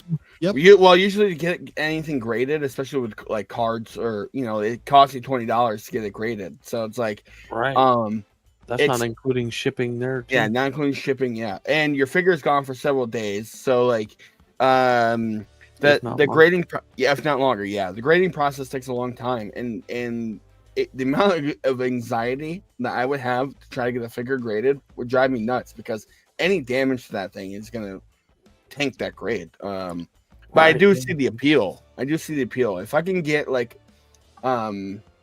something that's highly valuable and graded, that'd be cool to have in a collection. Actually, not to plug the McFarlane store, but they're with the collector's edition or elite edition, excuse me. They have the points cards. Nico, you know what I'm talking about. Yep. So if you redeem those points, you can actually get prototypes from McFarlane, the company, prototype figures that are encased, they are graded, and some of them they are signed by the artist. Yes, so they're artist grade action figures, prototypes. So hold on. Can we do it? Stops! Good morning, buddy. Good morning, buddy. Yeah. So so anyway, the prototypes would be cool. But yeah, anyway, this 89 Joker, I'm very, very excited about. I'm going to buy, like I said, at least 2. And the other figures that he's announced for this are really awesome. I'm excited for them. I'm not gonna buy all of them. I've kind of limited what I'm buying from McFarlane right now. I'm only to the stuff I really, really want, because I have been dabbling into G.I. Joe, and I'm looking at other lines like Jada. I might start buying. I might pull the trigger on Blanca and just buy him. I got some serious expectation about McFarlane with the Elite Edition Spawn. I want that so bad, with the actual huge cape that they promised to make. Yeah, so you want to have a discussion about it, because I think there's a lot of potential for good, But how are you gonna feel if they reuse like the Mortal Kombat 11 spawn? I don't think that they are going to use that. I think do. that they are going to use the Spawn 77. The body. Yep. Do we have an image of it? Wait, before you go, this is what I'm talking about. You know, you can get the standard edition, substandard edition. That is like it may have some dents on the box. Okay. You got the mint, that is the regular one. It's like okay box, and then you got the BBTS Mint Pro. Okay. If you see the price, this is I'm going to like make round number. This is $25. Okay. So if you go to the Mint Pro, you're going to pay 28. And that guarantees that it's not only guaranteed that it not only guaranteed that it guaranteed that the box is inside a plastic box, so they ship the plastic box to you with the cool. Yeah, So like a the protective shell. on it. protective shell. Okay, gotcha. No, that's awesome. Here More you companies go. should do that. It says BBTS triple warranty. And there you go. The Mint Pro, it's virtually flawless packaging, inspected and verified by 2 people, ideal for display and any connections. Oh, and you can get it graded encased. Oh, that's cool. Items are individually poly-bagged and double boxed to protect every corner. And then you can get it cast graded and cased. Independently certified, uncirculated product, pristine graded packaging, included cast official grading certificate. So you can get it. You can get it straight from the store. Yeah, like okay, directly to your storage. Yeah, that's pretty cool. Mhm. Yeah, I think more companies should have that option. So this he's even showing some. Yeah, see, this is cool. So if you're an inbox collector and you really care about the mint on card like I do, so what this is, if you're not informed, I'll just quickly explain to you. So that tag, it's inside a hard plastic shell, and the original packaging and everything. That figure has not been tampered with, right? They took a mint on card figure, put it in that plastic shell, they seal it so you can't open it. The only way you can open it is by really damaging it and cracking it. And then that tag that's on the left there, that is the grade. So it explains why you got the grade. So say it's only a 90, they'll tell you ding on left corner or dent in plastic or blah blah blah. And then you get the statement of archival, or usually it's a certificate of authenticity. And if I'm not mistaken, is that going to come in that base there, or is that just a display base? If we got the black base that's underneath that as a display piece, that is really cool. I don't know if that's going to be included. I think it's just showcasing the hard electric shell. I don't think that they came with the base, but I mean, I would love that. If you get that, like the high grade plastic case sealed with the certificate of archive, the statement of archival, and even you say that if you read here, it say the cast graded and cased items are independently certified. Uncirculated products, items are cased in a custom built, tamper-proof acrylic case that blocks up to 85% of thermal UV light. Each item comes with a cast grading certificate. So the protecting of the UV light is a big deal. Yeah. Because if you want to expose your figures, even when you're trying to protect them from the direct sunlight, the figure is going to get some UV lights. Yep. So if you get that protection, the color on the box is not going to be degraded so much, and that will be like huge difference. Yeah, and another thing that's important to highlight here is that BBTS is telling you that it's independently certified, so they can't manipulate the grade on these figures. So what they're doing is they're sending it out to a third-party company that's doing the grading separate from BBTS. So BBTS or wherever the manufacturer is has no control over how that's going to get graded. There's no manipulation, so it's 100% authentic that you're going to get that graded figure, which I don't think a lot of people would talk about. They just say, oh, it's graded, and they are like, oh, well, I got an 80 because BBTS or blah, blah, blah, blah, blah. But I do like that they, they put in here that it's independently certified, which I think is a big deal. Yeah, they can't just print out a bunch of like graded tin slips and just put them in everything they hand out. Yeah. So you can get this cast certificate on Marvel, Star Wars, Transformers, G.I. Joe, SHF, Street Fighter, Thundercat, Master of the Universe, NECA, and coming soon it's going to be DC, nice. WWE, Funko, Figma, and Android series. I think the ones I would want to get graded are GI Joes. If you're in the Transformers, see, show them. Okay, let's say $35 for the mint. That is the regular edition. Yeah, and the graded. That's graded. Okay, $100. Yes. So this is what I was saying. So it's very expensive to get it graded. However, if you have a figure that is going up in price and you want to get graded, or a figure that's going to sell out and you can get a graded version, that $135. You have some limited editions that you need to put it in a safe place, because maybe it's like 500 of those. Well, that's what I was saying, is that the price here. Did you imagine a graded HasLab? Yes, exactly. That's what I was going to say. So stuff like that. It might be expensive initially, but that figure is it's not going to depreciate, and you don't ever have to worry about it getting damaged. Once it's graded, that's it. There's nothing else, and that's only grading will actually make I was going to say the grading will actually pretty much almost double your value immediately just by grading it.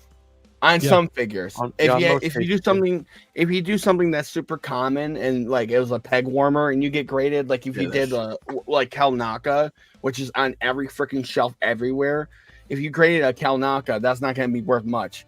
But if you found a limited edition, a figure that they didn't make a lot of, and then you got that graded, your price is going to go up. Now, one thing I'm excited about, just to see the value of my collection, after McFarlane loses the license, where is the pricing going to go for my figures? I will be excited to see that. Just because, not that I'm going to sell off my collection, just to know, hey, I got a nice cut of gold back here. Some people think it's crap, but not me.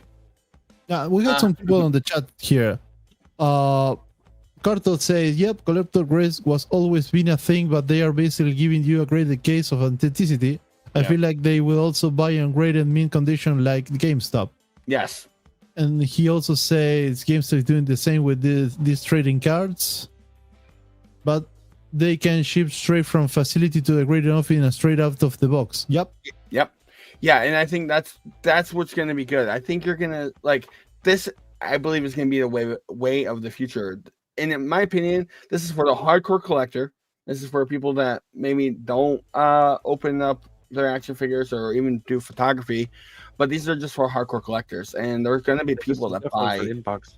Yeah, this is all they're going to buy, and this will be their statues that people buy.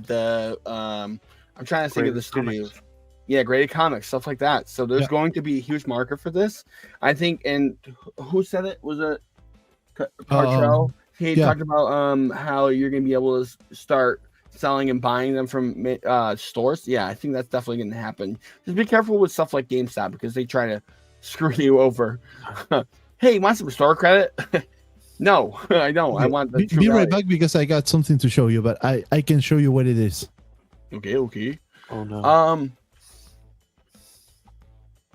Chat, how are you feeling about all the? I mean, we're talking about a lot of stuff here. It's actually been a fun topic. I enjoy this quite a bit. Okay. Just to recap the conversation, how are you feeling about McFarlane losing the license? I say losing, but the license transitioning to Mattel at the end of 2026. Are you worried about the 7-inch scale, or do you really care? I personally don't. And do you think graded figures are kind of the way? I don't want to say the way of the future, because this is going to be for the hardcore collector, but there's definitely going to be a market for it, and I can see myself buying one or two of these just to say I have a graded figure in my collection.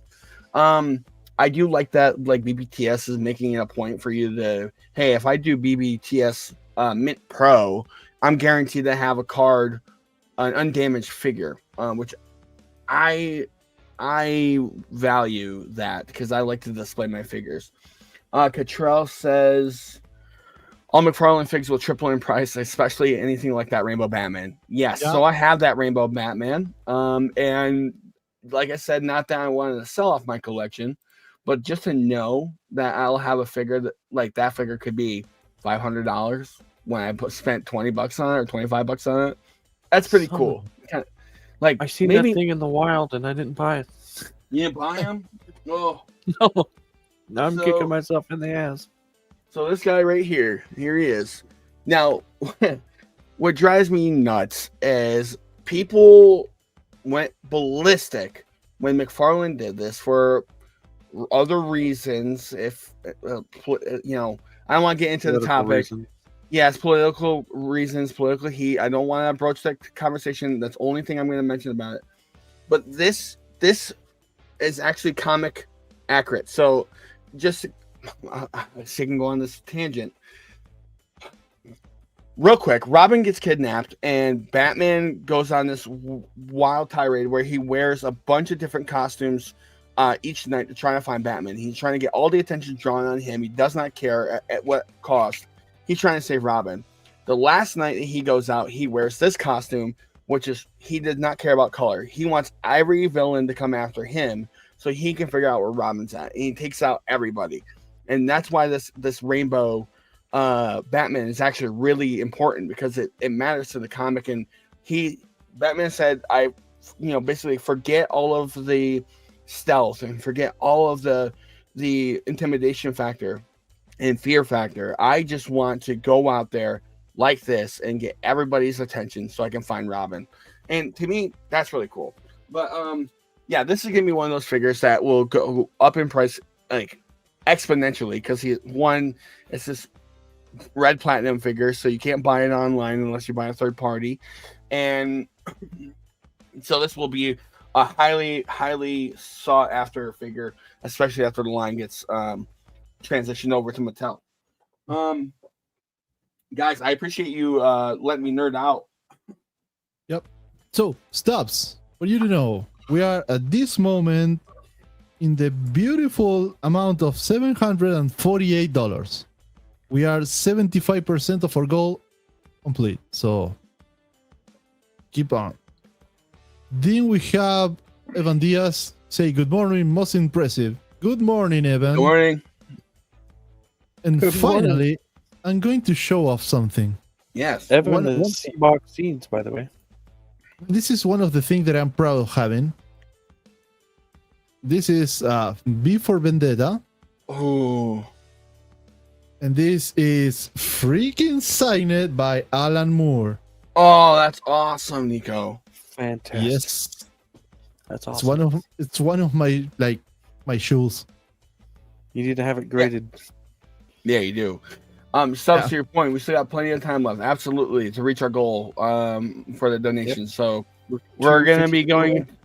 Yep, we're gonna go into part 3 here in a little bit. We have some time. So we'll share out the links in like maybe 10 minutes, 15 minutes less. We'll try to get everybody to transition over to part 3. We're gonna have a lot of fun in the third part. We got a lot of stuff planned. We're going to have Jesse Freysen from BBTS photographer. That's awesome. More or less in 1 hour. So stay tuned. Yeah. So hour? we'll make sure you can be here in an hour, Nico. HF? Yeah. Cool. Oh, right on. Are we gonna have enough time on this part? No, we're going to go straight with Jesse, maybe for like 2 hours, and then we're going to transition to the other one. Okay. So the reason why we have to break it up for anybody that might not know is that YouTube won't allow you to stream past 12 hours, and we're doing 24 hours, so we broke it up in 3 segments. If you stream anything over 12 hours, basically YouTube removes your archive on the video, so you basically lose it as soon as you hit 12 minutes and 12 hours and 1 second. They'll basically delete your video, and you can't ever put it back up there. They delete everything beyond the 12 hour. So Yeah, if you they- stream they'll for delete 24 hours, you're going to get only archived the first 12.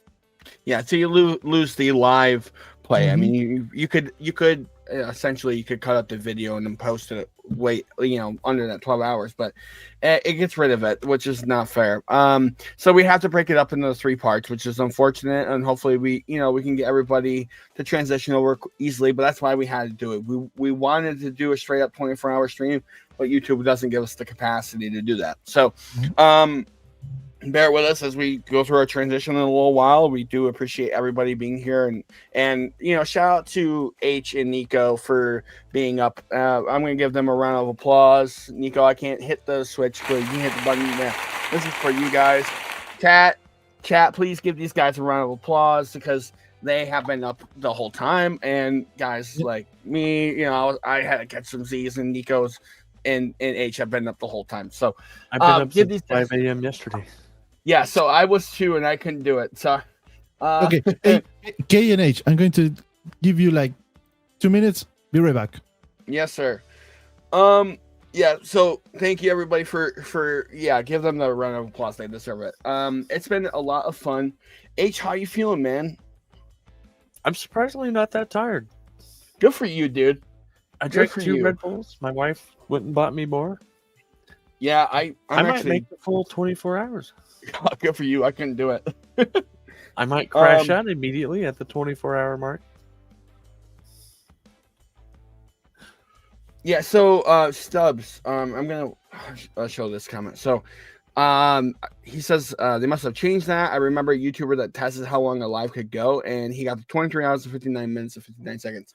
Yes, so Stubbs, you have the capacity to actually live stream up to that 24-hour mark, but anything after 12 hours, after 12 hours, you lose all of your content. So yes, you can stream in the moment. The moment you end that stream, it cuts anything after 12 hours and you lose all of that content. The only way you can get it back is if you stored the video, you then cut it up and then put it up in a 12-hour segment. But you're losing the live interaction, which sucks because that was important. It's important for the video. So yes, you can live stream up to the 24-hour mark, but you lose anything after the 12-hour or 24-hour mark, excuse me. But you'll lose any of your content after the 12-hour mark. So that's why we had to break it up. Which is so a good point. Weird. Like, it is weird. Wouldn't you encourage your content creators to be on your platform more? Like, kind of. I just don't know. I don't know if they don't want to turn YouTube in a TV channel. Yes, and that's what I think is going to happen. Now, Twitch, which I was talking about in backstage a couple days ago with H, I think Twitch will allow you to stream like endlessly.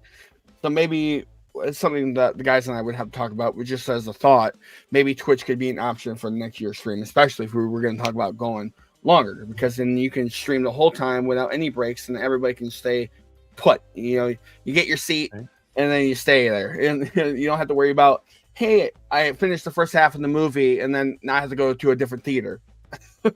Like that's kind of how it is with YouTube. So you get your ticket, you get your seat, you stay planted, and you're there the whole time. So have you used Twitch?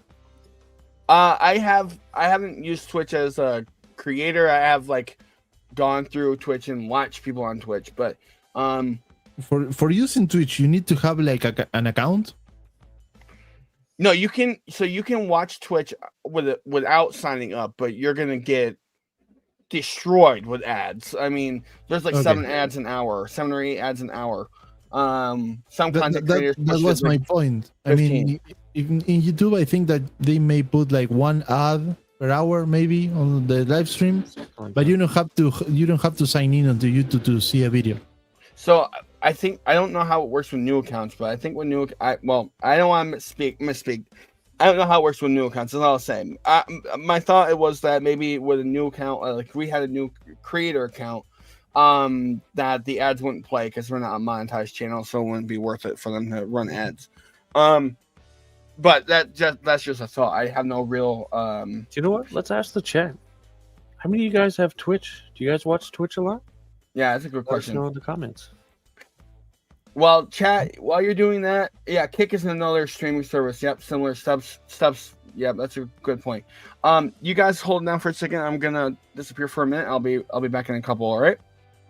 Use the bathroom. We'll try not to burn the place down. Listen, you didn't burn it down when I was asleep. I think you're good, buddy. You guys are holding this whole thing up. Oh yeah, Stubbs right. There's another service called Geek that is similar to Twitch. Hey, Matt Scoffer. Good morning. I think for the next time we made this kind of like 24 hours, I'm going to make an audio effect everyone that shows up in the chat, I'm going to say like one click. Good morning, sunshine. Wakey, wakey. Oh my god. They do have to know for anything you can pay a premium for less. Yeah, Ivan is right. But I think it's like I don't want.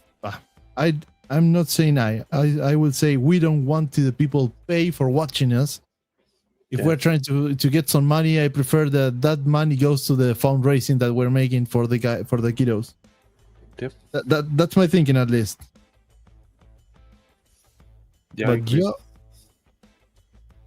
it's incredible the amount of like notification that you can have while you're streaming. I believe Kick, you don't have any restrictions either. Like we wouldn't have to wait 13 minutes to say whatever we wanted. Oh, so there was another called Caffeine, but not sure it's still around. Well, I think that during the lockdown there were like ton of like streaming services because people couldn't go out, so they start streaming, and that's when like a lot of people get famous making streams of playing games or something like that. But we can try. I think that the most common first option will be like Twitch and maybe the second Kick, right? Yeah. Yeah. Caffeine's what's making me still sit upright, Stubbs. Yeah. Cheers to caffeine. Matter of fact, I think it's Red Bull time again. Oh, so you're going to get wings? About the donation, we are still on $748, so go to the QR code and donate some money for the kids. And drinking enough Red Bull, I can Juggernaut run through a wall. Oh, what up, Monka? Red Bull time. What's up, Monkalorian? The crowd is getting it again. I'm only on like 28 hours of being awake, Mark. 28 hours? Yeah, me too. Nico, I can't hear you. You can hear me? What happened? Wait. Oh, look at here. Good morning, gentlemen. Hello. You guys look no worse for the wear. What's up, G? Good morning, man. What's going on? I'm just referring to how fresh Agent K or Agent H and Nico look right now. Yeah, I spring mornings, man. Yeah, I had muted giving them a round of applause. I gave them a round of applause for them holding it down. Yeah, it's been awesome. Yeah. It was a fun night. It looks like it. Yeah. Cool, it was wild. We've had some interesting conversations. I bet you all did, man. I saw, I'm in full disclosure. I'm just, I've always got to be involved in some way with anything that's going on, and just my way my brain works. I went downstairs to grab a couple hours of sleep last night, and you guys were on TV, and so I had the TV turned down real low, but I could always tell when somebody new came in because it'd be like I hear it in the background and look at it, like, oh look, there's somebody else. There's I saw Juan was on. Did I see Rod last night too? I saw a few people last night, but anyway, it was fun. Good morning, Stubbs. Good morning, man. I see Monks here. Glad to see the Monkalorian. That's cool. Cool. Evan, man. What up, dude? You've been hanging out a lot with us, man. Appreciate that so much. See Mud Scuffers up there. Right on, man. We're at 748, by the way. Yes. Yeah. Say it again now. We're at 748? 748. Oh, that is awesome, man. You guys are killing it, dude. Let's get a round of applause for the people who donated, please. Phenomenal. We're almost there, and we got like 10 hours ahead, so we're going to get there eventually. I think we're going to definitely get there. Yeah. That's so cool, man. That is so cool. So I saw you were doing some news this morning. Anything new or exciting going on? So I'm gonna be doing a full news segment later, but one thing we were actually all discussing about the transfer of license from the DC Multiverse line from McFarlane to Mattel, and I kind of went on. The guys kind of let me go nerd out a little bit on my McFarlane stuff because when it comes to McFarlane line, I pay a lot of attention to what's happening because it matters to me. And one thing we were covering coming up is going to be one of the more anticipated figures probably that McFarlane has ever done with a DC Multiverse line was the 89 Joker, the Jack Nicholson Joker. So they officially showed, well, not officially, excuse me, a fan at the expo took a picture of the rendered version of that Joker, that 89 Joker. Mm-hmm. And then, so I was discussing it and we were talking about the likeness rights and stuff like that and how Jack Nicholson probably won't allow McFarlane to use his likeness rights, but you'll get an 89 Joker inspired by Jack Nicholson, which to me, I don't care. At the end of the day, I want it. I don't care if it looks like Jack Nicholson or not. I appreciate that McFarlane has made an attempt to make that figure. Right. And it would not be their fault if he can't secure the likeness rights. It'd be Jack Nicholson's fault. McFarlane would definitely get the heat for it, but I would love to have it. So, McFarlane does a really good job with Joker figures. Yeah, absolutely. I would be buying doubles. And are you guys Ice Nine Kills fans? So I have seen their music videos, some of them. That would be a great body for a custom Spencer. Yes. Yeah, because he did that Joker. The song is called Joker, right? It's called the Laugh Track. Laugh Track, yes. And he went full Joker in that thing. That's crazy. He's wearing the same suit. The face paint is just different. Yeah. Great question. Great question from Stubbs. He said it's McFarlane losing DC Direct too. So as far as we know, nothing has been confirmed. But this is actually, I was talking about this a little bit earlier. The DC Direct line is actually separate from DC Multiverse, and that's going to be the loophole. I think that how McFarlane is able to continue to make DC action figures is through that DC Direct and Page Punchers line. It's something that he's been working on as a loophole to continue to make those characters and those figures, and so we can still get DC characters from McFarlane because that DC Direct actually is separate from the DC Multiverse line. He actually owned the DC Direct license before he owned DC Multiverse line, and he was only doing statues out of that line.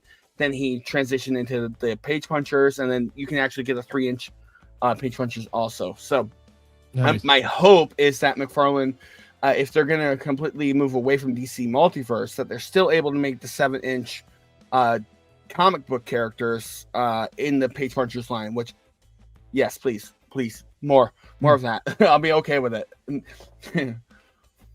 That's cool. Hopefully that answers your question. Please more. Thank you.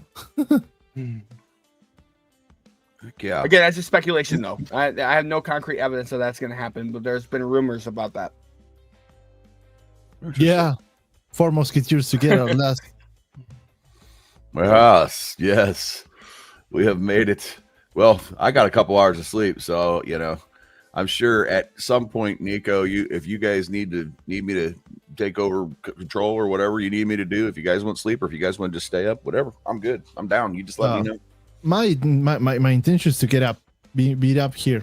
I mean, this is 48 hours. It's going to be 48 hours, 24 hours. There you go. All right, there you go, man. All right, Eddie Murphy. Yeah, exactly. Another 48 hours. Yeah. Stop it, Kay. What? Gannon, I have been all the night calling HK. All the night. I don't know what's wrong with me. Kay was calling himself H the other day. Dude, it's funny. I get myself confused with he called the segment the H Files. Yeah. I was like, wait a minute. I'm losing my identity. H is you know what? That would be I want to be like him. If one of our lives ever fall on April 1st, we should do each other's segments that week. And swap it too. I'll be H for the day. Yeah, just still the names. I'll do the H Files. You can do your Zach Wise World. Love it. I will be Agent K for the day. Look, I even have an inbox McFarlane. No. I will be K over the day, and I will be Monica in the night. That's it. H, I'm gonna dress up as you for Halloween, buddy. Yes. Right. Definitely no. There's no way I'm going to go. There's no way I'm going to make 72 hours straight. There's not enough pizza and chili to keep him up for 72 hours. So I just need four more Red Bulls. I got one pizza left. Yeah, I'm gonna. Oh man, Right. I'm gonna go on a Red Bull run. yeah. So tell us, Gannon, what do you dream about? Man, it was so weird. I was just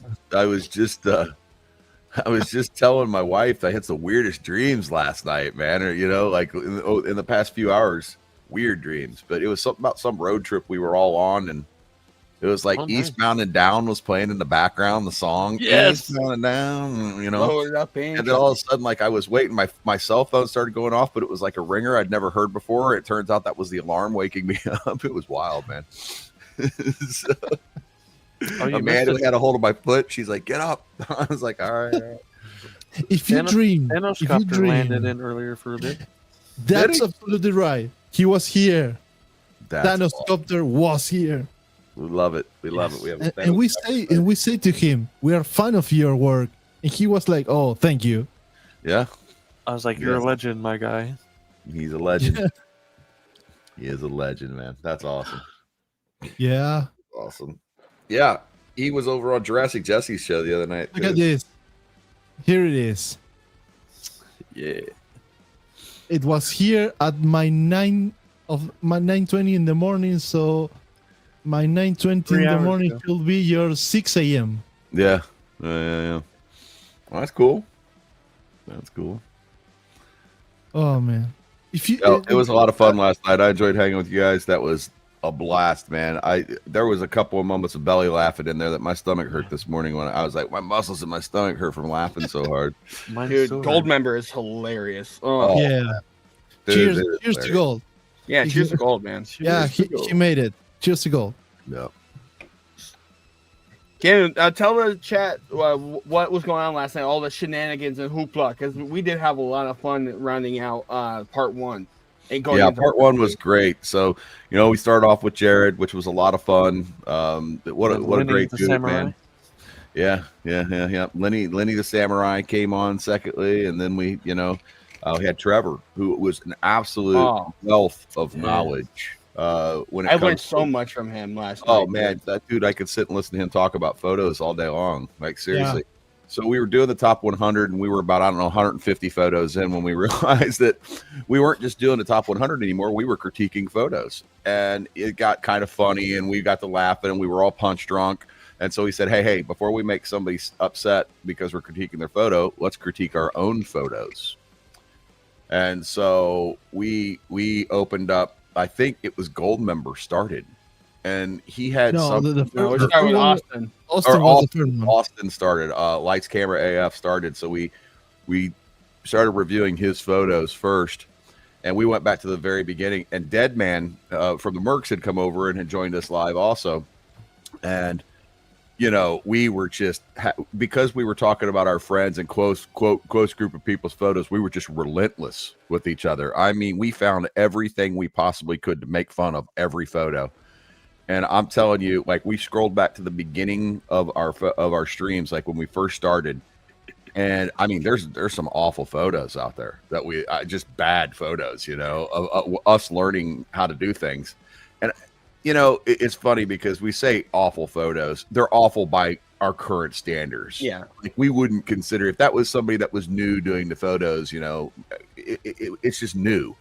So we started nitpicking our own photos to death, doing mean reviews on our own photos. Like, you guys are actually really nice to me. You showed like 4 of my photos. Said, you know what?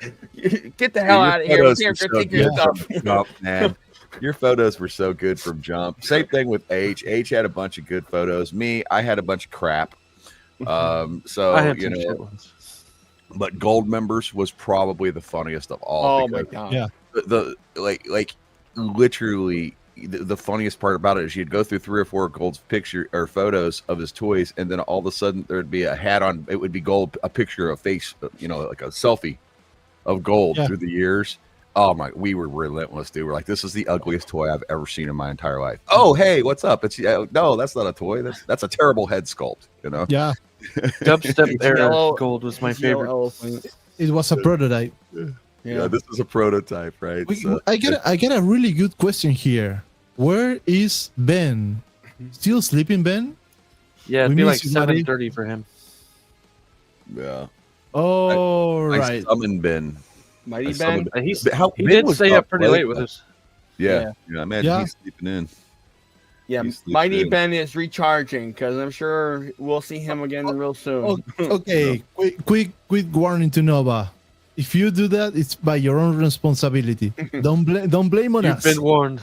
You've Yeah, been it- warned. It got until late night, and the Yeah. adults are out to play, and there's Yep. a whole mess of us. Yeah, Last night, there's it was a that blast. definitely went from rated PG to R pretty quickly. Quickly, Yeah. especially Yeah. with Gold Member and his proclivities. Yep. No, shout out to all those guys, Deadman, that was fun. Austin, Gold Member, Don was on, Trevor. Yeah, shout out to all those guys. We had so much fun last night, and it really is what this whole stream is about for charity, is community, Yeah. getting everybody together from the different parts of the Instagram world and getting everybody together and doing this thing for charity. We had so much fun. It's a lot of laughs. Go check out that stream from yesterday. That whole 12 hours or 8 hours, excuse me, part 1.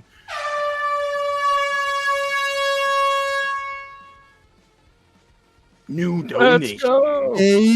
848, my mans. Oh That was- yeah. Wow, we jumped up 100.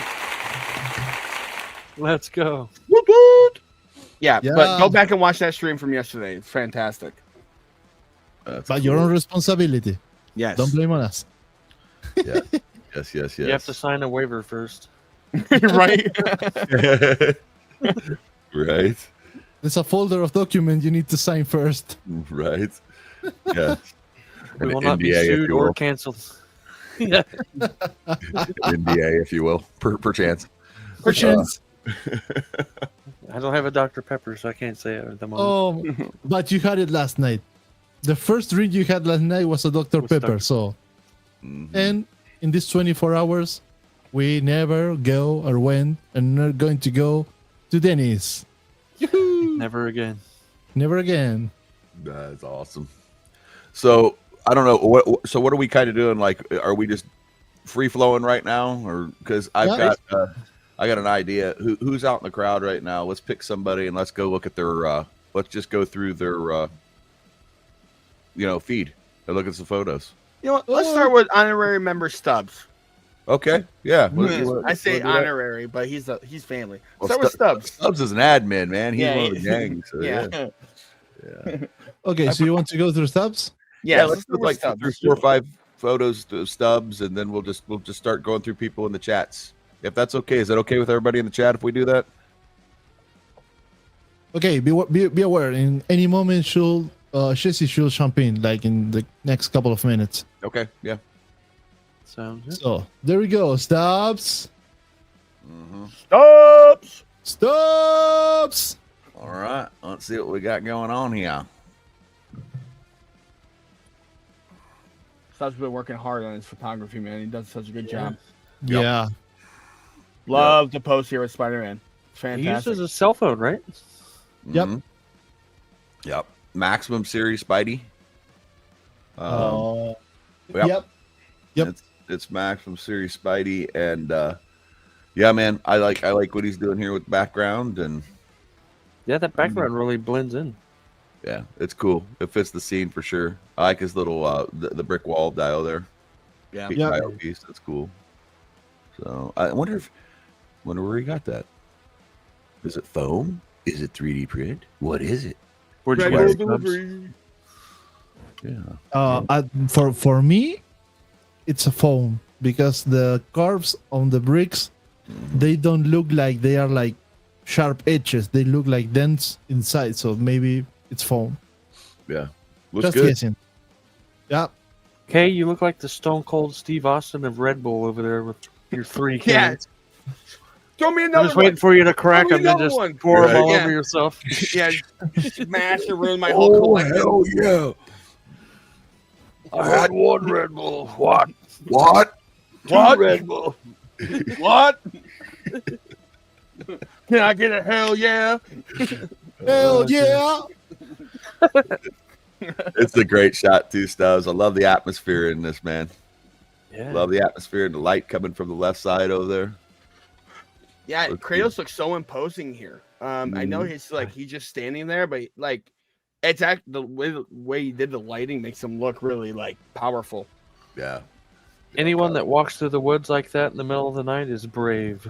It's like, I'll punch a bear straight in the face. Just as a warm up for breakfast. Right. Right.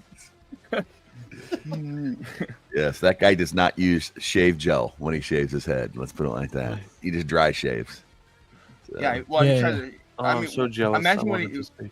what do you think he uses to shave? Because I feel like if we were to cut his hair, he'd break his axe. right, exactly. A tree. A tree. Oh man, Stubbs. I love the Billy Bob Thornton here. I know that's not who it is, but man, it looks like it. So, That's Santa, right? It's one of the Big Bad Workshop figs. Yeah, sure is. It's sort of inspired by Bad Santa, but not exactly. This one is the line with that you got like this Santa and Mrs. Claus. Yeah, I think so. Yeah, this is their Christmas line. Yeah, nice line. I wanted to get this one, but it sold out. I like the diorama. Yeah, like that's the exactly what I was bricks. gonna say. The bricks looks cool, and also the trash bins. And the other bottle of booze over there. Yeah, Waiting for him to finish the first. yeah. So, Oh, nice. Oh, I like this. it's not Art the Clown, it's not Pennywise, but it's also Halloweeny. Mm-hmm. It's Jason. I Yep. can work with Jason. Yeah. What up, Rod? Good morning. brother. Mamushka. What up? You know, I don't. If I was Jason, I'd run. Those things are creepy as hell, man. Yeah. You know what I mean? Little ankle biters coming at you from every direction. Is it the Freddy versus Jason? Jason right here, if I'm not mistaken. I think it There's is. so right? many different Jason figs. It's hard to keep up with. Subs, let us know if this is the Freddy vs. Jason, because I have a something just hit my head and I kind of want to broach it, even if it's not. What's interesting to me, it'd make more sense if it was Freddy vs. Jason. But one thing I like about this shot immediately brought in my head was that movie, because like this, I imagine these kids singing Freddy's song, 1, 2, Freddy's coming for you, and like if like that's what it reminds me of. Like this is like the kids are singing Freddy's song and he's about to go to battle him. Like that's so like I don't know. Obviously, I don't know if that was intentional, but just one thing about like photography and art. It's part 7. Okay. You can go on your little story tangent. So it's a great shot. Love it. Love to focus on this. Good work, man. Yes, this is a good example of shooting. The antagonist in out of focus in the foreground. That's a really good example of it. So, well done. Great work.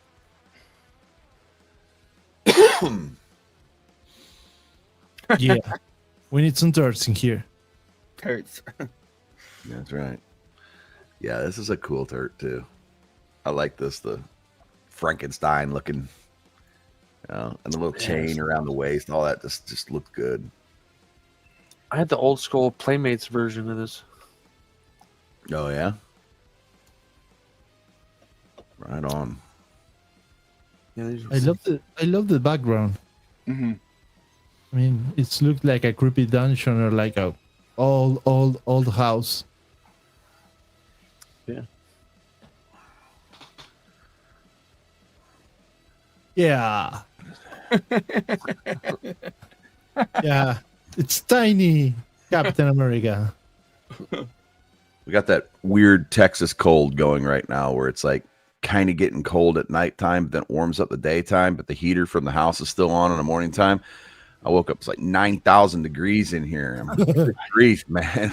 You know, you need the AC in the afternoon, the heater at night. It's crazy. Good morning, Mamba. Good What's morning. up? Good mama. Good morning.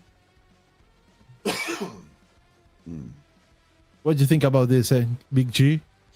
Well, so I have that motorcycle, that little Iron 883 Harley Davidson Sportster. Yeah, man, I'm a fan. I love it. The little cap figure. You got the scale one or the 1-on-1? So, it's pretty close to a 1/12 scale. My Harley is a one. I have a home 1-to-1 also. It's not an Iron 883, but it's a big boy bike. But yeah, I had one of these exact motorcycles, like cool. In full human being size for a while. The 883 was one of the first bikes I owned many years ago. So yeah, it's a nice ride. Yeah, it looked just like that, identical to that. So.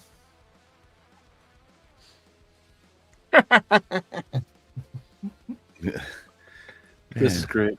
Stubb does great with the Muppet stuff, man. I think he's got a pretty good Muppets collection, if I remember right. I'm gonna end up going down the Muppets rabbit hole in 2026. I can feel it. Yeah. Mm-hmm. Master of Sports. Oh yeah, I have that one. I can hear your wallet from the future screaming. Bankruptcy! I'm Roxy! So this is a good one. I like the rim lighting here. I like it. It's funny, and he's sitting there with his drums. Just gonna start bashing it. Yeah. This is a good one. Yeah. Hey, Ganna got it out. Yeah, we got him there. Nice. And then we've got, to go along with that, the other day, you guys go to Hobby Lobby. Don't sleep on your Hobby Lobby. This one scales really nicely. Oh. Ooh, nice. Oh, that's cool. I see Wolverine standing next to that all day long. Yeah. There you go. So yeah. Anyway, there's a couple for you. Cool, man. Yeah. Yeah, it's Hobby Lobby. Now, is that like I don't want to say statue, but does it articulate or the wheels move and stuff, or is it? Yeah, the wheels move and nice. Yeah. So I know sometimes they're like pre-posed and they're more of a decoration than they are like a figure. Speaking of Wolverine, something too we can Marvel show Legends Wolverine and motorcycles on sale on Amazon. Oh, really? $33. What's $33 again? The Wolverine Marvel Legends. It comes with the blue motorcycle. Oh yeah. Okay, cool. Yeah, I got a buddy loaned me some toys from. He's like, here's some. Everybody's like, take pictures of these toys. I'm like, okay. So he hands me a bag full of stuff. So I'll go through those in a while too. It'd be kind of fun. There's some reminiscing things in there. My mascot. Captain Caveman. So anyway.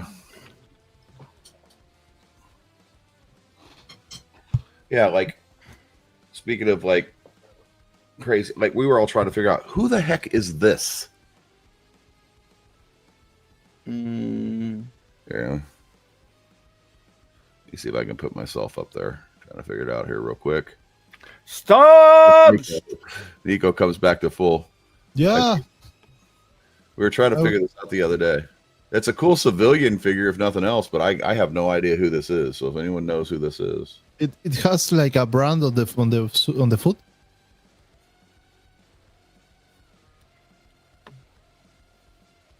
No. Down the shirt on the back. I don't see it anywhere. I've looked. It's bizarre. I mean, I could take a picture of it and shove it through ChatGPT, and my robot will tell me. But I kind of feel like that's not as much. Somebody, there you go. Flip saying something. Is that who it is? Oh, that's, you know what? He might be right.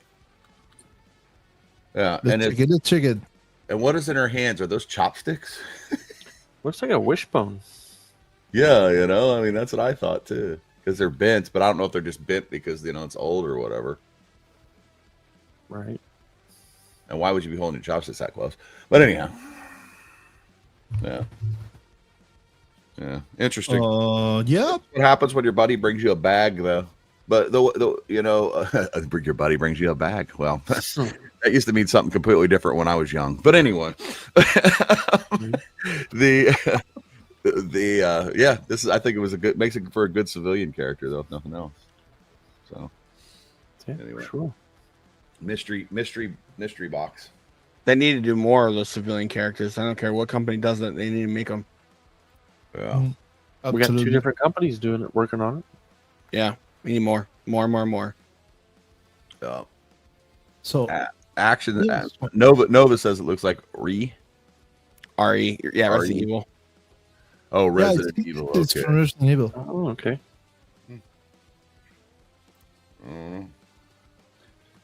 I was like, what's Re for? Reaper? Is that what you're saying? Stubs. Stubbs, you get a star, Stubbs.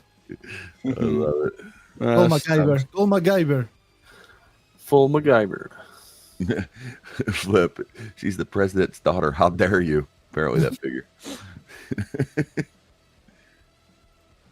I love the cat in the background from K. That's my boy. This is Munster. Yep. Munster, my yep. boy. Okay, who's next? Action Nova? Yeah. Let's pull Nova up. Okay, so Nova. Okay, let's go. Let's go. Ooh. Go ahead, Nico. Man, I don't know how the Punisher make all that mess with the handcuffed. He farted. Oh, I know. You strangled him with those handcuffs on. Yeah, Gas leak. absolutely. The Like guy's on Old head in Country the from Old toilet, Men. man. The guy's head in the toilet bowl. That's Yeah, my favorite part of this. you know, Yeah, tonight, he's puking. tonight we had the best insult ever in this channel, and it's an insult from the UK, made by Ren. He say that this is toilet water. He nailed it. That's awesome. I'm going to buy that 2-pack. Yes, you do. It's a great Yeah, Oh yeah, this is cool. yeah, Nova. I want to be like you when I grow up, please. I love the writing on the bullet casings. Mhm. Yeah, Yeah, it's perfect. Yeah. super well done. I mean, those things are actually on there, or you put like the bullet case and then you write over. Let us know, please. Yes. And what caliber it looks like? It looks like a 9mm shell. I don't know. It's a 9mm, or it's even smaller than that. It's like a 380. No, my point is with the 9mm doesn't have like that shrink part on the top. So I said it could be a 380. Yeah, probably. No, I Yeah. say that they are on the post. Yeah. It's done well. That one in Yeah. the front is Yeah, really it's cool. done really well. I really like it. It reminds me of when the movie when he's on the The intro? highway and he's shooting when he's shooting the bullets with the numbers on them. Mm-hmm. That's what it reminds me of. Or the intro said it like what Deadpool Wolverine. Second one? The second one, yeah, the second one, yeah. No, it's a really good shot. Like it. I like that he has a little bit of the reflection of the bullet being shot onto the front of Deadpool there. Like his face and his torso is lit up from the shot. Yeah. It looks really good. That's cool. Let's do some wolf. Oh, Yeah. nice. Maybe Lenny could talk him into doing some animal packs for us. Yes, Did you ever get the results of that poll, by the way? I think it was it was like 100% 100%? yes. Everybody wants animals. Yeah. Nobody said no. Yes. There were like 16 people on the chat, and we got 20 answers. Everyone was yes. So if classified animal packs come, you're welcome. Yeah, thank A gift us. from us. So, yes. Yeah, if anybody doesn't know what we're talking about, we had Lenny, who is the lead designer for G.I. Joe and Hasbro, on last night, and one of those things that we talked about was I forgot who brought it up, but somebody brought up animal packs and needing I wanted more of these scorpions, and because they're really freaking cool. And I was saying, a lot of their box art, especially around this one, there's a lot of photos of having 5 or 6 of these scorpions fighting battling these other characters. And we've gotten the topic of doing animal packs. And Lenny had asked the chat if we, as consumers, want to have animal packs. And he said after the poll that he was going to take it back to the team. So wait and see. Yeah, that'd be so cool. And they've done so many different animals, they could do multiple animal packs. Yes, they absolutely could. Do like a bear pack, bird pack, wolves, dogs. Yo, also can make tactical animals, like the dogs from John Wick Chapter 2. They got the dogs that have like a bulletproof vest with the guns inside. You can make those kind of like accessory for the animals too, and that will be great. Yeah. Yeah, that'd be cool. And you were gonna say something? Well, I was gonna say I think it was interesting to get somebody from outside of the toy photography community like Lenny in on the show last night, because he's not a toy photography guy, he's a toy designer. Mm-hmm. And it's interesting because us as toy photographers are such a small percentage of who buys those toys. And we have such a loud voice sometimes. Like we're the first ones to bash a line or, say, I don't like this about a figure. I don't like that about a figure. And, I always, in the back of my mind, I'm always thinking, people will be like, well, why doesn't Hasbro do this? Or why doesn't Hasbro do that? And I was like, because I don't have to, because they make a ton of money. We're toy photographers. So we look at things from that perspective. Our perspective is always like, well, this should have more accessories, or I need more hands, or I need this, that, and the other. And so I just thought it was interesting to hear something from a designer's perspective on things. I mean, like Lenny, he didn't know who Sir Dork was. And Sir Dork is, like a godfather of the toy photography community. So that it just was a statement to me of sometimes we expect a lot from people that don't really understand exactly why we want it. It was cool that he came in and talked to us. So very, very cool stuff. So anyway, that's a little existential, I know, but you never know. No, I mean, you're right. You're right, though. Lenny kind of gave me that perspective of, like you said, he's a designer, and we actually got in a really good conversation about, what inspires him to create these figures and what their focus is as a manufacturer, as a company when they're designing them, and what the intentions are behind it. So, really great conversation. Yeah. And to take time out of his schedule to do that. I mean, with a bunch of yahoos like us, you have to come in and hang out with us is pretty cool. Not only that, but to spend 2 months to get it approved. Yeah. Right. Yeah, that was most quite people would have just given up. Yeah. Yeah. That was really cool. Yeah. That was another good one. Yeah. Last one from Stubbs. This Blackhorn figure. This is the Blackhorn figure. Yeah. I have this one and love it. And they just released yeah, that's true, Stubbs. He did say they pay attention to it. I agree, but I think at a level maybe not to the level we're talking though. We talk about hands and how many hands or heads something comes with. I don't know if they pay much attention to. So. Okay, buddies. Hey, we got a new guest. We got a new guest. So we're going to bring the guest, the official photographer from BBTS, Mr. Jesse FEYEREISEN. FEYEREISEN. Good morning, gentlemen. How's everybody? Good morning. Welcome to the show. Thank you guys for having me. Man. Good to be here. How's everybody holding up? Surprisingly hanging on. Nico and H have been up all night long. They've done it. They've been up. I took a nap and Kay's had a nap here. So, we're making it. So nice. Our goal, I'd say probably 80% of our way to the goal already. So you little girls. Yeah, very nice. We are. Let me refresh here. We are 85% of the goal. Hey, that's good. And so we're going to 800 expand on that goal, I think.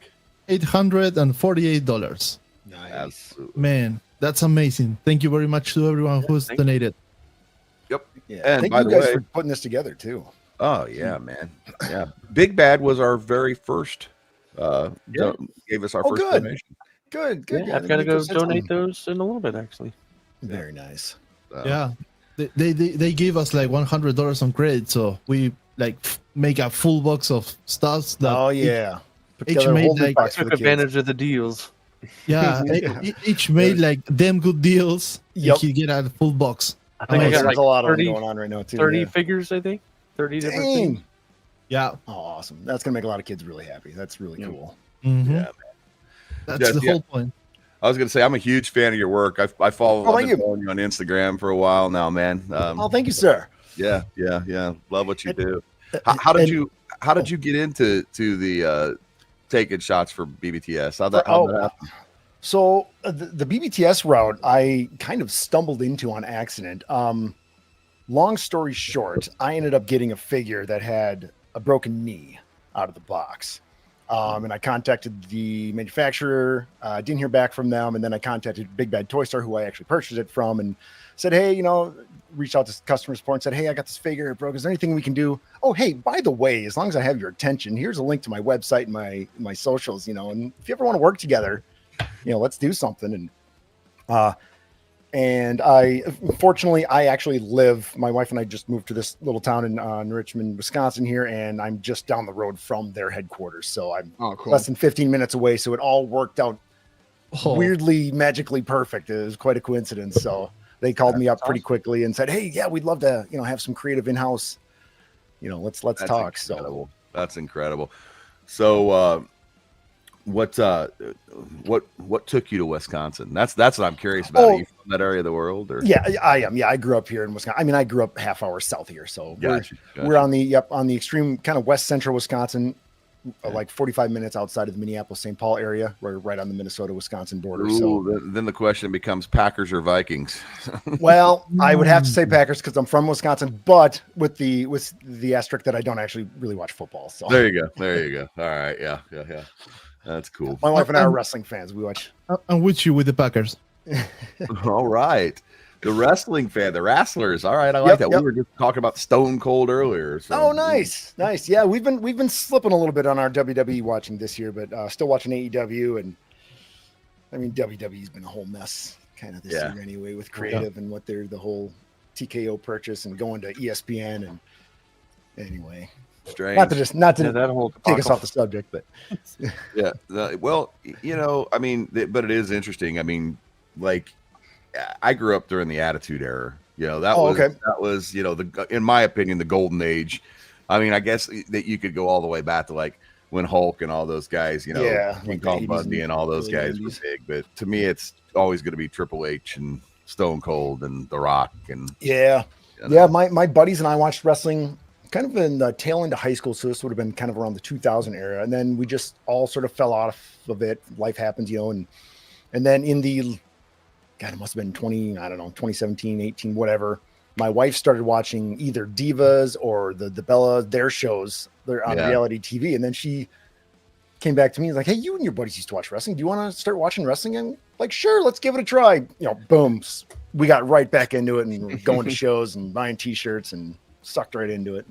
This is when you've married the right person. Yeah. When your wife. By the way, my wife also works at Big Bad Toy Store now. She just recently got hired a couple months ago. So that's awesome. Yep. Cool. So I'm in the marketing department. She's over in product. That's cool, man. Good for you guys. So the secret is a breaked leg on the figure and moving to Wisconsin. That's the recipe. Snap a kneecap there and head on in. Your story is very, very similar to a lot of people that shoot though, like in the toy community professionally. It's the fact that you asked for the job, like and I think that's important for people to know. Like nobody's gonna like say, hey, wow, this guy's photos are so awesome. We could give this guy a call, you know? Yeah, exactly. Yeah, it's great too. Yeah, for those up and comers and beginners out there, it's great. You know, put your name out there and tag the companies of the products you're photographing. Treat the IPs with respect. You know, you got to make sure you know make them look good, and you know don't do anything too lewd or anything like that. But yeah, and don't put all your eggs in one basket. I mean, I know Instagram drives a lot of photography traffic, but don't forget about the other socials, the Facebooks, even LinkedIn. I put stuff on LinkedIn. And I'd go as far, you maybe don't need to nowadays, but I'd almost go as far as also saying having a website, even a little small website, because not everybody in the hiring fields has access to all the different social medias. I mean, I don't really have any data to back this up, but I do recall when I was in the hiring process, the amount of people that came up to me and said, "Oh, I saw your website. Oh, I saw your website. Oh, I saw your website." Vast outnumber the people who said they saw my Instagram or my Facebook. So that was a really, you know, anyone can dial in a URL. Not everyone can access Instagram and see a photo. And you could kind of curate your website even more so than you can with you could set things the way you want them, and you know, Instagram and all those things kind of tend to kind of really limit lock in. Yeah, you know. Yeah. To that point, I mean, Instagram in a way has affected my photography in the sense that I grew up as a child of the 80s. I'm really into movies and visual effects are really what inspired me to do this. And so my default mode of shooting is typically, you know, landscape format as far as widescreen, like a 240:1 kind of thing, and 16:9. And unfortunately, that stuff just doesn't play very well on social media, especially Instagram, because you're locked into the vertical format. So it forced me to start shooting more portrait orientated stuff, which I mean isn't a bad thing. It's just different. So it did force me out of some of my comfort zone to start shooting portrait. And so I agree. I have the exact same story with that. I always, I mean, I did a lot of human beings. You know, that was where I learned how to do photography. Was sure. But I always prefer to shoot landscape. I always did, because I liked things, you know, cinematic. I wanted that cinematic look to everything, and so I think we're kind of limited on Instagram with how they do things. You know, the way that they crop. But I also understand why they do it. So because it was designed for a phone. There's a director from Argentina that wins an Oscar. It's called Juan Jose Campanella. And the guy made some kind of videos, like, I don't know, I won't say like teaching, but he's playing something. And he said once that the eyes of the human being, they are meant to be watching in a horizontal views. So that's why you tends to take horizontal picture, because it's the angle that you can see. So if you're trying to film or take pictures in the portrait, it's like your eyes going to try to shrink to see the whole picture as one. So it's like more natural for the eyes to look in a landscape picture. Yeah, I've heard similar theories about that. About, you know, our eyes are horizontal, and we see, that's how we hunted prey and watched out for predators on the horizontal. We didn't really have to look up too often. So it just kind of makes sense from an evolutionary standpoint, if we want to go some weird route there. You guys are probably too tired to talk about. I don't want to talk about it. Yeah, we had last night Trevor, who you know, he was on last night, and you know, talk about a wealth of knowledge when it comes to, you know, the camera. Totally. Trevor's awesome. Yeah, he takes really good shots too, and you know, we were just discussing rules of thirds and all of those different things, and you know, the you know, the golden algorithm or the golden triangle, and all, triangle and the golden proportion. Yeah, all that good stuff. He is he knows his like art history type stuff very, very well, very thorough. Yeah, he's a cool cat. But anyway, so we have a question from the crowd. They say, do you think that the future of the photography is on social networks? Oh, that's a good question. Do I think the future of photography is on social networks? Man, what is the future of social networks? How's that stuff going to play out? I mean, oh man, therein lies the question, right? I mean, I think we're already seeing a move towards reels and, you know, shorts and things like that. So yeah, they're really pushing that stuff. Yep, the video. Video killed the photo star. There you go. Yeah. Please don't sing. Please. I have been awake for more than 24 hours right now. Don't sing. Yep. I mean, social media certainly has an incredibly huge aspect and influence on photography right now. I mean, that is the main way I suppose most people consume our photography and how we share it with people. And but man, yeah, social media's only been around for what, less than 15 years, 10 years maybe, I guess. So it's so young in its infancy, and who knows. Yeah, I don't know that I can answer that question. I have no idea. The future is such a big question mark right now. Yeah, I find it some of it's daunting. Like when it comes to you because you see things becoming more accessible. I'll use the word. I was going to say becoming easier. And that's really what I want to say. Things are becoming a lot easier than they used to be. Yeah. So we'll just call it more accessible. But you know, there's an awful lot of stuff now that people put a lot of work into dioramas and a lot of work into the things that build these worlds. And then somebody can now come in with a AI brush and be like, and you're just like, you can't hardly tell the difference. You're like, okay, this. And so I find myself like now, like I'll look at a really good photo sometimes and I'll be like, is that AI or is that real? And that to me is a little daunting when it comes to these kind of things. Absolutely. Yeah. The AI question is probably a more applicable question now than social media, how it's going to affect our future. But yeah, I'm with you. I love the making of this stuff. I'm all about the journey is just as important as the destination to me. So the value of the handcraftedness and what you did behind the scenes to get to that photo is incredibly important and valuable to me. I'm not really against AI. If you want to use it, that's fine, but it just doesn't have the same magic to me. My body just doesn't, I can't get as excited about it. Honestly, it just, I love, like you said, the people making dios. I want to do that so bad. The time and the space and the talent to do that is, but I envy those, or I look up to those people so much that can build that stuff. When I'm sitting on the couch with my wife and I'll see, be scrolling and I'll see someone putting together what they did out of a block of foam. Like they built this amazing medieval house and the structure. Wait. I need to show off now. Yeah, go ahead. Yeah. Go ahead, please. Starting building dios. So he's learning how to do this. Yes. And bingo. Exactly. Yes. Look at that. Yes, that one came out really good, Nico. That was a good job, man. Hey, Nico, how many of those have you made? This is my first one. Very first one. Also, it's full. I mean, I got the floor. You even got a floor for it. So I got to start doing that. That is so cool. Yeah, I have an entire workbench behind me over here that's cluttered with more unopened boxes or half open boxes of action figures than your pile of shame. I've got several piles of shame around me right now. Right. Oh, I can't wait to shoot this. Forget about it. 6 months later, it's still in the box. And yeah. Or I'm terrible about pulling something out with the pair of hands that I want, slapping them on, taking a photo, and then like there's like 4 or 5 boxes of like open hands and like I've got to put all that back together. And Yep. Oh, okay. So now a question for you guys. Like, what do you think is the ratio of when you see a figure and you want it, the influence between I want to collect that versus I want to shoot that and get a cool that's shot? Great question. that is a great question, man. Because you go, man. Yeah, go. Goodbye. Good night. Yeah.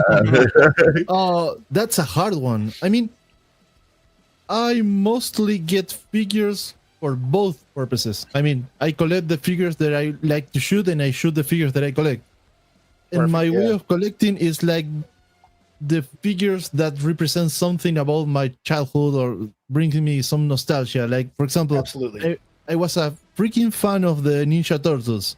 So I get the pack of the Ninja Turtles. I've been eating pizza all night in Kawabonga. I was like extremely surprised when for example, the Premium DNA released the figure from Edward Sheen, because I played Edward Sheen when I was like 6 years old. Mortal Kombat from McFarlane is the same. So it's like things that gives me that feeling of nostalgia that I collect them. It's like, if it makes me feel something, I will think, and I will try to be like picky because I'm a completionist. So when I start some kind of line, I try to complete the whole line. And my wife may kill me, so I must be picky. Yep. What'd you think of those new Mezco turtles, the 89 one, or the 89, 90 movie ones? Yep. Yeah, I told this on I think yesterday. I pre-ordered it, and my wife came out with, "But you already have turtles," and I was like, "These are different." No, But I you have already these have turtles. one. It's not the same. They have different articulation, but you already have turtles. Why do you need more? So yeah, cool. I'm really excited about those one because the moving eyes for me it's a game changer because something that you cannot do with a lot of figures except like Hot Toys or those high end. It's like using the same face but make different expression with the eyes at least. So having a 112, it's I collect mostly 112 or 110. Mm-hmm. Having moving eyes is okay. Let's give it a chance because it may look different with the same head sculpt, and you have 3 head sculpt by each torso, so it's going to be a lot of possibilities. Or it could end up looking like H after his wife hits him with a spatula if you don't do it right. Get a little Wampus there, yeah. Too much Red Bull. Yeah, not enough. I have a different story than Nico because I am an old school collector from back in the day, but I stopped for a long time. So, and picked the figure back up. Ran into Jared's channel a few years back and kind of enjoyed it. And then earlier this year, I dusted off a bunch of gear and I said, well, let me take a picture of this Deadpool figure that I had, this Yamaguchi Deadpool figure. And I just started doing this again in March. So I probably had, I don't know, 10, 15 action figures that were, I was just showing these guys earlier. I'd have buddies bring me bags of action figures, that, the Lucy's. And take photos of those, but all of a sudden my room's just it's exploded. I mean, my collection's bigger and bigger and bigger, and it just keeps, that's one wall. There's a wall over there, but it's so I am a little bit like Nico when it comes to being a completionist. So I've been terrible about it because it was now I'm on Mythic Legions right now, and I'm trying buying a bunch of that, and then I bought all the Jada line, and then so. It's taken me a while to get there, but I would say that I am more of a photographer than I am a collector because I have a little bit of everything. I think that's what I'm getting at. So yeah, I think that was me a while ago. I considered myself because I was into the photography as a hobby and a little bit for work for quite a while now, 20 years or something. And then I didn't put my first. Because I used to just kind of play around with different genres in photography, trying a little landscape here, a little portrait, a little astrophotography. And then as I was trying product photography, that's when I first put, my wife gave me Hot Toys. It was Return of the Jedi version of Darth Vader. And she got me that for one Christmas. And I put that in front of a camera as a product. And man, it just looked cool. I'm like, wait a minute, there's something here. How have I...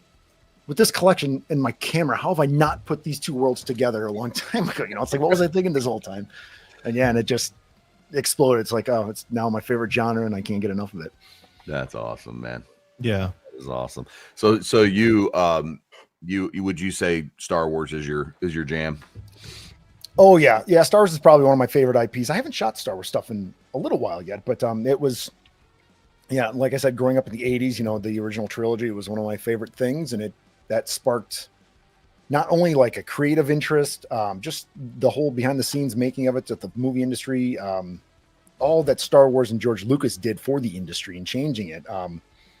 Just my imagination ran wild with that sort of stuff. And I was born in 1980, the year of Empire Strikes Back, and grew up in Wisconsin. So there's snow everywhere. So that all just magically connected. And it's like, oh yeah, I'm going to go play with the walkers and the snow speeders outside, on the playground with the kids at school and stuff. And so Star Wars, big Star Wars fan.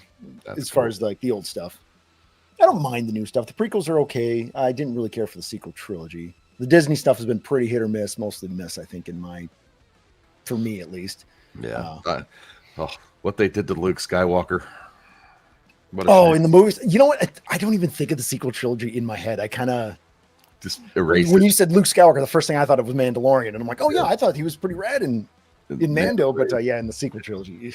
Yeah. Your head goes like this is not in the canon, so put it out. Right. Right. Yeah. My brain just doesn't accept it. Yeah. I'm glad to see that maybe they learned their lesson with some of that Marvel stuff, like with the street level Daredevil and all that, because when they bought that, and Netflix had the rights at the time to Daredevil and Punisher and all that stuff, and those were so good. Those shows were so good on Netflix. and they kind of just shelved them over on Disney. So like the fact that we got those guys back, like Barenthal and you know, we've got the right actors back playing those roles again. That makes me pretty happy. Nice. So, Yeah. Did anybody catch the Willow show on Disney? I missed it, and then they pulled it. Yeah. I never got. Yeah. Don't do it. Don't worry about it. All right. No, don't do it. Don't do it. I mean, Disney somehow gets money from me every month, though. If you watch it from a technical point of view, thumbs up. Yeah. But if you watch it in the context on remembering the OG Willow, with it's no, yeah, huge no. I do have to rewatch Willow. It's been years since I've seen the original. I caught Labyrinth the other day. Was on. Oh yeah. And I was like, man, I forgot David Bowie comes out. He's all singing in the bar. Yep, Labyrinth and Dark Crystal. Was Netflix had? Was it Netflix that had the Dark Crystal remake or the little TV series? That was not bad. No, Yeah. Netflix. Netflix. Okay, yeah. Yeah. I love. We were just talking about AI earlier. Well, this kind of goes to CG type stuff, but I love the mix of practical and CG. I think that's kind of the sweet spot. I know some people are only practical. I don't really believe that. I think CG stuff can really enhance when done right with the right amount of money, the right team, the right schedule and stuff, and imagination behind it. Sometimes I feel when they make practical effects, for example, if you go and watch like Indiana Jones on the Last Crusade, it's like the magic when the guy face like melt down when he drinks from the wrong chalice. It's like, dude, I love that magic that they made like practical. Yeah, it just there's a characteristic, there's like a jankiness to it that is just so brings so much character to it, so much life to it. I love that stuff. Yeah, my wife and I. Oh, sorry. Go ahead. No, you go ahead. No, you go ahead. My wife and I really love old horror movies. We love watching horror movies from like the 70s and 80s with even the bad ones. The bad ones are great, you know. And a lot of it is because of those old practical effects. Like horror movies from the 2000s and later just don't. A CG monster just doesn't hit the same in CG gore. It just doesn't. There's something about an animatronic and a puppet and you know, corn syrup blood and I don't know, all that kind of fun stuff that just gives it so much character. Well, they had that herky jerky movement to them, like all that stuff that made it, you know. Yeah, totally. Yeah, we can kind of see like Yoda's ears in the original trilogy, how they kind of shake inside the puppet. You know, they have a little jitter to them that they then recreated in the prequel trilogy via CG and paying attention to all those little details. And I heard some sacrilege the other day. Someone was talking about movies that made them laugh, like they you know, the horror fans, and they were like, oh man, some of the movies that make me laugh, like The Exorcist. And I was like, that is sacrilege. That movie still terrifies me, man.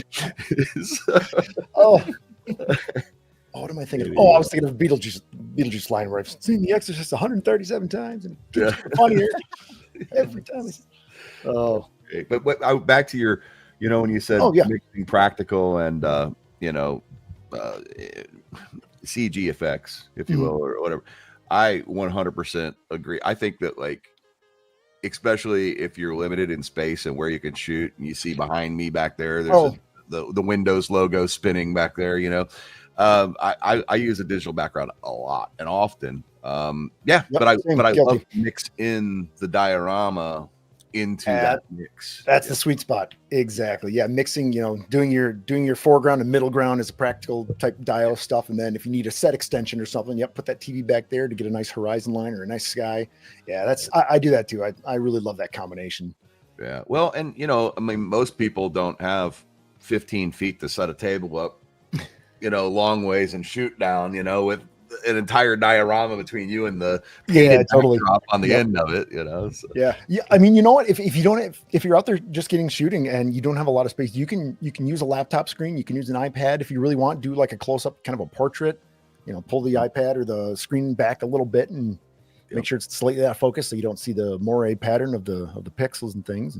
And yeah, that's one of the tough things though when you're first learning is, you know, learning how to use the focus the right way. You could, like, you know, not or your aperture, you know, so you've got the right depth of field. Yeah, that background a little too much, and you do that moire or whatever it's called from the screen. So, yeah. It's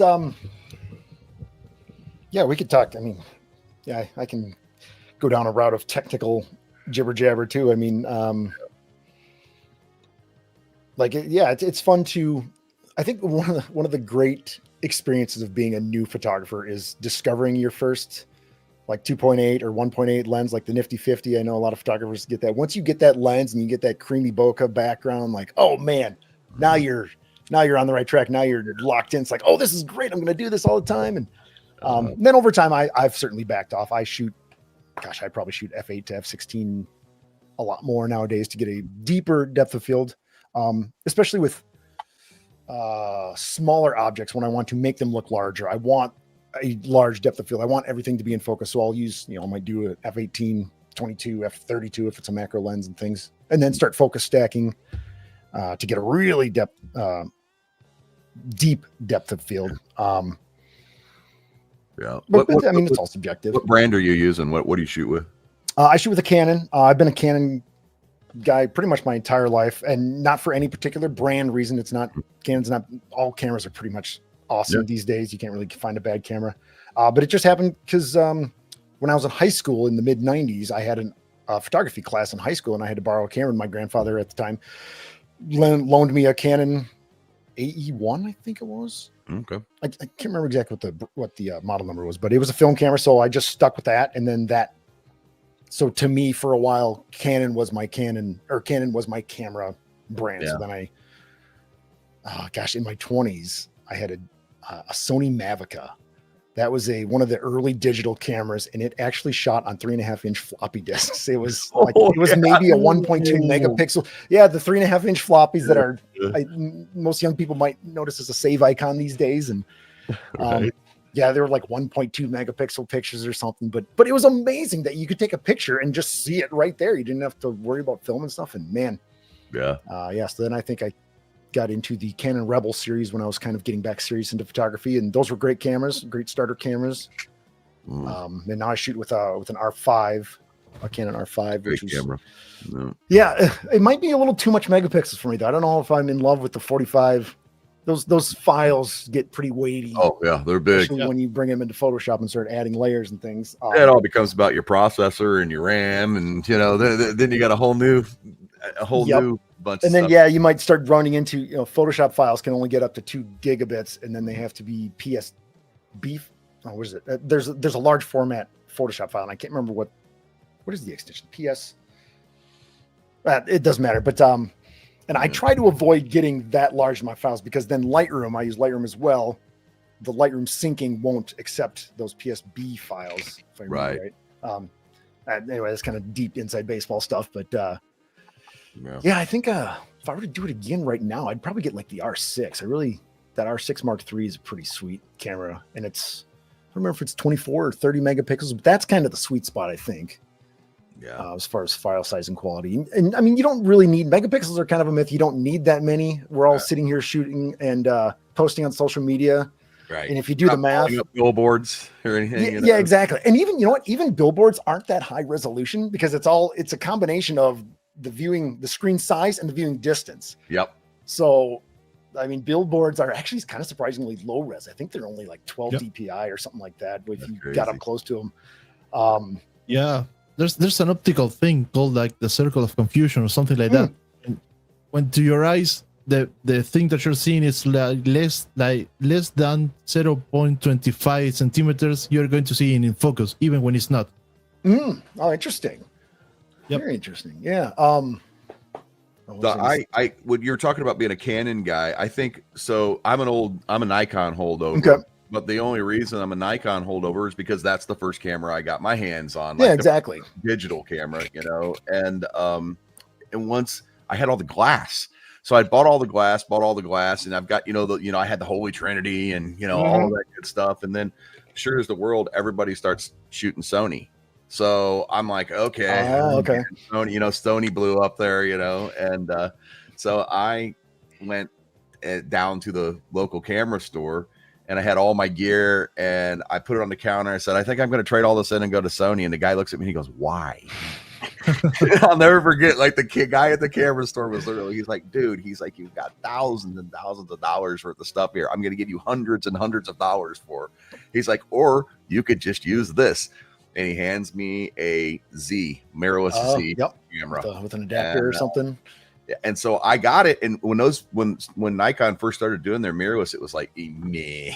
I mean, it wasn't Sony or Canon. Now all of a sudden Nikon's, I think the new Z8s and stuff like that people are raving about them. So I'm like, if you've got a camera brand, the moral of the story is just stick with it, because the glass, if you've got a bunch of lenses, you can always, use those lenses on the next body. So date the body, marry the glass. Yeah. There you go. There you go. Here's a good comment by Toy Box Pixel. They say I build double with all three, and they are great companies. Yep. You know what? Absolutely. We always say that the best camera that you can get is the camera that you have. So absolutely. Yep. That old adage. Got one of these. Use it. Totally. Yeah. I mean, technically, your phone is technically a mirrorless camera. If you treat it like a professional camera, you can get professional results. Yeah. You really can. Absolutely, man. That's true. Absolutely. So I got a question for you guys. I have the pro settings too. Go ahead, H. What are you gonna say? I said a lot of phones now have pro settings too, so you can go in and adjust your aperture. Yep. It's crazy. Adjust your shutter speed and your ISO and all that fun stuff. I had a question for you guys. Kind of spawned off of what Skullboy was saying earlier with social networks and stuff that's happening, and then we talked about AI. Do you think that with the use of AI and how advanced it's getting, like it's going to begin diminishing the effort that everybody's putting in as far as trying to take photos? Because you can just put a prompt into a computer and then come up with these generated images, and like it's going to take away from a lot of the effort. Like you guys are sitting here talking about the high quality cameras and all the effort you're putting into your shots and the angles and stuff, and all that matters because the quality of your photo is affected by that. And the use of AI is actually, like, people are going to start creating those photos without using a camera at all. And the reason why I bring up the social network, do you think there's going to be a point where not just the toy photography community or any of these artistic communities are going to start to reject AI? Do you think there's going to be like a social network created where the use of AI is completely banned and not allowed on the platform to allow artwork like photography or music to become like go back to it being authentic and the artist it's an artist platform only, and the use of AI will be strictly banned? Because like we're seeing it in music right now. AI covers are absolutely ridiculous. It's hard to tell the difference. There's AI being used in the photo community and just everywhere, even in video games. I wonder if like with the future of social networks, if there's going to be something where AI is strictly banned, so we can get back to the artists working for their photography or whatever it is they're using. What are your guys' thoughts on that? Jesse, go ahead. Let's see. What are my thoughts on that? I don't know if there would be a new social media network that would prop up that would be strictly like human artwork. But I mean, we are already seeing a lot of it in the current social media like groups and things where they're branching off. There's the AI artists going this way. There's the people that like the more traditional work going that way. I lost my train of thought. Sorry. No, I get exactly what you're saying. Yeah. Why that AI stuff is just such a loaded question. Yeah. So I think that he's right. You're already seeing it happen. And I think that there will be. I'm an old guy, dude. I've seen waves of things come crashing in through my entire life, right? And AI is just the latest thing that's going to come in and replace artists. There's always been something. When Photoshop came out, it was the same thing. Oh my God, you got your doctor in your photos. And, that just became a part of the workflow for an artist to create things. But I think what's really cool about the toy photography community, and people are doing this because they enjoy doing it. They like setting the figure up. They like getting the camera out. They like setting things up. And if people want to come out and replicate that with a few keystrokes, that's on them to do that, but they're kind of missing the point. I think is where I'm coming. I think they're robbing themselves of the experience, really. Yeah. They're missing out on all that. That's why I asked, do you think at some point AI will get rejected because it is kind of taking the soul? Okay.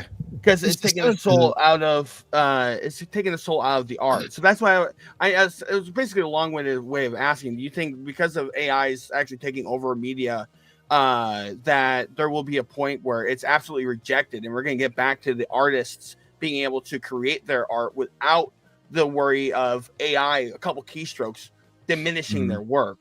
I think it's already happening in some circles. I think there is already a lot of pushback to it. I don't think it'll ever fully go away. You can't put the toothpaste back in the bottle at this point, Right. but yes, we are certainly, like, Coke is getting a ton of crap right now for their holiday commercials, you know, and like Pepsi should just jump on, man, they should get on that. But it's great to see. Well, like the recent Apple logo commercial, they did one that looked like a CG. It was the rotating Apple logo and it kind of had some rainbowy effects to it. And then they released a thing showing how they put that together practically. So I think, or I'd love to see the future of AI sort of become, it's almost, do I want to say maybe the fast food of art, where like if you need something quick and dirty, you can do it, but it's not really going to have the substance or value of going to a restaurant or, you know, getting that nice juicy burger. Yeah. Yeah, something along those lines. Yeah, because we are seeing a lot of pushback in certain. There are collaboration groups that already when they set like the collaboration challenge for the month or for the week, they make some rules and they put like AI picture will not be allowed. So they're already started like trying to take it out of the groups, the full AI. Maybe if you like fix something with AI, may be tolerated, but the full making the whole scene with AI is like no. Yeah, we should almost clarify a little bit or define some of this AI stuff, because it is a very vast. There's a lot of gray area here. I mean, generating, you know, an image from a prompt is one thing, where I'm a big fan of using AI powered tools to help me. I want AI to be my assistant, not to be my creative. So, you know, I love like AI powered masking in Lightroom and Photoshop. If Lightroom can select my subject for me in a matter of seconds and I don't have to spend 20 minutes in Photoshop using the pen tool. Yeah, I've spent way too many hours of my life selecting objects to separate them and things. So if I can have, you know, I like AI that will help me do what I consider production tasks, not creative tasks. So if it can select the subject for me, then I, as a creative, can decide, oh, I'm going to adjust the white balance or the contrast or the curves or that sort of thing. And there's a lot of potential in the AI tools, I think. But I think that's where the compromise in the community would be. As long as it's not replacing your work 100%, and you're using it as an assistant or as a tool or helping you kind of cut some corners without it diminishing your work. I think that's where the community will end up landing. I was just thinking about with the social media networks, like if it gets so bad where people are just using it to cheat, if there will be a social media network that will 100% ban it. So like it just a curiosity, because it's getting to a point like you guys as artists and most of the people in community are treating AI with a respect where it's not going to take out that soul from your work. But there are some people that just want to get quick hits or that quick dopamine hit or that quick satisfaction. They're like, hey, let me just type in a prompt and this is my photo post. You know, so I really don't want it taken away from the artist or just anybody in art or the media at all. Where it's like just taken away from them. Yeah, unfortunately, I think, you know, we don't have the power to decide that. I think, you know, the general audience is going to decide that for us. Whatever gets the most engagement that's what the social media companies are going to go with. You know, we're the product there. So if people are engaging with AI generated content, then they're going to push it more. If they're rejecting it, if they're saying, no, this is AI slop, then, you know, if you don't engage with it, then it'll slowly tail off, hopefully. I mean, my gut reaction as of today, when I see AI ads and things, you know, I associate it with almost like a late night local infomercial. Yeah, exactly. Thank you. Yeah, it has that kind of vibe to it where it's, I don't know. I 100% agree with that. Stubbs is making a huge point here. He says, considering social media platforms are creating their own AI apps, I doubly appreciate it. Yeah. This is a huge point. Yeah. I'm getting Meta's advertisement for it every other day. You know, you run your photo through this and watch it dance like a clown. You know, I mean, yeah. Hey, you've been quiet for a little while. What are your thoughts on AI and the usage of it? And what do you think? You know, where do you think it's heading? Do you think you know the community will eventually reject it, or you think there will be a compromise? I definitely think it has its usefulness if you use it as a tool. Definitely don't let it. One thing that irritates me is like when someone goes through the effort to set up a shot and like you get to see it before and then you swipe over and then like they have AI make it do something. I'm like, you just took all of your creativity out of it. To me, anyway. Yeah, that's totally valid. Absolutely. Well, I'm that guy that, like I say though, these things come and go in waves. I mean, 10 years ago, people looking at some of my photos that have been like, oh my God, Photoshop uses too many effects, blah, blah, blah, and all that stuff. But it's like, that's part of the artwork that I do. I like taking the photo. I let the picture look great out of the camera. I want my lighting right. I want everything done from a photographer's eye, done the right way. And then I like to go in with some Boris effects and maybe add, let's do a lens flare over here. So let's do a tiny little bit of, I don't know, lightning or, something over here in the background. And I think to your point, there's a difference between use and abuse. Because you can go and make some like specific like changes or fixes on Photoshop or adding some kind of like tiny effect with Boris, and it will be okay. And there's like people who I saw this like like high end portraits when the people go and like make the skin of the model like they are porcelain and they don't look real. So that's when I said they go a little crazy with the frequency separations there. I've seen that. So, the lack of texture. My favorite, one of my favorite photography analogies was the chef analogy that I heard once, where like I, as a photographer, I want to go out and take the best photo I can, but I'm going to process it. I shoot raw, so I have to process my images anyway. And a lot of the creativity, I think the human creativity comes out of the post-processing, where it's kind of like a chef, a world-renowned chef that everyone wants to go to.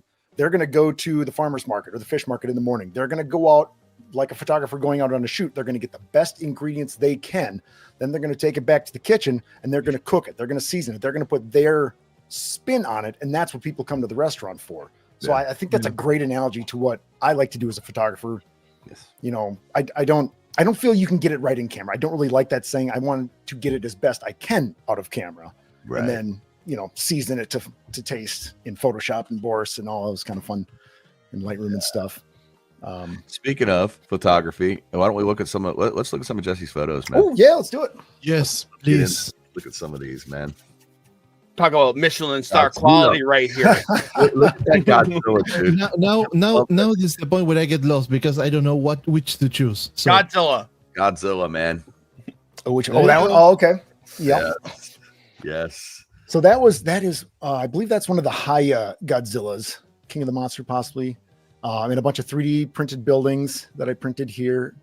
Yep. And as far as the visual effects that we were just talking about, so the background is comped in, but it's a sky shot that I took. I keep my own library of sky shots. I'm always out there with my phone. Anytime I see a semi-interesting sky, it could be a boring sky too, because sometimes you need regular stuff too. Take pictures of sunsets and different clouds. Then I use that for the background. And then I do believe I use Boris effects that you were just talking about for the fire in the on that one building and lit up some of the windows with Photoshop. And I'm a Boris evangelist, man. I think it's great. Yeah. Nice. Yeah, me too. Yeah, I'm a huge fan of Boris effects. That whole team. The great about the Jesse's pictures, you can go sweep, and you can get some kind of BTS in some of them, so you can see how the picture was made. Yep. Mm-hmm. That's really cool. Yeah. Yeah, actually, the reason I started doing BTS stuff of all my shots is kind of like we were talking about the CG and AI stuff. I got questioned for it in the early days. Like, how did you do that? You didn't do that. You didn't make that, right? I'm like, no, yeah, I did. It's okay. Well, I'll start taking pictures of behind the scenes every time I do a shoot. Try to. I sometimes forget. Sometimes you do the shoot and I'm so excited to get the images off the camera and then the computer start playing with them. I kind of forget to, oh shoot, I totally forgot to take a picture behind the scenes. Right. So you go back, you put everything together again, you take the picture with your phone, and you say, okay, now I got the BTS. I have literally done that once or twice, actually. I remember this one example. I did a photo in my early days. I took Boba Fett and Slave One, like the vintage collection, to a baseball field and shot like a desert scene. Came back, started editing, and I'm like, oh, I forgot to take the BTS. So I did take the ship and the figure back to the baseball field and just put them there, took a couple of shots. I'm like, okay, let's call it. Yeah. Been there. Yeah. That's cool. Hey, go to the next one, The Mandalorian, man. Dude. Oh, this is one of my personal favorites, actually. Dude. And this is a great example of what we were talking before about portrait versus like landscape and cinema, like CinemaScope type shots, because I like to shoot wide if I can, and then I get like a portrait crop on it. But if you do scroll, I think I have the widescreen version in here as well. Yeah, so now here's a cut up of the wide, and then one more. I think you'll see the full. Yeah. So if you're viewing this on a desktop or something, on a bigger screen, it would be a little more epic. But I'm cheating. That you guys see me looking over here. I'm actually looking at these on a great big screen, so I can. Oh, nice. See them, but yes, I love that. Yeah, so that was shot in the backyard, and this was actually shot twice because I originally shot it closer to the house, and this was the 2.0 Mando that he has more chrome on him rather than sort of a grayish silver. Yeah. And when I got the images on my desktop screen, started working on him, I could see the reflection of the house in his chest armor and his helmet. I'm like, oh shoot, it's gonna be a ton of work to replace or to clone out. So I just ended up going back out in the backyard and a little further away from the house. And man, I admire you people that go outside in that weather. And I'm in Texas, dude, and it's gotten down in the 40s last couple of days, and I've been dying, man. And it's I'm watching people shooting in snow and stuff, having fun. I'm like, no. It can be tricky. It's It's fun. Okay. What was the temperature you say the other day? -8. Ooh, -8 degrees. I'm in upstate New York, so it gets chilly. Oh, okay. Yeah, we had, I think, -1 or something earlier in the week, but yeah, it's a balmy 17 right now. Go outside, put some shorts on, and there you go. He's not lying, man. I've got friends that live in the mid, Case, Kansas City, and and they'll come down here and it'll be 45 outside, at night, and they're wearing shorts and a t-shirt. I'm like, dude, I'm in a parka. How are you? They're like, the pool looks good. I'm like, dude, the water's only 70 degrees in there. And they're like, dude, the water never gets over 70 degrees up. Yeah. So, yeah. Oh, man. Not me. That water's got to be 95. Barbecue weather. Yeah. Yep. Hawaiian shirt. Okay. Pick another one, please. Help me out with this. Doomslayer. Oh, now we're doing this. The Doomslayer. So this, so I know a lot of people shoot with LED lights. I started photography shooting off-camera flash, and I believe this was an off-camera flash shot. The background is, if I remember right, it's literally just the softbox shooting at him to give me that pure white and a couple of bounce cards. And heck yeah, man, I always tell newcomers, invest in some bounce cards. You can do so much. And they're so inexpensive. Just go to your local hobby shop or a Walmart or whatever. Get a bunch of foam core boards. You can cut them up into different shapes and sizes. You can even take the large ones, tape them together so now they can fold. You can kind of make little light boxes. They can stand on their own. Go get some white and black ones. Is that what you have him standing on to elevate him as the foam core boards? He's actually standing. So I made a bunch of. I bought a bunch of 2x8s or something and then cut them up into little chunks so I could have just blocks for stacking things. Yeah. So he's just sitting on a pile of blocks basically with a little bit of sand, because I have an earlier unreleased shot of this from a different angle that I love the elevation here. Thank you. It's awesome. It's very imposing. Nico, can you scroll to the next photo where it shows the blocks underneath them? Next one, that one right there. Oh, there you go. Yeah, just on a pile of blocks. Yeah, that's awesome. And it's actually one thing that was mentioned by Trevor yesterday is getting a nice low angle on your figure will make it look more heroic, and you executed here. It really caught my eye with the glowing symbol on Doomslayer. Oh, yeah. I love this figure. Nico loves this figure. We talk about it quite a bit. We have somebody that's very a big member of our community. We call him the Mighty Ben, who absolutely loves his Doomslayer. He takes photos of it daily. So yeah, it's an excellent figure. I love what you did on that photo. Oh, thank you very much. Yeah, he is a really cool figure. And that was I enjoyed Doom. That was a great game. The Dark Ages one. And I played Doom since the 90s. You got to get back into it, man. Yeah, the recent Doom trilogy was actually really, really good. The 2016 and then Eternal. I actually didn't finish Eternal, but Dark Ages. I had a lot of fun with Dark Ages. Yeah, Nico, go back up to the top row. Kaiju. It's Gamora. Oh, Gamora. yeah. Kaiju. One more. There you go. Yes. Yeah, so this was actually a workshop. Most of the stuff on my page is personal project, but this was a workshop promoting that figure back when he came out in sometime in the summer, I think. But I was just getting into 3D modeling and stuff, so I actually 3D modeled all of those buildings in Blender, made myself a little building library and print them all out. Yeah, that's so cool. Yeah, I saw this one. You got your one of Sir Dork's top 10 the other day. No kidding. Yeah, he had you on the other day, and I saw this, and I gotta go check that out. Getting a chance to yeah. Jared is one of the. Is Jared not the nicest guy in the community? I mean, dude, what a champ, man. He's so cool. We love him. We love him. He's great.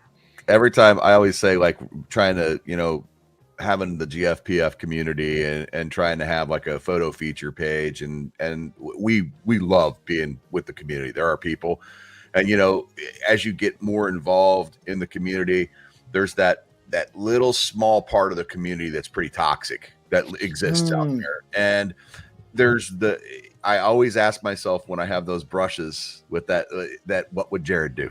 Yeah, there you go. What would Jared do? So, he's just such a positive, good dude. So. Yeah, he is. And to that point, as far as genres of photography, I have to admit the toy photography community is bar none the best photography community out there online. Like the other groups that I follow, you always run into those people that are just not the greatest. But the toy photography community by and large is so incredibly enthusiastic, creative, helpful. Like we're all, rising tide raises all ships kind of thing. We're all helping each other out. And it's really cool to see. There's not a lot of gatekeeping. You know what I mean? It seems like pretty open for everybody. Yeah, so totally. That's what I like. Yeah, I love doing that stuff. I show all my BTS stuff, and for those who read it, I do try to write a little explainer of like, I did this, I did that. And being on shows like with you guys, I love just talking about the stuff and explaining the processes and remembering when I was getting started and what would have helped me. I try to carry that on to the next people. Yeah, we've done our best with our guests to try and steer away from the. So when do you start taking toy pictures? Let's talk to them about something that nobody else that they don't talk about with everybody. So yeah. Anyway. But I just loved the shot. I thought it was great. Thank you. Yeah, I got one request from the people. They want to know how you did this. Oh, okay, yeah. So this was for Terminator promotion for BBTS I tried to sneak in every August 29th. I tried to hey, can we do a Terminator promo? Can I do a Terminator shot? So I was able to do in here. So to do this shot, so that is the Mafex Arnold T800 battle damage version, and he comes with that little thumb up thing. So all I did is there's a sheet of glass for the thumbs up shot with just it's just red parchment paper, and then I underlit it, and you can see it lit so nicely in camera. Then I took I think that was the Ulanzi smoke machine, you can see right there, just pouring smoke already. Took several dozen photos, and then I might have combined 2 or 3 together to get the smoke where I wanted it. But that's awesome. But yeah, that's really, and the background sci-fi tech stuff is one of the they're ubiquitous. I think they're called ubiquitous Dio sets. Just a bunch of put together sci-fi parts. So I'm a huge mark for Terminator. Terminator 2 is one of my favorite movies of all time. I was, I think, 12 when it came out, so it was right time, right place. It was awesome. Heck yeah. So I'm always looking forward to doing Terminator stuff. That's cool, man. That's cool. I love it that you're in there too, saying, "Hey, we need to do some Terminator shots." That's yep. Yeah, I asked this question yesterday to, I believe it was to Trevor. What kind of creative freedom do you have when it comes to your shots for BBTS? Do they give you a lot of latitude, or obviously there might be some parameters they want you to? Totally. The same question I asked yesterday, but I was just curious because I think one thing you guys mentioned earlier, and I believe Trevor said the same thing. You gotta take your shot with these companies and try to get their attention.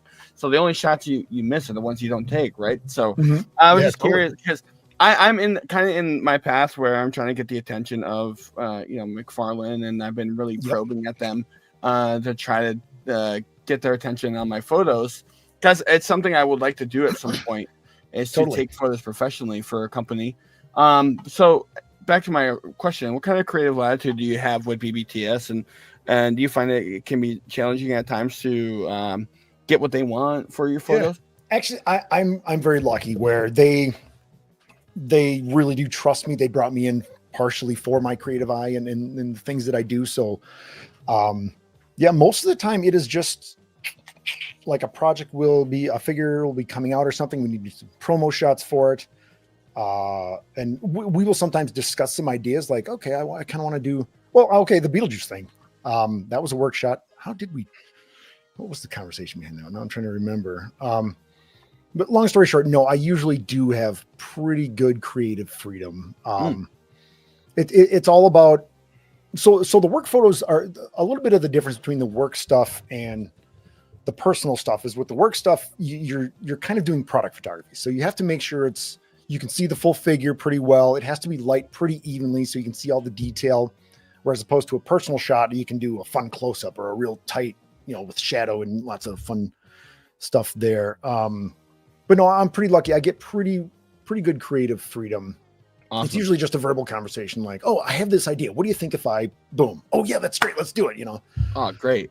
That's awesome. That's a great answer. Yeah, I was just curious because it's so dynamic in that world, and I'm sure there's companies that tell you have to do it this way, even if you creatively want to disagree with them. But if you're working for the company and you're getting paid by them, maybe you should do that photo. Oh, totally. Yep. But it's cool. Go ahead. Yeah, and it can vary by vendor too, like what product we're actually showing. Some vendors have different rules of different things. Okay. But most of the time it's pretty easygoing and pretty. You do have to be agile, and one of the things working for BBTS, you have to be ready for anything because actually, this is a legit story back to the Terminator thing. I think it was last year's Terminator event. I was going to do a Terminator shot. I was all planned for it, ready to set it up that morning. This is the shoot I'm doing today. This is going to be so much fun. Hold the phone. We have a Wednesday Addams figure for the new show coming out, a doll coming out. We got to get shots of that. Can you do that? It's like, oh, okay. So we're going to switch gears from Terminator to Wednesday Addams doll. we got to pivot here. So you kind of have to be ready for anything. And, but it's fun. It's a fun challenge, and yeah, always keeps you on your toes. So what about the Monster Force and stuff like that? Yeah. So, are you doing stuff for that too? I've done several. I've done a couple of the Monster Force shots. Yep. I don't do most of the package shots, but I have done a couple of them. Yeah. They're a really fun line. Those figures have such great accessories. They come with so much gear, and they're so cool looking. I need to do more personal shots. I have a handful of those figures. So. Yeah. But yeah, I've done a couple of ads with Monster Force figures. I've done a couple of the box art for them. That's cool. Yeah, they're really cool. Now, do you have a setup at the company and at home? So do you have a home studio and then you've got a workshop? Or we have a creative room at the office that I don't actually shoot in very often. I do most of it here in my home office. Yeah, because that's where all my gear is. So it's just as easy to do it here. Yeah. It's a cool shot. Thank you. Yeah, that's we were talking about Mythic Legions. That's one of the Mythic Legions figures. Yeah.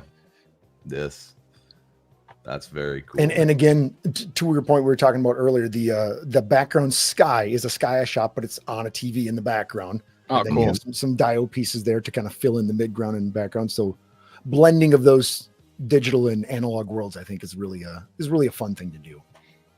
Yeah. H, you got any thoughts on this photo? Yeah, I really love it. I like that photo, man. Sorry, I'm fighting the sleep.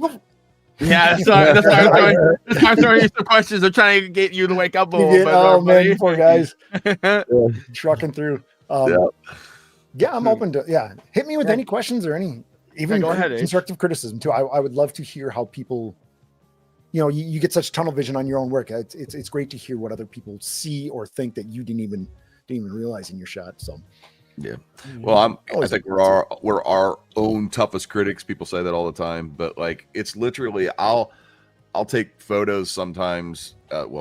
most of the time I take photos, and you get so after you've edited, after you've gone through, after you've looked at 14 different versions of it, you like sometimes I step back and it's like, is this thing worth the crap or is this a bad photo? You know what I mean? Like you can't tell. And so like you kind of stick it over to the side and move on to something else. You know, I got to get away from that. Then 2 days later, you come back and you're like, okay, I still got to show this to someone. So I'll throw it into the admins chat for our little group, and these guys will tell you, I like this, I don't like that, I like this, and you know, there's been times where I've taken a photo and we're just going to trash it, and they're like, dude, you got to post that, and so you'll post it. It becomes this wildly popular photo, and it's like I was never even going to do that. Yep. It took other people to see it. Oh, dude, you are speaking the truth. Yes, I can relate exactly to that. I mean, I just had to peek over at my Lightroom library right now, and I have 396 in my unpublished category that are like, I don't know if the shot's really worth it, you know, but yeah, but you're so right. Sometimes you post a shot and it's like, yeah, this is just a little portrait shot. It's whatever. I'll put it out there. And everyone loves it. And that's great. And sometimes you put all this effort and work into another shot and you put it out there and it just falls flat. Oh, like for example, if you scroll back, Nico. Oh, I mean, hey, we can look at those too. Well, I did a Lego series. If you scroll up a little bit for Halloween. Oh, I'm sorry, the other way, towards the top of the page. Yeah, there's several Lego Michael Myers there, and I was so excited about those. I got that house, and I got an aftermarket Etsy, Michael Myers. I'm like, oh, this is gonna be great and fun, and it just didn't. The internet didn't care. You know, it just happens sometimes. You know what I found in the window. What I found with the niche, like I call them niche, like because Lego's huge. I mean, but it's still like even within the toy action figure, that's kind of a niche, right? There's niches inside of the niche. Probe lens, that's cool. Totally. Yeah. But what I've discovered is like there's these people you'll see them do the Lego shots, and then you'll like you can kind of mimic that. You'll do a Lego shot, and you'll be like, well, you know, mine looks like that. You know. Yeah. I mean, but that person has thousands and thousands of likes on their photos, and so you do one and all of a sudden it's like I got like 100 and you're like wait I don't understand. What's you know here? If the same thing happens to me with the Hot Wheels. There's guys that do the Hot Wheels, and I thought that'd be a lot of fun in the shoot and the die cast. That's a subgenre I gotta look into. Nobody ever looks at any of those photos that I do. So oh man, we got a guy in the community called Hikayasha. I think he's from Japan, and he makes like 99% of his pictures are from diecast Hot Wheels, and he make them look like they are looking those kind of like diorama effect when you got like one line that is in focus and everything is like way out of focus. You're talking about tilt shift. Yeah, something like that. Yeah, it looks like tilt shift almost. Yeah. So yeah, I gotta look in. I'd never thought. I didn't even think of. I had a lot of Hot Wheels as a kid. My brother and I, Hot Wheels and Matchbox. I should look into finding some of that stuff. Yeah, I will point you towards. How do you pronounce his name? Hikayasha. Hikayasha. Yeah, he's awesome. So, nice. Yeah, I'll have to look that up. Yeah, but the probe lens is cool, man. Do you get a lot of use out of that? No, I don't get a lot of use on it, but it is a very cool lens for very unique scenarios. You know, it's definitely not a daily driver for me, at least. But it's, you know what? Actually, okay, if you get back out of this, I'll show you one of my favorite probe lens shots. Yes. If we scroll down the page, you should see I did a classic Star Destroyer overhead flyby thing. This one. Oh, nope, that's the Sulaco from Aliens. Oh, it's sitting right back up here behind me. Let's see. Gushed over that shot yesterday, by the way. Classic Star Destroyer. Oh, I see it. Okay, that's keep going, Nico. From N7. Keep going. Go down. Right there. There it is. Right next to Thundercats there. No, not that one. That's another. So that's a fun one because that's a model kit that I've had since I was like 12. Look for the Thundercat, Nico. There you go. Yeah, this one. So this was a shot I always wanted to do. This might have been one of the first probe lens shots that I did. Wow. So yeah, so mimicking the opening of Star Wars, kind of. Mm-hmm. And I did it just like they did at ILM back in the day. They shot it actually upside down, and I could put that camera lens just up to the belly of that Star Destroyer. So if you scroll one more time, you'll see how it was shot upside down and then inverted. But so the reason I shot this with my 100mm macro as well, and the nice thing about that probe lens, not only can you get it so close to the product or the subject, but it's a 24 millimeter lens. So that way, what a widescreen lens or wide angle, I should say, lens does, everyone, they're always known for giving you these big vistas. But I think what people forget is it also then takes your center and pushes it away from you. Right. So what it really did for this shot, it was helped give the scale of that Star Destroyer by pushing the nose and those ships way out in the middle. I don't think I should post it sometime, this shot with the 100 millimeter macro lens, and just so you can see the optical difference, how it kind of scrunched everything up a little bit and just didn't have the same like scale to it. Yeah, that's what's cool about those probe lenses too, is because they seem so wide even though you're in so close, man. Yeah. Yeah, they're great for getting like for work. I did a couple one of the GI Joe Jeeps I put inside the canopy of the Jeep and stuff, and it's great to get those kind of a person in a 1/12 scale vehicle kind of shots, and looks like you're right in there. Yeah, it's a very cool lens. It's hard to recommend because it's a unique lens, so you're not going to use it all the time. Yeah, I think I see a lot of cool stuff done with video with those. Sure. The pushing shots and stuff like that. But from what I understand, and because I was tempted, I'm a gearhead. So I thought, and when I say gearhead, I mean not like the guys that go out and work on their cars. Just no, a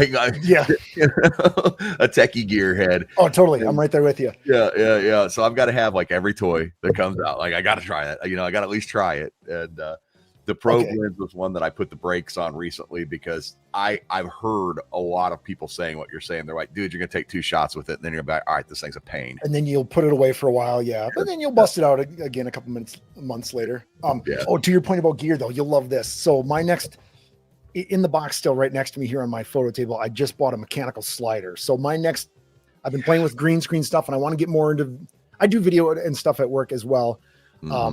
So I'm going to be doing some probe lens stuff with that mechanical slider, and I've always wanted to do that the old school way of like what ILM did with the original trilogy and stuff. Where you set the model up and you move the camera around the ship to give it the illusion of flight and things. And so I'm very excited to. I'll probably start playing with that over the holiday break. Damn it, dude! Now you're going to make me buy a probe lens. I'll start looking at your stuff and be like, "Oh man, okay, maybe I'll try it." Maybe I'll give it a try. So. Yeah, speaking of gear, I recently got an anamorphic lens too. Oh, okay, yeah. So if you back out of this, because that's, being a movie fan, I've always wanted to do some anamorphic work. If you scroll up, the first anamorphic shot I did, if you go up the page, there will be a Star Wars. We're close. Yep, up a little bit more. There it is. Okay, right next to Indiana Jones. Yeah, this one. So this was my first anamorphic shot, and I had these Disney. What do they call them? They set up little platforms, don't they? They've got little. Yeah, they're like the Disney Infinity ones, but these are articulate. Right there. Yeah. So this fun passion project of doing kind of taking my childhood inspiration, what got me into creative stuff, and then now what I'm doing now, and mashing those two worlds together. And so this was fun just to do a real genuine widescreen anamorphic shot with the old school Star Wars characters. Yeah, so there's what it comes out. Yeah, how it's squeezed in camera. Then you have to de-squeeze it in Photoshop, and the Dio stuff that's all 3D printed.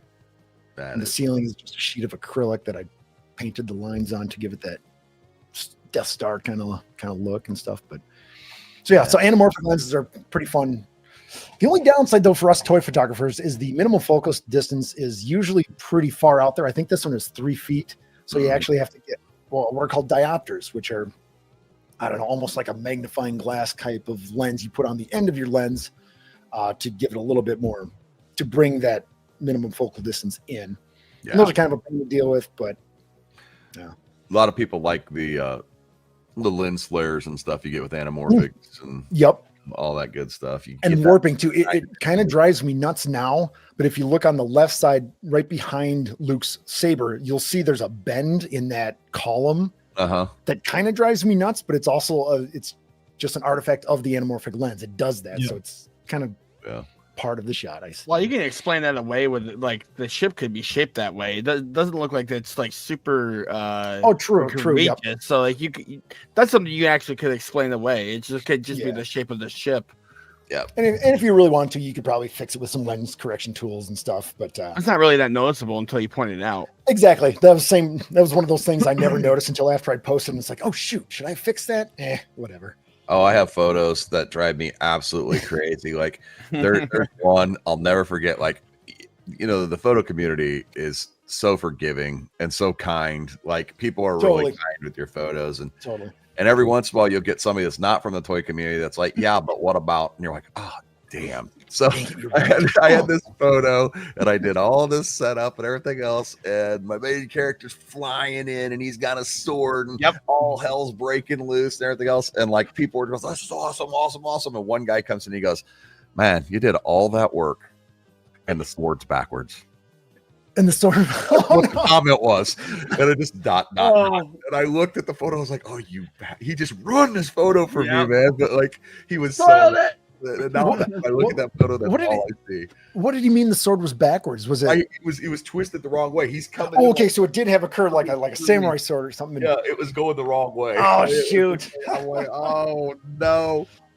Oh man.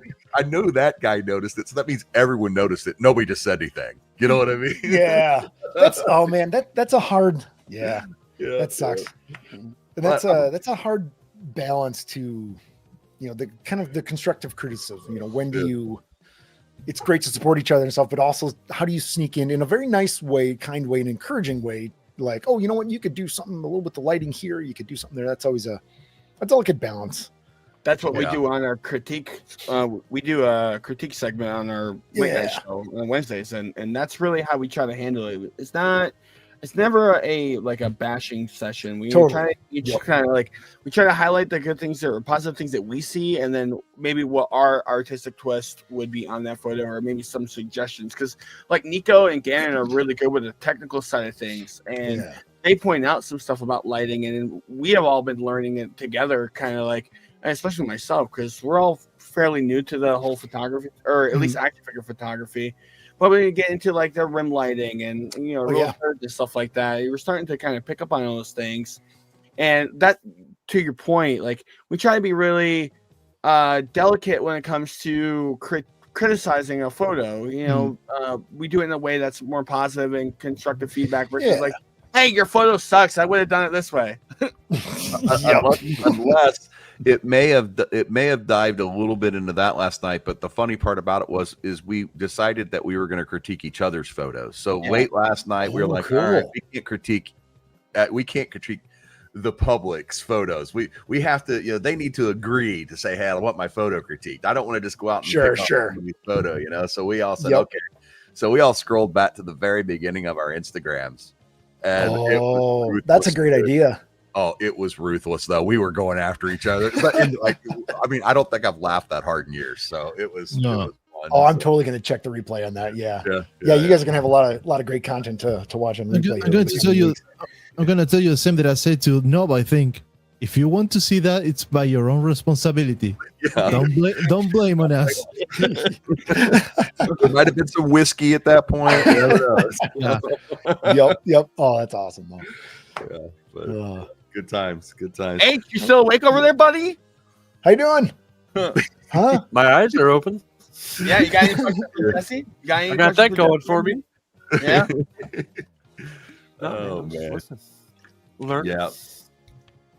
Oh, So, I was gonna share my screen, but Nico, you can. Yeah, I'll share mine real quick. I'm gonna show you one that I'm trying to find. This photo. I think I'm gonna hop off and take a nap for a couple hours. Go do it, man. Go get yourself a nap. Recharge for the final stretch. Yeah. Hey, good meeting you, man. Take it easy. And fun to meet you. Thanks for coming. Thank you. Easy, buddy.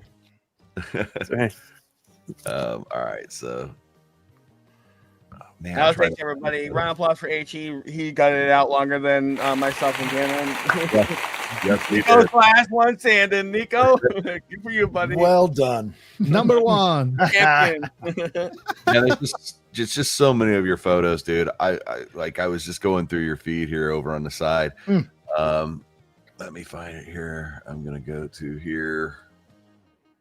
Let me go screen 2 and share, and I'm gonna drop while you're doing that, to circle back about what we were talking about AI and stuff before, this is another, like, I'm excited to talk about any of my photos because they all have a story behind them, really. And you just don't get that with AI. You don't get the stories of I was out in the blizzard or I was out watching the Northern Lights and things like that. Right. Right. Yeah. About AI, I'm not against AI. I as a tool, like, because you're still putting in the work and the effort behind it, right? You're still using the eye of detail. Like Dana was talking about using like Boris effects. You're still going in there and using your eye for detail, and it really, like, it's used as a tool versus a replacement. And I think that's where I don't reject AI. I just use it as an assistant, not as a replacement. And you guys are excellent at that type of stuff. You're talking about like comping in photos that you use in real life, like sky portraits and stuff that into your backgrounds. It's really great work. But I'll throw it to Gannon. This photo is excellent, and I definitely want to get his take on this. Gannon, go ahead, buddy. Sorry, I didn't mean to go on a little tangent there. No, it's all right. I just, I think there's a couple of things that I've noticed that seem to do very, very well in the toy photography community, and the xenomorphs and predators. I think shots I take of those, everybody seems to like that stuff. So I just, this one caught my eye. What is this? Which one is this? Is this I believe that's the Haya Queen. Haya. You're right. She's right behind me. Yeah, it's Haya. I dig the eggs. I think that's and the 1/18 scale eggs. And speaking of Boris effects, that is a Boris effects lens flare, I'm pretty sure there. That is such a great there's a good example about what was talking about like earlier, the use and the abuse. You get like the last part of the flare, you don't have like the actual flare on the picture, so it looks natural. It looks no like abusive stuff or like a super edited picture. Well, thank you. In fact, when talking about the lens flares, I almost always in Boris effects take my lens flares and I put them off screen, so you just kind of get the light bleed, the light leak of it. I rarely put them in screen. I did the same exact thing. They're off screen, offset, and I like the ones that have, kind of that, some of the J.J. Abrams anamorphic. Oh, I know. I know exactly which ones you're talking about. Yeah. There's that blue one and the orange one. Yeah, those are great. In case anybody out there in the crowd doesn't know what we're talking about, Boris Effects is a piece of software that's a plug-in for Photoshop. It's standalone also, and you can use it standalone. You can use it with Lightroom. You can use it with Photoshop as a plug-in. We got a banner about that. And I mean, please, if Boris Effects, if you're listening, we'd love a sponsorship, but we don't get sponsored by them. So, but we love them. It's a Oscar-winning piece of software. Yep, quite literally. Yeah, won Oscars. So, and for $9 a month, I think it is. You get a membership to it. Yep. Everything. Shameless plug. I can give you guys some affiliate codes because I do have. I know some of the people over there. Done some work with them. Awesome. I'll find that for you and get that to you guys. Yeah. While you're drumming it up, you mentioned the lens flare you guys did, and one thing I like about stuff like this is you can it could be like rooted in the story. Like, what if that was like a soldier's flashlight? Like they had just killed this guy, or somebody's walking in and got a flashlight. That's what that looks like. It looks like a flashlight that could be laying on the ground that's highlighting the mother queen here. Like you could explain it in your story with that, and it's like it's really good use, and then it makes the creative mind from somebody that's looking at it go wild. And that's why I'm sitting here. I'm just sitting here like, what is the story behind this? Like that lens flare, like it looks like a flashlight. Like, did somebody intrude on this? And it's really cool. I love it. Thank you. And I'm glad sorry. No, go ahead. I was going to say, I'm glad you phrased it that way too, because that is kind of exactly what, we always talk about telling a story in one shot and stuff in photography. And that's exactly what I want, or I hope people do when they see my photos. I feel like I imagine them wanting to know what just happened before this photo was taken and what's going to happen after. Like, it's this little snapshot in time, and to build a story around it, I think is, I love providing an image for people's imaginations then to just run wild. Yeah, it really does. And this is one of those photos that takes me into that like journey what was the artist thinking when they shot it? What's Mm. going on in the story? Like, it's awesome. I'm gonna pick your, I want to pick your brain on this just a little bit. Yeah. So, do you build your own brushes, or do you use a Like in certain Photoshop? actor? Yeah, in Photoshop, your Photoshop brushes, or Yeah, I haven't in a long time. In fact, I don't use brushes as much as I should. Like I should use more smoke brushes yeah. for cloud effects and smoke effects and So this stuff. is all practical. Then all this fog is. Oh yeah, yep. That is that's fantastic. probably okay. So I have to remember this. I think this was shot with off-camera flash, and one of the advantages of flash is it will freeze the smoke. If you're using LEDs, you tend to have to use a slightly slower. Oh yeah, that's an AD200 up there. So that was a flash shot. Yeah, there you go. So where was I going with that? Oh yeah, so with LED lights, since they don't have as much power, you have to use a slower shutter speed, like 1/8 or 1/80th of a second, or Yeah. and then when you're using smoke, that tends to, with that longer shutter speed, it tends to smear the smoke and give it a kind of a wispy effect. Or with flash, you're using a faster shutter speed, like 1/25th or something, you can actually freeze the smoke. So that way you can, in some of it, you kind of get those little dusty particles of the smoke you can kind of see, which I think really adds like the scale of it when you see the particles of the smoke rather than the wispiness.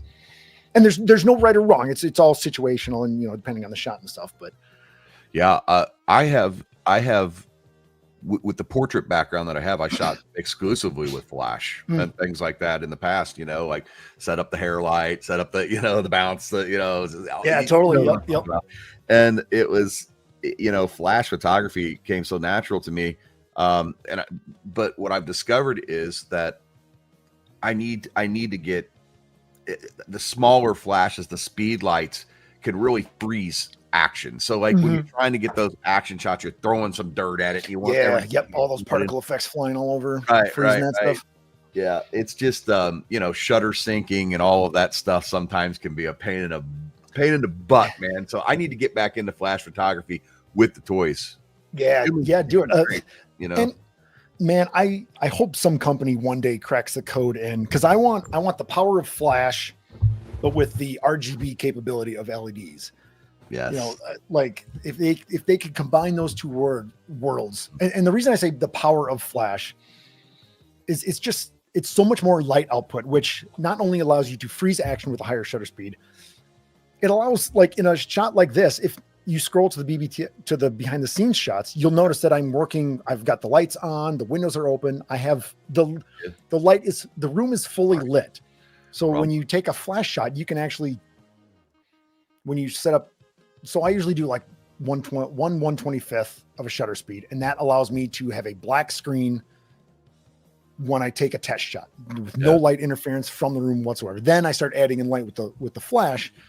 So yeah, maybe I'm just getting old. I enjoy working in a fully lit room now, so I'm not tripping over cords and things in the dark and things like that. Oh yeah, for sure. But having said all that, I do shoot RGB or LEDs more often than flash nowadays. But it's always fun to go back to them too. No, that's a great setup you got going there. I love that shot. It's funny seeing that I can tell we just moved into this house in that shot, because it's bare now. When you look over, there's shelves and and toys and stuff and all kinds of fun stuff. Yeah. So yeah, man. Let me see here. Yeah, I'm glad you picked up. That's another. Yeah, I love that, man. I love that. Man, you just got so many good ones. I love, so I've been working a lot with polyfill clouds and trying to get, like with the big bags of polyfill. Okay. Yeah. You shoot the light across, like stuffing kind of stuff. Yeah. And so that's been something. But one of the things that I think that you do very well is the way that you do the flights, things that are flying. Oh, I love doing spaceship shots, and I need to get back more into those because I've been slacking lately. Yeah, this is so good, man. Oh, thank you. Yeah, that Super Star Destroyer is from the Star Wars Armada, I believe, tabletop game. So it's still pretty big. It's maybe not quite 2 feet, but the scale that you've done on that is so impressive. The way that you make it look enormous, man. Thank you. Yeah. So, and that's a Hot Wheels Imperial shuttle there. Man. Sorry, did it again, guys. Derp. All right. So, And that shot was a series of focus stacked images to get that entire Superstar Destroyer in focus. Yeah. And then I went through the painstaking process of painting in all those freaking windows on that damn thing. Oh yeah, I even took a picture because I was spending a whole afternoon hand painting those lights in Photoshop. And then I finally, for the superstructure, the city part on top, I finally wised up and I made a brush in Photoshop to just give me a little scatter light so I can just kind of paint them a little bit faster. But those ones on the side I did individually with my tablet there, just tap, making all these lights. Yeah, so I love your setup here too. The Wacom tablets. I mean, I've got one of those also. Highly recommend that to anybody that's doing, a lot of editing in Photoshop. Yep, totally. And it helps give your digital painting like a more organic feel. There's something different about the pen versus a mouse. I don't use it that often these days, but it is slick to have for certain scenarios. Yeah, right on. So, hey, Jamie, good to see you're here, buddy. But yeah, good stuff, dude. I know. Do you have what's your favorite shot? My favorite shot? Yeah, I mean, obviously you've got these pinned at the top. So yeah, amazing. No, for no real reason. I think I pinned them once and then they just kind of stayed there. Yeah. What are some of my favorite shots? What do I have around me? I was gonna say I saw some art hanging behind you there. It looks like okay. Well, speaking of the AI conversations, so this Millennium Falcon shot, if you scroll down the page, I wonder if we can find it. It is oh, there it is. Okay, right next to there, that one. Yeah. So this back to the AI thing. This was when Adobe Firefly was in beta, and I was able to get some access to it. That Falcon, that's the Micro Galaxy Squadron Falcon. I shot that in the backyard. Feel free to scroll through the the things there. So I shot that in the backyard, and I had been saving it basically for a shot, and I always wanted to do a shot above the clouds, but and my intent was to take, on some trip on a flight, take some shots of clouds outside the window. I just didn't get to it at that time. So one of the first things I did in Firefly is like, okay, well, give me clouds at 30,000 feet, blah, blah. And I basically used that piece as a stock photo and then comped it in Photoshop. So not only is it kind of one of my favorite just looking shots, I really love it. It also represented a time and place when the industry was making a big shift. So that's partially why I have it printed behind me, because I love the shot. And it's like, okay, this represents a moment in time when the way you used to do things is now about to change. Right. So, all right. So I'm going to ask your opinion on something. Yeah. I want to get a little live critique. Let's do it from you on something. All right. So let me, I want to hide this just for a second. So I don't, what's that called when you like show too much on your screen on the internet? They have a word for that. I don't know. It sounds like something I would do though. You accidentally show like your credit card number or something like that, So I pulled that down for just a second. I'm going to switch. I want to get your thoughts on, this was one of my attempts on, I'm totally jealous of your setup back there too, that workbench. And thanks, dude. That's and I've also been meaning to say this whole time, you have an awesome radio voice. Oh, thank you, man. That's awesome. You hear your own voice and you hate listening to it. Agreed. So when I listen to these back, I'm always like, oh man. I can't watch these like of myself. It's like, oh God, what the heck is wrong with me? I appreciate that. All right, let's see. I think this was me working on some of my polyfill clouds that I was talking about. I'm trying to, is that the one? Yeah. So I've been trying to get this flight thing down for a while now. How can I make clouds look real? So let me go back in here. Sorry. Are you okay with the sharing now? Yeah. There you go, Nico. Sorry, I hit the wrong button. Yeah. So I mean, that's polyfill clouds. Okay. Yep. But same idea. Like I wanted to get above the clouds on it. I've got a BTS for this somewhere, but it's basically stacked up back there on my bench. I have all this fill with lights kind of across the top and some down underneath from the sides. But nice. And is the background clouds, is that like a TV screen or something? Yes. Yeah. So I kind of tried to match the nice job blending that. Yeah. So anyway, No, that turned out really good.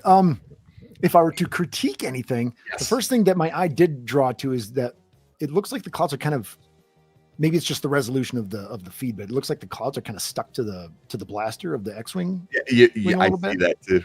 I see that too, and it was like I think it's just right. I think the tip of the X-wing caught some of the lined up right or something. Yeah, it out. But no, that looks great, man. I appreciate it. This is a pretty raw photo, actually. I haven't posted this or anything, but yeah, I wanted to get your opinion on the polyfill. You know, the clouds. I mean, I like it. It looks really, really authentic.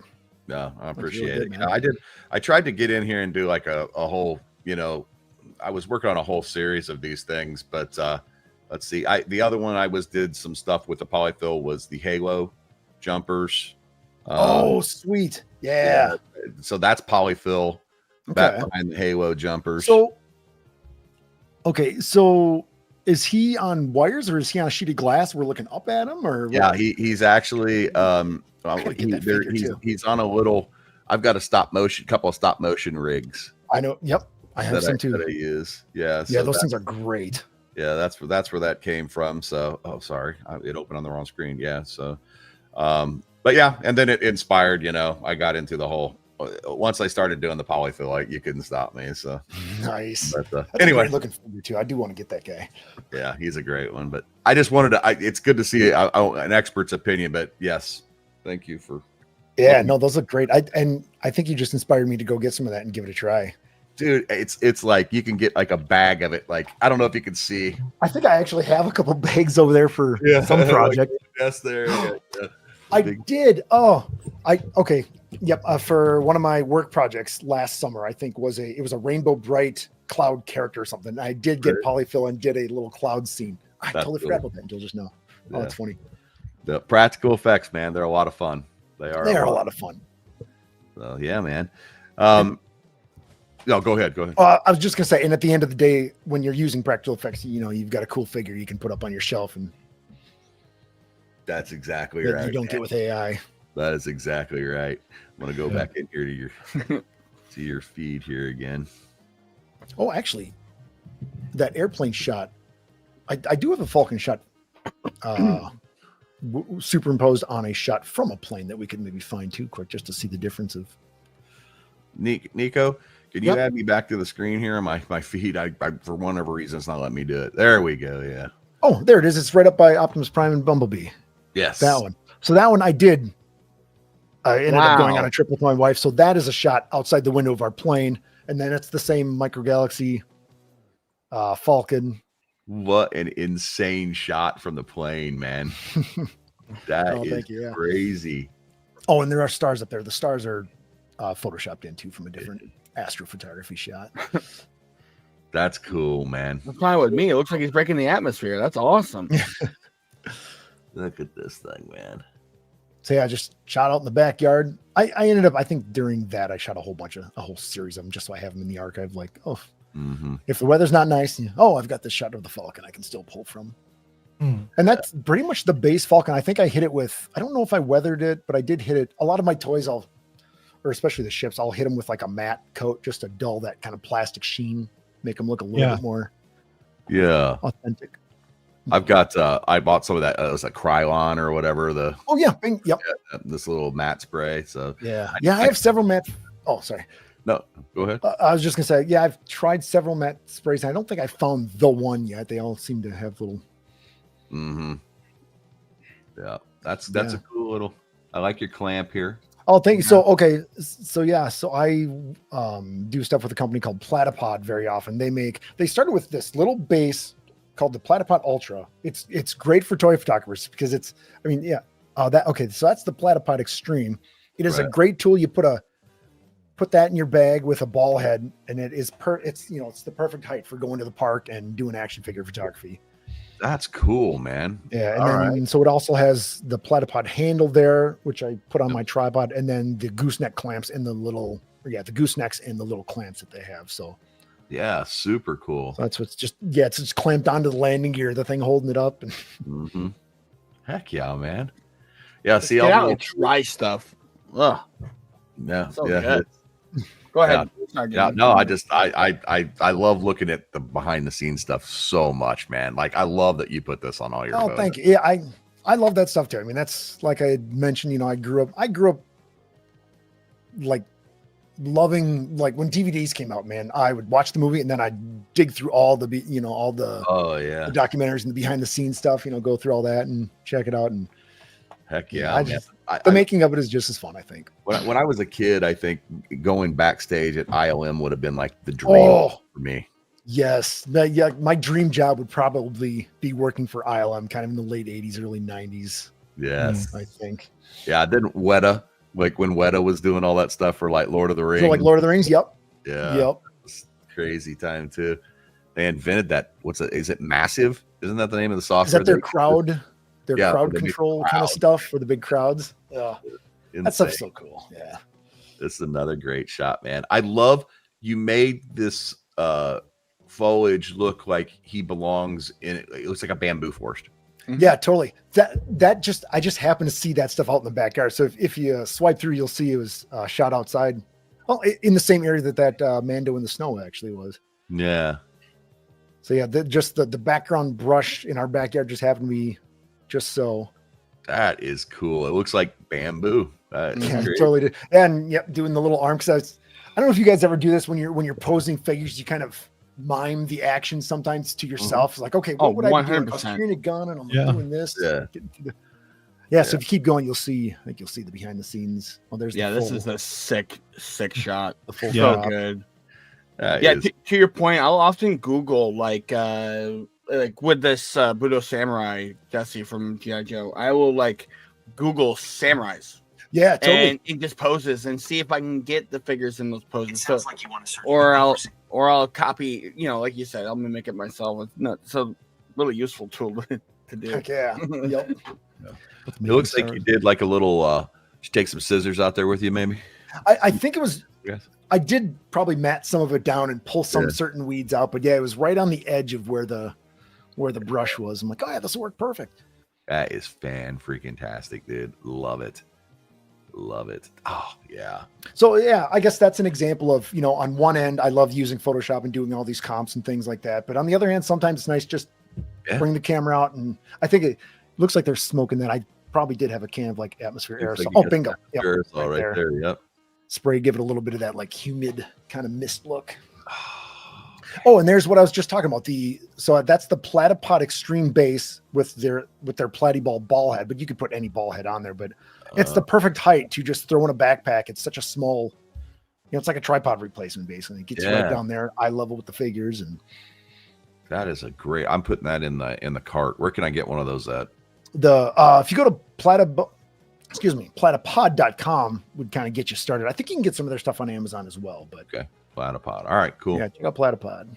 Noted. Man, I could, seriously. I don't know how long you can stay, but I could seriously look at these. I can keep going. Yeah. What time all right, cool. Let's keep going. Yeah, I love answering questions about what we got going on here. Yeah, sitting around talking about photos, dude. I mean, it's one of my favorite things in the world to do. My eyes are always drawn. We're getting to the 9 hours mark on here, so yeah. Well, we should be okay to go about 10, right? Yeah. No, and there's no reason to switch because then you make everybody have to leave and come back. I mean, if well, let's hang out with Jesse and okay, I'll hang for a bit. Yeah. This dude. Kay, talk to me, man, because this is your jam, dude. Yeah, that's a McFarlane, correct? I'm pretty sure. Yes, that's one of the early ones. That's Arkham Batman. I love the absolute simplicity, and I when I say simplicity, I often will throw quotations up because the shot itself or the setup could be simple, but the execution here is awesome. And I don't know if you did. I have a quick question, something I'm noting on the photo, and I don't know if this was intentional. Did you intentionally make the shadow on the floor look like the Batman's head? Because if you look at the mirrored reflection, the horn where his cape hit the floor to the foreground, it looks like Batman's horns. And I don't know if you did it intentionally, but it's great. I love it.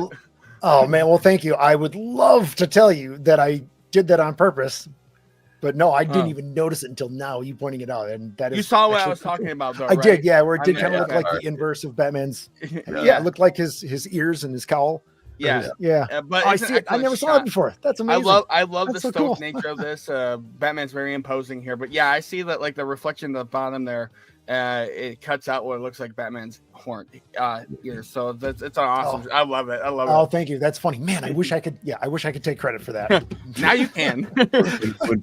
when people talk about articulation and they say Yeah, this get line outta here. doesn't or that line doesn't or this that and the other, I always just point pictures like this. I'm like, Yep. how articulated does it need to do to get this shot? And look how good this shot is. So Oh, well, thank you. Yeah, sometimes it's more about the figure look. Oh, we were talking about that Doom figure, the McFarlane Doom. I love. He has such an imposing look, but his articulation's maybe a little less than. Like his arms don't bend too much, but boy, he's what shelf presence though. yeah, let's look at the BTS on this. Yeah, the execution on it is fantastic. Yeah, so not much. It's sitting on. That's a folded up V flat, which is just a big sheet of foam core basically, and then a couple of sheets of foam core for the quote unquote door, and then put a soft box or a strip box, I guess, with a flash behind them and a little mist. Of course, I always love using a little bit of smoke and mist just to give that extra edge of atmosphere. And gotta have that. but you got to be careful, especially if you use it indoors, because you will slowly find out over time everything that in your room has a little bit of an oily film now to it. That's interesting. So I have I've got the Ulanzi, the little smoker, the little Yep, I think vape I have the brick. same one. Yeah, It's like those old vape machines that the guys used to have that were like this big, Yep. kind of that it's thing. the one with like the remote pops off of it. And, Yeah, and it's got the little gooseneck. Okay, yep. Love that. Use that all the time. I do. But I also have one of the things that's really funny is, and I've got a funny picture. I sent it to these guys the other day. I've got a full size fog machine in here. So like because sometimes I want to get the big settle in the thing. And the other day I don't know what I was thinking. I turned it on and I blew around the room a little bit and I was quick taking photos because I wanted to get it moving and all that stuff. And I let it run for so long that like I came back over and sat down and there was just a haze in here. It looked like Teacher's on the band. Dude. Yep, big hot box there. Yeah. My wife comes up and she opens it. She's like, "What the hell is going on in here? Are you having like a party or something?" So, funny. Yep. Yeah, anytime I bust out like the atmosphere aerosol or anything, I do the shot and then crack open the windows, turn on the fan, try to air out the place, and that makes sense. And sometimes you have to sort of reset the room. You do too much smoke and it's too hazy. It's like, okay, now I need to dial it back. So, well, I guess I'm going to take a 15-minute break here and let the room air out. Time for a sandwich. Yep, exactly. Oh man, we're starting Your to work go old is school. so here. impressive, dude. Your work is so impressive. Oh, thank you, Nico. You're a Turks guy. We like the Turks. What can I say, man? It's like this. Sorry, I you know that I love you. We chat a lot on IG, but this is the kind of picture that makes me want to quit. Like, Nico, does it make you go, damn? Yeah. yeah, Nice callback. Nice callback. it's like damn. Yeah, no, that's good. Still got the old VHS copy here ready to go. Hell yeah. Yay! Well, the figure that I got, it came with a huge box like that. That is an actual like VHS, but the huge size. Yep. Yeah, I love these NECA. What was it, 89 or 90? I can't remember, but 90? 90, yep. Oh, yep, bingo. Yeah, no, I love, it was 10 or whatever when that movie came out. So again, right time, right place, and Turtle Mania swept the nation. Yeah. The color, I just ordered that Mezco back. I can't wait, man. I'm so excited about that. So nice. Yeah, I've been iffy on it. Maybe I should just pull the trigger. Speaking of VHS. Oh dang! So is that like one of the quarter scale NECA? No, this is the NECA 112 or 110. It's 7 inches. Oh, okay. But it's like I think it's on San Diego Comic Con pack, something like that. Nice. And they come like. Was that all 4 of them in there? Yep. Oh, very cool. What's Damn, up? I just want that box actually put up on the shelf. I love that. I don't have the room to put it on the shelf, but this is one of the boxes that I keep. I mean, I'm picky with my boxes. I don't keep every box that I get from figures, but this one is the one of that I get for. Man, this one worth the space inside the the cabinet storage that it got down there. Nice. Yeah, and that the 4K box set of the Turtle movies is just about to come out on like the 13th or something, I think. And they re-release they either re-released it in the theaters for a weekend or are about to. I can't remember. I missed that, but anyway, yeah. I want to see I want to see the box that Mezco is going to put their turtles. I mean, yeah, I wonder what they are going to do. Nico, send Don a link real quick, will you? For this one or for the next one? For this one, yeah, for this one, because they're coming on here pretty quick. So I mean, like 2 hours. Yep. Well, he's out there. Send him a link. He can come hang out with us. Okay, but remember, we need to switch to it. Yeah. All right. So then this is awesome. I love this angle that you did. Thank you. We speak during the night. We speak about using the red color on the pictures because it's hard to like get the right amount of red. Yep. Don't overmade it, but also having like red, not like pink or like some kind of purple. Yeah. And I think that you get it on the right amount, on the right spot of red. Yeah, you're absolutely right. Red is a very intense color, and it can easily, the saturation of red can easily get away on you. Mm-hmm. But I tend to desaturate my images a little bit anyway, globally. Makes sense. Keep that stuff tamed down. I like you're using that. Quick question for you. Mm-hmm. You wet that figure even with the coat? I did. Yep. It's just a light mist. Just a light mist. Yay. You're brave, man. You're brave, man. I mean, most of the stuff people that they are afraid of with the people when they got soft goods. Oh yeah, no, it hasn't. I mean, like I said, it was just a light mist. It maybe put a couple specks on his jacket, but nothing. Not like I'm dunking in water or anything. I mean, even you don't have like diorama or digital background, and even with that, it's like sharp. Flood it with some light, and just a black backdrop, and that was when my wife and I sold our old house. We had we got a 6-month lease in an apartment, so that's all that is. Just we had minimum stuff, and while we were waiting for our new house to be ready and to move in, so just brought the bare essentials, and which is action figures and camera. Exactly. Yeah. Well, when I started this adventure, I at some point I sort of gave myself a self-assignment to anyway, to do a 1 photo a week and share. That was kind of a self-discipline. Like, okay, if I'm going to get into this, I'm going to try to set a cadence. I'm going to try to keep doing it so I can, keep getting better, learn from everything I do. And so I continued it during this period and with less equipment, but it's still fun to do. Well, yeah, absolutely, man. Sometimes less is more. Sometimes. Yeah, I agree. I really like minimalist type stuff. A lot of the time. Yeah. Sometimes I'll take a photo and I get so busy. This is something that Trevor talked about. You get so busy setting up, the accessories or the props or whatever it is, and you get so busy. And so, like, I think what I've learned over the course of doing this with toy photography is sometimes I'll set all that stuff up, but I used to have to force it into the shot. Oh, like the props became characters, and then now I've noticed I'll set stuff up sometimes and then you won't even be able to see it in the photo. It's like I find where it's supposed to be at. Yeah, I will often build my set in camera, and what I mean by that is I'll have an idea of what I'm going to do, maybe put out a couple pieces, and then I'll put the figure in frame, kind of getting them where I want them.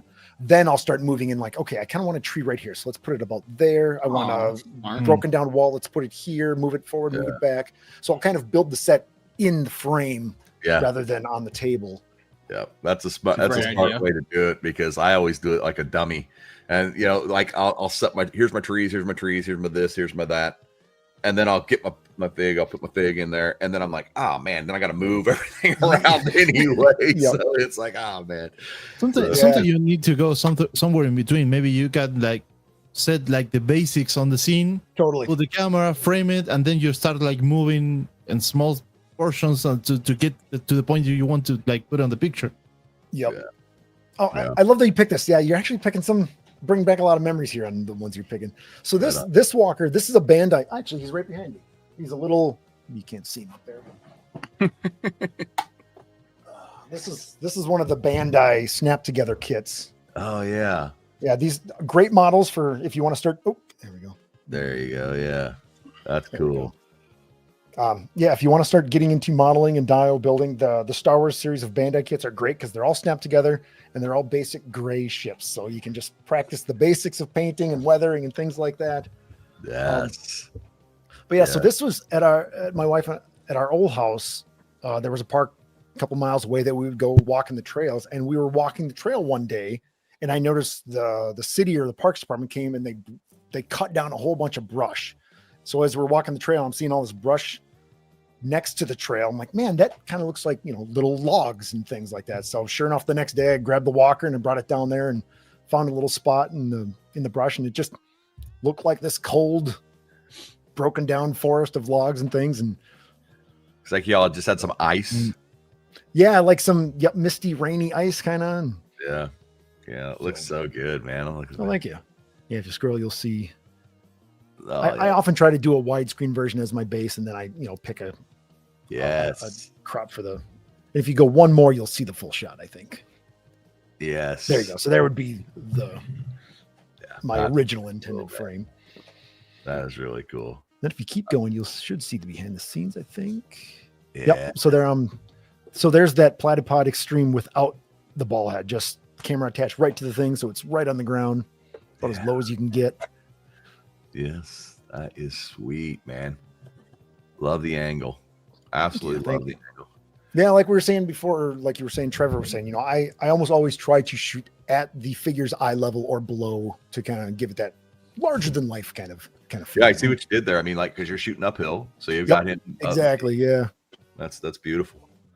What a great setup there. Great job, man. That is fantastic. Thank you. Yeah, always as a toy photographer, man, always keep your eye out to your surroundings and just kind of train your brain to think of things in a different scale, and you never know what you might find.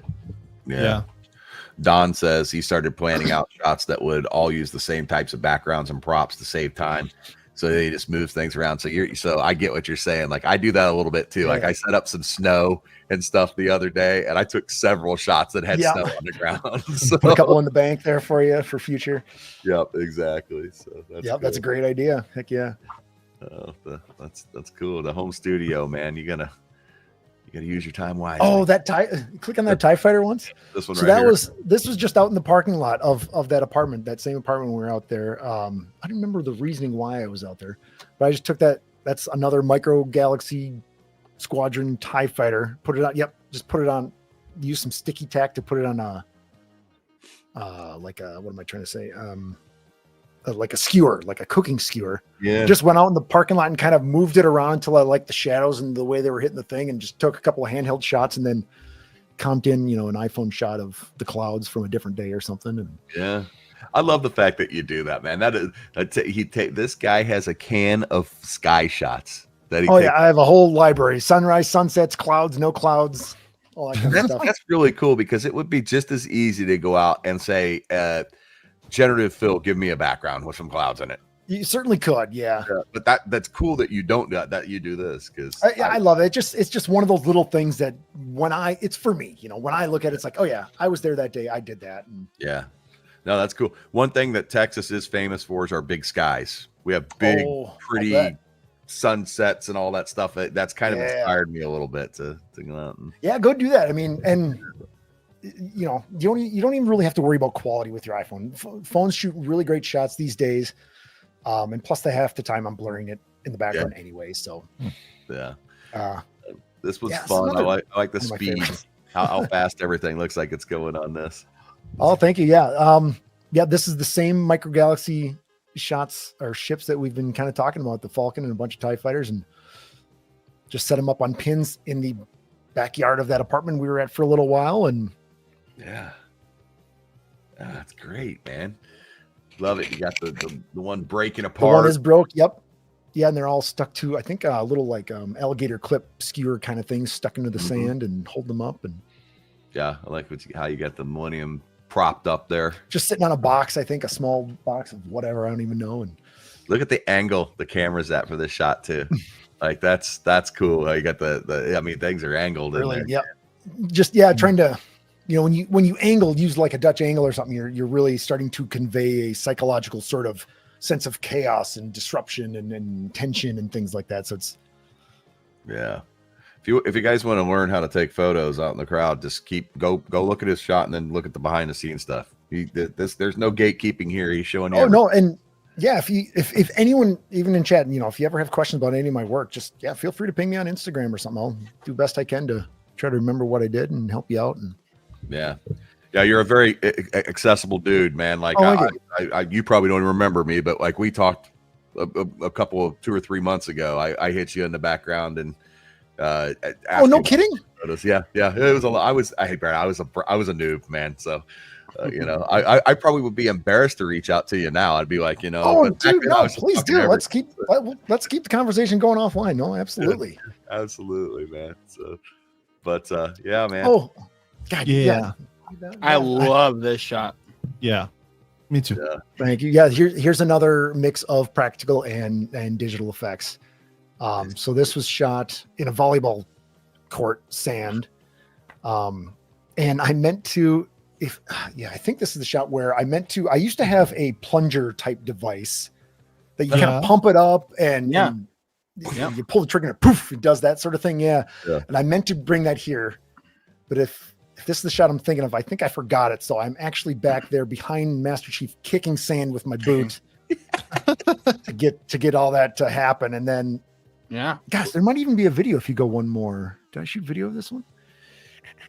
We've seen Jared do stuff like that where he had the plunger or he's kicked thrown it. So like this is again, I think what's important for people is like I want to say this, just go out and try things. Just grab your camera, grab an action figure. Don't really worry about the whole lighting. I mean, lighting matters, but you can go outside and just try some things and just have fun. And eventually, if you keep at it, you'll get to a quality like this that's just so. I mean, this is so cinematic. I mean, that's one thing about your shots. They're very thank you. Cinematic. The action that's in them or the blur, or like that Star Wars shot reminds me of how they did it back in the early 80s with the early Star Wars stuff. It's awesome work, man. Yeah, and also for people going out and doing this, don't be afraid of making a mess, and your set can look completely ridiculous. All that matters is what's in the cone of vision of that lens. And a lot of my shots, they look small. Clean or whatever, but half the time, just like inches outside of the frame is a light box or excuse me, not a light box, like a bounce card or, a clamp or something. You can really make a ridiculous looking mess of your table or your shooting space, but all that matters is what's in that cone of vision. Yeah, absolutely. Well, look at here. So look all around the photo. This is his workshop. You can see, and all that really matters in this. Is that little cone of vision. Exactly. Yeah. So cool, dude.